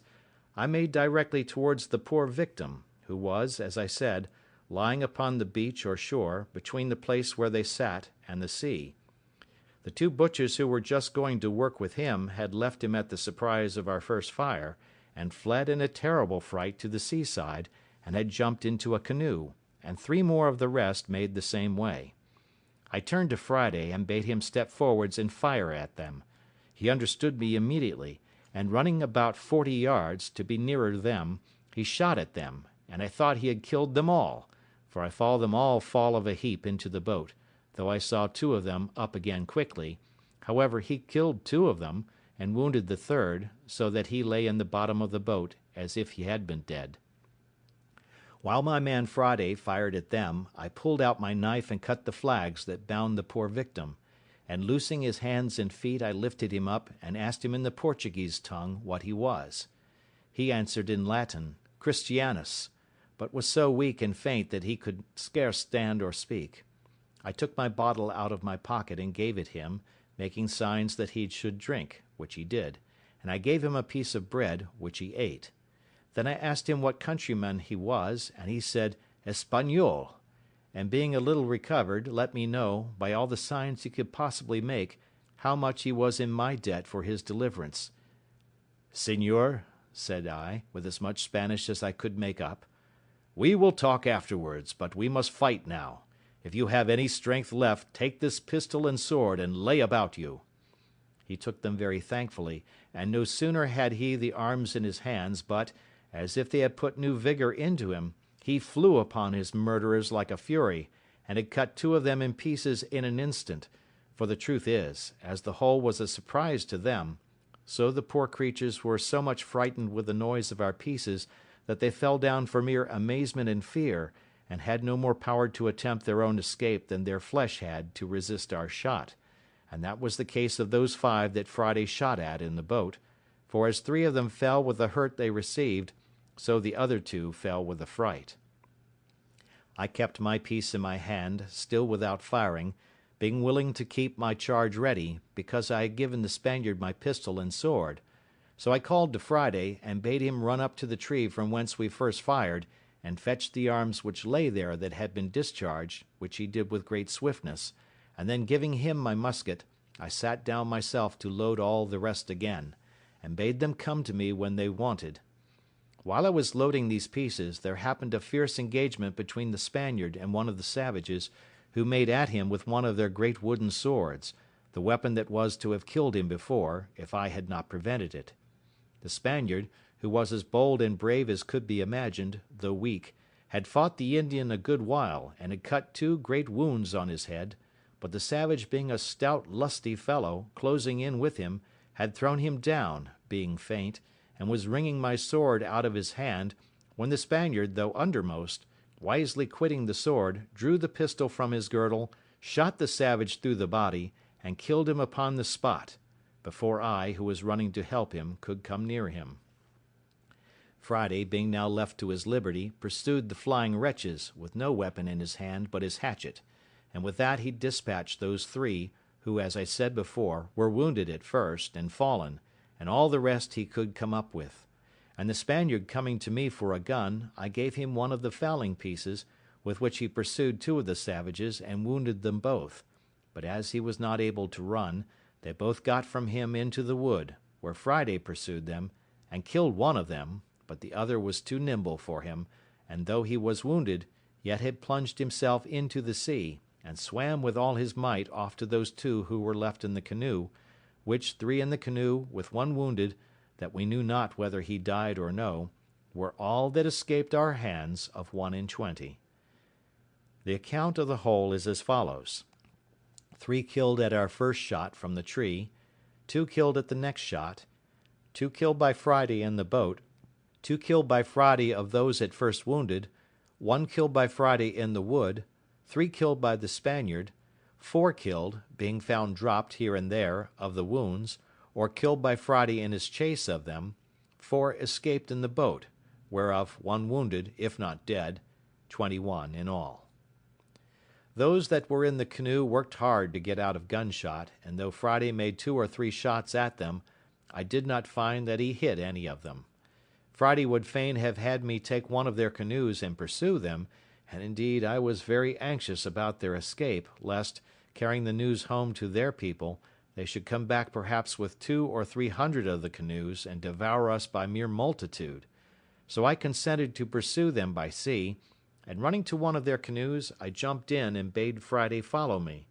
But when I was in the canoe, I was surprised to find another poor creature lie there, bound hand and foot, as the Spaniard was, for the slaughter, and almost dead with fear, not knowing what was the matter, for he had not been able to look up over the side of the boat, but he was tied so hard, neck and heels, and had been tied so long that he had really but little life in him. I immediately cut the twisted flags or rushes which they had bound him with, and would have helped him up, but he could not stand or speak, but groaned most piteously, believing, it seems, still, that he was only unbound in order to be killed. When Friday came to him, I bade him speak to him, and tell him of his deliverance, and pulling out my bottle, made him give the poor wretch a dram, which, with the news of his being delivered, revived him, and he sat up in the boat. But when Friday came to hear him speak and look in his face, it would have moved any one to tears to have seen how Friday kissed him, embraced him, hugged him, cried, laughed, hallooed, jumped about, danced, sang, then cried again, wrung his hands, beat his own face and head, and then sang and jumped about again like a distracted creature. It was a good while before I could make him speak to me, or tell me what was the matter, but when he came a little to himself he told me that it was his father. It is not easy for me to express how it moved me to see what ecstasy and filial affection had worked in this poor savage at the sight of his father, and of his being delivered from death, nor indeed can I describe half the extravagances of his affection after this, for he went into the boat and out of the boat a great many times. When he went into him he would sit down by him, open his breast, and hold his father's head close to his bosom for many minutes together, to nourish it. Then he took his arms and ankles, which were numbed and stiff with the binding, and chafed and rubbed them with his hands, and I, perceiving what the case was, gave him some rum out of my bottle to rub them with, which did them a great deal of good. This affair put an end to our pursuit of the canoe with the other savages, who were now almost out of sight, and it was happy for us that we did not, for it blew so hard within 2 hours after, and before they could be got a quarter of their way, and continued blowing so hard all night, and that from the northwest, which was against them, that I could not suppose their boat could live, or that they ever reached their own coast. But to return to Friday. He was so busy about his father that I could not find in my heart to take him off for some time, but after I thought he could leave him a little, I called him to me, and he came jumping and laughing, and pleased to the highest extreme. Then I asked him if he had given his father any bread. He shook his head, and said, "None. Ugly dog eat up all self." I then gave him a cake of bread out of a little pouch I carried on purpose. I also gave him a dram for himself, but he would not taste it, but carried it to his father. I had in my pocket 2 or 3 bunches of raisins, so I gave him a handful of them for his father. He had no sooner given his father these raisins, but I saw him come out of the boat, and run away as if he had been bewitched, for he was the swiftest fellow on his feet that ever I saw. I say, he ran at such a rate that he was out of sight, as it were, in an instant,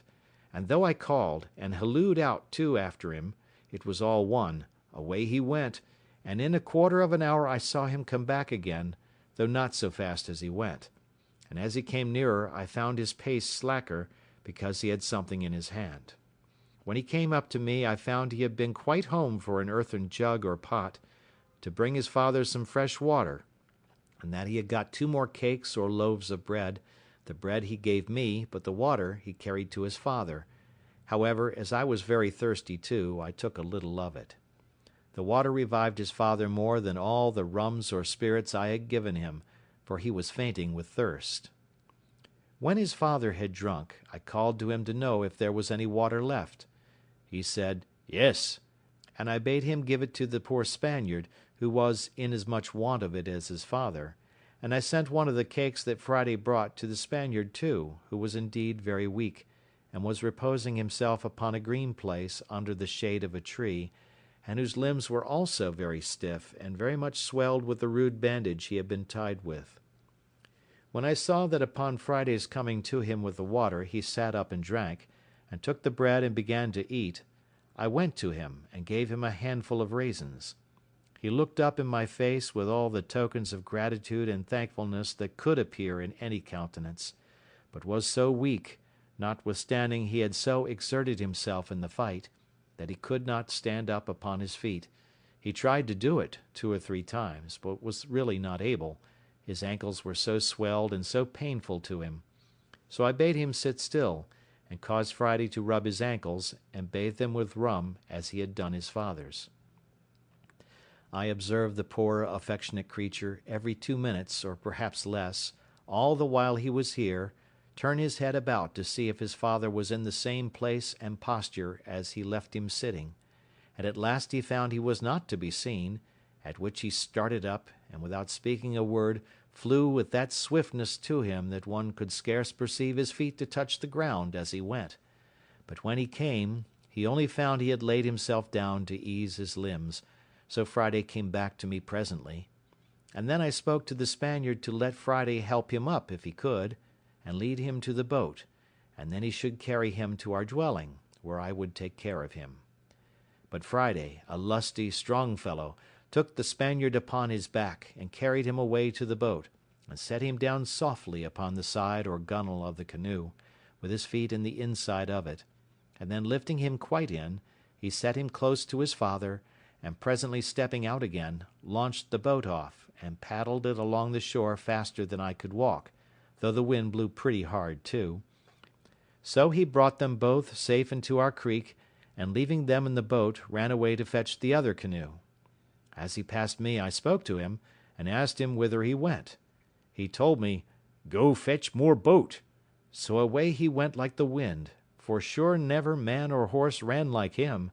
and he had the other canoe in the creek almost as soon as I got to it by land. So he wafted me over, and then went to help our new guests out of the boat, which he did.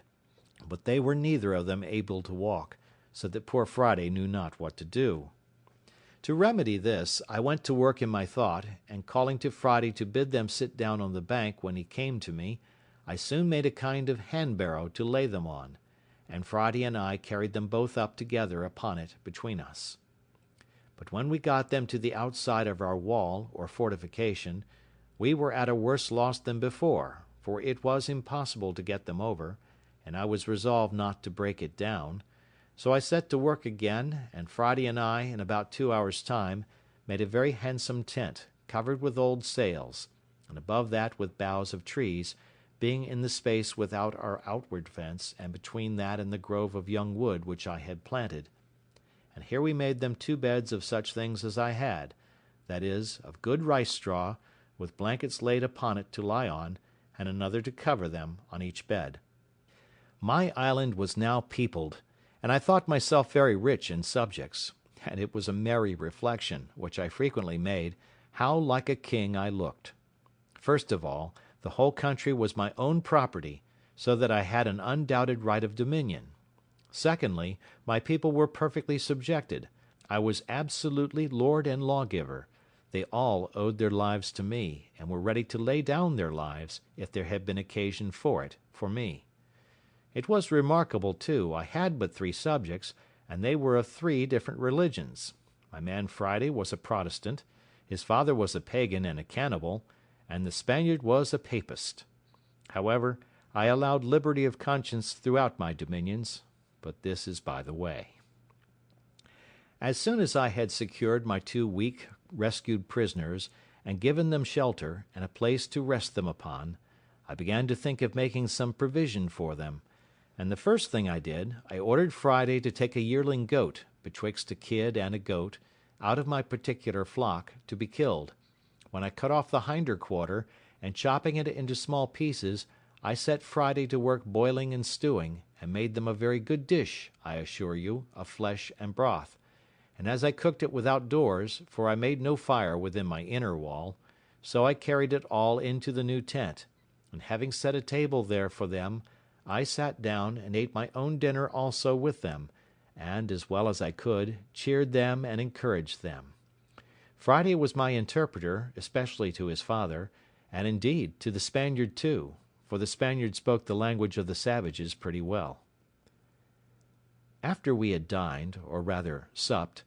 I ordered Friday to take one of the canoes, and go and fetch our muskets and other firearms, which, for want of time, we had left upon the place of battle, and the next day I ordered him to go and bury the dead bodies of the savages, which lay open to the sun, and would presently be offensive.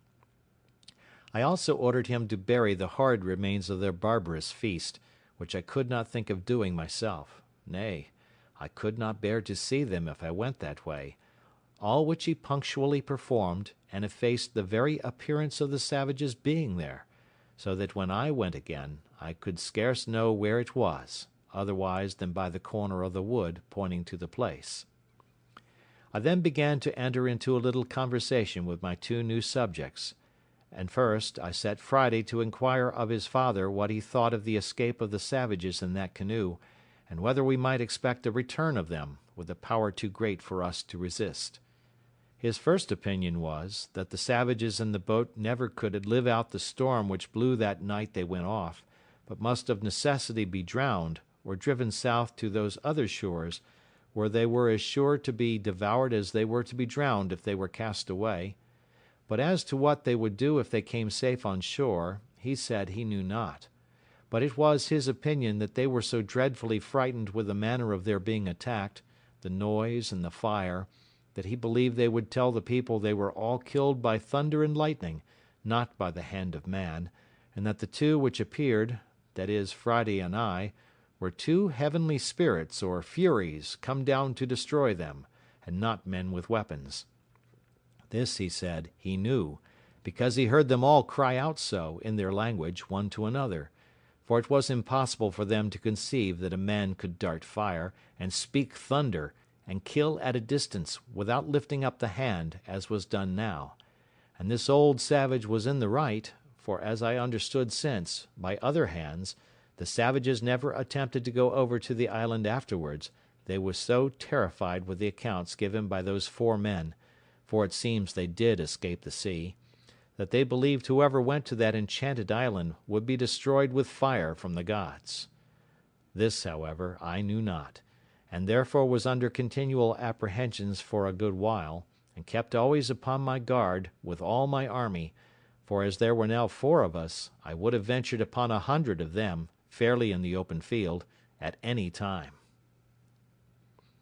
End of chapter 16. Chapter 17. Visit of Mutineers. In a little time, however, no more canoes appearing, the fear of their coming wore off, and I began to take my former thoughts of a voyage to the main into consideration, being likewise assured by Friday's father that I might depend upon good usage from their nation on his account, if I would go. But my thoughts were a little suspended when I had a serious discourse with the Spaniard, and when I understood that there were 16 more of his countrymen and Portuguese, who, having been cast away and made their escape to that side, lived there at peace, indeed, with the savages, but were very sore put to it for necessaries, and indeed for life. I asked him all the particulars of their voyage, and found they were a Spanish ship, bound from the Rio de la Plata to the Havana, being directed to leave their loading there, which was chiefly hides and silver, and to bring back what European goods they could meet with there; that they had 5 Portuguese seamen on board, whom they took out of another wreck; that 5 of their own men were drowned when first the ship was lost, and that these escaped through infinite dangers and hazards, and arrived, almost starved, on the Cannibal coast, where they expected to have been devoured every moment. He told me they had some arms with them, but they were perfectly useless, for that they had neither powder nor ball, the washing of the sea having spoiled all their powder but a little, which they used at their first landing to provide themselves with some food. I asked him what he thought would become of them there, and if they had formed any design of making their escape. He said they had many consultations about it, but that having neither vessel nor tools to build one, nor provisions of any kind, their counsels always ended in tears and despair.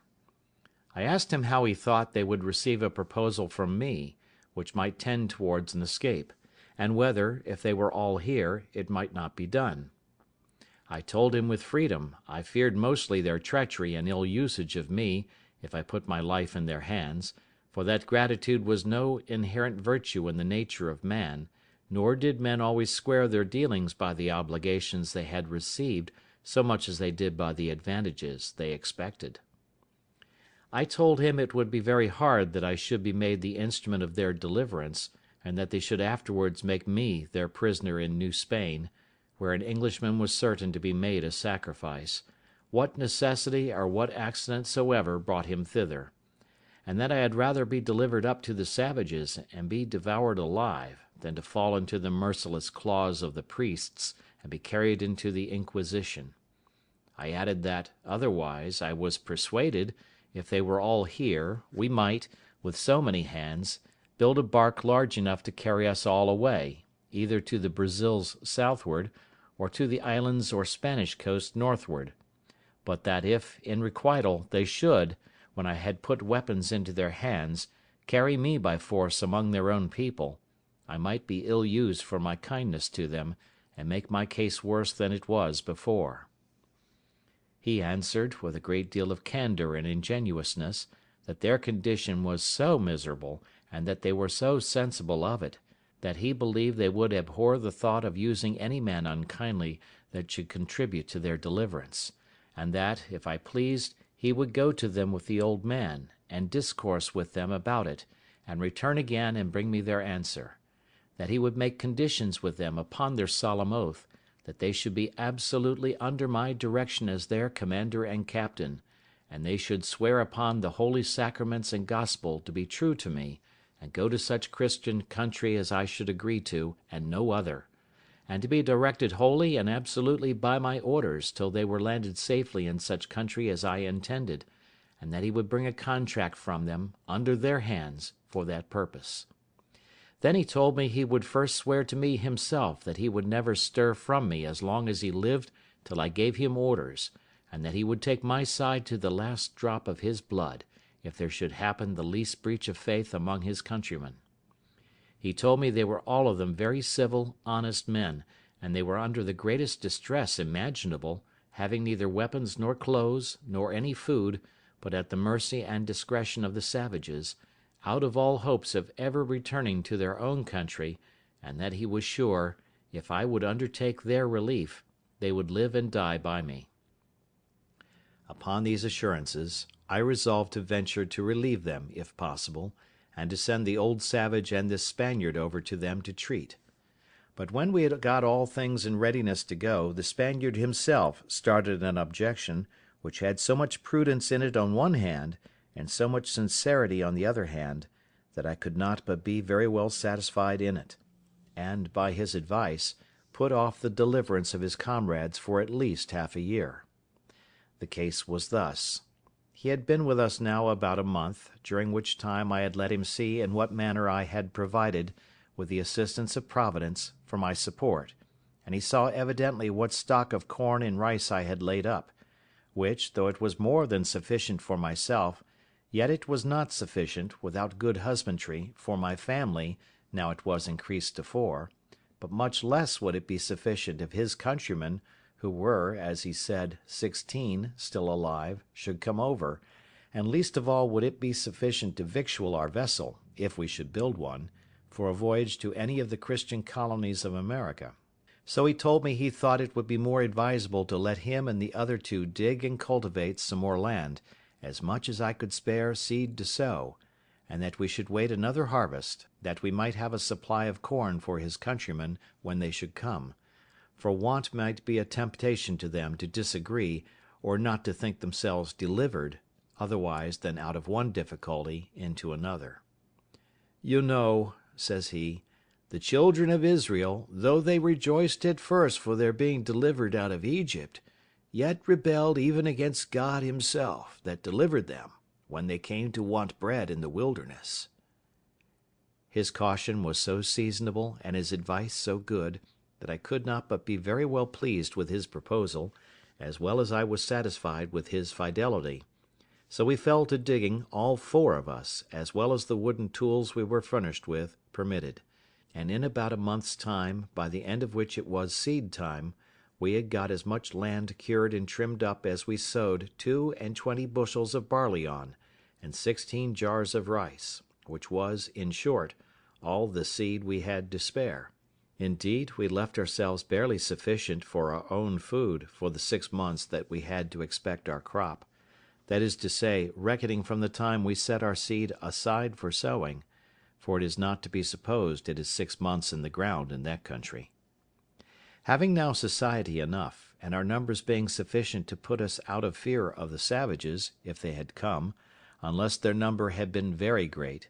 we went freely all over the island, whenever we found occasion; and as we had our escape or deliverance upon our thoughts, it was impossible, at least for me, to have the means of it out of mine.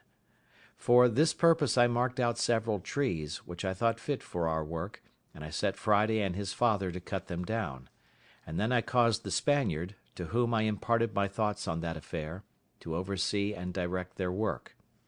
I showed them with what indefatigable pains I had hewed a large tree into single planks, and I caused them to do the like, till they made about a dozen large planks, of good oak, near 2 feet broad, 35 feet long, and from 2 inches to 4 inches thick.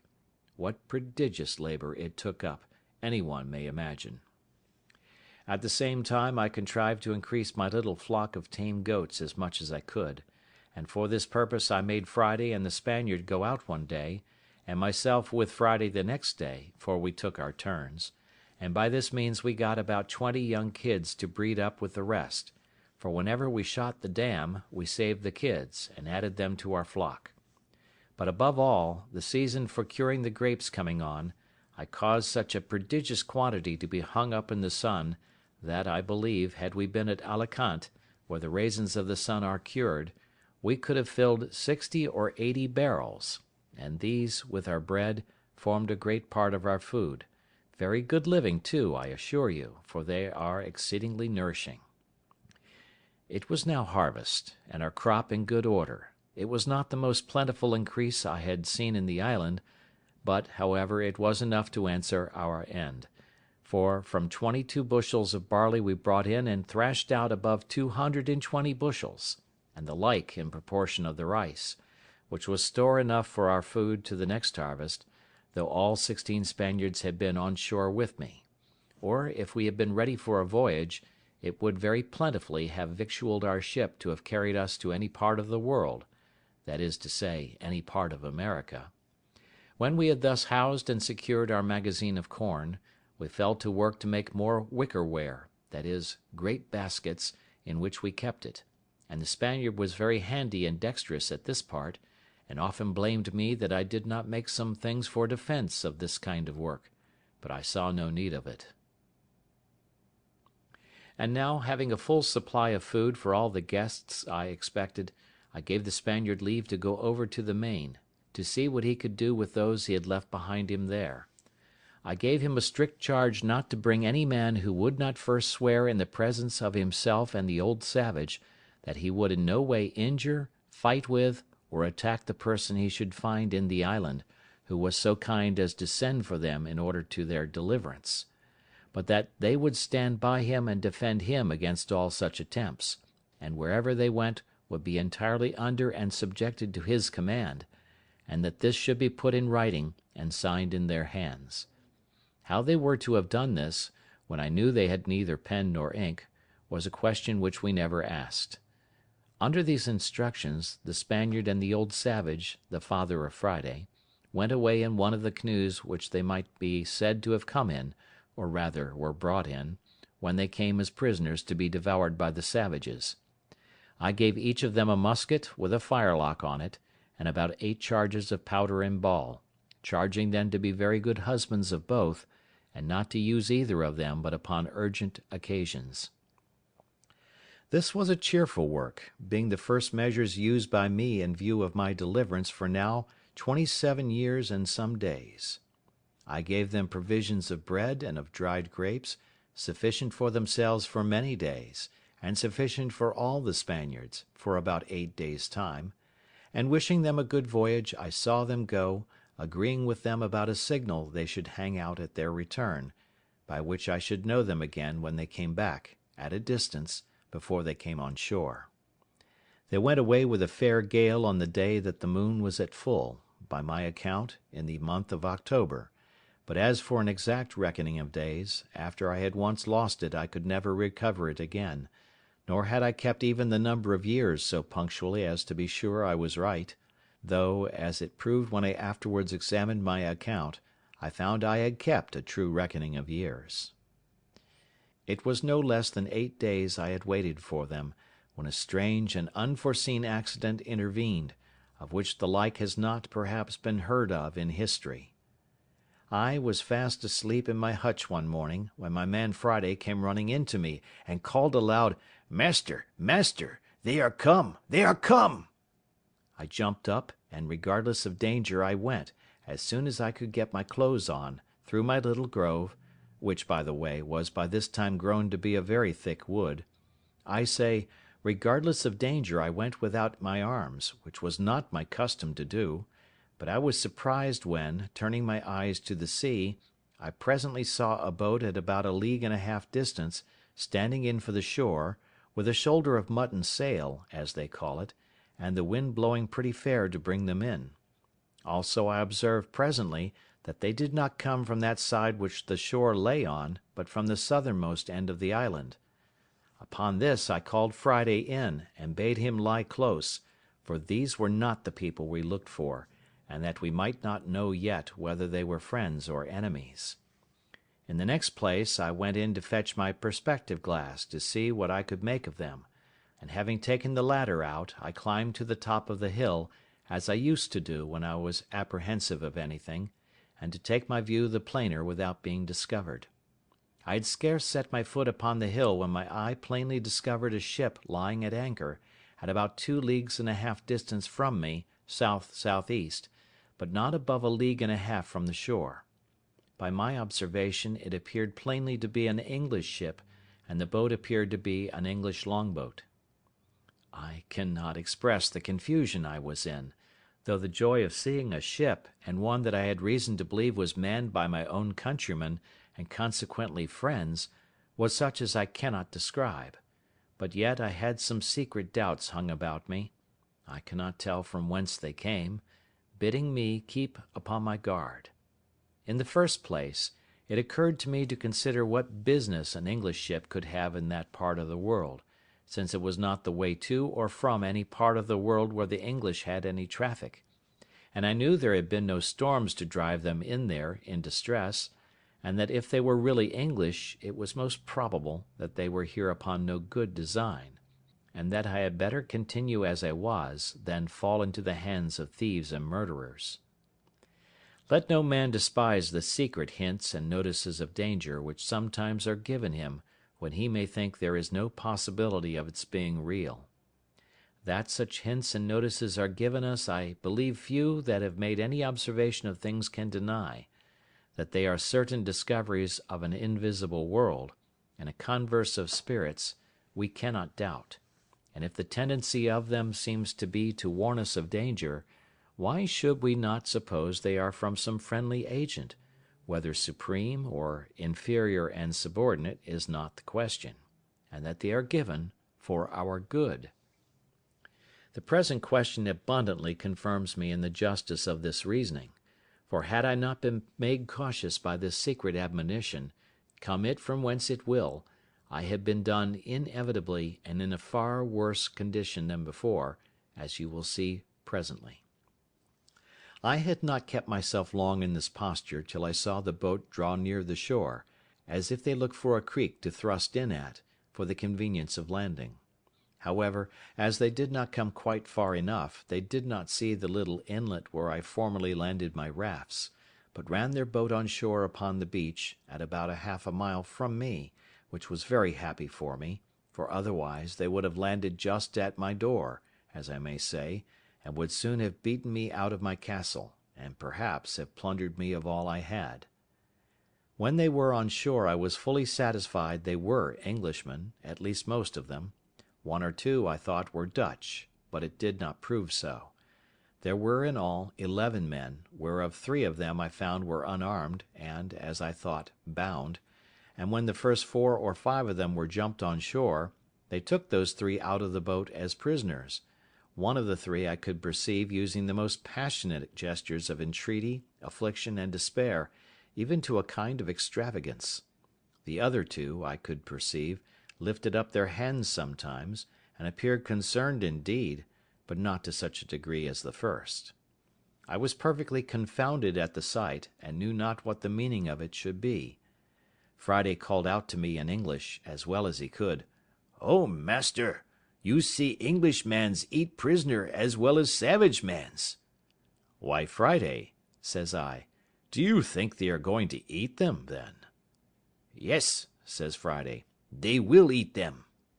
"No, no," says I, "Friday, I am afraid they will murder them indeed, but you may be sure they will not eat them."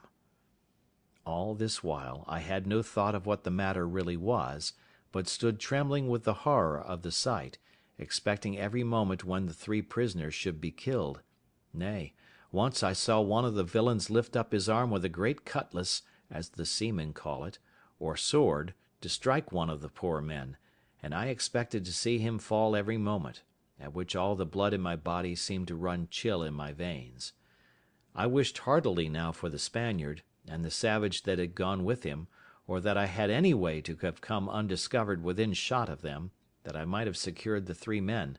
for I saw no firearms they had among them, but it fell out to my mind another way. After I had observed the outrageous usage of the three men by the insolent seamen, I observed the fellows run scattering about the island, as if they wanted to see the country. I observed that the three other men had liberty to go also where they pleased, but they sat down all three upon the ground, very pensive, and looked like men in despair.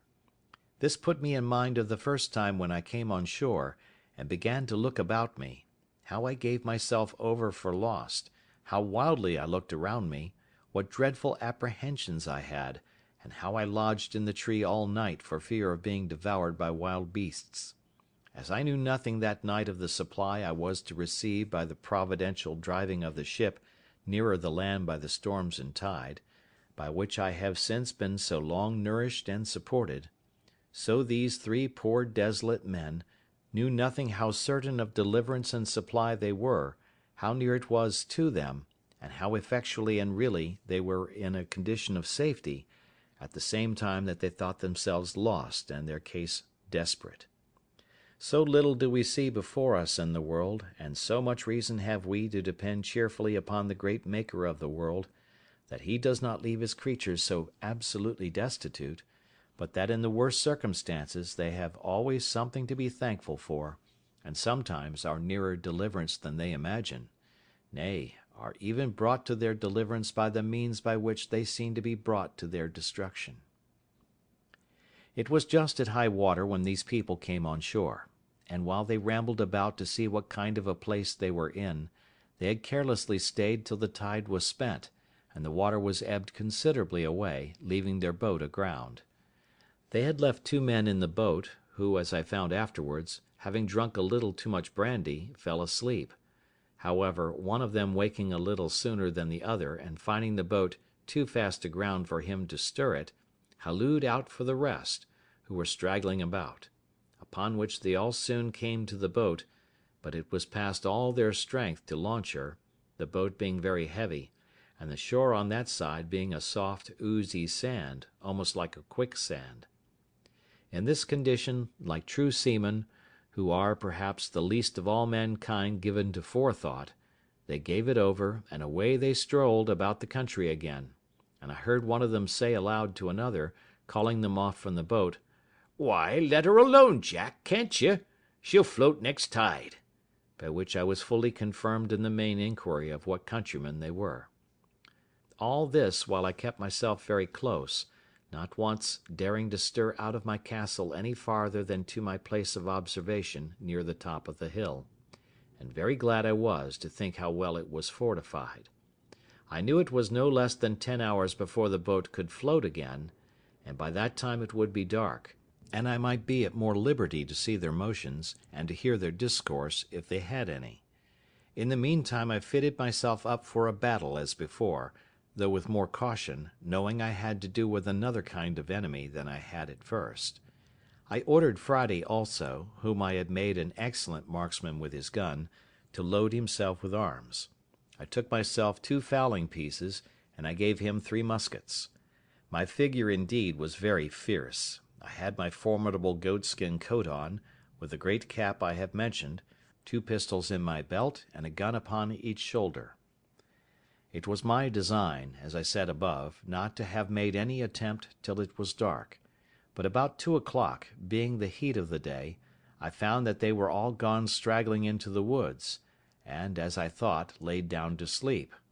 The 3 poor distressed men, too anxious for their condition to get any sleep, had, however, sat down under the shelter of a great tree, at about a quarter of a mile from me, and, as I thought, out of sight of any of the rest. Upon this I resolved to discover myself to them, and learn something of their condition. Immediately I marched as above, my man Friday at a good distance behind me, as formidable for his arms as I, but not making quite so staring a spectre-like figure as I did. I came as near them undiscovered as I could, and then, before any of them saw me, I called aloud to them in Spanish, "What are ye, gentlemen?" They started up at the noise, but were 10 times more confounded when they saw me, and the uncouth figure that I made. They made no answer at all, but I thought I perceived them just going to fly from me, when I spoke to them in English. "Gentlemen," said I, "do not be surprised at me. Perhaps you may have a friend near when you did not expect it." "He must be sent directly from heaven, then," said one of them very gravely to me, and pulling off his hat at the same time to me, "for our condition is past the help of man." "All help is from heaven, sir," said I; "but can you put a stranger in the way to help you? For you seem to be in some great distress. I saw you when you landed, and when you seemed to make application to the brutes that came with you, I saw one of them lift up his sword to kill you."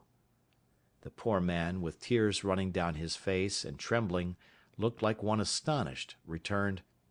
"Am I talking to God or man? Is it a real man or an angel?" "Be in no fear about that, sir," said I. "If God had sent an angel to relieve you, he would have come better clothed, and armed after another manner than you see me.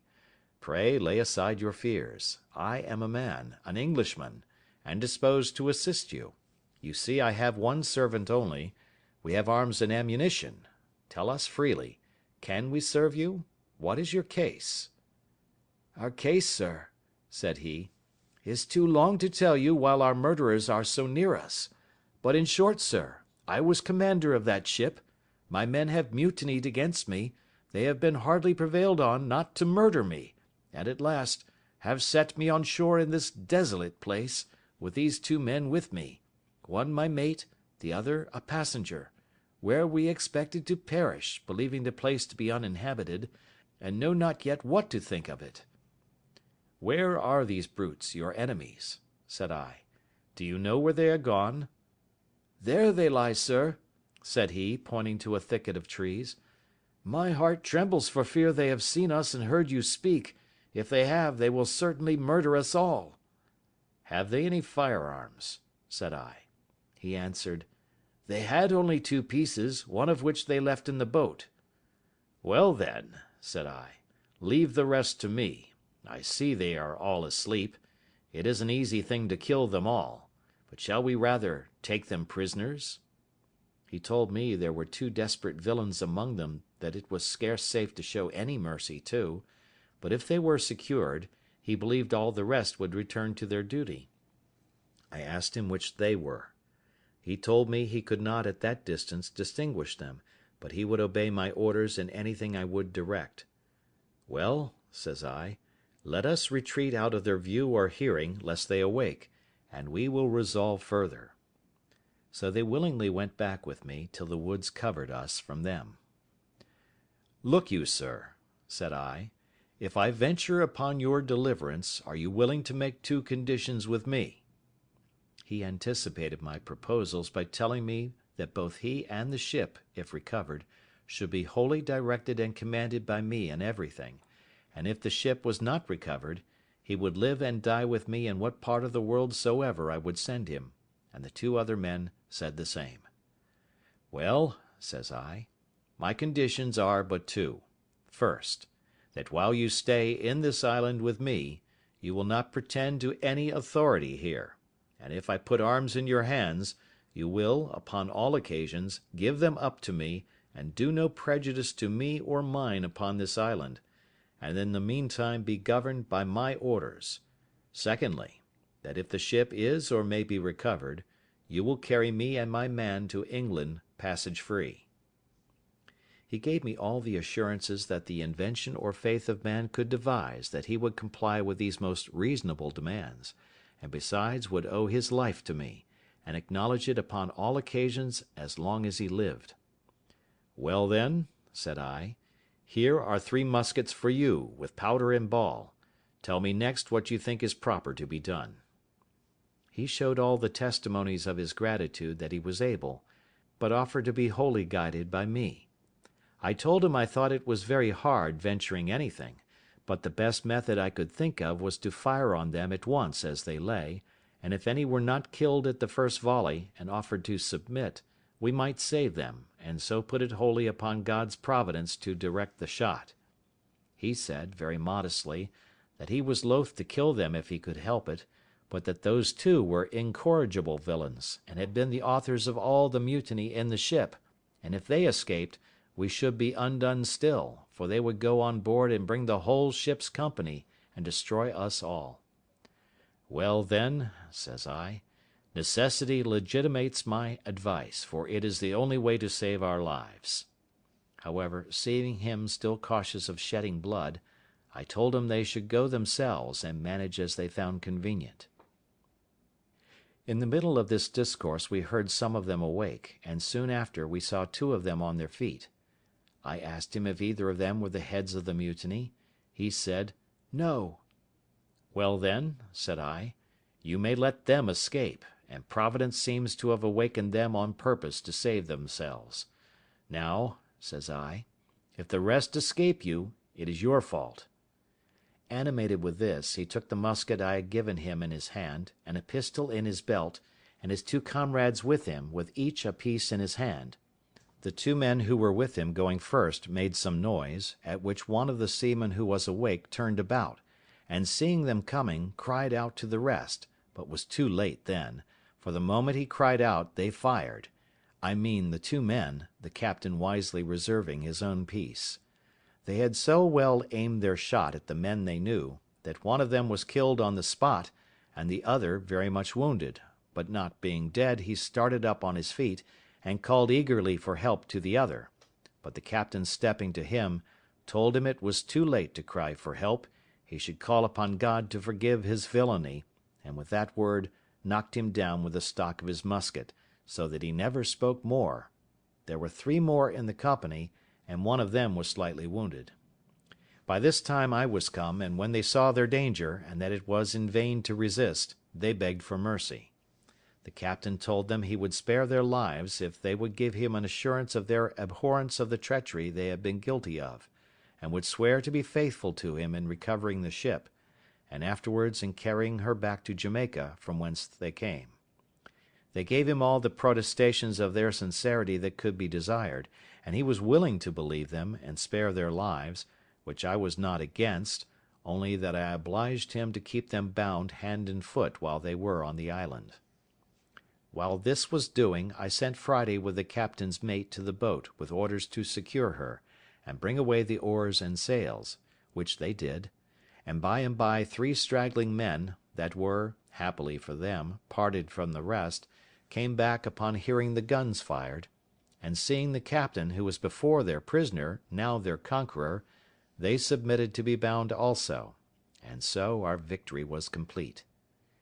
It now remained that the captain and I should inquire into one another's circumstances. I began first, and told him my whole story, which he heard with an attention even to amazement, and particularly at the wonderful manner of my being furnished with provisions and ammunition, and indeed, as my story is a whole collection of wonders, it affected him deeply.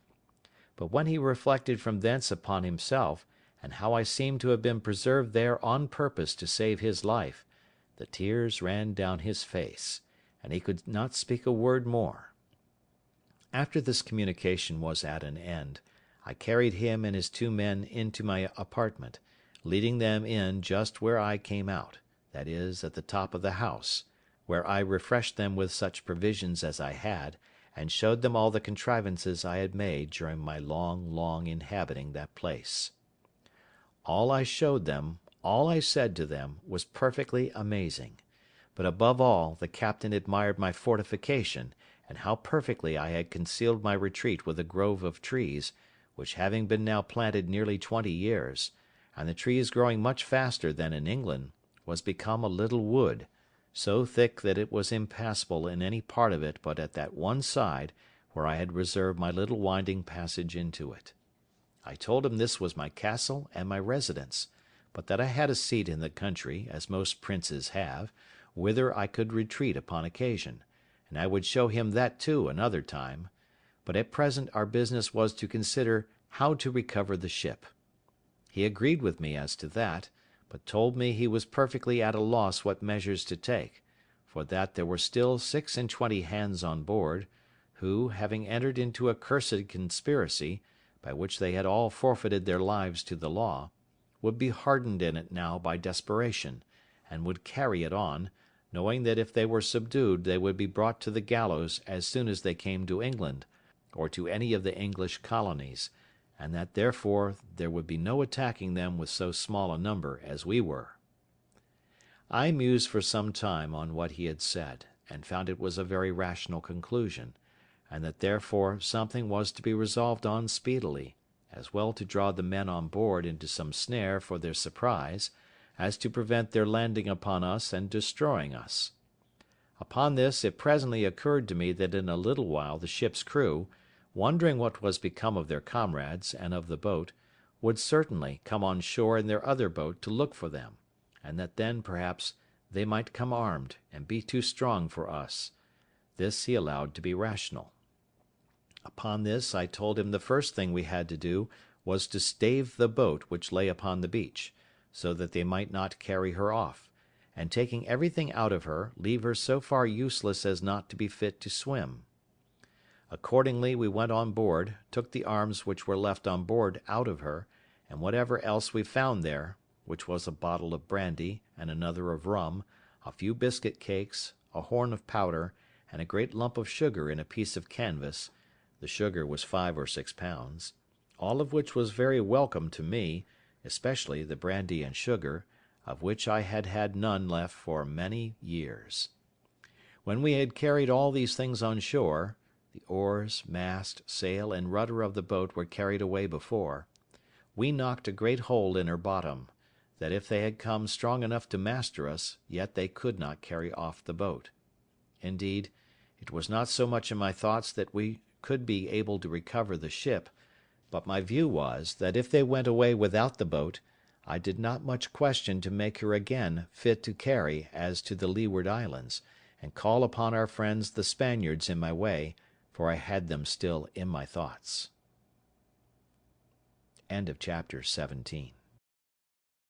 Chapter 18. The Ship Recovered. While we were thus preparing our designs, and had first, by main strength, heaved the boat upon the beach, so high that the tide would not float her off at high water mark, and besides had broke a hole in her bottom too big to be quickly stopped, and were set down musing what we should do, we heard the ship fire a gun, and make a waft with her ensign as a signal for the boat to come on board; but no boat stirred, and they fired several times, making other signals for the boat. At last, when all their signals and firing proved fruitless, and they found the boat did not stir, we saw them, by the help of my glasses, hoist another boat out and row towards the shore; and we found, as they approached, that there were no less than 10 men in her, and that they had firearms with them. As the ship lay almost 2 leagues from the shore, we had a full view of them as they came, and a plain sight even of their faces, because the tide having set them a little to the east of the other boat, they rowed up under shore, to come to the same place where the other had landed, and where the boat lay. By this means, I say, we had a full view of them, and the captain knew the persons and characters of all the men in the boat, of whom, he said, there were 3 very honest fellows, who, he was sure, were led into this conspiracy by the rest, being overpowered and frightened; but that as for the boatswain, who it seems was the chief officer among them, and all the rest, they were as outrageous as any of the ship's crew, and were no doubt made desperate in their new enterprise, and terribly apprehensive he was that they would be too powerful for us. I smiled at him, and told him that men in our circumstances were past the operation of fear, that seeing almost every condition that could be was better than that which we were supposed to be in, we ought to expect that the consequence, whether death or life, would be sure to be a deliverance. I asked him what he thought of the circumstances of my life, and whether a deliverance were not worth venturing for. "And where, sir," said I, "is your belief of my being preserved here on purpose to save your life, which elevated you a little while ago? For my part," said I, "there seems to be but one thing amiss in all the prospect of it." "What is that?" say he. "Why," said I, "it is, that as you say there are 3 or 4 honest fellows among them which should be spared, had they been all of the wicked part of the crew I should have thought God's providence had singled them out to deliver them into your hands; for depend upon it, every man that comes ashore is our own, and shall die or live as they behave to us." As I spoke this with a raised voice and cheerful countenance, I found it greatly encouraged him, so we set vigorously to our business. We had, upon the first appearance of the boats coming from the ship, considered of separating our prisoners, and we had indeed secured them effectually. 2 of them, of whom the captain was less assured than ordinary, I sent with Friday, and 1 of the 3 delivered men to my cave, where they were remote enough and out of danger of being heard or discovered, or of finding their way out of the woods if they could have delivered themselves. Here they left them bound, but gave them provisions, and promised them, if they continued there quietly, to give them their liberty in a day or 2, but that if they attempted their escape they should be put to death without mercy. They promised faithfully to bear their confinement with patience, and were very thankful that they had such good usage as to have provisions and light left them, for Friday gave them candles, such as we made ourselves, for their comfort, and they did not know but that he stood sentinel over them at the entrance. The other prisoners had better usage. 2 of them were kept pinioned, indeed, because the captain was not able to trust them, but the other 2 were taken into my service, upon the captain's recommendation, and upon their solemnly engaging to live and die with us. So with them and the 3 honest men we were 7 men, well armed, and I made no doubt we should be able to deal well enough with the 10 that were coming, considering that the captain had said there were 3 or 4 honest men among them also. As soon as they got to the place where their other boat lay, they ran their boat into the beach, and came all on shore, hauling the boat up after them, which I was glad to see, for I was afraid they would rather have left the boat at an anchor some distance from the shore, with some hands in her to guard her, and so we should not be able to seize the boat. Being on shore, the first thing they did, they ran all to their other boat, and it was easy to see they were under a great surprise to find her stripped, as above, of all that was in her, and a great hole in her bottom. After they had mused a while upon this, they set up 2 or 3 great shouts, hallooing with all their might, to try if they could make their companions hear, but all was to no purpose. Then they came all close in a ring, and fired a volley of their small arms, which indeed we heard, and the echoes made the woods ring. But it was all one; those in the cave we were sure could not hear, and those in our keeping, though they heard it well enough, yet durst give no answer to them. They were so astonished at the surprise of this, that, as they told us afterwards, they resolved to go all on board again to their ship, and let them know that the men were all murdered, and the longboat staved. Accordingly, they immediately launched their boat again, and got all of them on board. The captain was terribly amazed and even confounded at this, believing they would go on board the ship again and set sail, giving their comrades over for lost, and so we should still lose the ship, which he was in hopes we should have recovered, but he was quickly as much frightened the other way. They had not been long put off with the boat when we perceived them all coming on shore again, but with this new measure in their conduct, which it seems they consulted together upon, that is, to leave 3 men in the boat, and the rest to go on shore, and go up into the country to look for their fellows. This was a great disappointment to us, for now we were at a loss what to do, as our seizing those 7 men on shore would be no advantage to us if we let the boat escape, because they would row away to the ship, and then the rest of them would be sure to weigh and set sail, and so our recovering the ship would be lost. However, we had no remedy but to wait and see what the issue of things might present. The 7 men came on shore, and the 3 who remained in the boat put her off to a good distance from the shore, and came to an anchor to wait for them, so that it was impossible for us to come at them in the boat. Those that came on shore kept close together, marching towards the top of the little hill under which my habitation lay, and we could see them plainly, though they could not perceive us. We should have been very glad if they would have come nearer us, so that we might have fired at them, or that they would have gone farther off, that we might come abroad. But when they were come to the brow of the hill where they could see a great way into the valleys and woods, which lay towards the northeast part, and where the island lay lowest, they shouted and hallooed till they were weary, and, not caring, it seems, to venture far from the shore, nor far from one another, they sat down together under a tree to consider it. Had they thought fit to have gone to sleep there, as the other part of them had done, they had done the job for us. But they were too full of apprehensions of danger to venture to go to sleep, though they could not tell what the danger was they had to fear. The captain made a very just proposal to me upon this consultation of theirs, that is, that perhaps they would all fire a volley again, to endeavour to make their fellows hear, and that we should all sally upon them just at the juncture when their pieces were all discharged, and they would certainly yield, and we should have them without bloodshed. I liked this proposal, provided it was done while we were near enough to come up to them before they could load their pieces again. But this event did not happen, and we lay still a long time, very irresolute what course to take. At length, I told them there would be nothing done, in my opinion, till night, and then, if they did not return to the boat, perhaps we might find a way to get between them and the shore, and so might use some stratagem with them in the boat to get them on shore. We waited a great while, though very impatient for their removing, and were very uneasy when, after long consultation, we saw them all start up and march down towards the sea.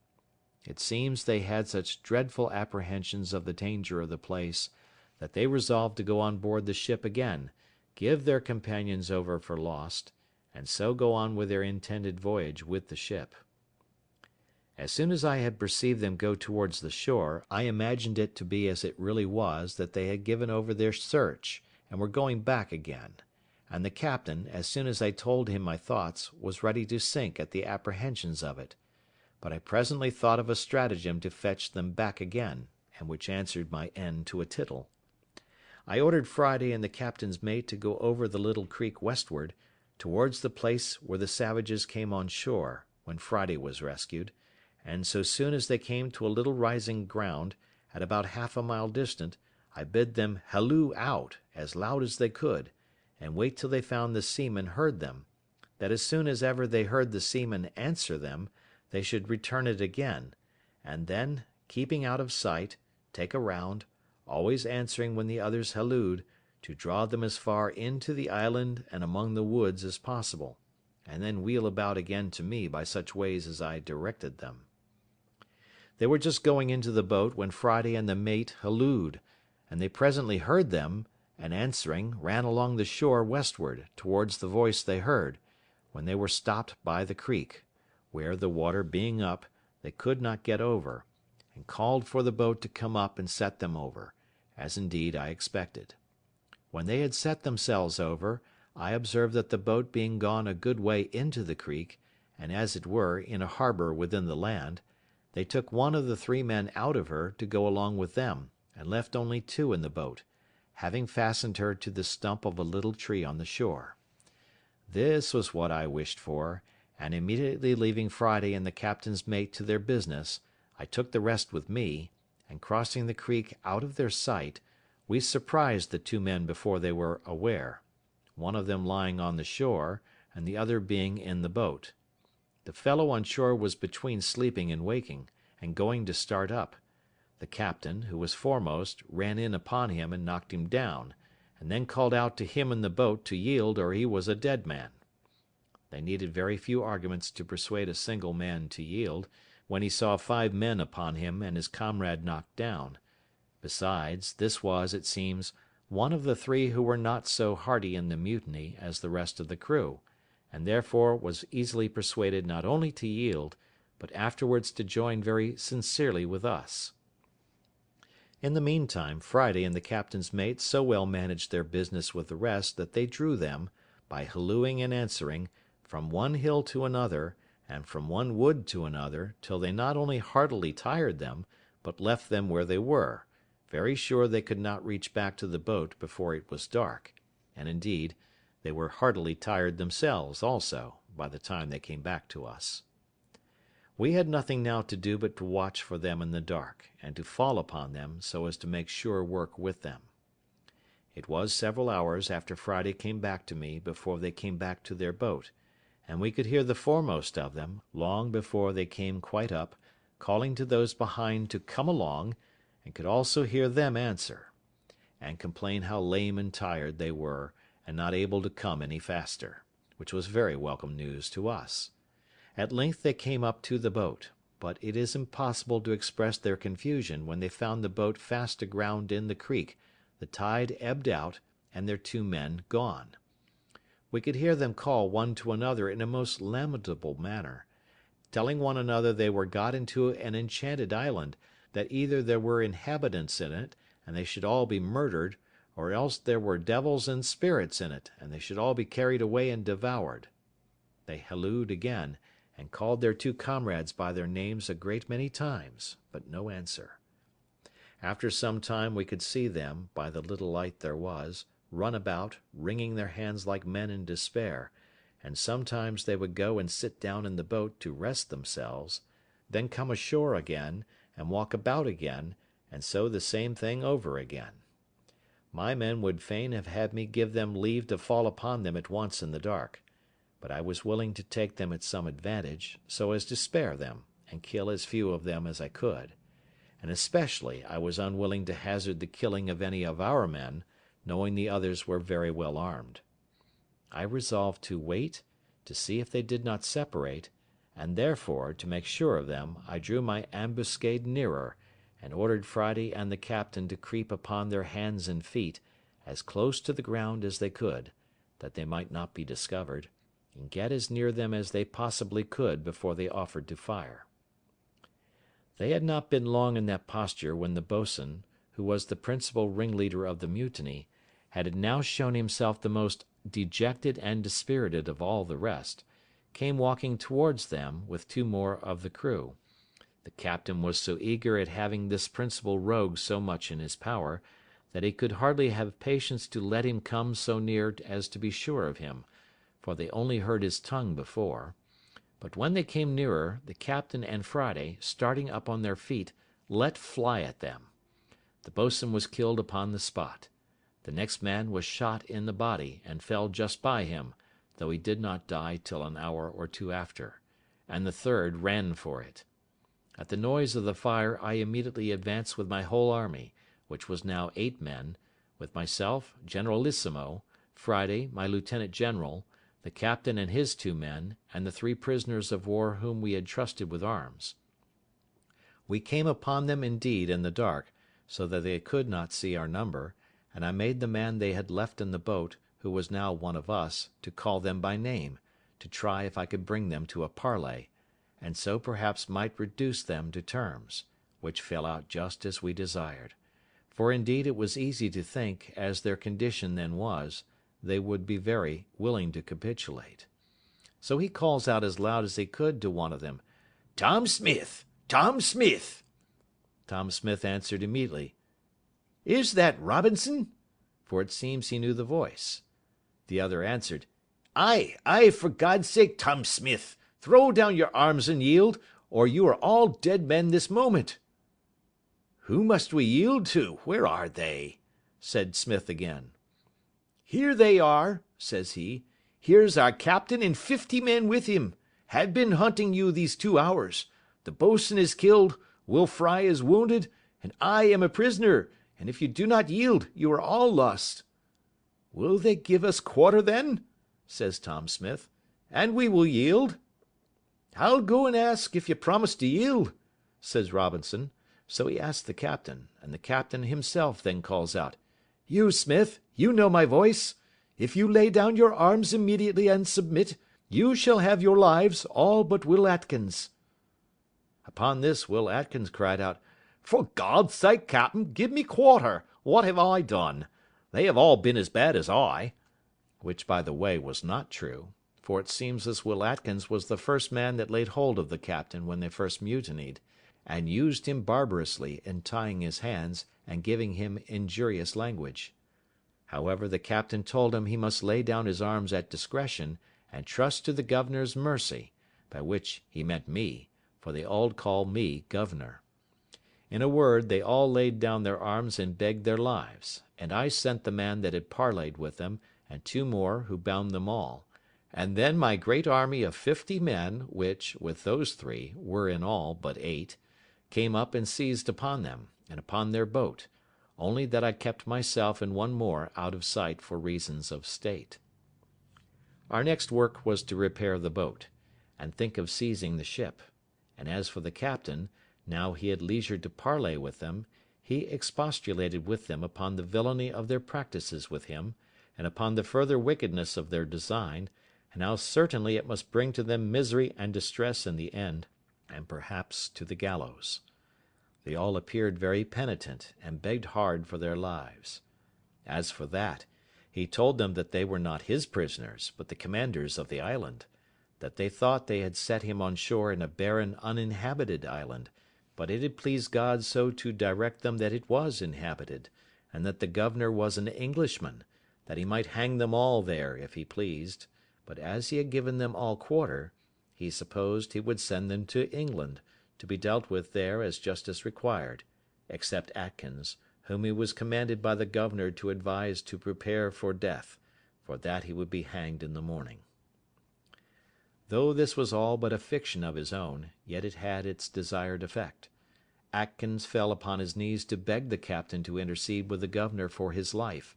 and all the rest begged of him, for God's sake, that they might not be sent to England. It now occurred to me that the time of our deliverance was come, and that it would be a most easy thing to bring these fellows in to be hearty in getting possession of the ship. So I retired in the dark from them, that they might not see what kind of a governor they had, and called the captain to me. When I called at a good distance, one of the men was ordered to speak again, and say to the captain, "Captain, the commander calls for you." And presently the captain replied, "Tell his excellency I am just coming." This more perfectly amazed them, and they all believed that the commander was just by, with his 50 men.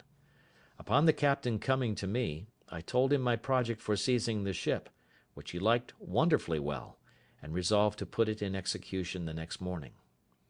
But, in order to execute it with more art, and to be secure of success, I told him we must divide the prisoners, and that he should go and take Atkins, and 2 more of the worst of them, and send them pinioned to the cave where the others lay. This was committed to Friday and the 2 men who came on shore with the captain. They conveyed them to the cave as to a prison, and it was indeed a dismal place, especially to men in their condition. The others I ordered to my bower, as I called it, of which I have given a full description;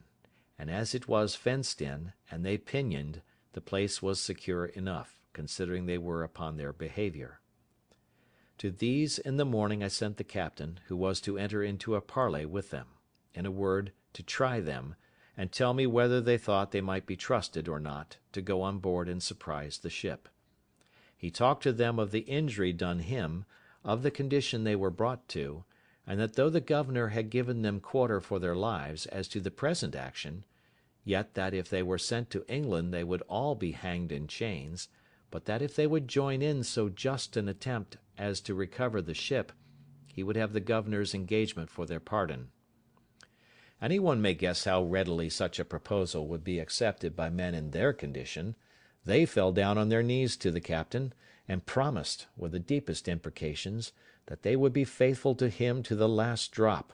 and that they should owe their lives to him, and would go with him all over the world, that they would own him as a father to them as long as they lived. "Well," says the captain, "I must go and tell the governor what you say, and see what I can do to bring him to consent to it." So he brought me an account of the temper he found them in, and that he verily believed they would be faithful. However, that we might be very secure, I told him he should go back again and choose out those 5, and tell them, that they might see he did not want men, that he would take out those 5 to be his assistants, and that the governor would keep the other 2, and the 3 that were sent prisoners to the castle, my cave, as hostages for the fidelity of those 5, and that if they proved unfaithful in the execution, the 5 hostages should be hanged in chains alive on the shore. This looked severe, and convinced them that the governor was in earnest.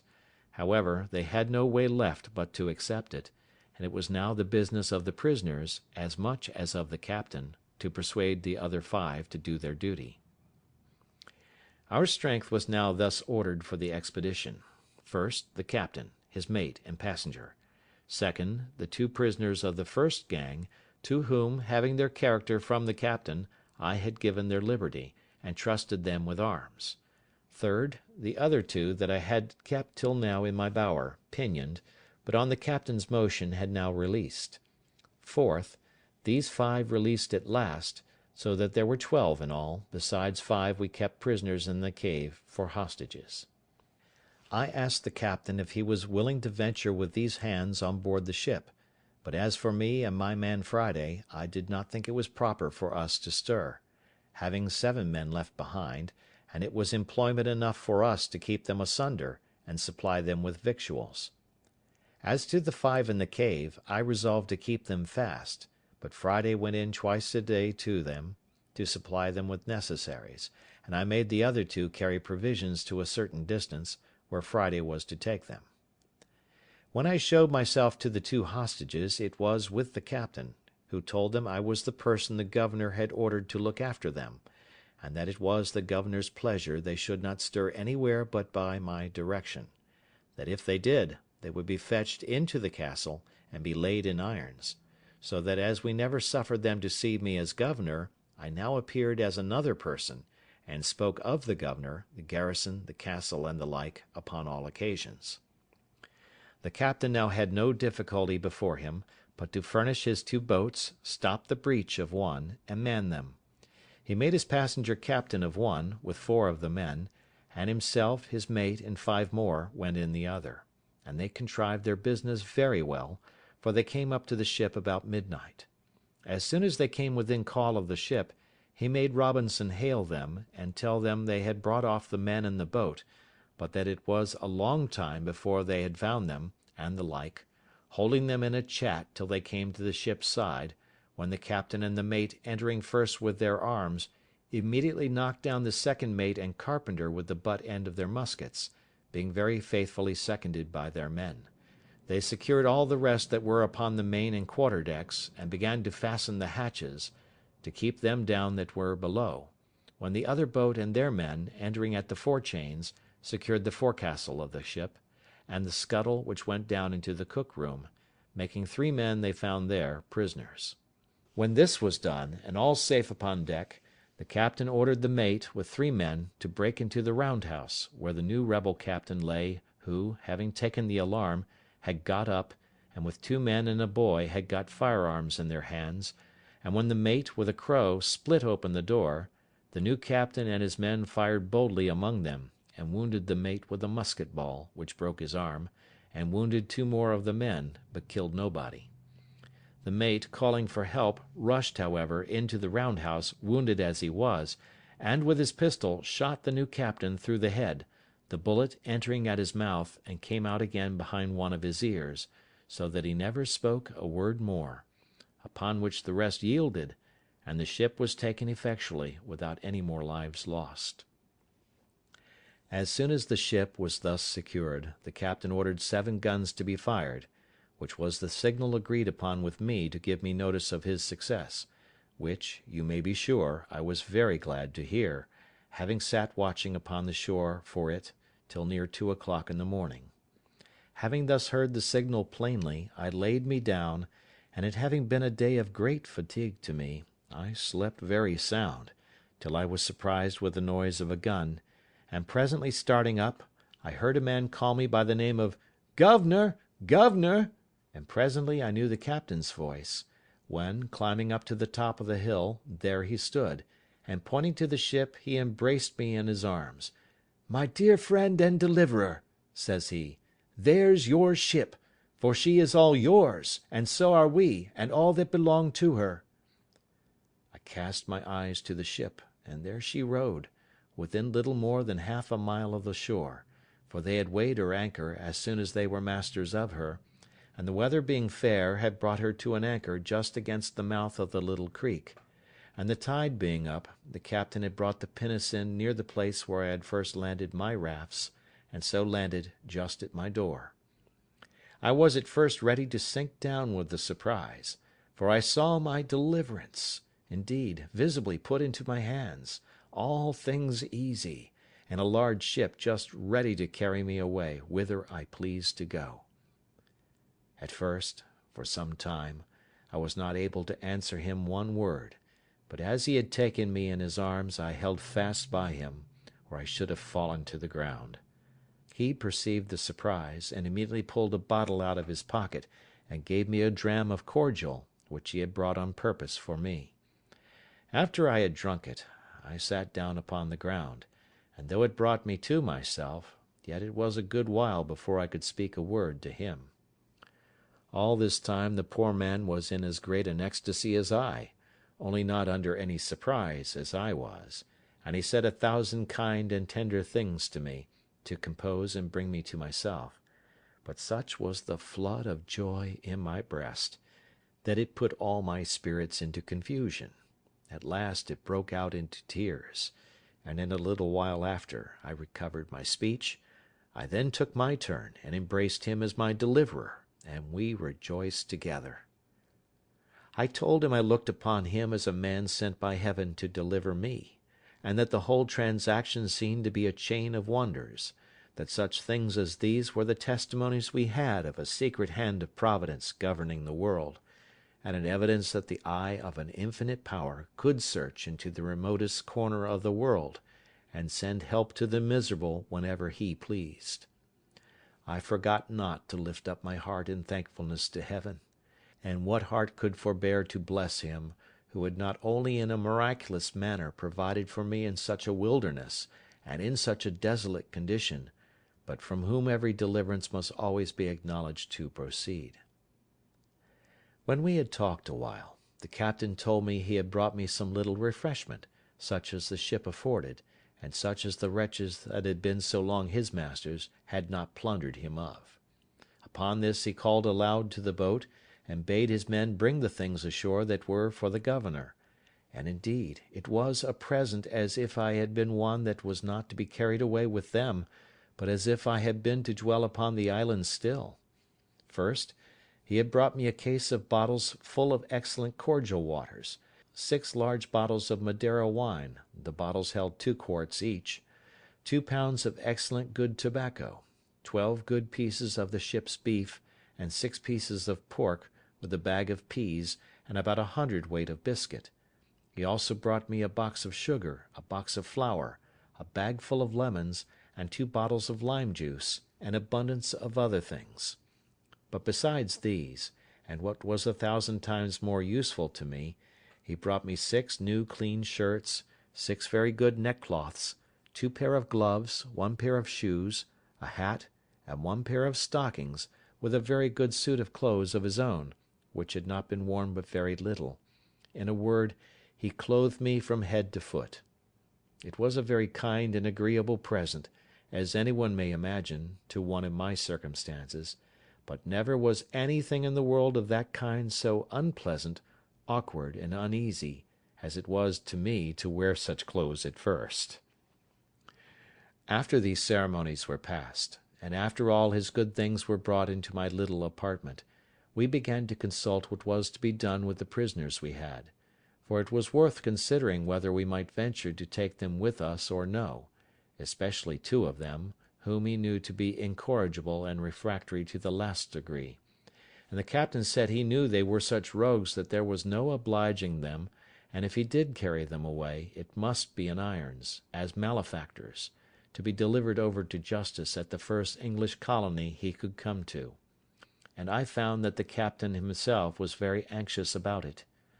Upon this, I told him, if he desired it, I would undertake to bring the two men he spoke of to make it their own request that he should leave them upon the island. "I should be very glad of that," says the captain, "with all my heart." "Well," says I will send for them up and talk with them for you." So I caused Friday and the two hostages, for they were now discharged, their comrades having performed their promise, I caused them to go to the cave and bring up the 5 men, pinioned as they were, to the bower, and keep them there till I came. After some time I came thither dressed in my new habit, and now I was called governor again. Being all met, and the captain with me, I caused the men to be brought before me, and I told them I had got a full account of their villainous behaviour to the captain,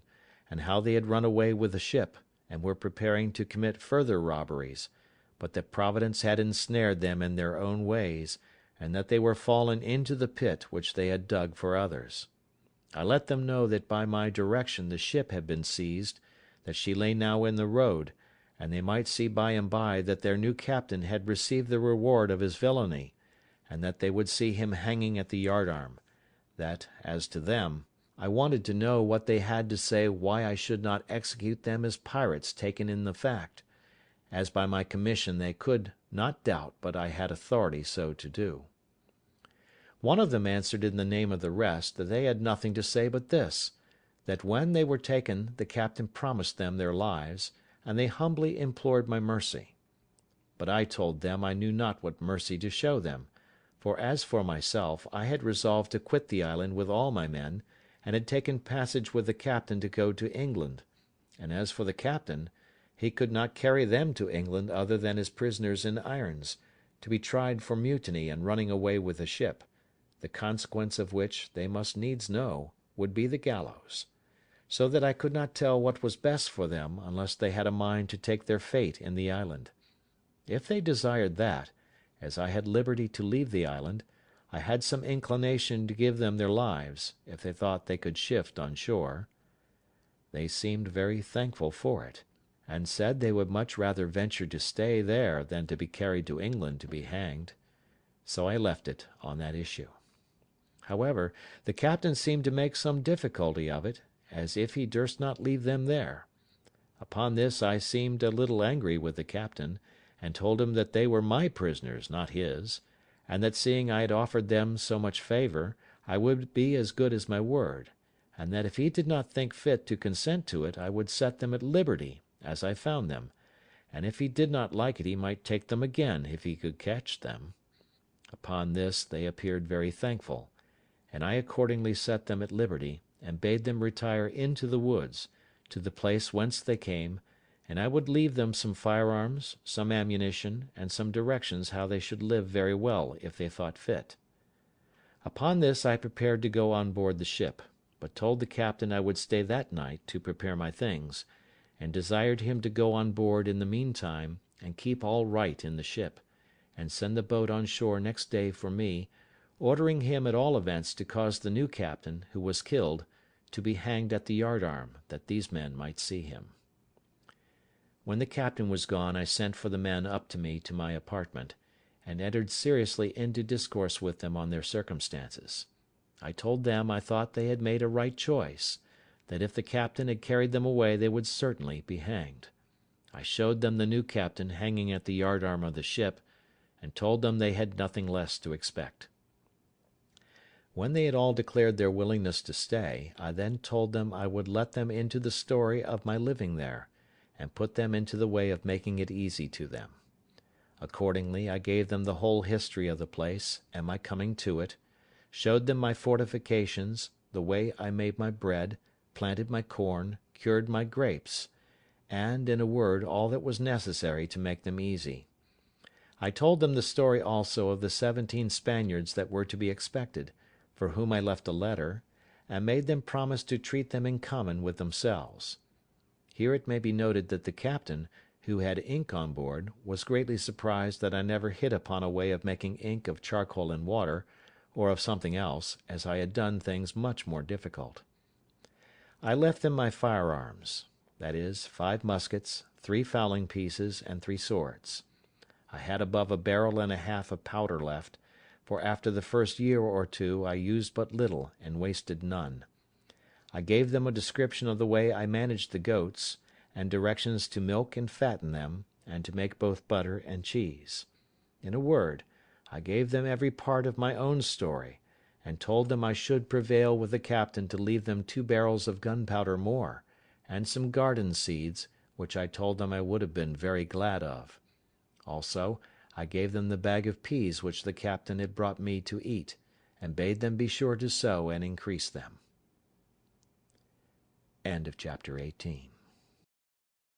Chapter 19. Return to England. Having done all this, I left them the next day, and went on board the ship. We prepared immediately to sail, but did not weigh that night. The next morning early, 2 of the 5 men came swimming to the ship's side, and making the most lamentable complaint of the other 3, begged to be taken into the ship for God's sake, for they should be murdered, and begged the captain to take them on board, though he hanged them immediately. Upon this the captain pretended to have no power without me, but after some difficulty, and after their solemn promises of amendment, they were taken on board, and were, some time after, soundly whipped and pickled, after which they proved very honest and quiet fellows. Some time after this the boat was ordered on shore, the tide being up, with the things promised to the men, to which the captain, at my intercession, caused their chests and clothes to be added, which they took, and were very thankful for.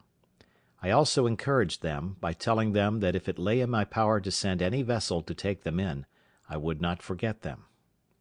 When I took leave of this island, I carried on board, for relics, the great goatskin cap I had made, my umbrella, and one of my parrots.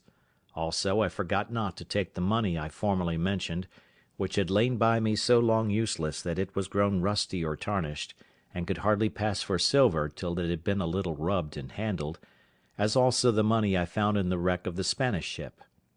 And thus I left the island, the 19th of December, as I found by the ship's account, in the year 1686, after I had been upon it 28 years, 2 months, and 19 days, being delivered from this second captivity the same day of the month that I first made my escape in the longboat from among the Moors of Sallee. In this vessel, after a long voyage, I arrived in England the 11th of June, in the year 1687, having been 35 years absent.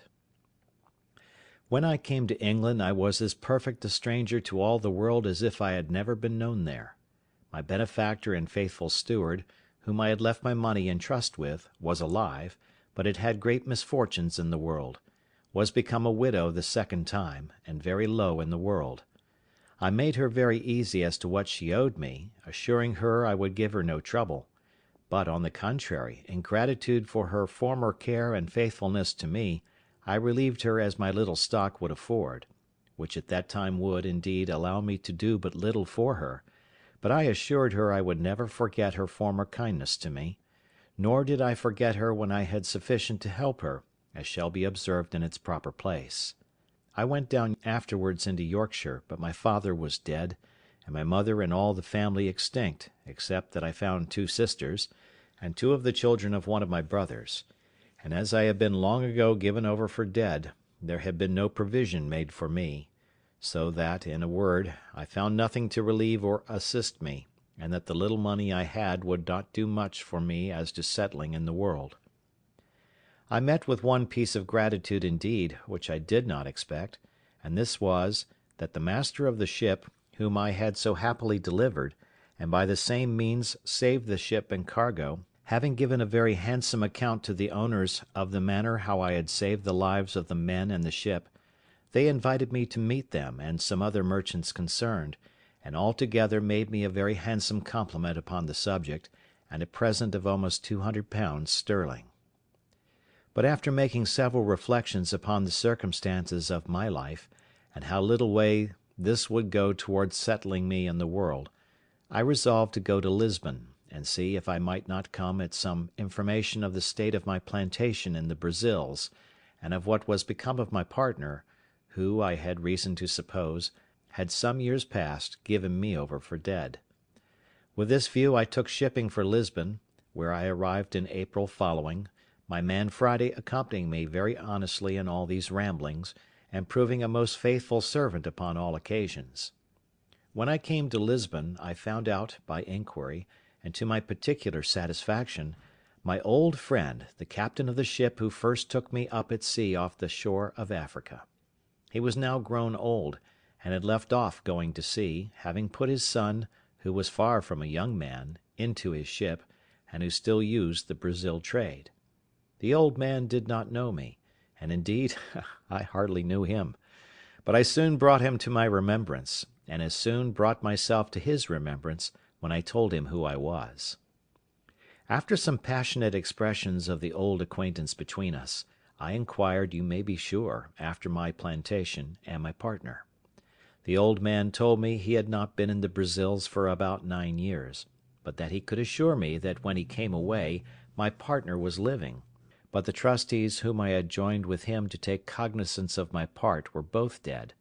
that, however, he believed I would have a very good account of the improvement of the plantation,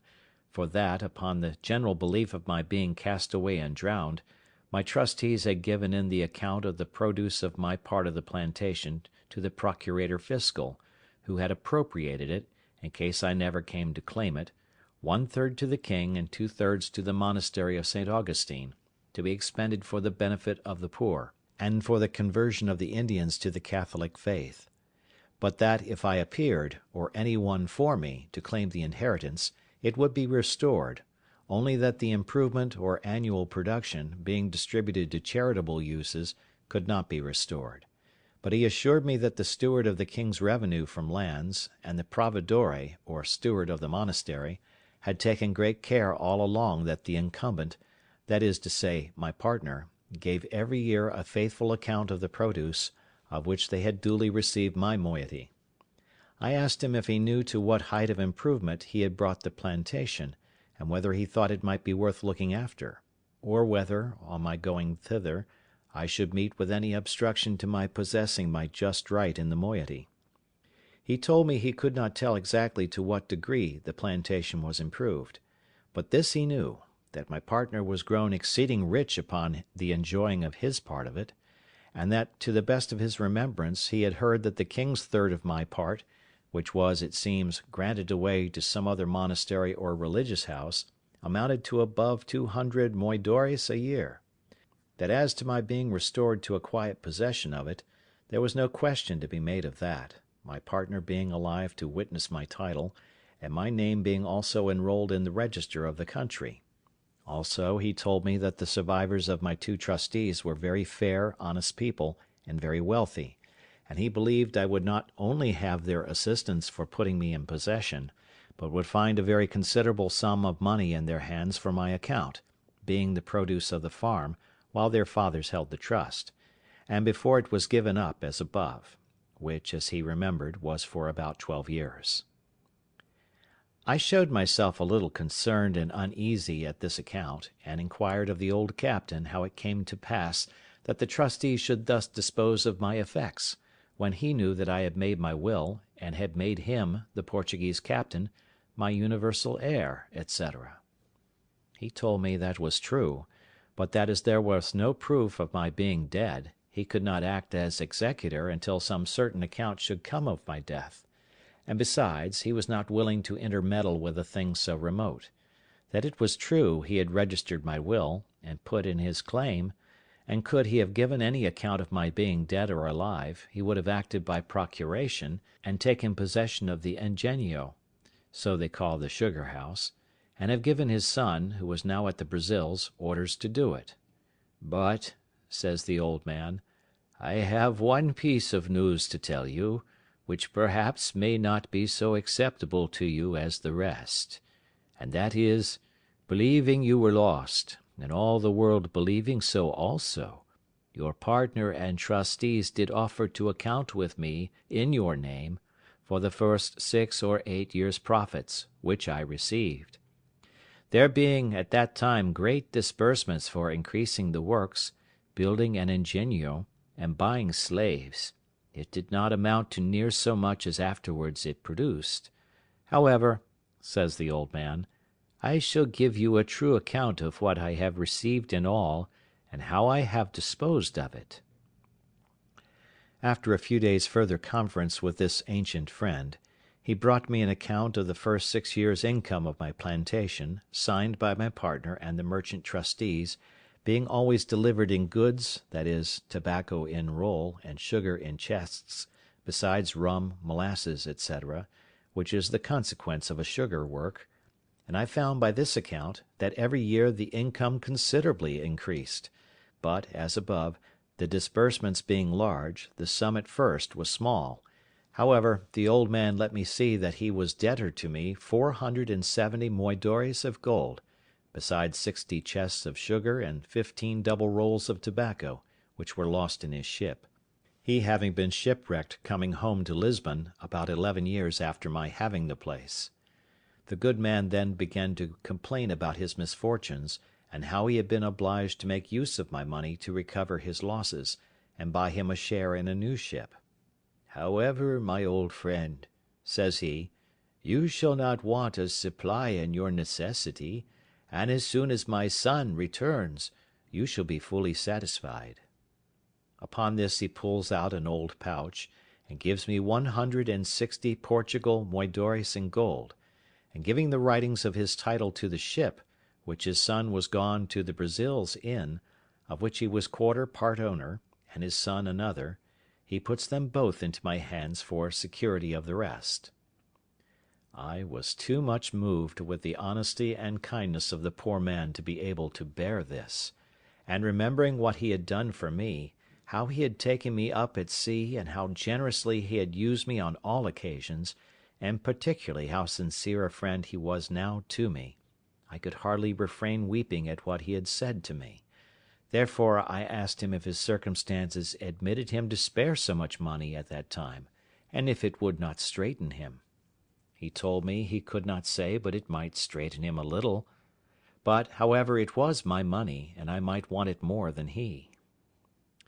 Everything the good man said was full of affection, and I could hardly refrain from tears while he spoke.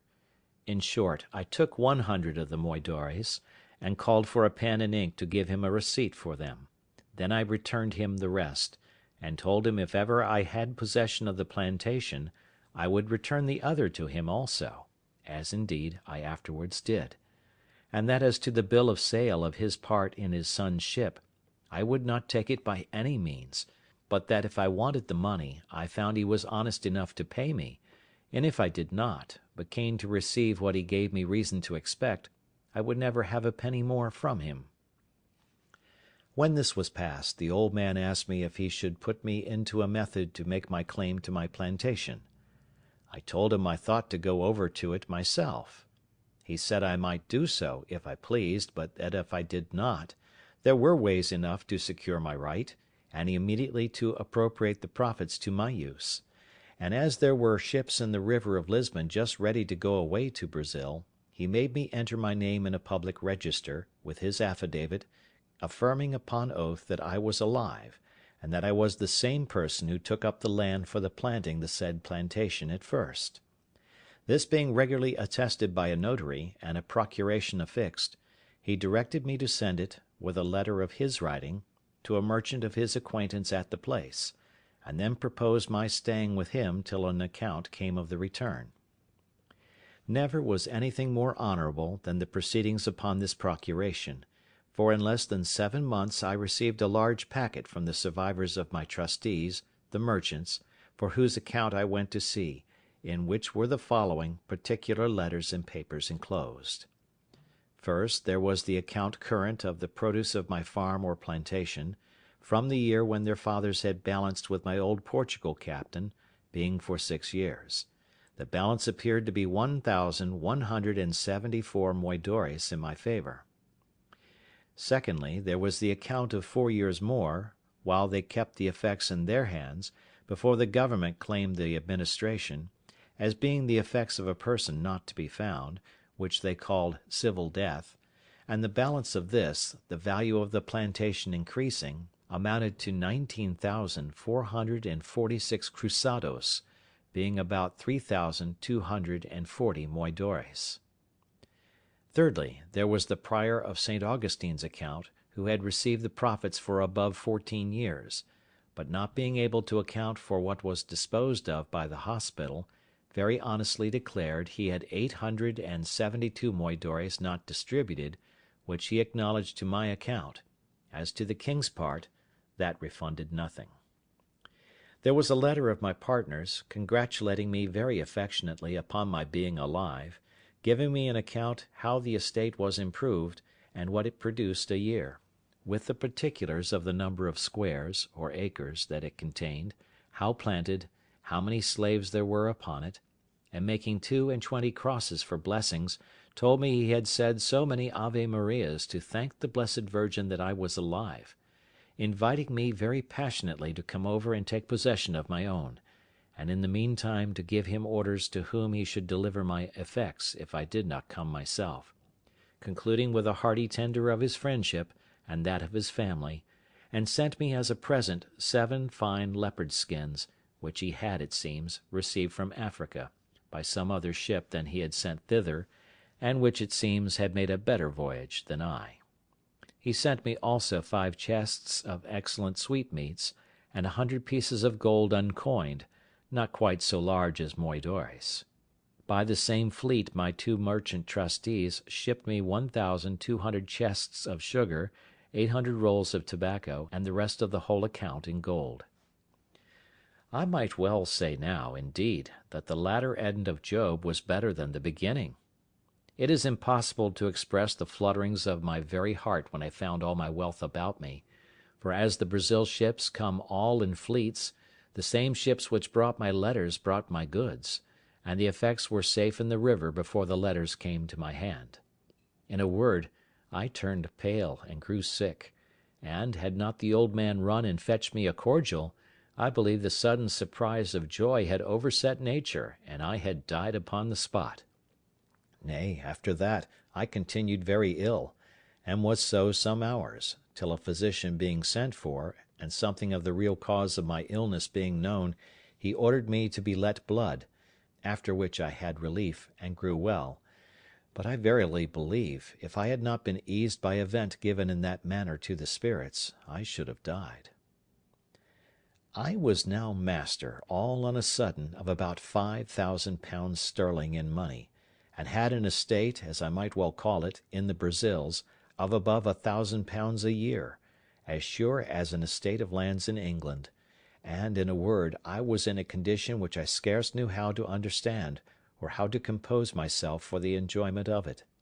The first thing I did was to recompense my original benefactor, my good old captain, who had been first charitable to me in my distress, kind to me in my beginning, and honest to me at the end. I showed him all that was sent to me. I told him that, next to the providence of Heaven, which disposed all things, it was owing to him,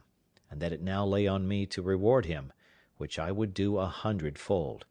So I first returned to him the 100 moidores I had received of him; then I sent for a notary, and caused him to draw up a general release or discharge from the 470 moidores which he had acknowledged he owed me, in the fullest and firmest manner possible.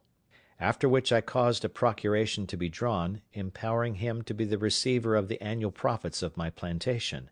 and appointing my partner to account with him, and make the returns, by the usual fleets, to him in my name; and by a clause in the end made a grant of 100 moidores a year to him during his life, out of the effects, and 50 moidores a year to his son after him, for his life; and thus I requited my old man. I had now to consider which way to steer my course next, and what to do with the estate that Providence had thus put into my hands; and indeed I had more care upon my head now than I had in my state of life in the island, where I wanted nothing but what I had, and had nothing but what I wanted; whereas I had now a great charge upon me, and my business was how to secure it. I had not a cave now to hide my money in, or a place where it might lie without lock or key till it grew mouldy and tarnished before anybody would meddle with it. On the contrary, I knew not where to put it, or whom to trust with it. My old patron, the captain, indeed, was honest, and that was the only refuge I had. In the next place, my interest in the Brazils seemed to summon me thither, but now I could not tell how to think of going thither till I had settled my affairs, and left my effects in some safe hands behind me. At first I thought of my old friend the widow, who I knew was honest, and would be just to me; but then she was in years, and but poor, and for aught I knew might be in debt; so that, in a word, I had no way but to go back to England myself and take my effects with me. It was some months, however, before I resolved upon this, and therefore, as I had rewarded the old captain fully, and to his satisfaction, who had been my former benefactor, so I began to think of the poor widow, whose husband had been my first benefactor, and she, while it was in her power, my faithful steward and instructor. So the first thing I did, I got a merchant in Lisbon to write to his correspondent in London, not only to pay a bill, but to go find her out and carry her, in money, £100 from me, and to talk with her, and comfort her in her poverty, by telling her she should, if I lived, have a further supply. At the same time I sent my two sisters in the country £100 each, they being, though not in want, yet not in very good circumstances, one having been married and left a widow, and the other having a husband not so kind to her as he should be. But among all my relations or acquaintances I could not yet pitch upon one to whom I durst commit the gross of my stock, that I might go away to the Brazils, and leave things safe behind me, and this greatly perplexed me. I had once a mind to have gone to the Brazils and have settled myself there, for I was, as it were, naturalised to the place, but I had some little scruple in my mind about religion, which insensibly drew me back. However, it was not religion that kept me from going there for the present, and as I had made no scruple of being openly of the religion of the country all the while I was among them, so neither did I yet, only that, now and then, having of late thought more of it than formerly, when I began to think of living and dying among them, I began to regret having professed myself a papist, and thought it might not be the best religion to die with. But, as I have said, this was not the main thing that kept me from going to the Brazils, but that really I did not know with whom to leave my effects behind me; so I resolved at last to go to England, where, if I arrived, I concluded that I should make some acquaintance, or find some relations, that would be faithful to me, and accordingly I prepared to go to England with all my wealth. In order to prepare things for my going home, I first, the Brazil fleet being just going away, resolved to give answers suitable to the just and faithful account of things I had from thence; and, first, to the Prior of St. Augustine, I wrote a letter full of thanks for his just dealings, and the offer of the 872 moidores which were undisposed of, which I desired might be given, 500 to the monastery, and 372 to the poor, as the prior should direct, desiring the good padre's prayers for me, and the like. I wrote next a letter of thanks to my two trustees, with all the acknowledgment that so much justice and honesty called for; as for sending them any present, they were far above having any occasion of it. Lastly, I wrote to my partner, acknowledging his industry in the improving of the plantation, and his integrity in increasing the stock of the works, giving him instructions for his future government of my part, according to the powers I had left with my old patron, to whom I desired him to send whatever became due to me, till he should hear from me more particularly; assuring him that it was my intention not only to come to him, but to settle myself there for the remainder of my life. To this I added a very handsome present of some Italian silks for his wife and two daughters, for such the captain's son informed me he had, with 2 pieces of fine English broadcloth, the best I could get in Lisbon, 5 pieces of black baize, and some Flanders lace of a good value. Having thus settled my affairs, sold my cargo, and turned all my effects into good bills of exchange, my next difficulty was which way to go to England. I had been accustomed enough to the sea, and yet I had a strange aversion to go to England by the sea at that time, and yet I could give no reason for it. Yet the difficulty increased upon me so much, that though I had once shipped my baggage in order to go, yet I altered my mind, and that not once, but 2 or 3 times. It is true I had been very unfortunate by sea, and this might be one of the reasons; but let no man slight the strong impulses of his own thoughts in cases of such moment.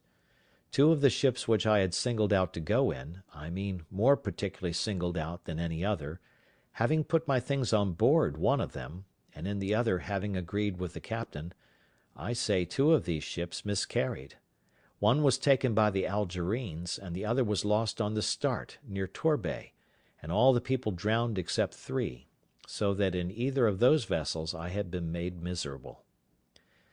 Having been thus harassed in my thoughts, my old pilot, to whom I communicated everything, pressed me earnestly not to go by sea, but either to go by land to the Groyne, and cross over the Bay of Biscay to Rochelle, from whence it was but an easy and safe journey by land to Paris, and so to Calais and Dover, or to go up to Madrid, and so all the way by land through France. In a word, I was so prepossessed against my going by sea at all, except from Calais to Dover, that I resolved to travel all the way by land, which, as I was not in haste, and did not value the charge, was by much the pleasanter way; and to make it more so, my old captain brought an English gentleman, the son of a merchant in Lisbon, who was willing to travel with me;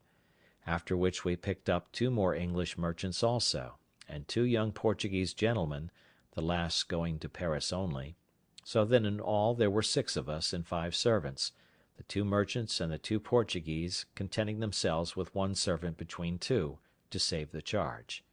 and as for me, I got an English sailor to travel with me as a servant besides my man Friday, who was too much a stranger to be capable of supplying the place of a servant on the road. In this manner I set out from Lisbon, and our company being very well mounted and armed, we made a little troop, whereof they did me the honour to call me captain, as well because I was the oldest man as because I had 2 servants, and indeed was the origin of the whole journey. As I have troubled you with none of my sea journals, so I shall trouble you now with none of my land journals, but some adventures that happened to us in this tedious and difficult journey I must not omit. When we came to Madrid, we, being all of us strangers to Spain, were willing to stay some time to see the court of Spain, and what was worth observing;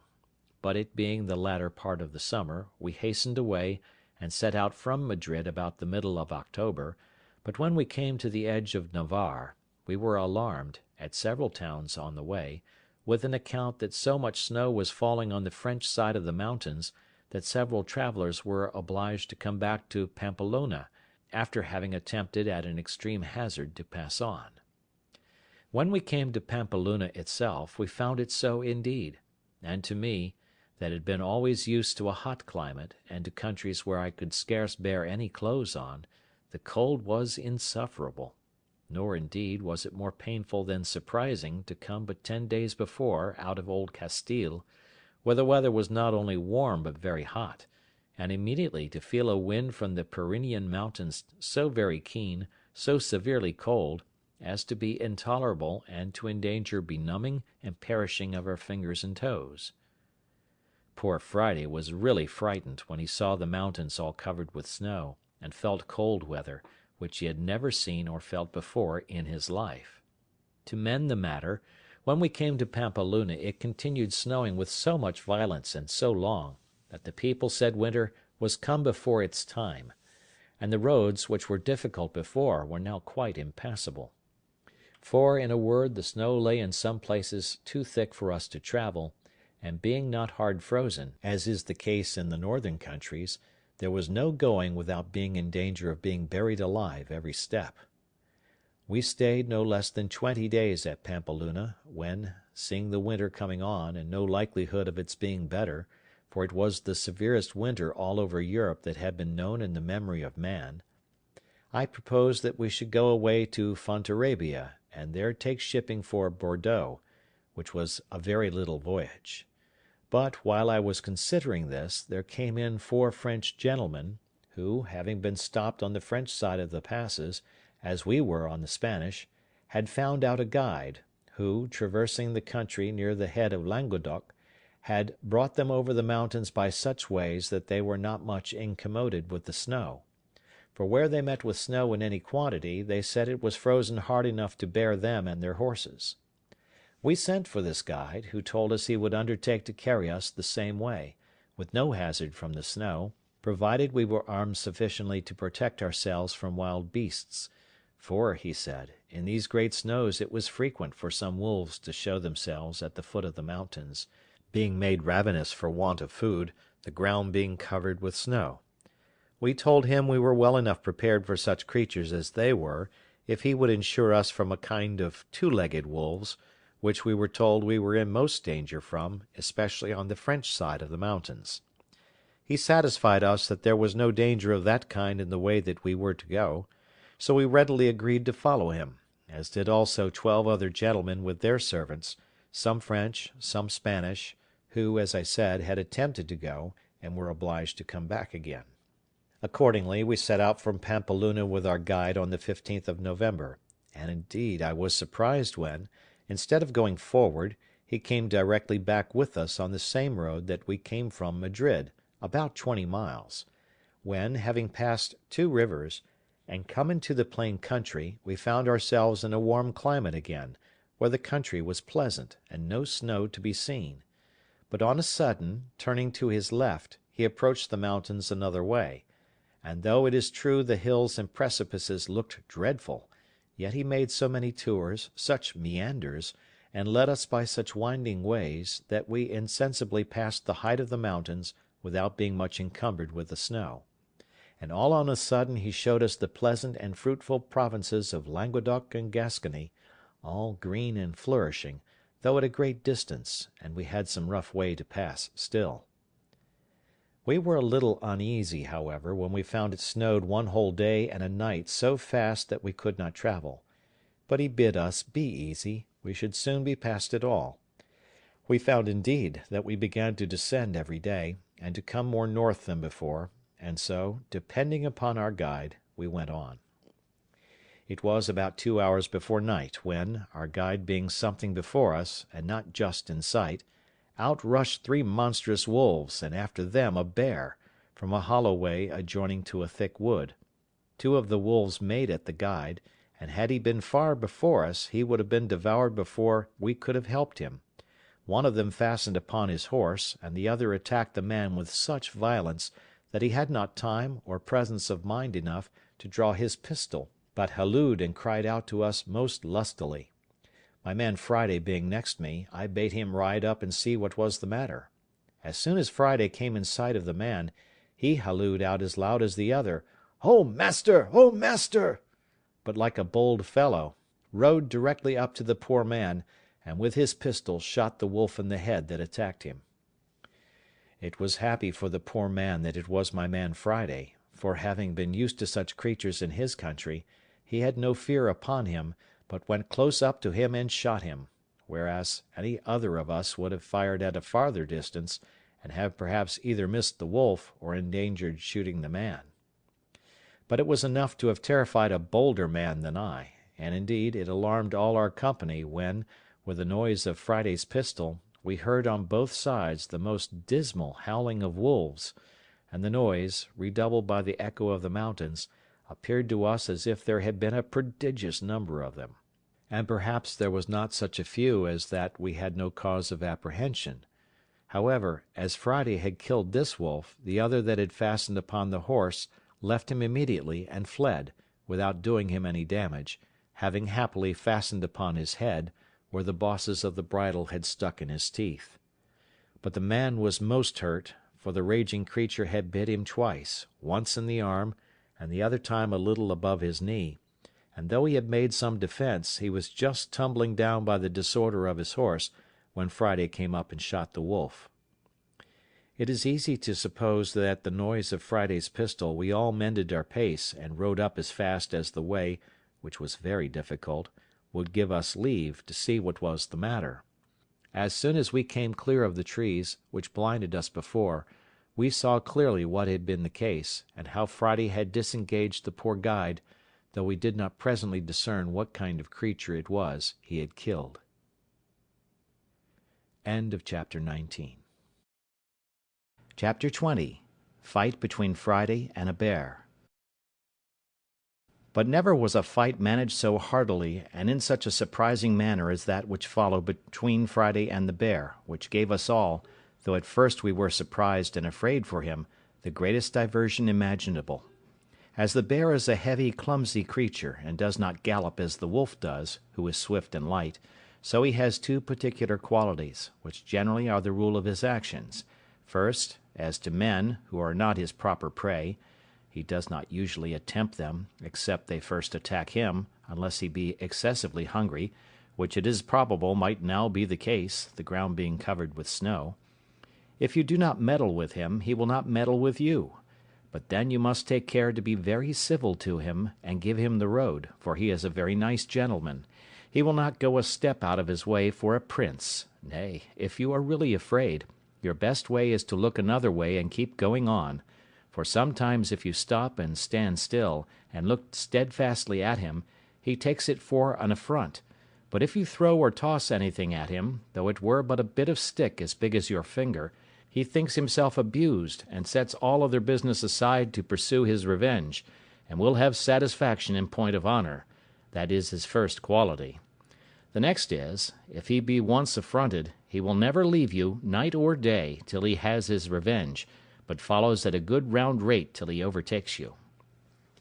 My man Friday had delivered our guide, and when we came up to him he was helping him off his horse, for the man was both hurt and frightened, when on a sudden we espied the bear come out of the wood, and a monstrous one it was, the biggest by far that ever I saw. We were all a little surprised when we saw him, but when Friday saw him, it was easy to see joy and courage in the fellow's countenance. "Oh, oh, oh!" says Friday 3 times, pointing to him. "Oh, master, you give me to leave, me shake it a hand with him, me make a you good laugh." I was surprised to see the fellow so well pleased. "You fool," says I, "he will eat you up." "Eat-a me up, eat-a me up," says Friday twice over again. "Me eat-a him up, me make a you good laugh. You all stay here, me show you good laugh." So down he sits, and gets off his boots in a moment, and puts on a pair of pumps, as we call the flat shoes they wear, and which he had in his pocket, gives my other servant his horse, and with his gun away he flew, swift like the wind. The bear was walking softly on, and offered to meddle with nobody, till Friday coming pretty near, calls to him, as if the bear could understand him. Hark ye, says Friday, me speaky with you." We followed at a distance, for now, being down on the Gascony side of the mountains, we were entered a vast forest, where the country was plain and pretty open, though it had many trees in it, scattered here and there. Friday, who had, as we say, the heels of the bear, came up with him quickly, and took up a great stone and threw it at him, and hit him just on the head, but did him no more harm than if he had thrown it against a wall. But it answered Friday's end, for the rogue was so void of fear that he did it purely to make the bear follow him, and show us some laugh, as he called it. As soon as the bear felt the blow, and saw him, he turns about and comes after him, taking very long strides, and shuffling on at a strange rate, so as would have put a horse to a middling gallop. Away reins Friday, and takes his course as if he ran towards us for help. So we all resolved to fire at once upon the bear, and deliver my man; though I was angry at him for bringing the bear back upon us, when he was going about his own business another way; and especially I was angry that he had turned the bear upon us, and then ran away; and I called out, "You dog, is this your making us laugh? Come away, and take your horse, that we may shoot the creature." He heard me, and cried out, "No shoot, no shoot! Stand still, and you get much laugh." And as the nimble creature ran 2 feet for the bear's 1, he turned on a sudden on one side of us, and seeing a great oak tree fit for his purpose, he beckoned to us to follow. and doubling his pace, he got nimbly up the tree, laying his gun down upon the ground, at about 5 or 6 yards from the bottom of the tree.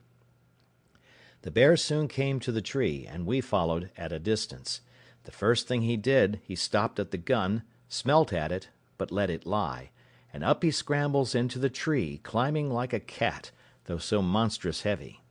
I was amazed at the folly, as I thought it, of my man, and could not for my life see anything to laugh at, till seeing the bear get up the tree, we all rode near to him.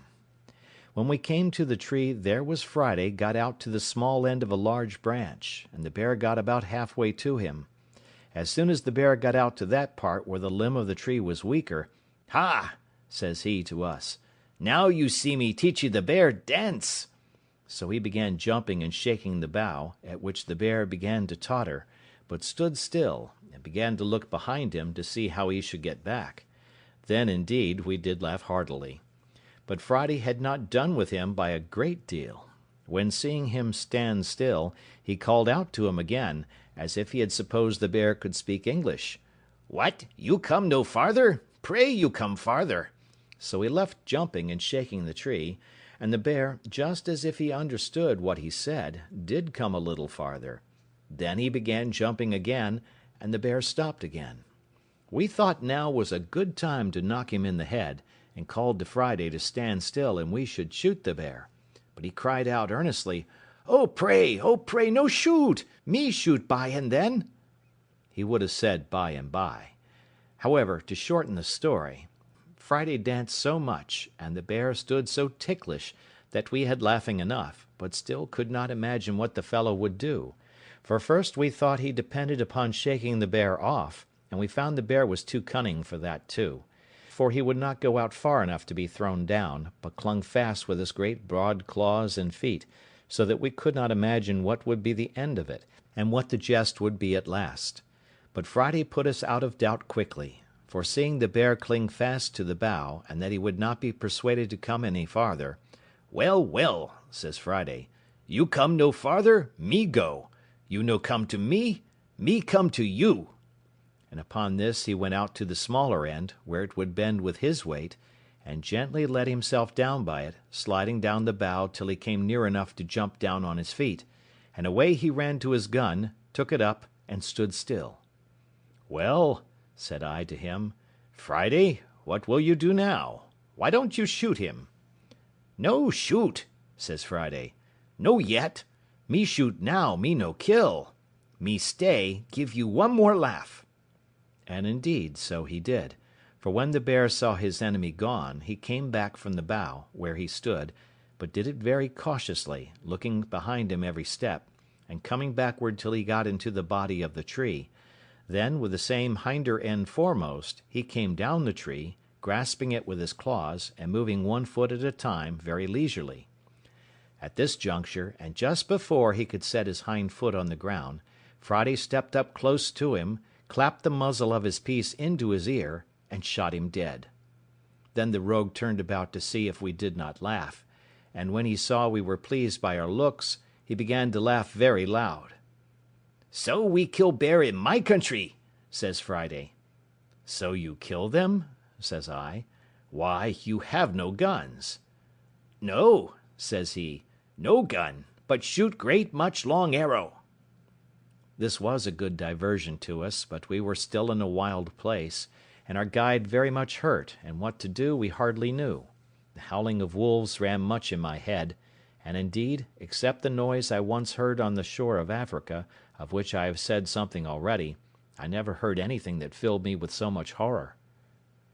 These things, and the approach of night, called us off, or else, as Friday would have had us, we should certainly have taken the skin of this monstrous creature off, which was worth saving,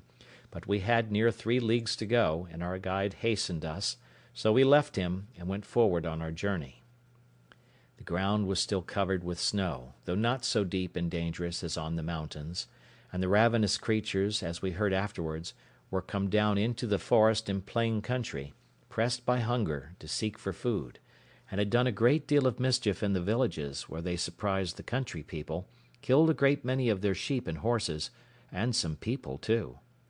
We had one dangerous place to pass, and our guide told us if there were more wolves in the country we should find them there.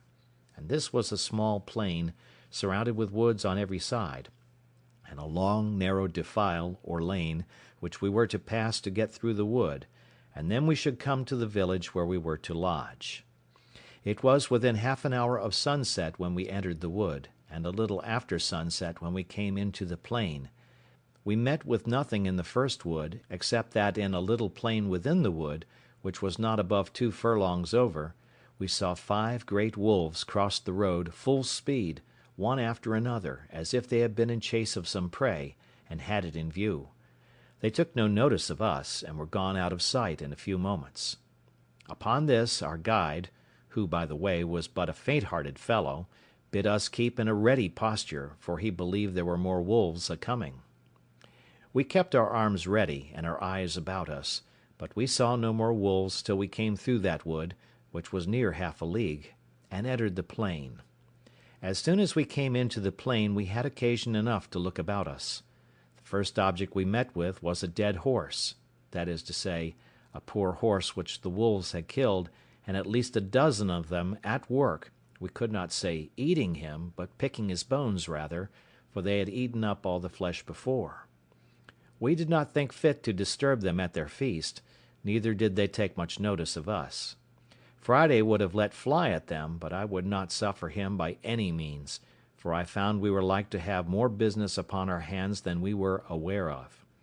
We had not gone half over the plain when we began to hear the wolves howl in the wood on our left in a frightful manner,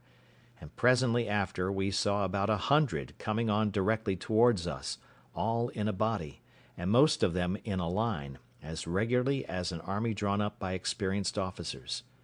I scarce knew in what manner to receive them, but found to draw ourselves in a close line was the only way, so we formed in a moment, but that we might not have too much interval, I ordered that only every other man should fire, and that the others, who had not fired, should stand ready to give them a second volley immediately, if they continued to advance upon us, and then that those that had fired at first should not pretend to load their fusees again, but stand ready, every one with a pistol, for we were all armed with a fusee and a pair of pistols each man. So we were, by this method, able to fire 6 volleys, half of us at a time.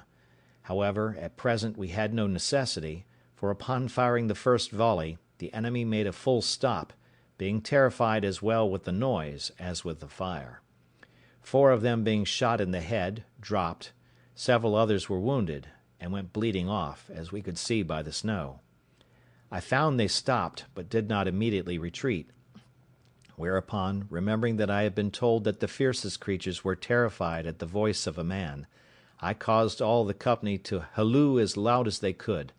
and I found the notion not altogether mistaken, for upon our shout they began to retire and turn about.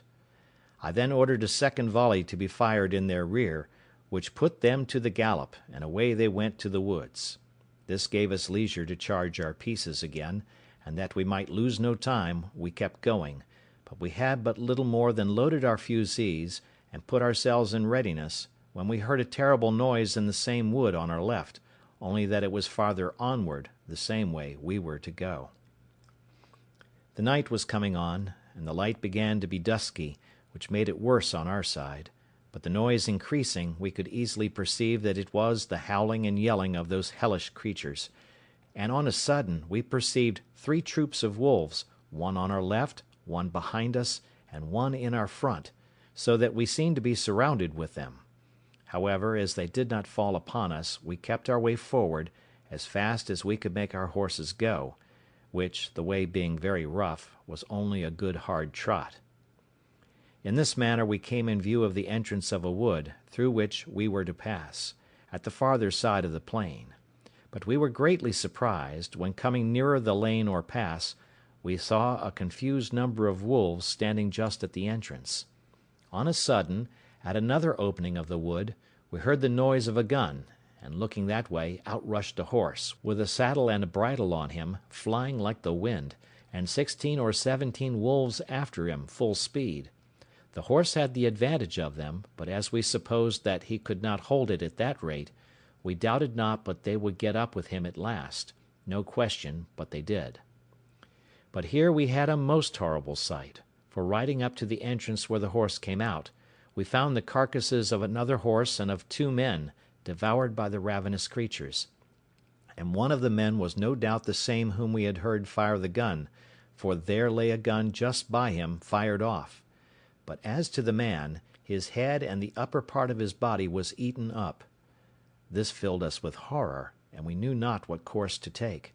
But the creatures resolved us soon, for they gathered about us presently in hopes of prey, and I verily believe there were 300 of them. It happened, very much to our advantage, that at the entrance into the wood, but a little way from it, there lay some large timber trees, which had been cut down the summer before, and I suppose lay there for carriage. I drew my little troop in among those trees, and placing ourselves in a line behind one long tree, I advised them all to alight, and keeping that tree before us for a breastwork, to stand in a triangle or 3 fronts, enclosing our horses in the centre. We did so, and it was well we did, for never was a more furious charge than the creatures made upon us in this place. They came on with a growling kind of noise, and mounted the piece of timber, which, as I said, was our breastwork, as if they were only rushing upon their prey. And this fury of theirs, it seemed, was principally occasioned by their seeing our horses behind us.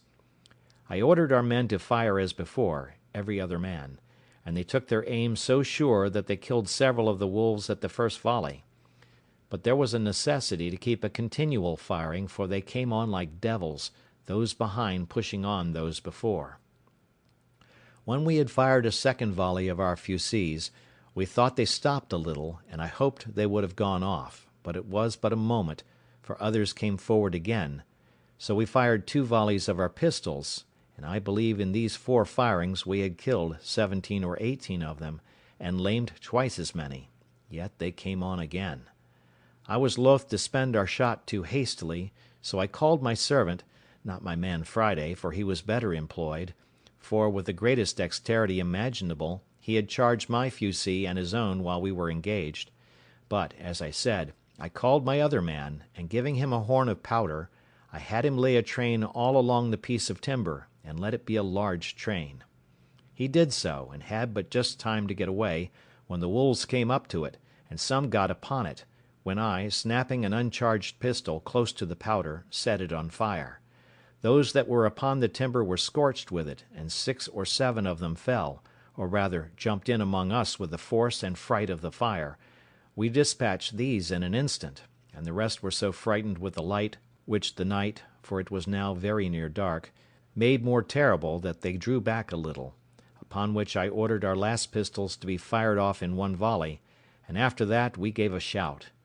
Upon this the wolves turned tail, and we sallied immediately upon near 20 lame ones that we found struggling on the ground, and fell to cutting them with our swords, which answered our expectation, for the crying and howling they made was better understood by their fellows, so that they all fled and left us.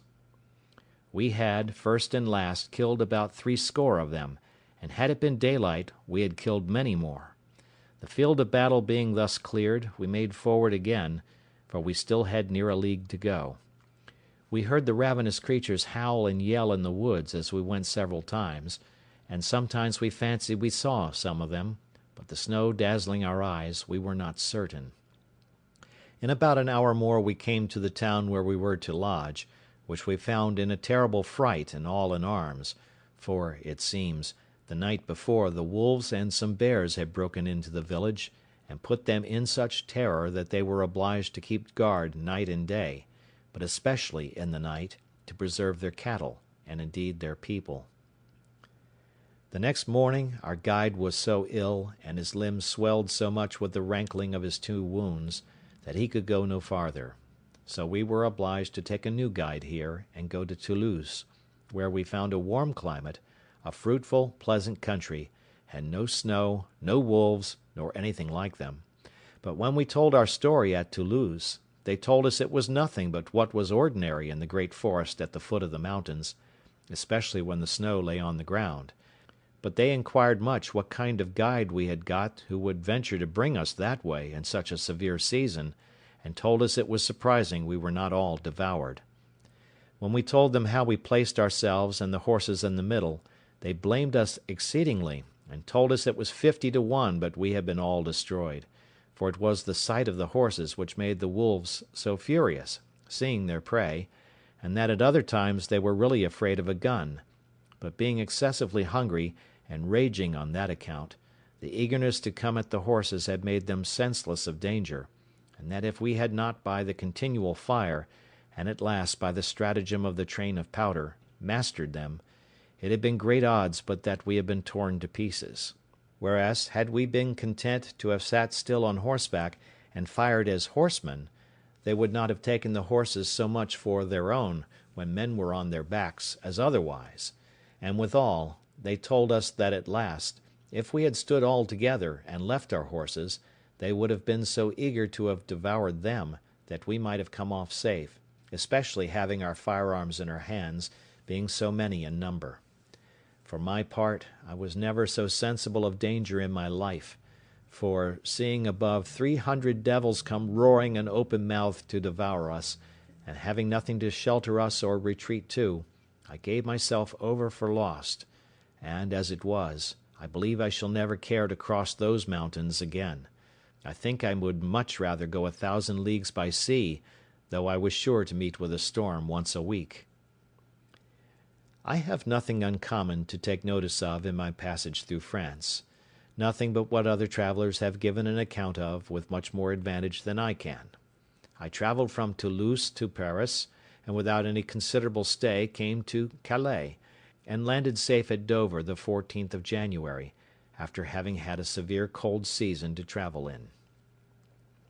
I was now come to the centre of my travels, and had in a little time all my new discovered estate safe about me, the bills of exchange which I brought with me having been currently paid.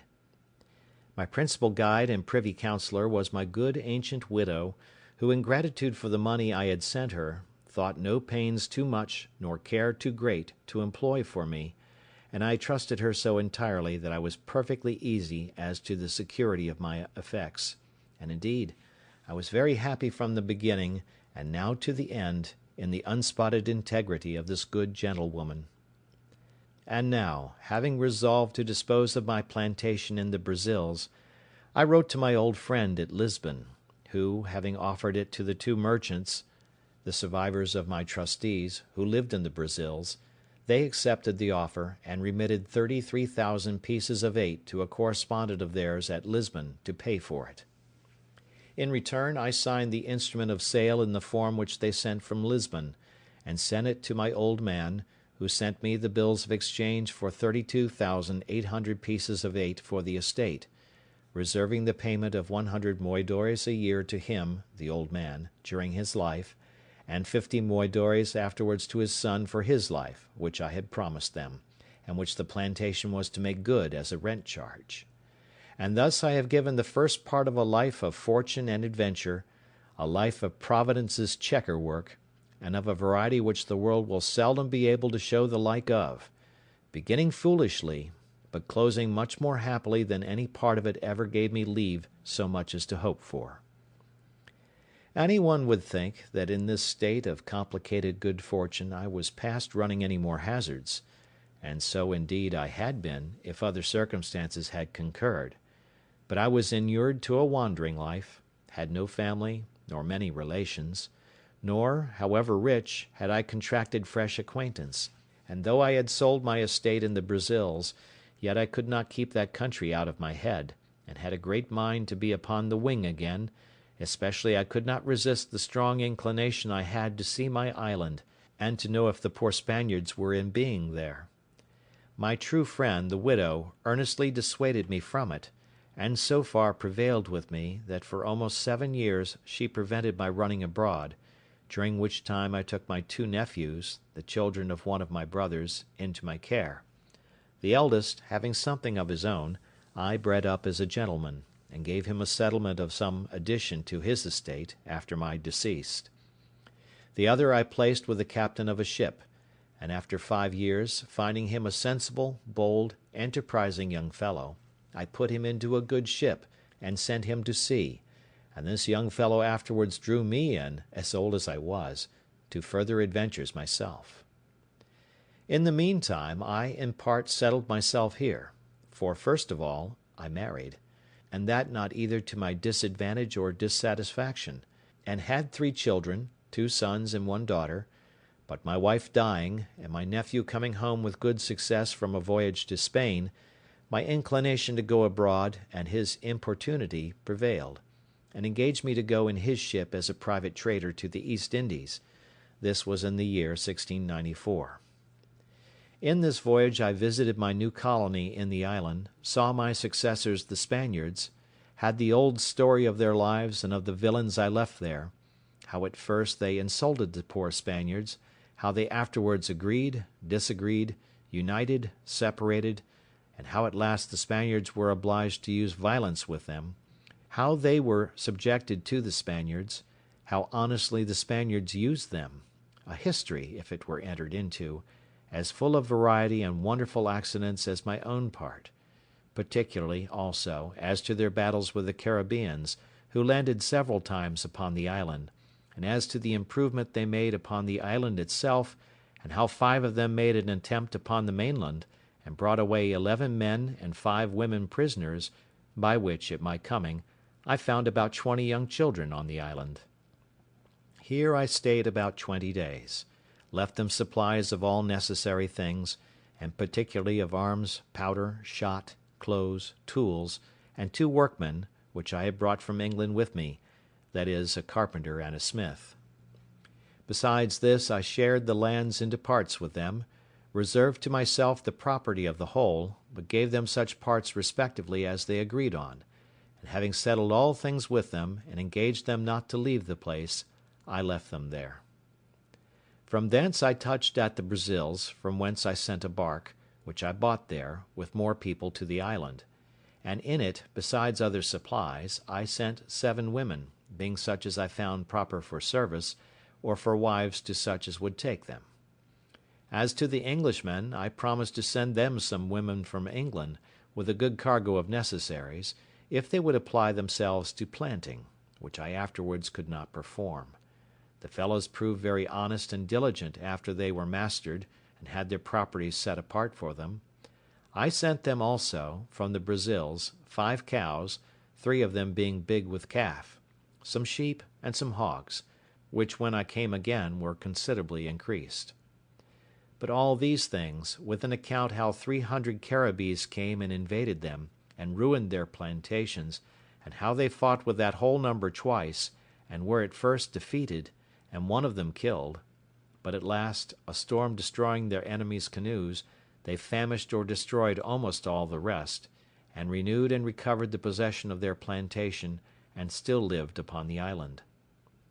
All these things, with some very surprising incidents and some new adventures of my own, for 10 years more, I shall give a farther account of in the second part of my story. This is the end of The Life and Adventures of Robinson Crusoe.